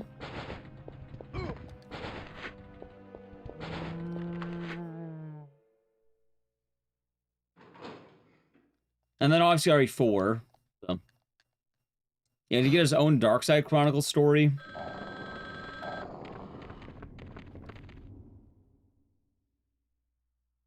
Two, 4, 6, 9 Darkside Chronicles. He's also in Gaiden. He's a major plot point in this game. Well, he's not in Code Veronica, he's a major plot point in Code Veronica, as funny as that sounds. Like, he gets brought up a lot for some reason.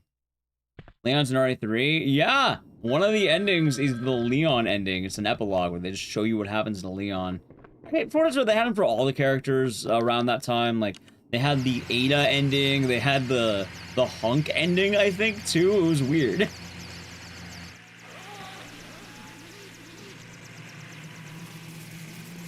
So I kind of get that they're gonna have him in Requiem. Remember your mission. We're doing a clean sweep of the area. Everyone The Barry ending. Now move out. The last you saw of Jill was the movie Death Island, which also Leon had his own movie with Damnation. Actually, I think Leon had 2 movies. Actually, no, he's also in Death Island. He shows up too much, let's put it that way. He does show up a lot, and I get it. Mr. Popular. What's that? Damnation and Degeneration. Yeah, one of them is with, like, Claire, and the other he, like, apparently gets with Ada. They strongly hint it. So for Marvel's Capcom representation, you mainly have Chris. It's Jill and Chris, and Nemesis. But, for fighting games, it'd be those ones.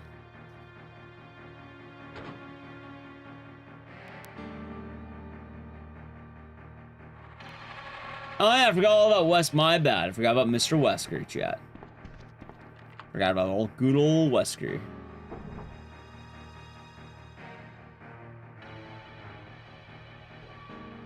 But I would say I would like Jill to come back. I like Jill a lot, chat. I'm a Jill enjoyer.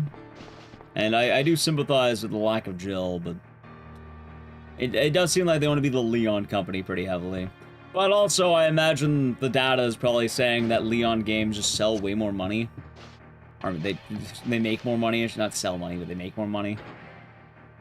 And, you know, very often people want to follow the money.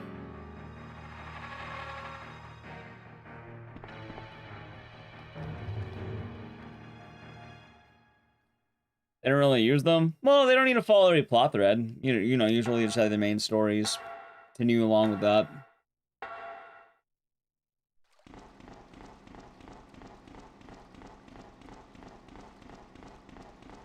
It was. And it was.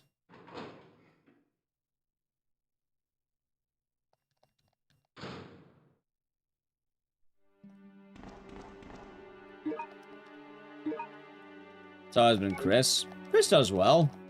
That shows that that's probably why you're showing up in RE7 and RE Village. Then, you know, Chris Leon makes a lot of sense. Can't get a Leon sandwich? True.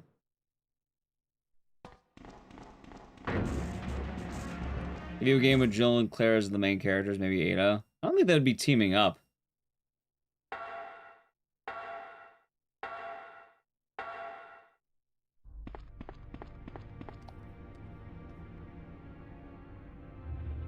Claire also had Rev 2, and Rev 2 had a lot of issues. Although most of those issues are just the time. Either way, chat, I'm not too worried about it. We get what we get.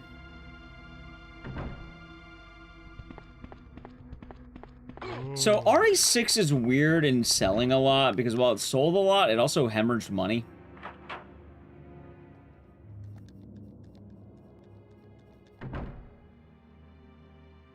So unfortunately, while one can argue it made money, yeah, why is one of the splits called the IGT? Because that's the IGT at the end of the game. That's the PB.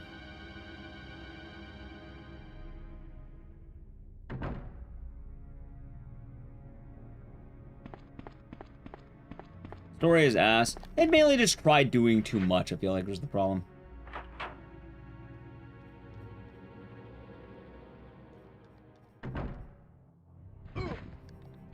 Yeah, February 6. A lot of people didn't.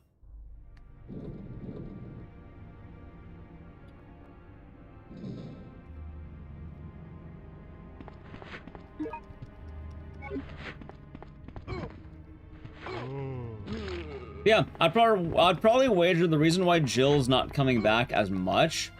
Honestly, it's probably the bombing of R8 Remake. I actually do think that might be the case. That was a kip. Like, despite what people want to believe, it probably has more weight than one would think.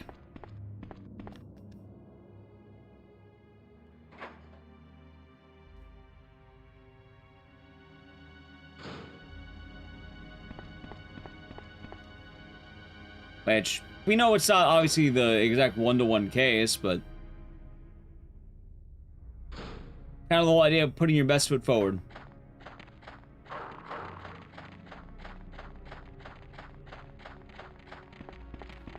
I mean, it goes with both ends.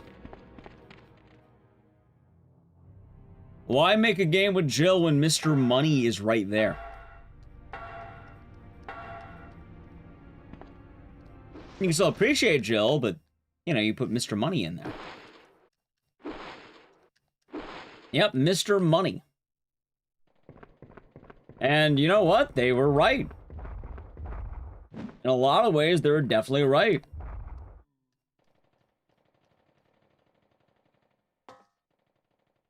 R8 Requiem sold bangers. It made the money. Capcom's currently on a very upward swing of dollar.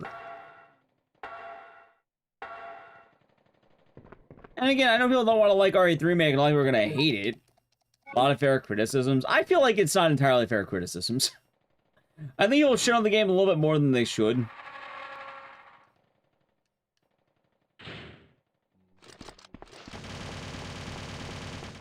Who hates it? R8-3? People bitch about that game all the time. Like, I think it is a bolder take to like R8-3 Remake than to hate it. I am more impressed by the enjoyers at this point.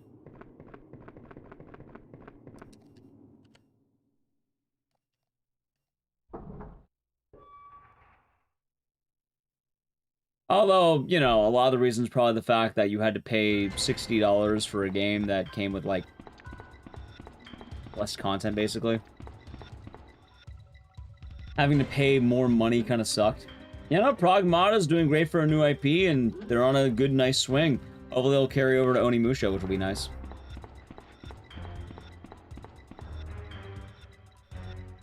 Oh, so people are calling Requiem the best game in the series. We'll see how it actually turns out maybe in a few months, but people are still pretty pro Requiem.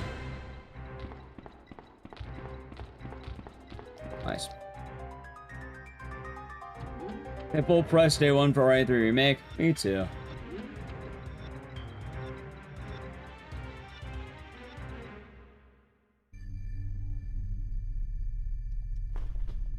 Game? Do you not know about Resident Evil Requiem, the newest game that came out? What are you doing? Answer me! Currently one of the best-selling Resident Evil titles as a launch, and will probably continue to keep climbing.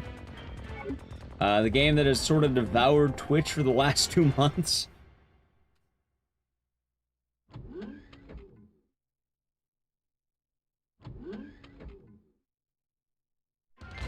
What's RE9? Excellent question. Oh, come on.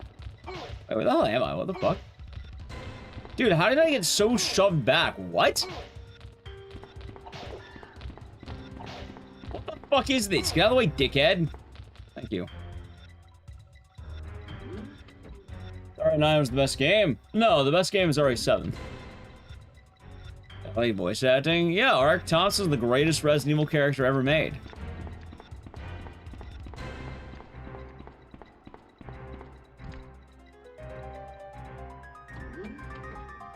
The best.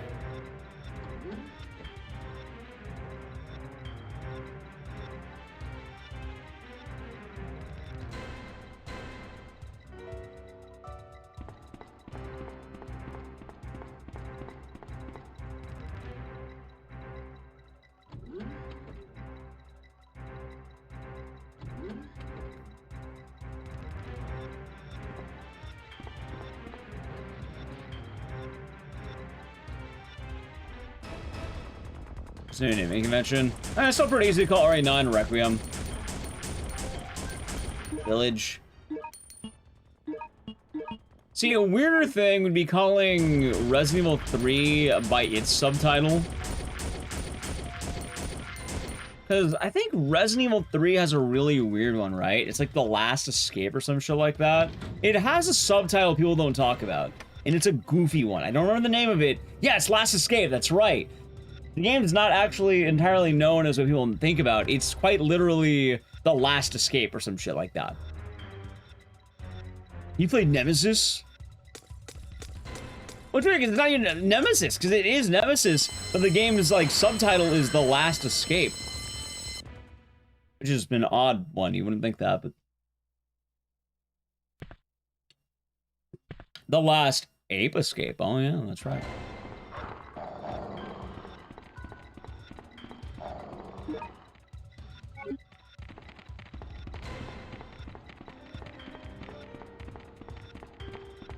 How's Nova Dino? How you doing? Rested. Still a little bit loopy and out of it, but feeling alright.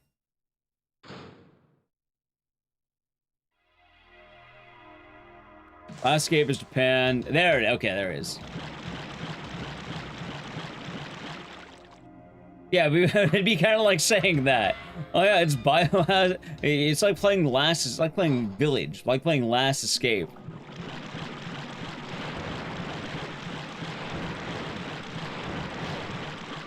The important thing to note about the Resident Evil franchise, though, chat, is that,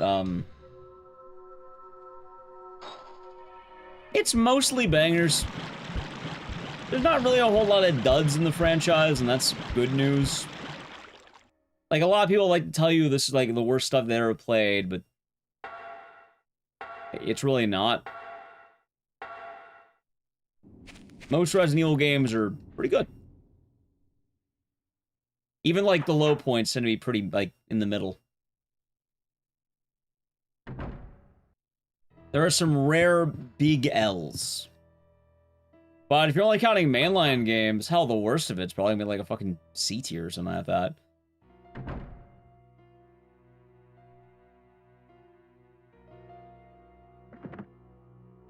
Like, a lot of the downsides are people either, one, having a bad time, or two, not managing their expectations properly.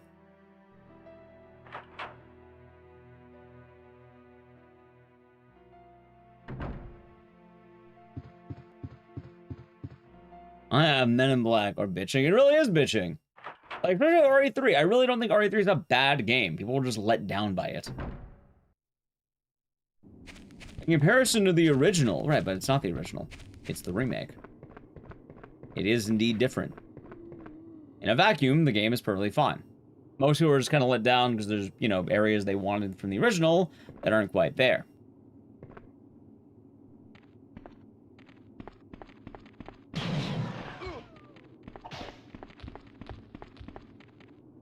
So, first Resident Evil game is RE4 on the Wii, based. What about RE4 iOS?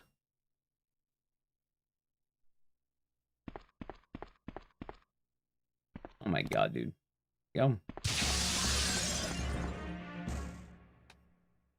Oh, like, hell, even RE0, one of the commonly disliked games. I think RE0 is fine. There are some rough bits and some mean enemies, but I feel like as long as you're aware of what you're getting into, it's okay. Code Veronica is probably the worst one for a first playthrough for, like, the major games, but even then, like, when you play it more than once, you start knowing, it's like, oh, hey, that's pretty fun, ain't it? So you start really enjoying it after that.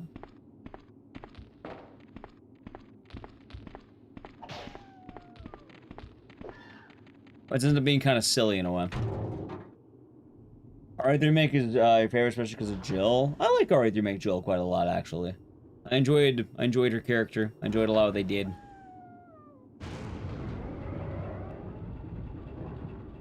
I bought the game full price on release, and I had a good time with it. I do wish it was a little bit cheaper, because I didn't really play Project Resistance. But, you know, still had a good time. Especially if you're paying like $5 for these days, like, you know, doesn't it go instead of like $2 at points? Yeah, pretty banging game for like $2. Or even $20, I think. I think it's fine.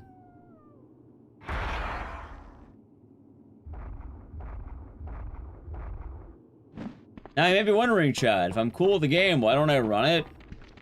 I don't like DA. I really don't like DA. It is a DA game. I'm an anti-DA man.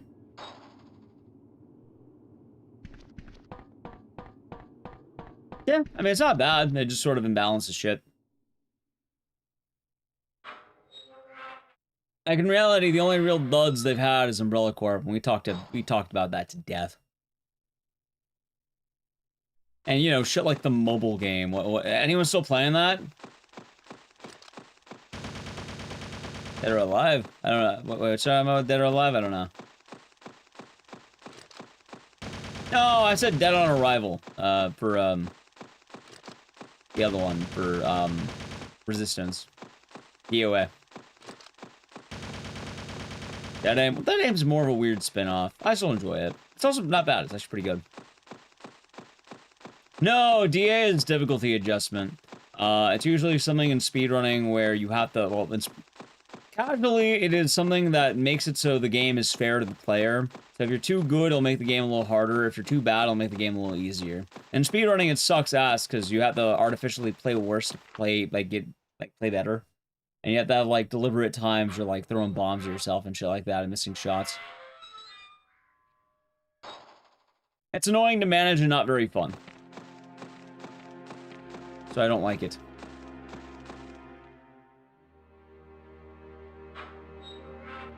Yep.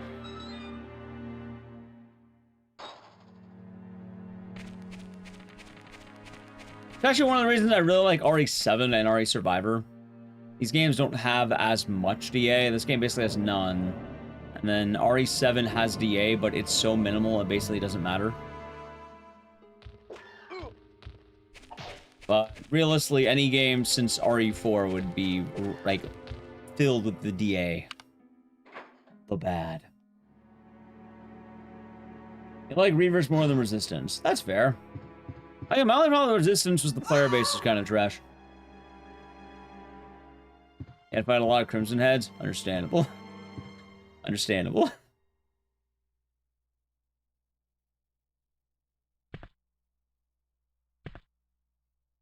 Yep.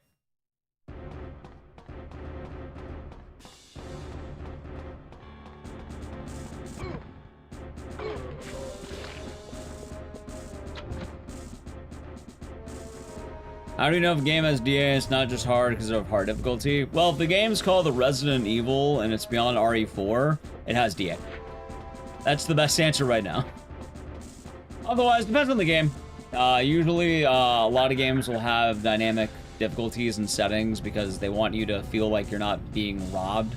A lot of old games are kind of notorious for giving you nothing or giving you too much. So they want to have the perfect system. Like hell, a good example I'm pretty sure is actually Silent Hill 2 Remake. There is DA in that game, and it's weird, because from what I remember right is if you go into certain areas with too much ammo, you won't be gifted ammo. But if you go into areas with low ammo, they'll actually give you ammo and you wouldn't have it normally. Howdy, Ecdycis, I'll be doing good. So, stuff like that.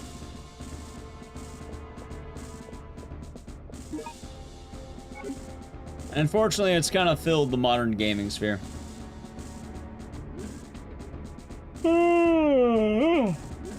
How the run's been? I actually got a PB in RE7. I might have to start moving to the new route. But we'll have to see. And then the Dead Rising video did pretty good so far. Hopefully it'll keep ramping up. Hopefully, chat. See how it's doing right now. Right now, it says it is at 14K. That's awesome. Yeah, sadly it only works on CRTs though. Nice. That ain't bad at all. I'm kind of hoping it'll keep pushing, like, you know, go, go, go, go, go. But we'll see. I'm glad you enjoyed it. So I need to watch the new Dead Rising Lord vid. Yeah, it did well. Or it's been doing well. Hopefully it'll keep going, and I'm happy I got it done. Very happy I got it done, chat. I was a little bit worried for a second I wouldn't be able to get it done.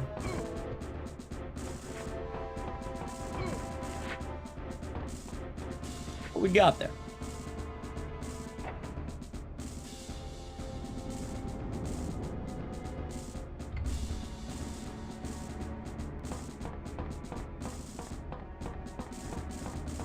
Oh. Boo to you, Deathcon. Boo to you.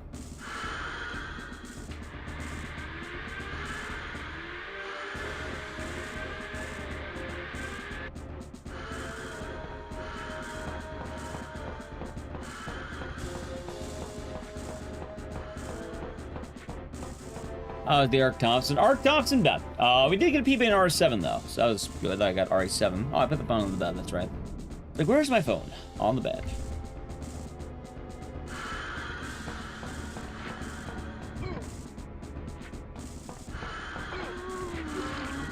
Let's see.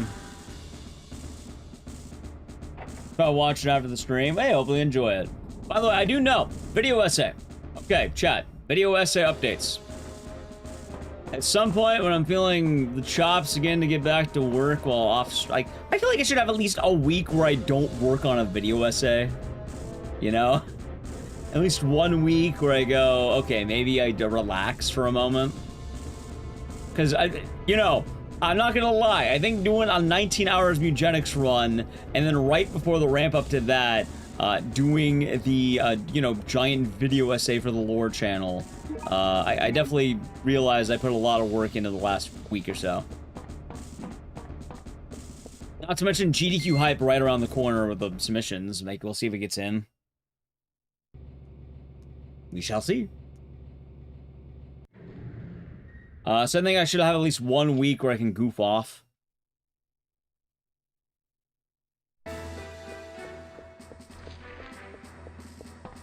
Makes sense to me.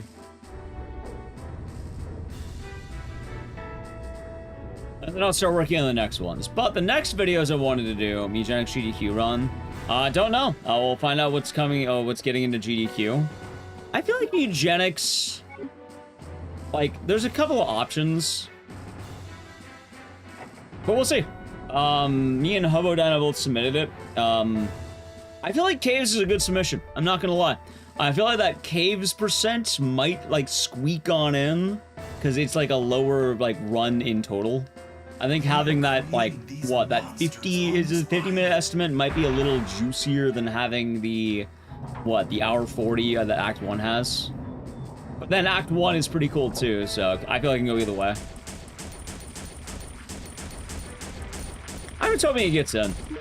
And then I feel like if I don't get in Mugenics myself, and let's say it goes caves, I think what will happen is maybe we get in Clock Tower 3. Maybe they decide it's the time of Clock Tower 3. It could be the time. And yeah, I think it'll be a nice time to have. I tried being unemployed. Not like this is my employment. Oh, I'm just gonna grab the item. Yeah, just make sure. Like, technically, this is my unemployment.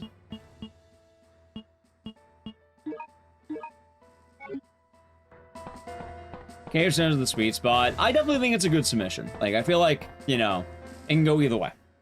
It all depends what they want to do and what they have. And for all I know, maybe they don't even take Mugenics. Maybe GDQ hates cats. Or maybe they hate, like, Binding of Isaac games. I don't know.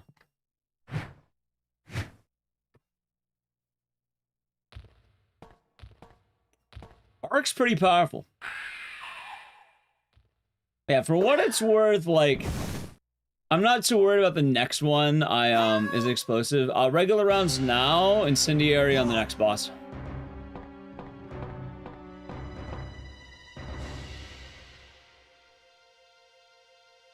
Hang on. Yeah, we'll see. Every GDQ games list changes. Not all games make it. They have a lot of work to go to bat for these games. It all sort of depends, you know? You know what did get into GDQ, though? Fucking Gex Enter the Gecko, chat. The Gex Chads stay winning. I can't believe they have another Gex game at GDQ. Can you believe that, chat? Stay Gex. Well, exactly. I mean, You? What do you mean? You're the detective. Your name is Ark Thompson. What? Really? Those aren't pistol bullets. In RE1, you're thinking of the Magnum rounds. Then why did you run away from me? Because I'm the one that told Vincent about Yep, you. Gex Enter the Gecko by Yoshi Pro. Any percent. I'm Vincent. I've been transferred to this facility to inspect it. Nice to meet you, sir. I know Commander Vincent. So I knew that you weren't him when I saw you. RE1 OG Lab Tyrant fight. A spy. Is it just pistols? I thought it was the Magnum specifically. Thank you. You Are a good boy lot. So then The self-destruction. The Gex games are tight. Like, they're a little bit cringe, but they're not bad. I like playing Gex 3 on the channel when we did. Self-destruct in 10 minutes. This guy is Leon's best friend, Tired Mine. His absolute best friend. All the personnel evacuate immediately. Absolutely. Leon had friends. Yep, Ark Thompson, huh? Watch, he's gonna say it right now. That's right.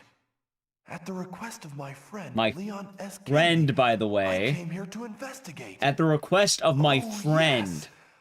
I remember everything. How could anyone ever forget being friends with Leon, though? That's wild. Aren't you? Ark really did suffer the most. I'm not gonna lie. Of all the Resident Evil characters, I think Ark had the most suffering. He forgot what it was like to be friends with Leon. A fate worse than death, if you ask me, Chad. Fate worse than dying. At the request of my friend. Well, luckily, he had the joy of remembering. So, you know what? I guess it's both sides, huh?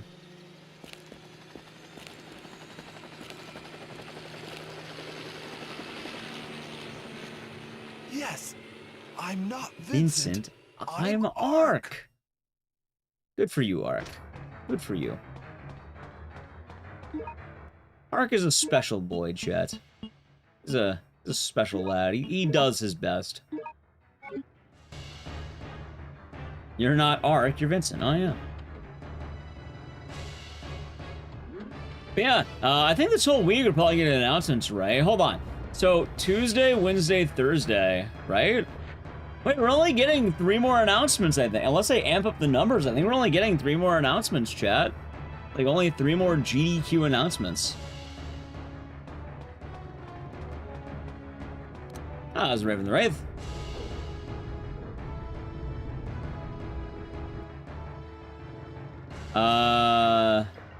They're doing 2 per day at one stage. If they hit 2 per day, that'd be awesome. Honestly, I like being in the know. I like knowing more. I think it's fun. I like the dripping. I think it's been a very fun thing for them to do. I don't know if they're gonna go for 2, but I don't know. We get at least 3 more. Like, what do they announced so far, right? It was RE3, Slay the Spire 2, Monster Hunter, I think? Monster Hunter World. And now Gex? Is that it?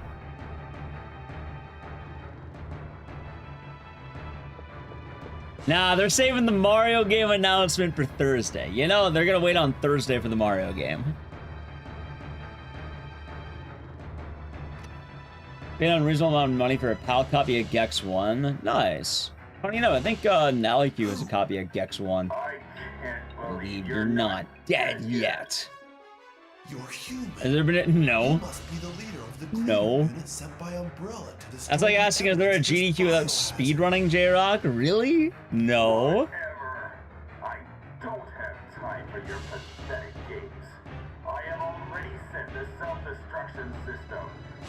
They will never have a GDQ without Mario. As incredibly base as that would be, it will never happen.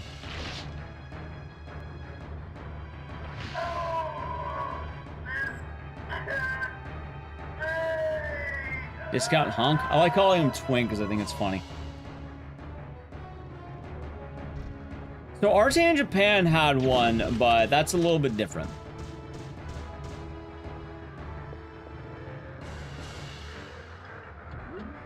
RTA in Japan didn't have an event with no Mario because they legally couldn't. And they made up for it with double Mario next event.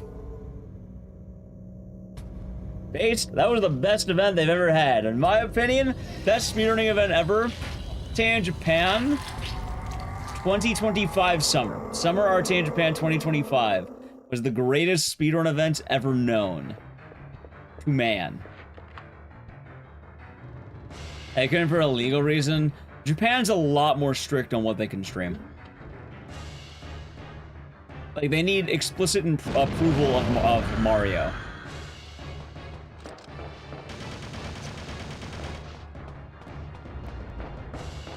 They can't just have Mario. It has to be very explicit approval of Mario.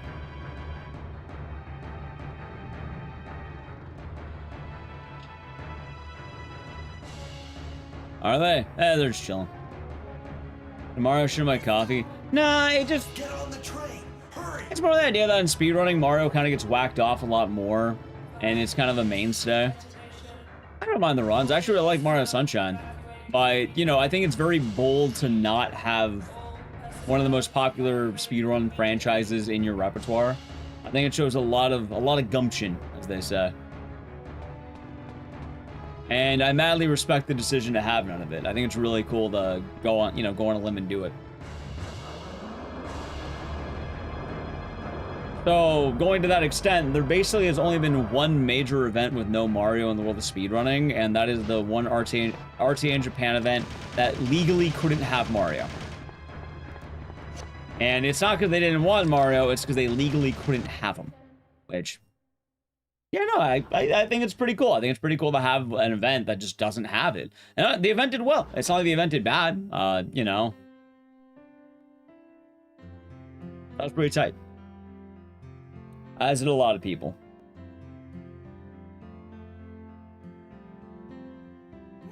And again, they fired back right basically immediately. After having an event with no Mario, they doubled up the amount of Mario.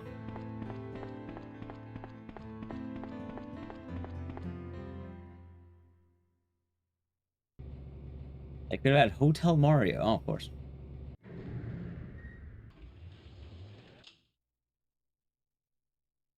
There's a new Bubsy coming. That there is. That there is. Get in the helicopter! Oh, so it doesn't help that the Mario fans are kind of clutching to a franchise that are, not a franchise, but developers that hate them.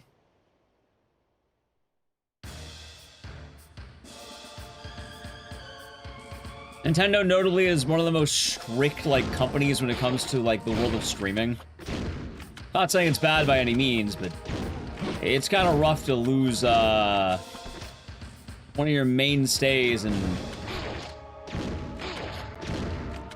a major runner base because you didn't get the proper licensing, like, for Nintendo, basically. At the same event, you know, PlayStation didn't do it. They're cool with it. Every other company's cool with it. But Nintendo's just especially, litigious, if I'm correct. This is a better Tyrant? It's a Super Tyrant, yeah. Nintendo also has a habit of shutting down a lot of, like, grassroots events, which is kind of fucked. Yep. The Mario games are fine in and of themselves. It's just a lot of the Mario fan base is kind of clutching to a company that is not always nice to them. And free advertising. The world of streaming has been kind of a weird one to adapt to for a lot of game companies. Litigious. Gotcha. Oh, shit. Wrong button.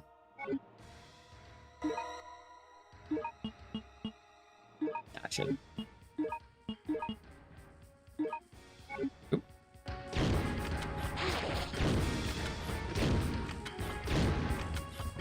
Give me 1 second.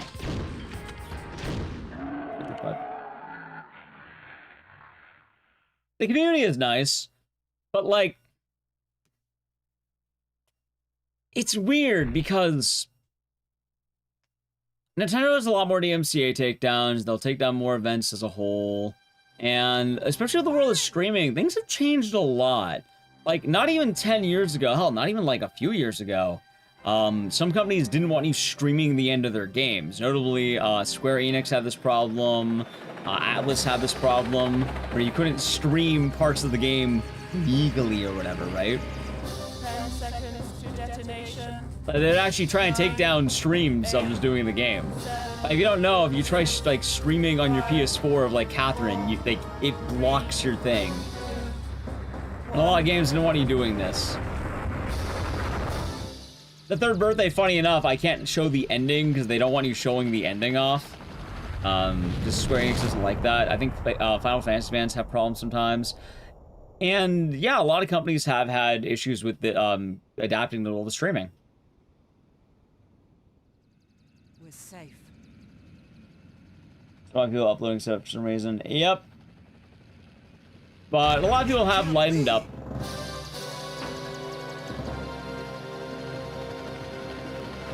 It's more just a matter of time, I would say.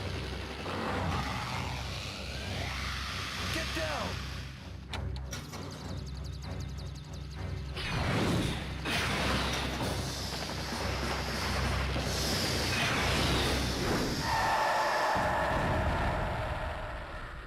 Chat, time for the best line of the game. You ready? What will Ark say? Yeah, say the line. What are we gonna do, mister? Yeah. What are we gonna do? I don't know, but don't worry. We can fly as long as we have fuel.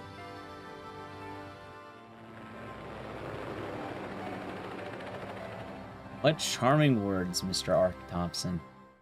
Gets me every time, chat. No truer words have ever been stated. See, I don't even remember how Resident Evil Requiem ends. But you know what? We can fly as long as we have fuel. That was funny. I'm a lot better at this game than I think. I got another 37. 37.57. About 30 seconds off my PB. Not too bad.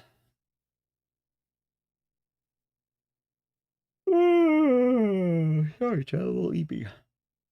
What next now is the question.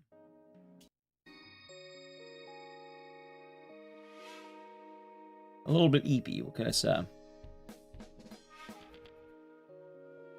Could have been an EP guy.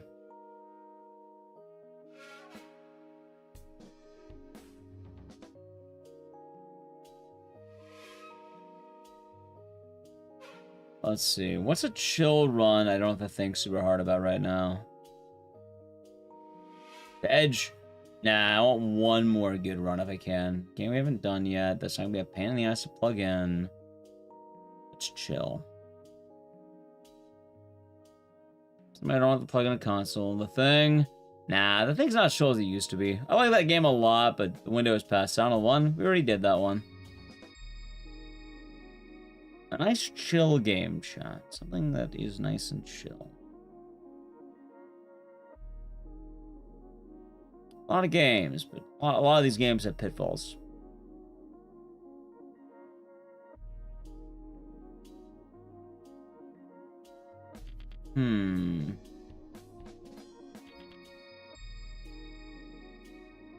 Alright, remake. I don't like Alright remake because of the DA.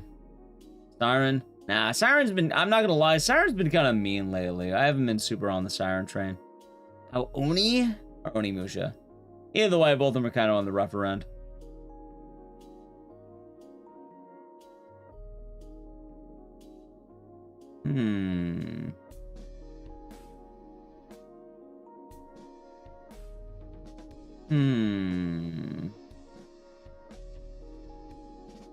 So many games I don't want to play. The Darkness. I don't want to plug in the Xbox. I'm not gonna lie. That's the main thing making me not want to do it. I don't want to plug in the Xbox. Chadfather? Not a terrible idea. Nah, Off the Record is... I don't think about the music. Chat, while I think about a game, I gotta play a brief ad. So the channel Prime Gaming. I got set up right now. My Japanese PS2.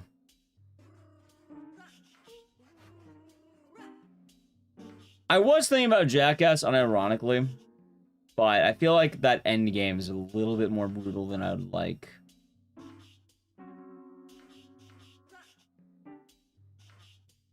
I do want to mention, chat, I am still a little, let's say man's recovery mode because of the, you know, the terrible sleep. Crow. I see the Crow, the mid game is always kind of rough. I really don't like the Day of the Dead part of the Crow. It's usually a pain in the ass. Saw. We did Saw, funny enough.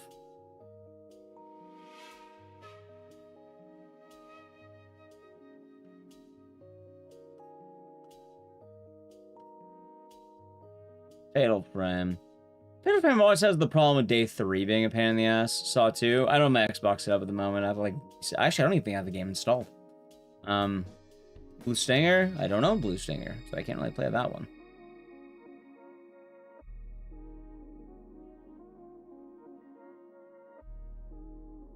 House? I was thinking about House, but I don't know.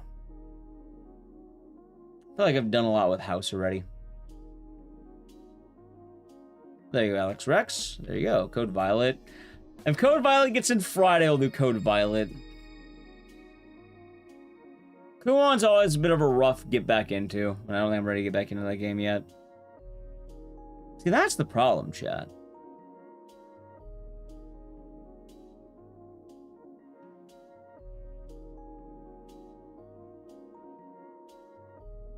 It is the problem.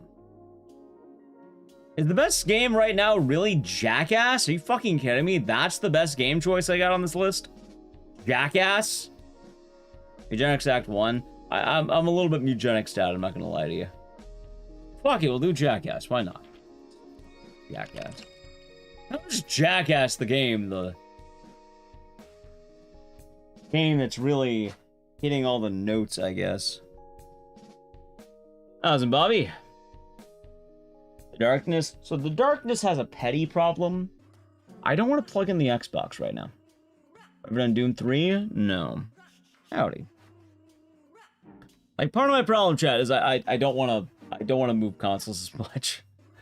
I was thinking about Sleeping Dogs, but the problem with Sleeping Dogs is the ad revenue thing. I don't want to have to fuck with the VOD later to fix the ad revenue. Because I like not having to, like, top up the VOD to save the ad stuff. I don't really know what to do in a 3-hour, also 3-hour run. Admittedly, I want a more like an hour and a half run or an hour run. That being said, maybe Wheel of Games on Saturday might help a lot. They might help maybe break into some games. That's what I'm thinking, chat. We need a new core game that... Well, it's not fucking Jackass. What could that core game be? Because there's some games that I like, but I don't, like... I think the run's in a really weird area. You know, what if we try Jackass 90% for a little bit?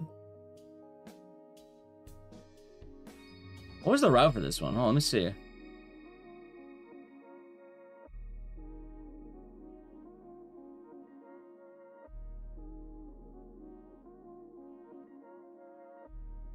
We could actually just try this one, right?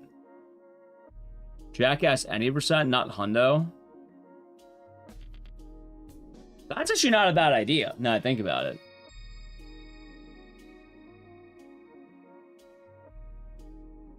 Like, I have the route on this. So. Be the move.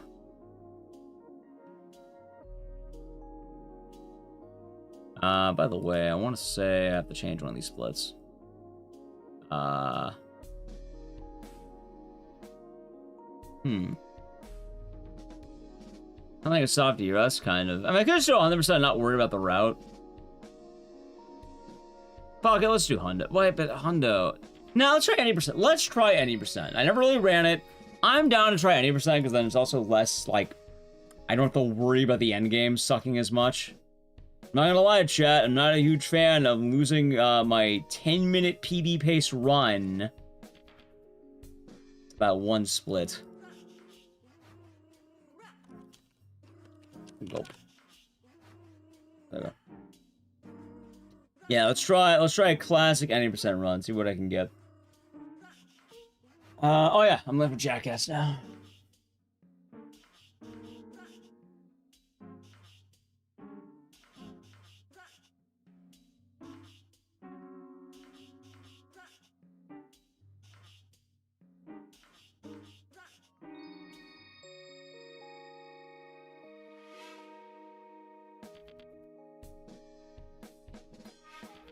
Oh, Jackass, you certainly are a game. Yeah, Sleeping Dogs has that problem, I guess. I did want to bring back Brutal Legend 2 at some point, but I need to find music to go with that. Unfortunately, we cannot have the licensed music in Brutal Legend anymore. While it is fun, I like being able to keep my VODs at the very least. I don't need to keep my VOD.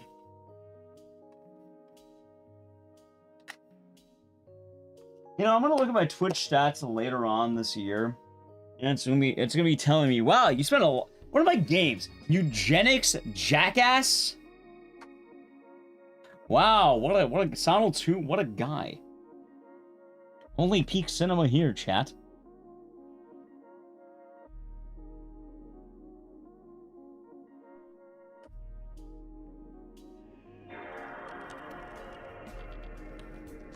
Only peak cinema here. There we go. Yeah, let's give Jackass 90% a shot and see how that goes.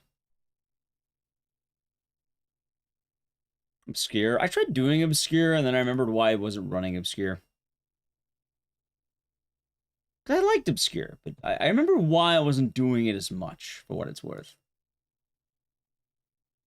Like, it was kind of hard to get back into Obscure. I kind of thought it'd be a little bit easier to return to it, and then I was like, okay, this is why I don't run that game as much anymore. Which is a bit of a bummer.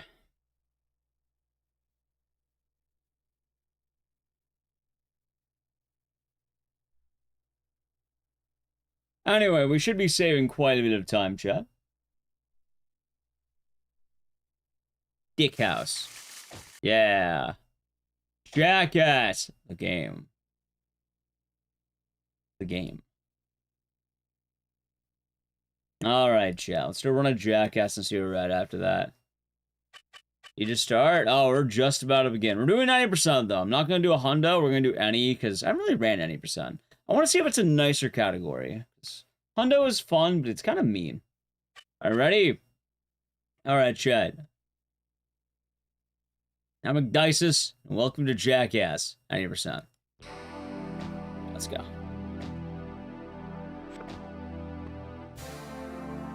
I also don't have to do rooftop cart stop in this fucking category.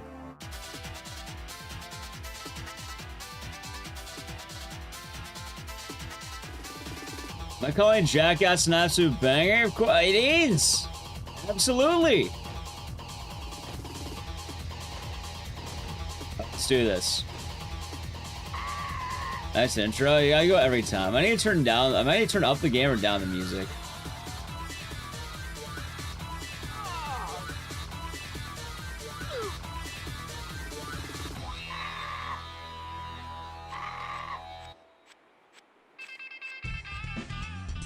Alright, nice.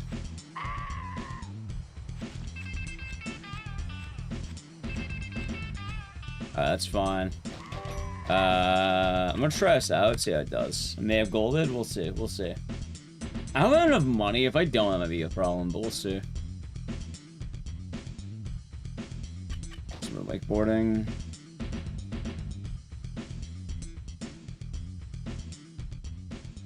For 100,000 injuries? Yep. You know they had to do it to him, chat. You know they had to do it to him. How's your morning treating you, by the way, Bobby? No, we're not doing rooftop cart stop. No, we're not doing that one.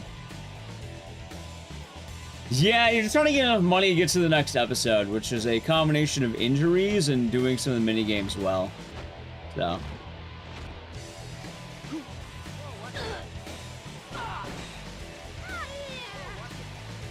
Stuff like that.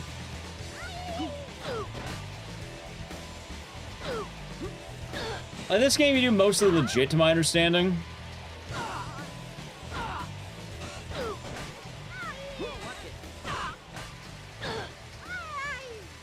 Alright, good. You want to get most of the actual, like, requirements in this, basically. So, Jackass at 80% has a lot more. Hundo had only me, but 80% has a lot more runners.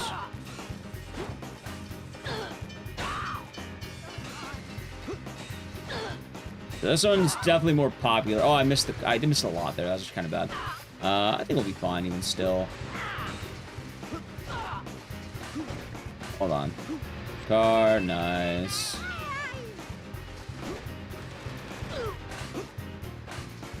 Dude, I'm missing a little bit though. It's kind of rough. Let's see.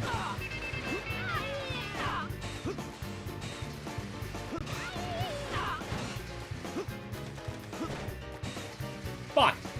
That might be GG, chat. Might be GG.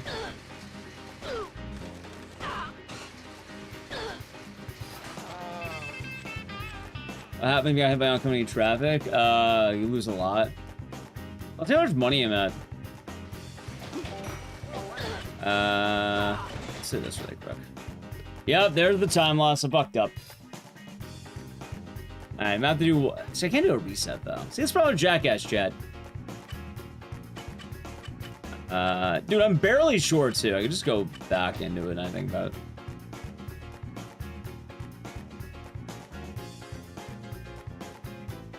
I'm barely short as the... I should go into the other one. That's fine.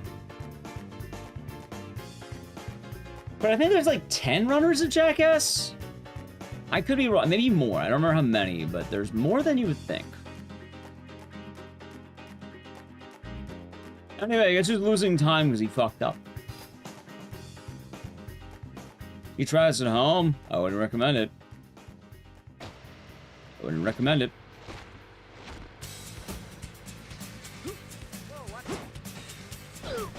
Let's see.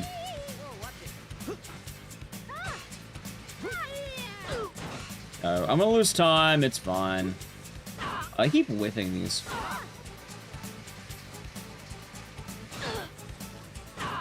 Oh, so I can't play the actual Jackass music, because if I do, then I lose the dank ad revenue. That's what all it comes back to, chat. The dank ad revenue.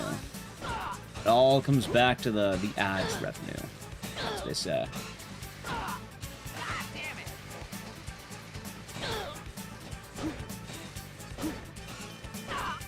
It's quite important. What could I say?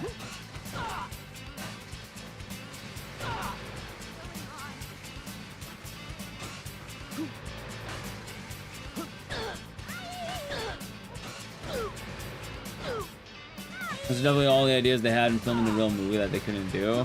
Well, yeah, I'm pretty sure they're not gonna be able to jump off of a rooftop and, you know, die. Alright, I think that should be enough, by the way.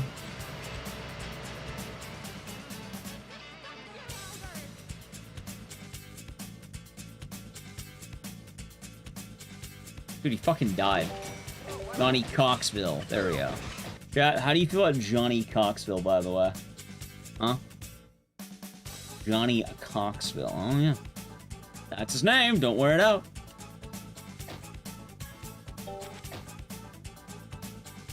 Vibration bone. Yeah, there's a lot of fun injuries.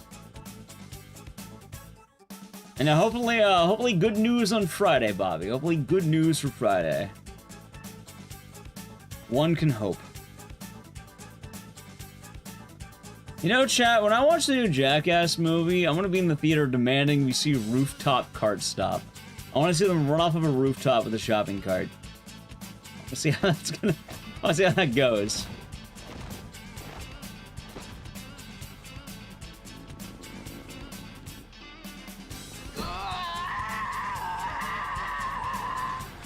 May 1st. See, I'm wondering how that's gonna go. Like, I feel like it can go either way, right?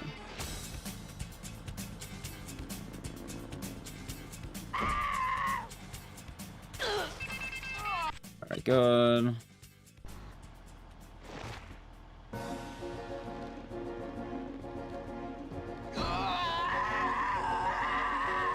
Oh, I missed.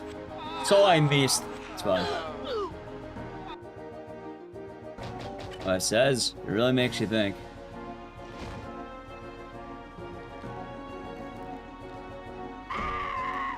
It's not a bad level, what can we say? Although I'm whipping these, hold on.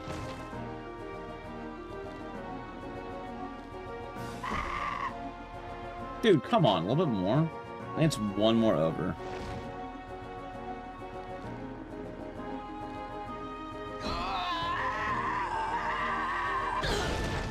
I didn't realize that exploded, what?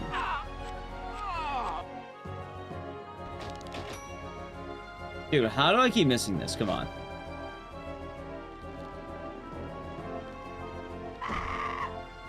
Alright, that should be good. Good, thank you. Alright, one more and we're good.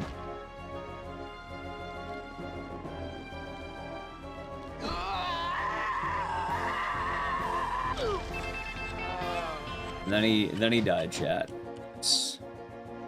Big balls!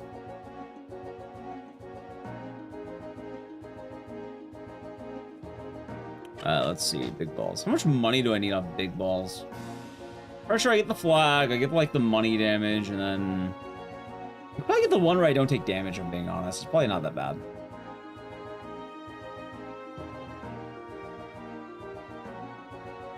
I know I don't have to do everything this level, but honestly, I can see it happening. Loading. Big balls. Yep. It's one of the most important games in the game.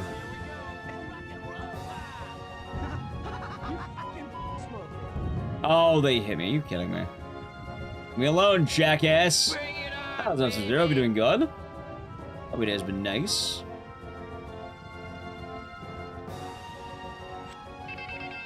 Let's do this, by the way. I think I go for it.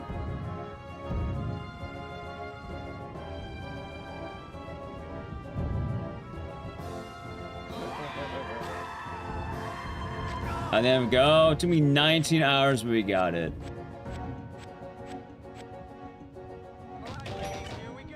Let's see.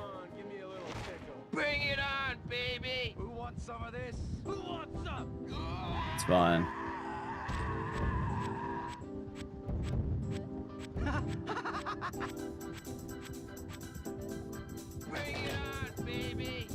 I seen the flag, by the way. That's all I'm asking. Ah, Super Meadow be doing good today. There we go. Okay, we got it. Now we're good. Once I finish the level, we can leave.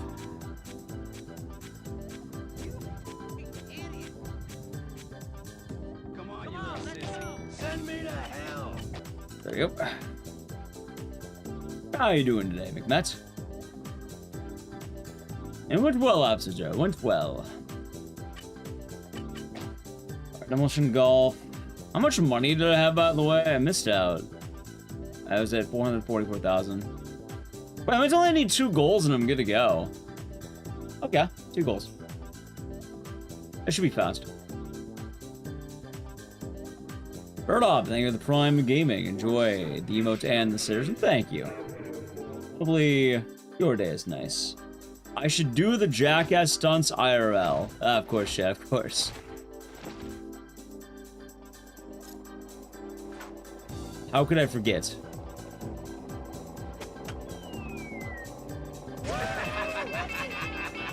Alright, good. That should be enough, I think. Wait, no, not there.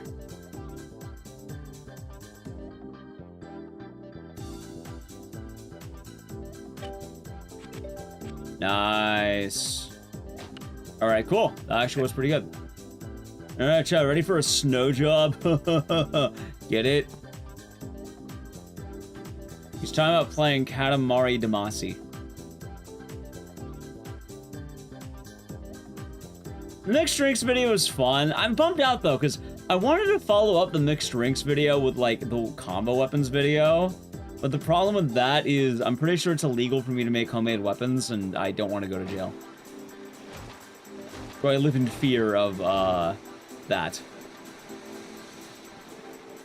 Solid Spider Snake will be doing good today. You can understand, chat.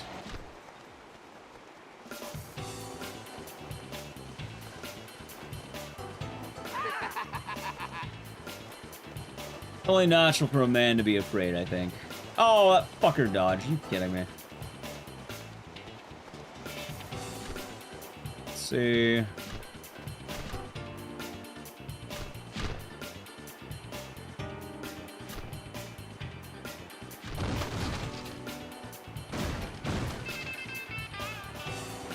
Hold on.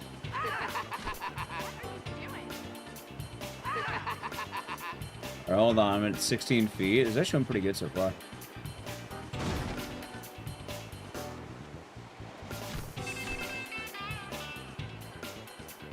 Oh, are you kidding me? I barely don't get it. That sucks. How much money am I at? 60k. Are you fucking only 60k? Alright, let's try getting the borders this time, I guess. Dude, really? I missed?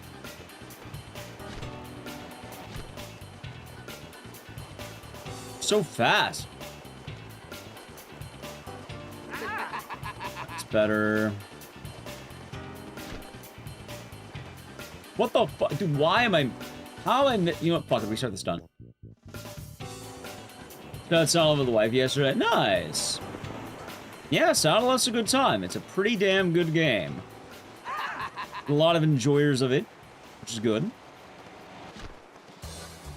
Myself included. It's a damn fine time. It's going better already, I think.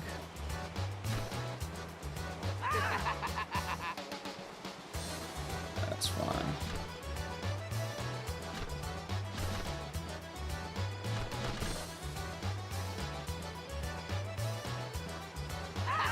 Kill that guy. That guy.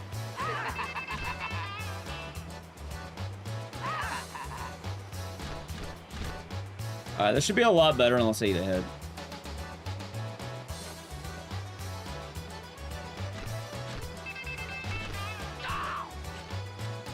Okay, that should be better.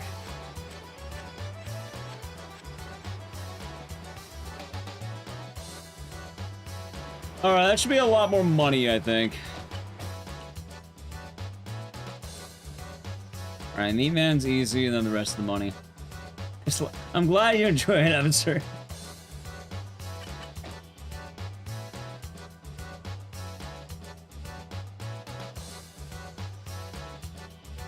Let's see.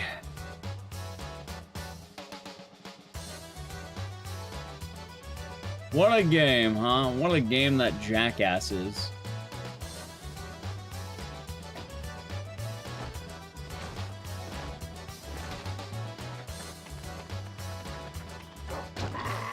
That's fine.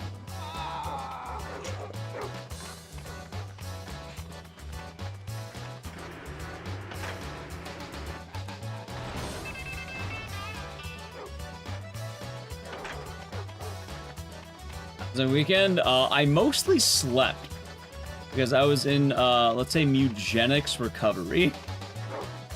Which is certainly a way of putting it, but the man was recovering from Mugenics. So I mostly slept. I had one day where I did go outside, but it was quite a lot of sleeping to be had. Wait, I don't need any more bones. What am I doing? I just need the dogs.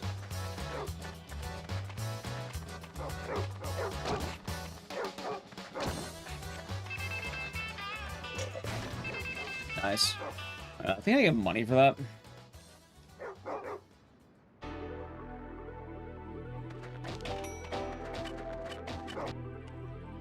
Yeah, I do get money for that. I'm not too sure.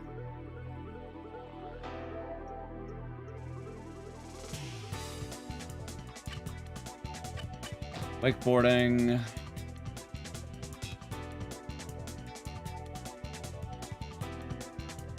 I think I need a lot of money off this one.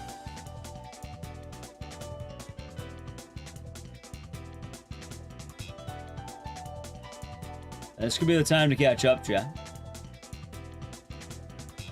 Yeah, weekend was good. I'm going to a tiki bar. You know what I finally tried? I never got to try it, but I got to try the mixed drink with the zombie. I hear they're pretty strong. I never tried one. I kept seeing it on the menus all the time, but... Pretty strong drink, chat.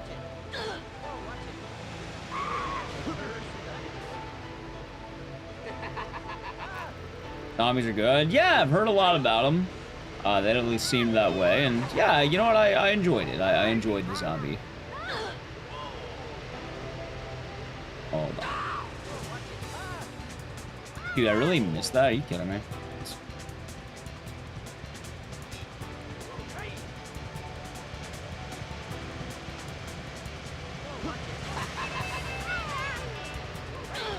Okay, let's see.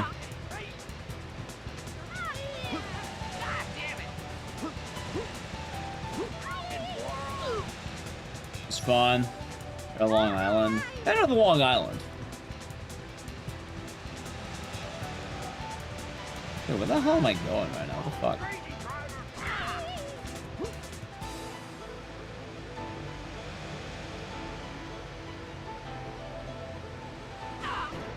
Really? Yeah, that kills him? That?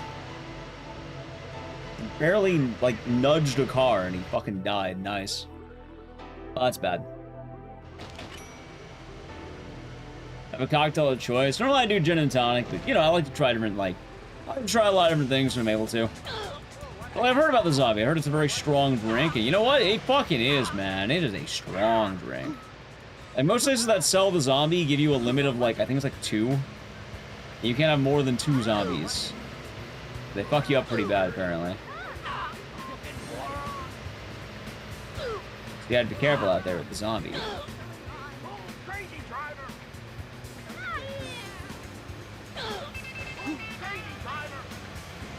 Let's see. I really missed? Cool. Are you... What the... Nice. Dude, how do I keep missing the cop cars? No, I didn't submit Jackass to GDQ because this game is really difficult. And, I don't feel like I had a good submission for it, you know?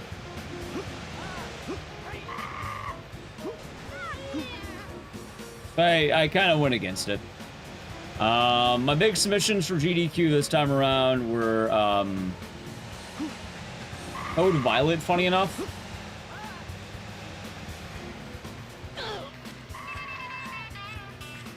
and Eugenics, and then Clock Tower 3. I don't know if I want to submit Jackass. I don't know. As much as I think this game's fun to run,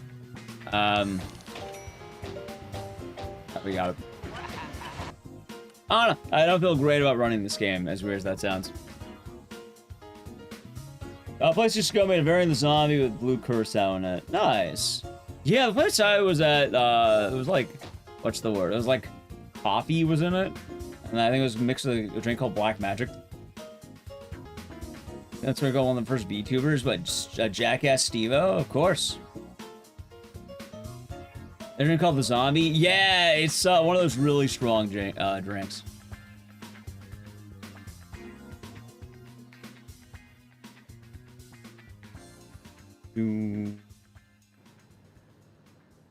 One of those, you know? Who wants a piece of me?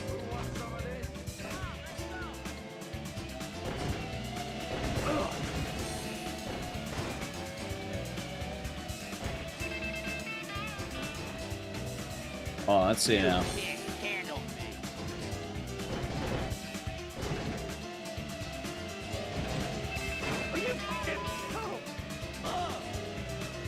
Oh, it's at the win, chat. Bring it on. This one's not a hard one to win, I don't think. Let's get it on.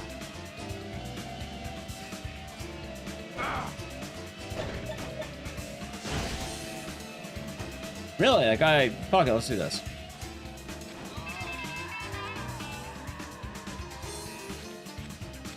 I got the bumper cars and a little antenna on top. Yeah. We gotta make sure you're bumping right. Okay, I understand. This is what the Jackass crew had in mind.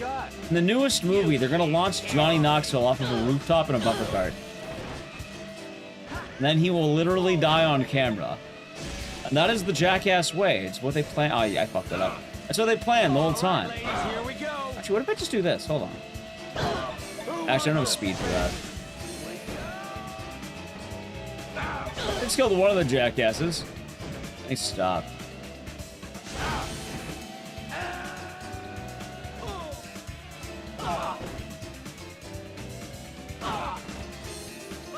Ready? Hold on. Nice. No, they don't have a whip it mini game. Yeah, that's right. It's the last and the best. They're gonna whip out a rooftop cart stop, chat. That is the plan. Rooftop cart stop. It's coming.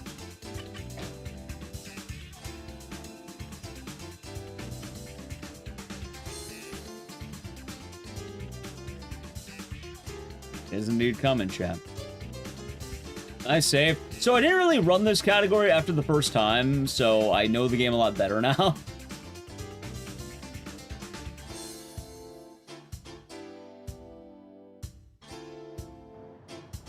Let's see, ready?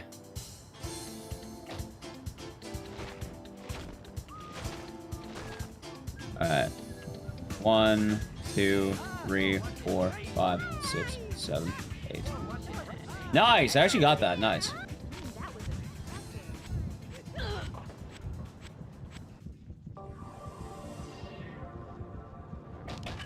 Let's do that one more time, I think.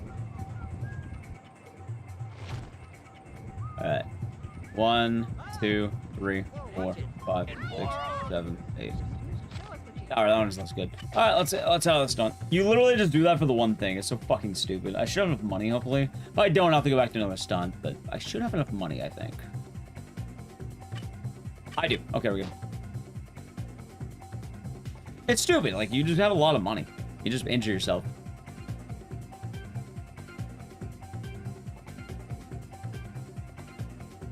I don't know how the new Jackass is gonna go, but I'll be there day one in theaters, Chad. I'll watch Jackass. I am down.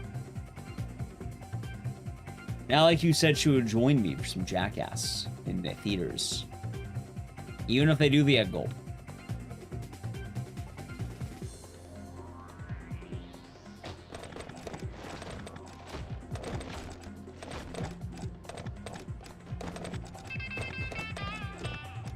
Hold on. All right, let's go. Yeah, yeah.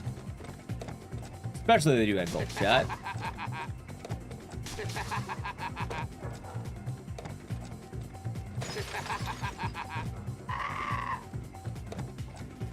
See. There are Terrifier themed barf bags. I remember hearing about that for Terrifier. You can't handle me.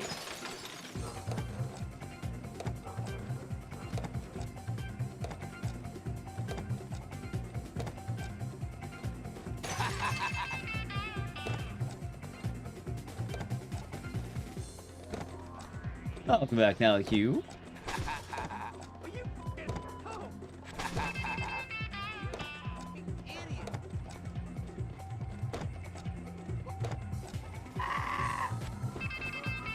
And then Steve-O has died. Alright, episode 4 unlocked, please. Episode 4? No, 5. Yay, I got it, chat.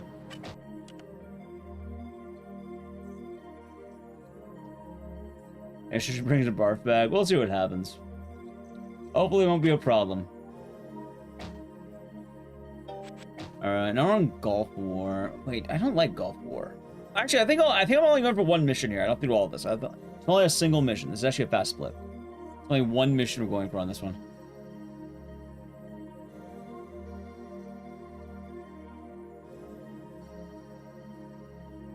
Up and chat. What if now like you gets accepted at GDQ on Friday? It's coming. Right around the corner. Bring it on, baby. Who wants a piece of me, huh? Hold on. I think I could steal this guy's stuff and I'd probably get extra money off that. Come on. I'm surrounded by morons. Show me what you got, you little pansy. Hold on. I mean, hi, what are the submissions? You submitted Dead Rising 4 and Rat Cage.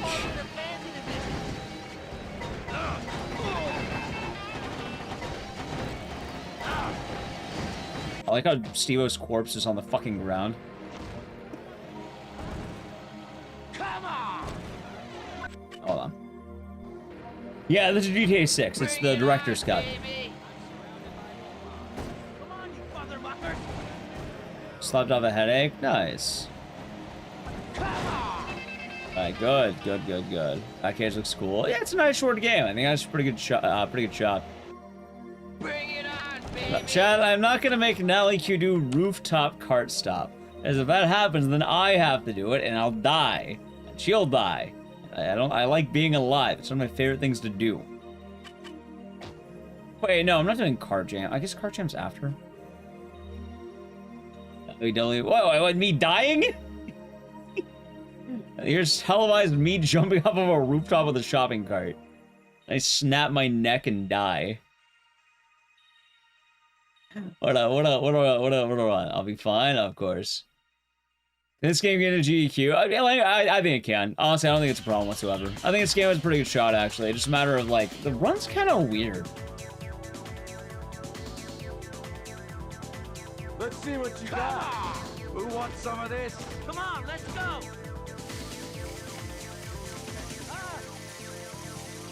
Show me what you got, you little pansy.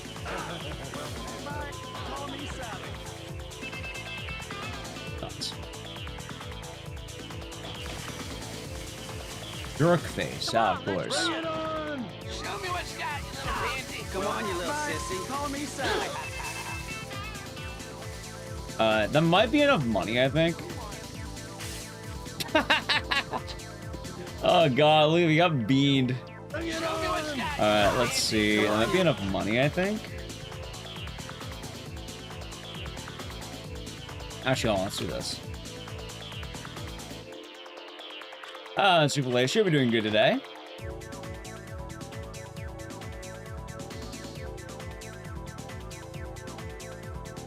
Yeah, it's kind of goofy. Like, it's sad too, because Death Jam could be really good, but I don't want to emulate it. I don't know. I don't feel right doing the emulator, right? The problem is, though, if you don't emulate that run, it's really bad. Emulating that run's pretty good. Not emulating it, it's unfortunate. And those load times are devilish.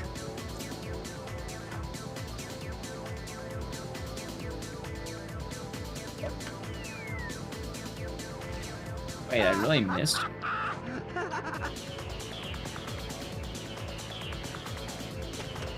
Which one? Def Jam 5 from New York. I ended up looking into the run and like I tried doing it offline and holy fuck, it's an interesting run. The problem though is you're mostly in loading screens. And like they last a lot longer than you would think. Like, way longer than one would expect. And it adds up.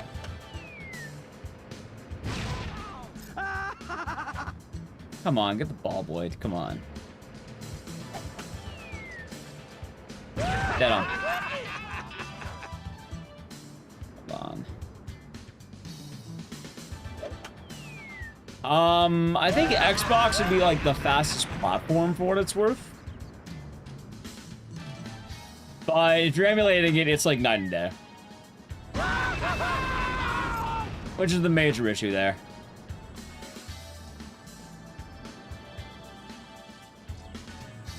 Yep. Oh yeah, let me do grenade golf IRL. Let you know how that goes.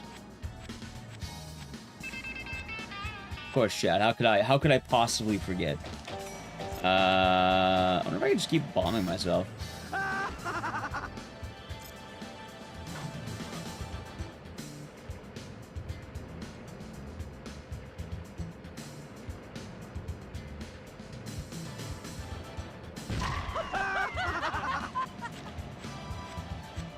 Oh yeah, let me just wear a helmet, of course. I didn't get much more money than that. That's fine. I need 150 and 130k. All right, chap. Gross warning. Gross warning. But yeah, that's kind of the issue. And like the fights last, it's so little. Runs out of the official hardware. There's the official hardware board, which is the main board. But I think you would want the Xbox copy. I think the Xbox copy just faster.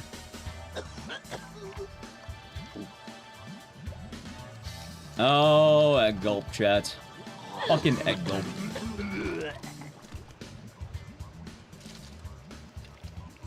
Why isn't a thong for this? That's what you do when you're gulping eggs.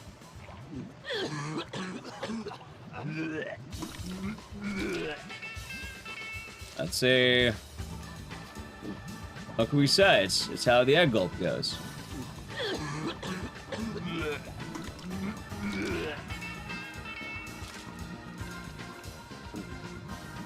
No, he's not gonna eat the vomits. Alright, that's enough of that. Please tell me I have enough. Please don't have enough.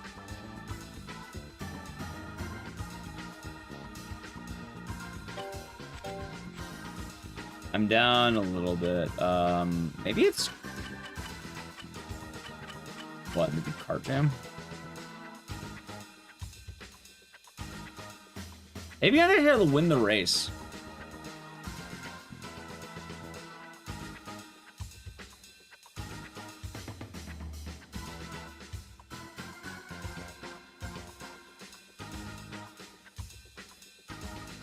It's an alright game.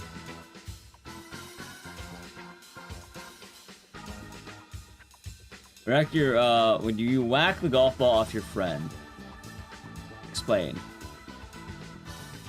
Come on, let's do this. Okay, let's see. I'm surrounded by idiots. I'm surrounded by pansies.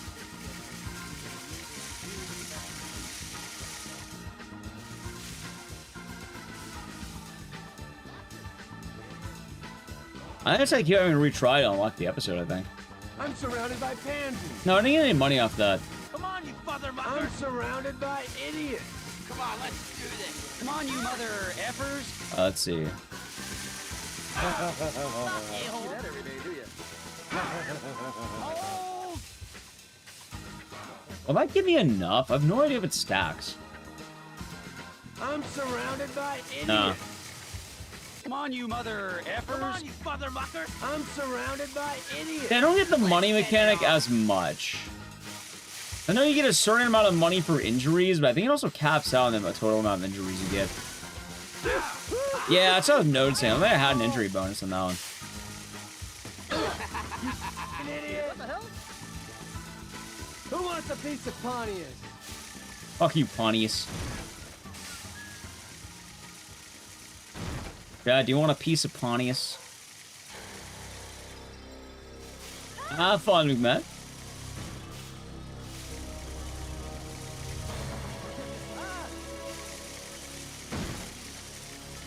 Who knows? Maybe people will find a way to make Def Jam better, or maybe they'll finally port it. I know they won't, but imagine. Let's go. Imagine.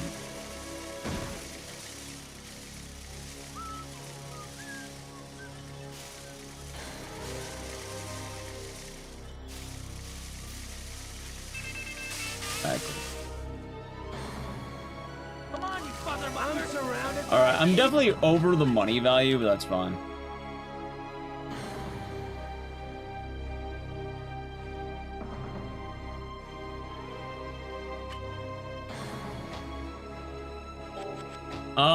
No, I like Johnny Knoxville. Steve-O just the fastest because you don't have to change characters. It takes a little bit to load, dude, so you don't really want to change off the default character. He's just the default.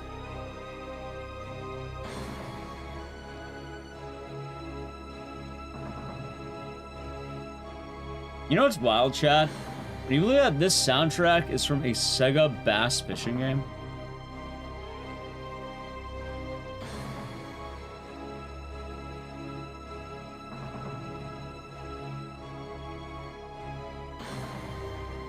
Now, what level this would be in catching fish, I do not know. Let's get it on. Come on, you mother effers. Bring it on, dog. Who wants a piece of Pontius? Final boss? What? A sturgeon? A fish? Let's go. Final bass. Oh, yeah, of course. Clumsy me. How could I... The final bass, of course.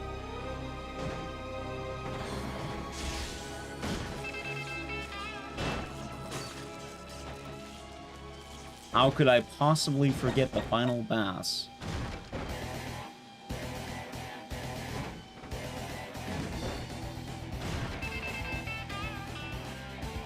Let's see.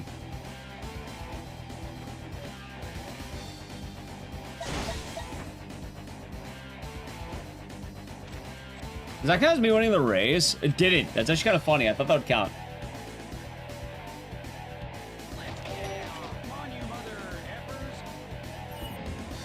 I played Jaws Unleashed. I have, actually. Funny enough, I have. I like the Jaws game. It's pretty tight.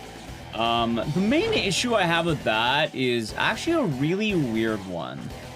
I think I need to get the PC port. Because, for some reason... The, A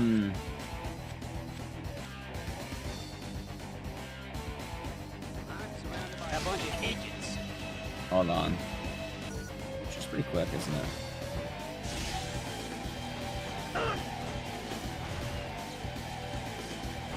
Yeah, the PS2 version I had apparently doesn't work. Which is kind of goofy. Come on, let's do this. Like, I don't know why. It just doesn't work straight up. You think it would, but yeah, no, apparently there is region differences.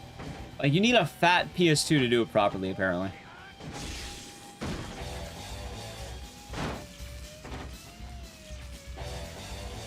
No, I don't have a fat PS2. Although I think there's a PC port that we can totally do. And I've thought about it. Because I played it casual. We actually did beat the game on stream for what it's worth. I just never got around to the speed run of it, you know? Wait, I launched myself too far! No, just a PC port. Alright, I'm gonna try going next, see what happens. Yeah, a lot of people don't know this, but there's a lot more PC ports of games than you think. Like, I know right now everyone's doing, like, decompilations and all that, but... I don't know, I'm not super into the whole decompilation thing. I guess I don't really care all that much in a lot of ways. I like getting legitimate PC ports if I can. We catch But I know it's not always the case, so.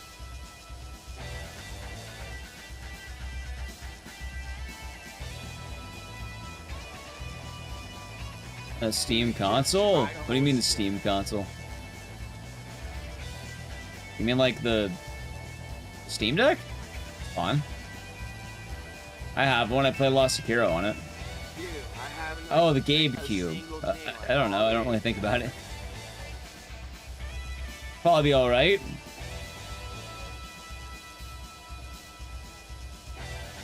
Hold still, butt monkey.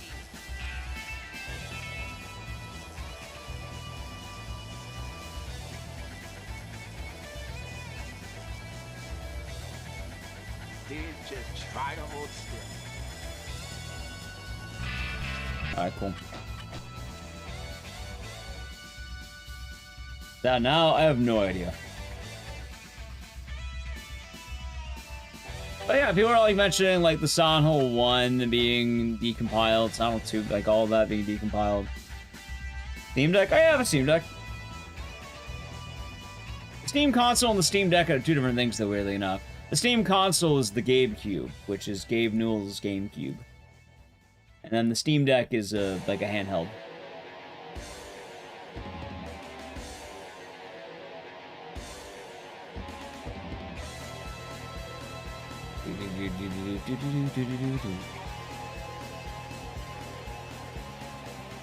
Nice. Alright, let's see how this goes. I think I have to like launch myself and be fine. Maybe knock out one of the dudes if I can, but I might not be able to. Dude, Johnny Knoxville's a menace. Holy shit, you see that guy?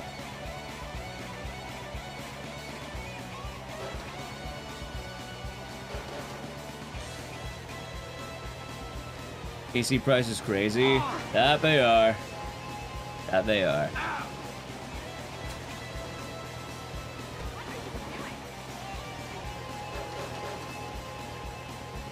It's just how it be sometimes, though, huh? Now, let's see now.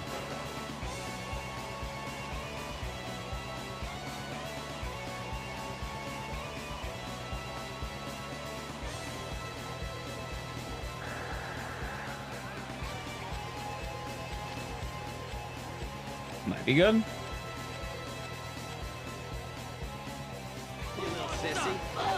Hey, it was. Hell yeah. Okay, that's pretty fast. Chat, I gotta do a brief ad while I do backyard race. But it should be before the end of the run, so I'm gonna do it now. Ready? Sub the channel Prime Gaming, otherwise it'll be before the end. Adge.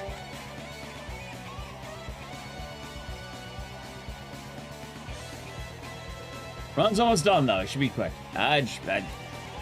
Unfortunate Adge timing. Adge.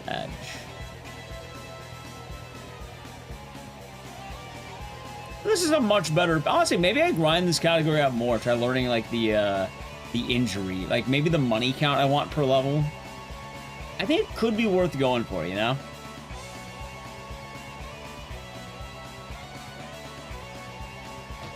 Let's get it on. Who wants some of this? Come on, you motherfuckers. I'm surrounded by idiots.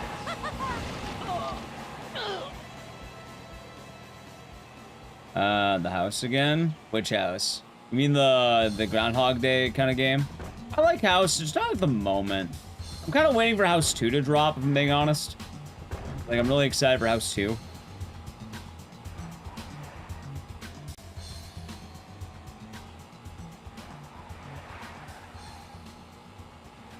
That one. It's a good game, I don't know, I'm kind of in limbo, I guess.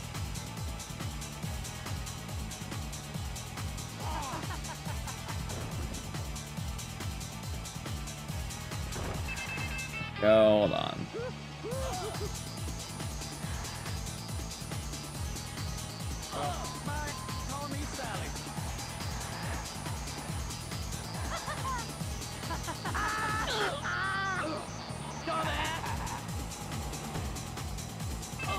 Hey, I was gonna say someone missed, but I did not miss. Nailed that one, chat.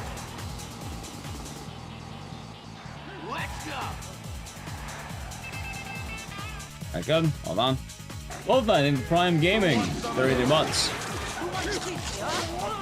Enjoy the emote and the scissors, and thank you. Hope your day's been nice.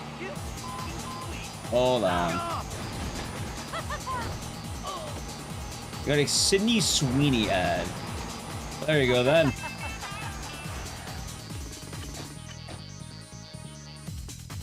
It is in this game. Also, there is licensed music in this game. I just can't play it. But it isn't like... There's a lot of licensed music in this game. I'm just not going to play it because I like having the dank ad revenue. It's nice to get paid for streaming. I don't want my whole thing going away. Goslin's PC, case of box is pretty cheap. Yeah, it's not an expensive game. I just gotta get around to getting back to it. I did it a couple summers back, so.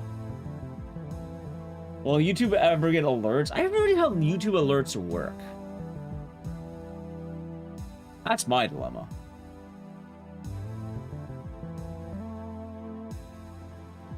I know you can have mixed chats now, which you should probably get like YouTube chat at least show up now, I think.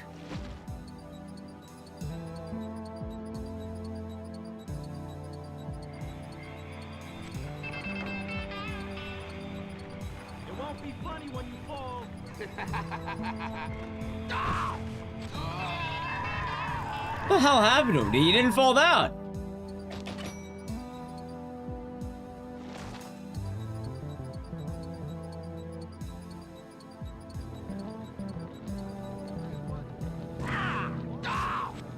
He still didn't fall down.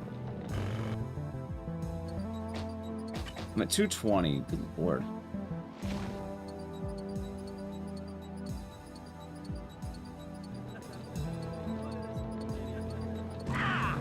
Not bad. Okay, hold on. It's alright, tired mind. Thank you, the 50 pennies. Oh, that's a really sad cat you got there. Dude, do I keep whiffing that? What's wrong with me?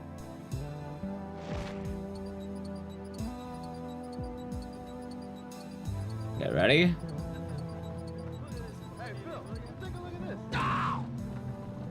Okay, now he's in the trash chute. Now he actually made it.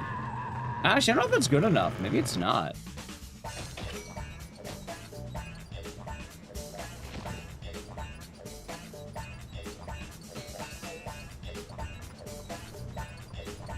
Oh, let's make the actual intended route, maybe. Oh, shit, he died. Cats do be savage, Steve-O. True.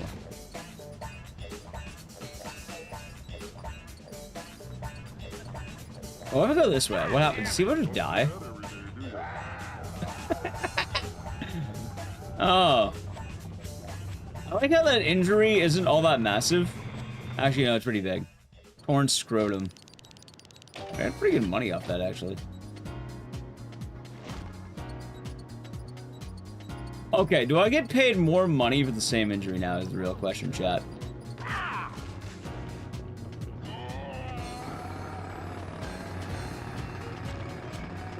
Poor Steve-O. He died. Only 5. Nah, I think if you don't go over, you don't get more money. You have to, like, keep getting more and more injuries. You're committed. Hey, no worries either way. I'm glad you enjoy the YouTube side. People like the platform they, you know, they go the preferred platforms. Nothing wrong with that.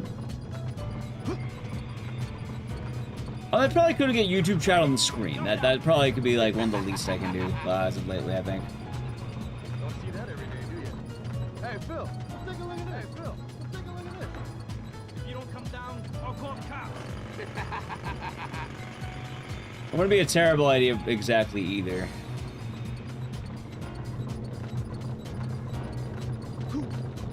I never thought we'd have YouTube streaming as long as we have, but it's been nice, honestly. It's been nice having YouTube streams. Don't see that every day, do you?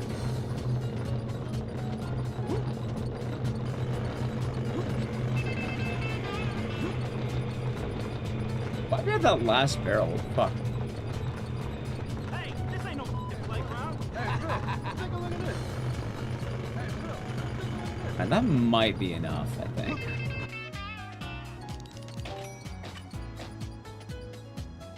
Let's go. I'll try that. Zapanta, what's good? Not much. Hope you're doing well. I'm doing good. Hope you're doing good today. Okay. San Fran trash can. Hell yeah. I know you can get pretty beat to shit in this one, but let's see.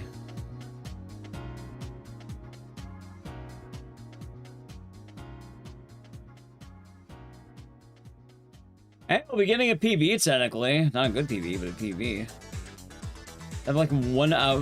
My 100% almost is better than this, is the sad part. I'm doing decent? Well, that's good. I would say decent is good.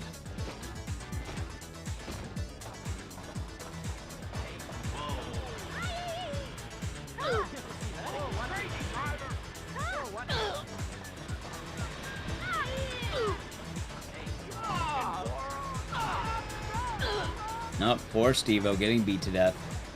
Man, I need to get a ramp on this.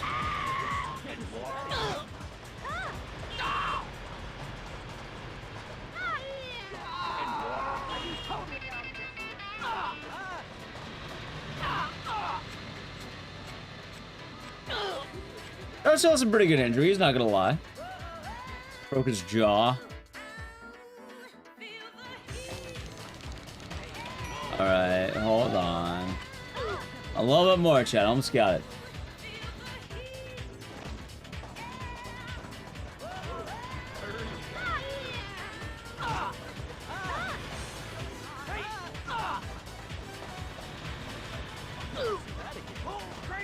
I like how I missed the fire hydrant a couple times. I keep whiffing a fire hydrant. It's a fucking fire hydrant. I keep whiffing that. There we go. Finally got it. Nice.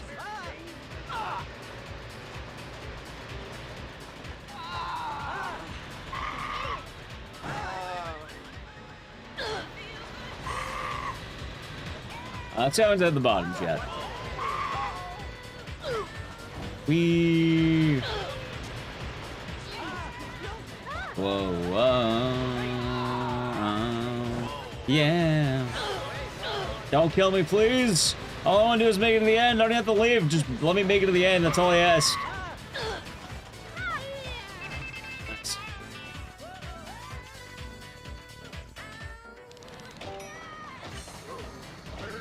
How much money did I have off that? I think I have like... Hold on, new goals. I didn't get that much, I don't think.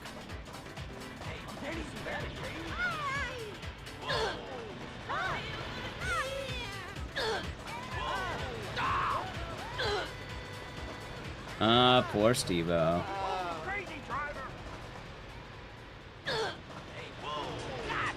Ow. Oh, hold on. I need a big ramp. Ready? Big ramp, big ramp. Kind of been a little bit, I think.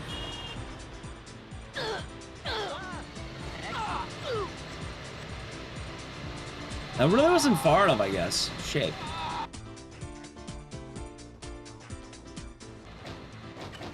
Come on, so I get one more goal.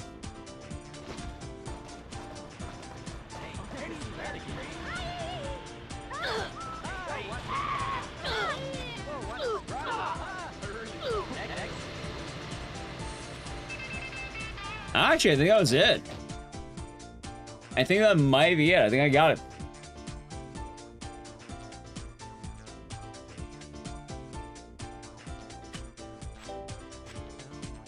GG.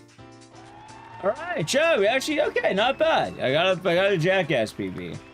That could go way better. The amount of time I had on that could have been way fucking better, man. Tonight to celebrate the success of the latest season of Jackass, and on the red carpet, we're all here waiting for the cast to arrive. GG. I can do way better is the thing. I haven't really done 80% as much. I gotta learn. You know what? We'll learn where the injuries are. I'm kind of wondering how low the console can get with this. Oh, there he goes. 90%'s a lot more fun, chat. I'm not gonna lie. I kind of like not having my run gated by a no damage segment at the end of the game. Like, Hundo is cool, but good fucking lord, having no damage at the end. Well, the problem is you don't get the best part of Jackass. All right, chat. You may have one, by the way. You may have one because it'll be funny. Ready? All right. You may have one because it'll be really funny. Ready? The best part of Jackass. The best part. Rooftop cart stop. See, this is gonna be in the Bring it on, movie, Honda. actually. I also want to test something out. I'm curious.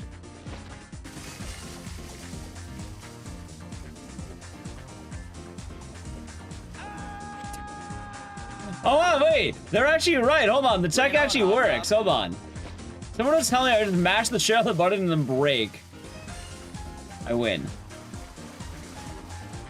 Actually, yeah, no, it's true. Okay, it's not bad. Hold on, wait a minute. It actually does work pretty well. Let's see.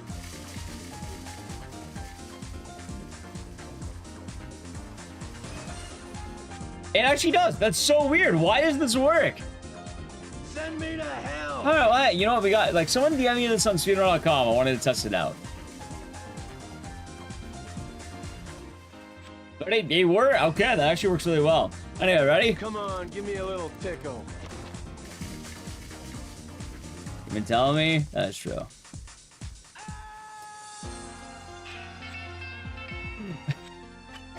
He's dead. They break when you break. It's so weird. Anyway, chat. That's enough Jackass for one day, because I have been going for 8 hours. And you know what? It's going to be amazing. But I think we actually end the stream on time today. Why? Chat, last time I streamed for 20 hours. And I am now going to wrap it on up for the day. Thank you all for watching. Before you go, let me tell you the week plan, okay? I also really need to piss and make it quick. Today was games that like. Tomorrow, we're gonna do some kind of casual game. I don't know what. I'll figure it out. Some kind of indie game, maybe. Okay? I'll find the cool game. Wednesday, GDQ, I won't be streaming. Thursday, I'm gonna go to the Pragmata Cafe, I guess. I'll probably be taking Thursday off. Friday, we'll stream. I don't know what we're doing yet. It'll be based on GDQ games list. Saturday, Wheel of Games. If you want to see the Wheel of Games, we'll be there. We'll be doing it then. Sunday is the Sekiro randomizer. I'll be tight as hell. I'm excited for that. Anyway, I really gotta piss. So, yeah, if you're new, follow the channel, check out social media, and, yeah, chat, we'll be back, tonight, tomorrow, we're gonna call it, alright? With some kind of indie game. I don't know what yet. We'll figure it out. Alright, well, say goodbye to YouTube chat. Bye, YouTube. Alrighty. Probably run more Jackass in the future, but bye, YouTube.